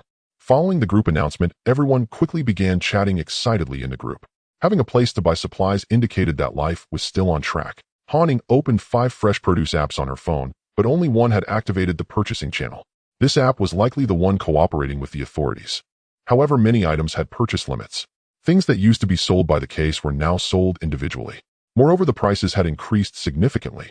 A 550 milliliters bottle of mineral water cost 10 yuan, a limited to 5 bottles. 1 kilogram of rice was 12 yuan, a limited to 3 kilograms. 1 kilogram of frozen pork was 60 yuan, a limited to 2 kilograms. 1 kilogram of dried vegetables was 50 yuan, a limited to 1 kilogram. A can of yellow peach cost 21 yuan, a limited to 1 can. Aside from daily necessities, almost everything had purchase limits, and there were no signs of fresh fruits or vegetables, just dried vegetables and canned fruits. At this time, having a large family was advantageous. Each person could buy up to the limit, allowing the family to gather quite a few supplies in a day. Of course, that assumes you have the money. Han Ying browsed through the items on the app, and her eyes lit up when she saw that they were even selling kayaks and inflatable boats. She had stockpiled quite a few of these, but she needed a clear path to retrieve them. The kayaks and inflatable boats listed were marked as second-hand, likely used during the evacuation before the tsunami. Despite being second-hand, the prices were still high. A kayak cost 18,000 yuan. An inflatable boat cost 23,000 yuan. Han Ying remembered that before the tsunami, she had bought an inflatable boat for only 3,000 to 4,000 yuan, and kayaks were just a few hundred yuan. The prices had skyrocketed, and they were second-hand. But considering the current situation, what time was it? Outside was like an ocean, and these kayaks and inflatable boats were now like cars used for travel before, naturally leading to price increases. Without any hesitation, Han Ying directly purchased 1 inflatable boat and 1 kayak. Additionally, she bought 1 or 2 of each of the other limited items. She still had plenty of money left in her account, which she intended to use during this period of toxic fog. The order was maintained, so the purchasing power of money still existed, albeit significantly reduced. Although everything had risen in price, the same amount of money could buy much less than before. But if she could live comfortably without spending money during this prolonged toxic fog period, others might think she had stockpiled a considerable amount of supplies. This could easily attract the attention of those with ulterior motives. Although Han Ying was not afraid of trouble, she disliked complications. Moreover, the remaining money from purchases during the toxic fog period would have significant use for her as someone who was reborn. When money almost loses its purchasing power and cannot buy food, the authorities will introduce a new contribution point system as a form of circulating currency. When the points were first introduced, supplies could be exchanged for points, and money could also be used. At that time, exchanging supplies for points was too conspicuous, so Han Ying reserved part of her money for the future point exchange. In addition to buying the inflatable boat and kayak, Han Ying also purchased some daily necessities and a few other limited items. When it was time to pay, she noticed some reminders. All sales are final and non-refundable. Additionally, there is an extra delivery fee. Drone delivery costs 50 yuan per trip, but each trip can only carry items up to 3 kilograms. How many supplies can you fit in 3 kilograms? Buying 5 bottles of water and 2 or 3 kilograms of rice would be about it. Anything over 3 kilograms could only be delivered manually. Manual delivery costs 200 yuan per trip. This fee is an additional subsidy for the volunteers delivering the supplies. After all, they are risking their lives to deliver supplies, which makes it understandable to charge a higher delivery fee. Han Ying wasn't surprised by any of this, as it was the same in her previous life. Otherwise, how could her several million yuan in savings have been spent in less than half a year? At that time, although she had a considerable amount of money, she also had to support Zhao Meihua and her family of 4. After they came to her for help, they kept crying about being broke. Han Ying transferred hundreds of thousands to each of their phones, saying they would pay her back after the toxic fog passed. And they even signed IOUs. After paying for the goods, Han Ying additionally paid a 200 yuan delivery fee. Once she finished her purchases, another interface popped up with a QR code. It prompted her to join a group as the delivery time was uncertain. Once the items arrived, notifications would be sent in the group. Volunteers would deliver supplies by boat to the base of each residential building, and residents would need to collect them from the windows in the hallway. After joining the group, Han Ying turned off her phone. Although the online shopping channel was open, not every household had electricity, and not all phones were still functional. Some phones had been damaged in the tsunami, and elderly individuals living alone who couldn't shop online were anxiously running in circles.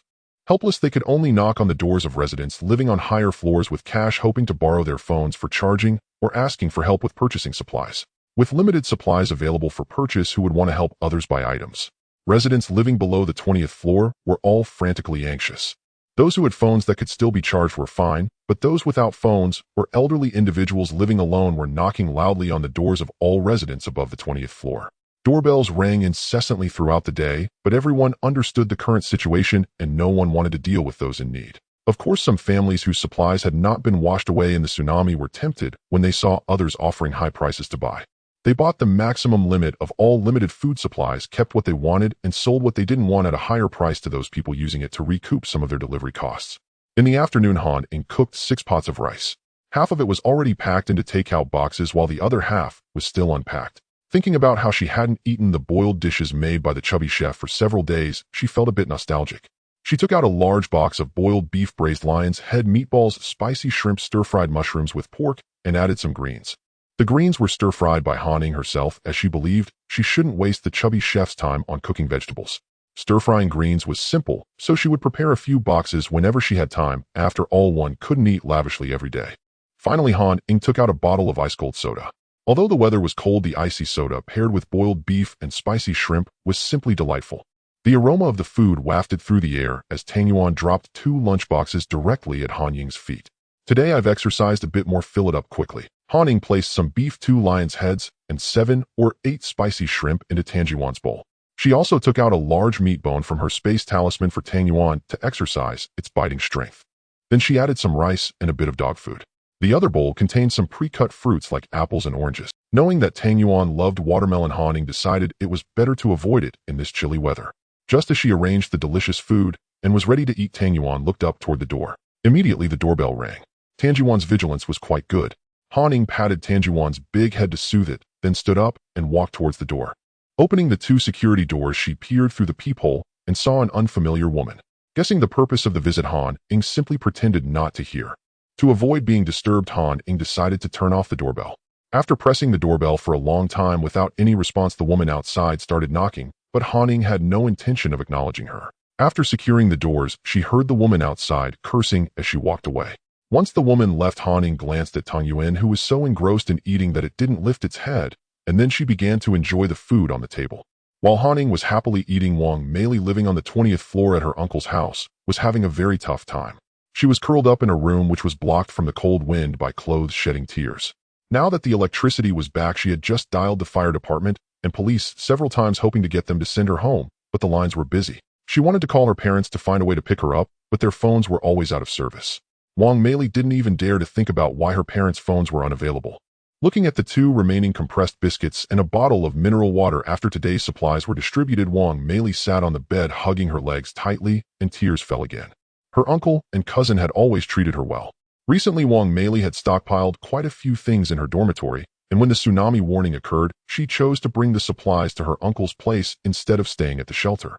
However, during the tsunami, not only her supplies were affected, but most of her uncle's belongings were also washed away by the waves. Moreover, even the blankets and clothes in her uncle's house were soaked by seawater. Only her suitcase, which was placed on top of the wardrobe in her room, managed to escape the disaster. Without water and electricity, and wearing wet clothes while everyone was shivering from the cold. Wang Meili took out her suitcase of clothes. Her clothes could fit her aunt. However, her uncle's cousin, who had been sent back from abroad during the evacuation before the tsunami, could not wear them. Thus, without her consent, her aunt actually set fire to most of her clothes. Afterwards, she used the fire to warm the dismantled dressing table for her uncle and cousin's clothes. Though Wang Meili felt heartbroken about her clothes, she didn't say anything because it was too cold. But after receiving supplies for the first time, her aunt forcibly took away her portion, claiming that her cousin, being a boy, needed more. In the end, she was only given a bottle of water and a few compressed biscuits. Her cousin and uncle said nothing, only mentioning, "You're a dancer. You need to maintain your figure and can't eat these high-calorie foods," dismissing her. Being dependent on others, Wang Meili felt dissatisfied but dared not voice her feelings. So for these 3 days, she survived on those few compressed biscuits and a bottle of water. Maintaining her figure by not eating and having her food forcefully taken away were absolutely different. Wang Meili could only hide in her room, nibbling on the compressed biscuits, swallowing hard as she smelled the aroma of the hot pot outside. Today, her portion of supplies was taken by her aunt while on the rooftop, and since her uncle and cousin's portions were also with her aunt, no one found it strange. Feng Xiaoqian had even asked her about it, but since her aunt and others were there, Wang Meili felt it inconvenient to complain, especially since Feng Xiaoqian lived next door. Wang Meili knew that when she returned home, she would certainly receive little in terms of supplies. Therefore, she thought about moving in with Han Ying to find a way to escape her aunt's control. Although the water level was receding, Wang Meili was well aware that this disaster would not easily pass. That's why she quickly sought an escape route, but she didn't expect Han Ying to outright refuse her. If absolutely necessary, she might have to seek help from the neighbor Feng Xiaoqian. However, Wang Meili knew that Feng Xiaoqian lived right next to her uncle's house, and if she really moved next door, it would likely result in a complete break with her uncle's family. But Wang Meili was not foolish, as she would not allow herself to continue being oppressed by her aunt. Picking up her phone, she reached the purchase limit, wiped her tears dry, and carefully listened to the sounds outside the door. She intended to sneak next door to find Feng Xiaoqian. She wanted to stash her purchased items at Feng Xiaoqian's place. It was clear her aunt would monopolize her supplies. She knew that no matter how much she bought, the amount that would actually reach her hands would probably be limited. Although she didn't know if Feng Xiaoqian would take her supplies, Wang Meili had no other options. Naturally, Han Ying was unaware of all this, as she was currently enjoying the delicious food on the table with great satisfaction. Shortly after her meal, she received a voice message from Lu Yuan across the way. He asked if her household appliances were still working, saying that his air conditioner and refrigerator had been repaired by Lei Minghu after they got wet. From Lu Yuan's tone, Han Ying guessed that it must have been Wu Tingfang who asked him to inquire. She recalled that after the tsunami, Wu Tingfang had mentioned that she should let her appliances dry out. All of Han Ying's appliances had been stored in her space. Where could there be water-damaged appliances for Lei Minghu to repair? However, since everyone's homes had been flooded, there were bound to be appliances that were out of order, and hers couldn't possibly be in perfect condition. Thinking of this, Han Ying began to formulate a different plan. She took out a foldable swimming pool and poured in some seawater that she had collected in her space a few days ago. She submerged an air conditioner that she had previously dismantled from her home into the water and then threw in a smaller rice cooker as well.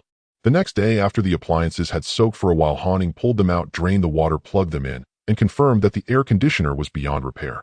Only then did she call Wu Tingfang and the others next door to explain the situation.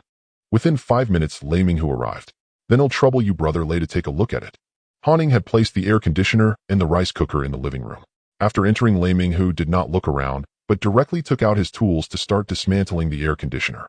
This air conditioner had been soaked in water for over 10 hours and then powered on, so the most likely issue was a burnt motor. Where could one get a replacement motor at this time?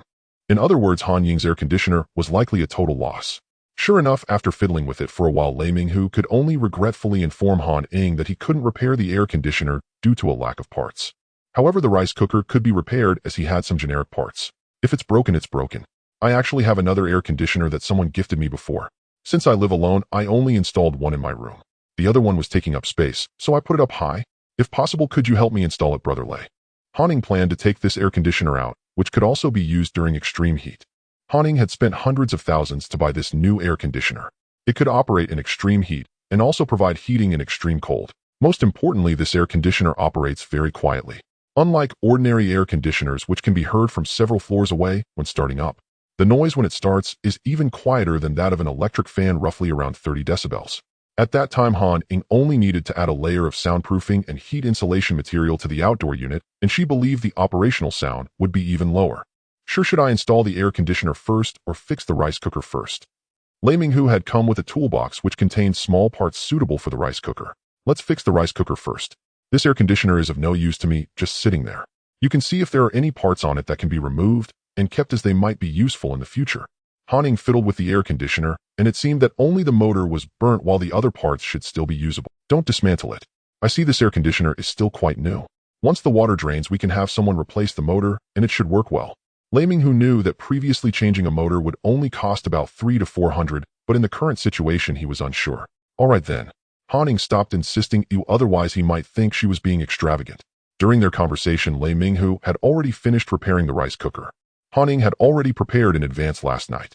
Everything that shouldn't be in the room was neatly packed away. It was now just a simple room that she had recently moved into. The new air conditioner was placed on top of the wardrobe, and Lei Minghu stood on a stool to take it down.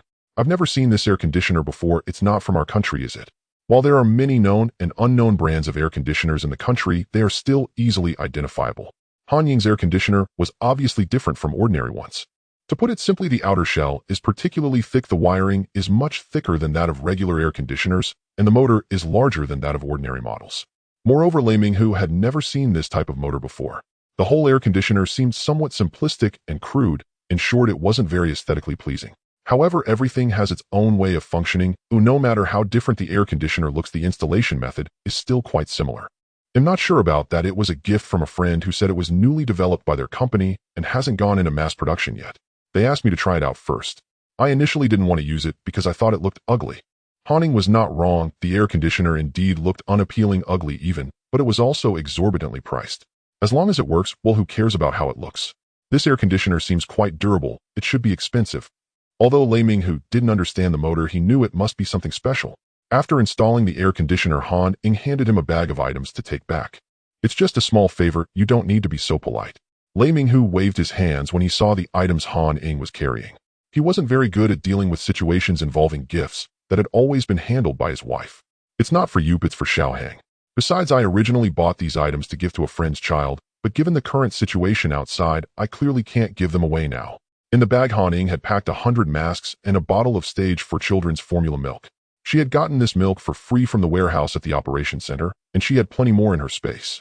Han Ying originally planned to give away 2 bottles, but since he had only helped her fix a rice cooker and install an air conditioner, giving too much would feel inappropriate. Lei Minghu could tell from the opening of the bag that it contained a bottle of children's formula milk. Their family hadn't had fresh vegetables for days, only dried vegetables. Dried vegetables have limited vitamins. Adults are fine, but a lack of vitamins can impact a child's development. This milk contains some vitamins and can help supplement his son. Thus, Lei Minghu hesitated. His intention was that such a small matter didn't require giving anything, but he really wanted that bottle of children's formula milk. Then I'll thank you on behalf of Xiaohang. If you need any help in the future, just let me know on WeChat. Lei Minghu accepted the bag, figuring he would find a chance to repay her later. Not long after Lei Minghu returned home, Han Ying's phone rang. When she opened it, she found that Wu Tingfang had created a new group, which was their small group on the 27th floor, wanting to add her to it. Just as Han Ying was about to agree, she saw that Wu Tingfang had sent her another message, which was a voice message. Opening the voice message, she heard Lei Yuhang's crisp voice saying thank you to Aunt Xiaohan for the milk and masks. He really liked them. After replying with a nonchalant emoji, Han Ying closed the chat box and joined the small group on the 27th floor. There were only 5 people in it: group leader Wu Tingfang, Lei Minghu, Xiu Lu Yuan, and Han Ying. After closing her phone, Han Ying took out more than a dozen spare power banks from her space and plugged them into the power strip to start charging. She had used these spare power banks when she ran out of power a few days ago. Although it had only been a few days, she had used up the power of more than a dozen spare power banks, since she still had to boil water, cook food, and so on, so she quickly took them out to charge them while there was power. Han Ying had stockpiled more than a dozen thousand spare power banks, each fully charged. These could be used in the future when the power runs out or in her space. When she bought these spare power banks along with solar, diesel, and gasoline generators, it cost Han Ying a total of 2 tons of gold. 2 tons of gold are worth over 600 million, which made her feel quite pained. However, using them when the power goes out is incredibly satisfying. That 2 tons of gold was truly worth it. Around 4 in the afternoon, the items Han Ying purchased yesterday arrived. To be honest, she was somewhat surprised by the speed.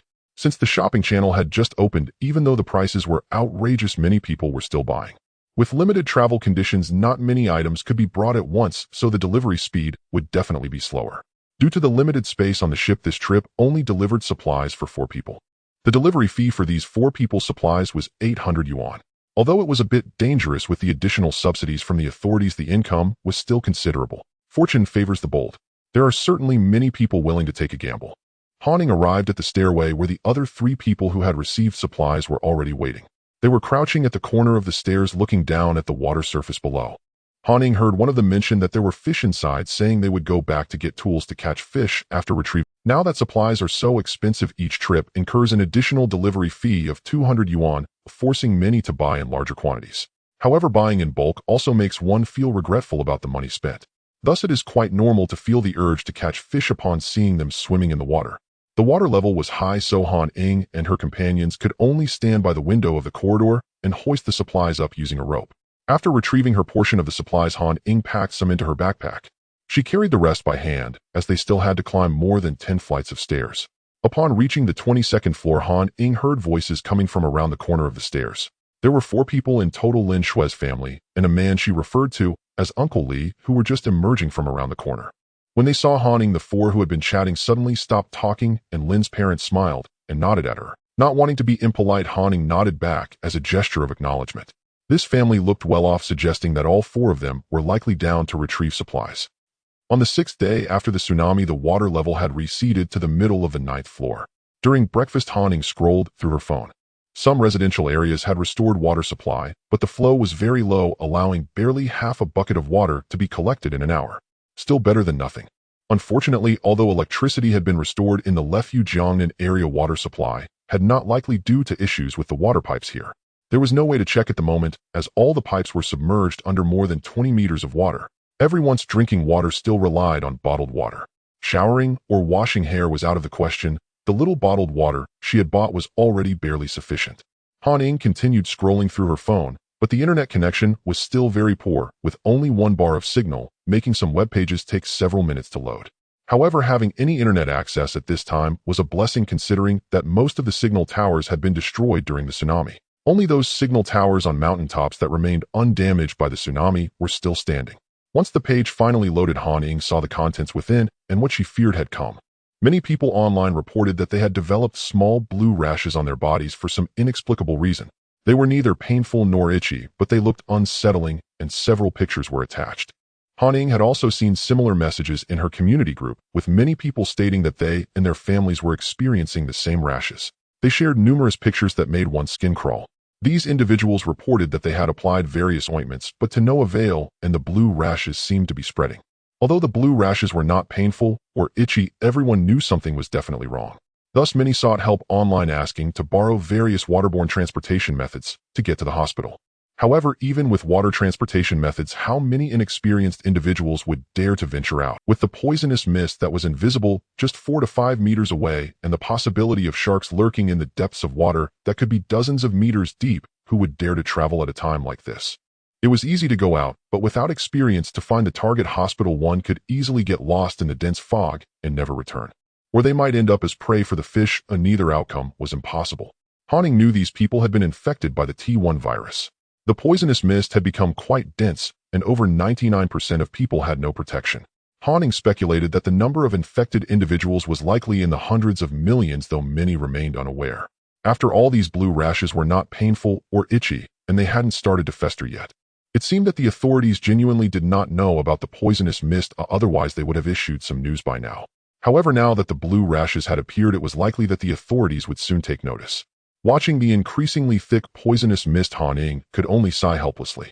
If the authorities were unprepared for this poisonous mist, it seemed that in this lifetime the number of people who would perish under this poisonous mist would not be fewer than in the previous life. However, Han Ying felt she could not concern herself with these matters. She just needed to focus on living her own little life. Han Ying had her period today and was not feeling well, so she reduced her workout time to a third. However, the training plan for her dog could not be halted. After training the dog in the morning, Han Ying spent another 2 hours drawing space talismans. She discovered that the space talisman she drew today was a full 5 cubic meters larger than yesterday's, now totaling 292 cubic meters.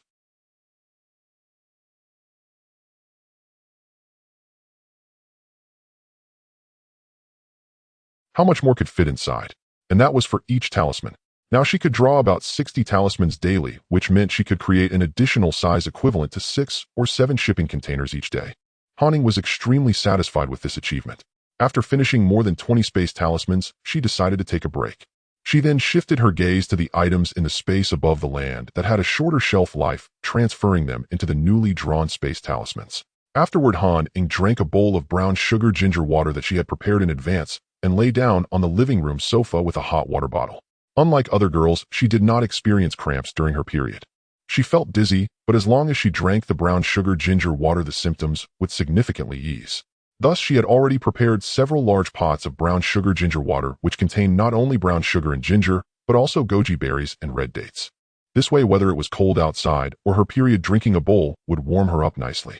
Covered with a blanket and holding a hot water bottle, her dog curled up at her feet, watching a variety show. It seemed to be quite entertained. After lying down for a while, her dizziness eased considerably, and Han Ying closed her eyes, letting her consciousness sink into the space. The more than 3/8 shipping containers she had stored previously had not been opened even once until now. Taking advantage of her time to rest during her period, she decided to open a few. Out of more than 3/8, about 5/0 had previously been moved into the space talismans by Han Ying, as she considered them to be potentially fresh or perishable items. These over 5/0 shipping containers had taken up nearly 7/0 of Han Ying's space talismans. The more than 5/0 within the space talismans could be left alone for now; they wouldn't spoil inside. Han Ying planned to first open the containers that were floating above the land. However, when she focused her consciousness on the topmost container, she suddenly realized something.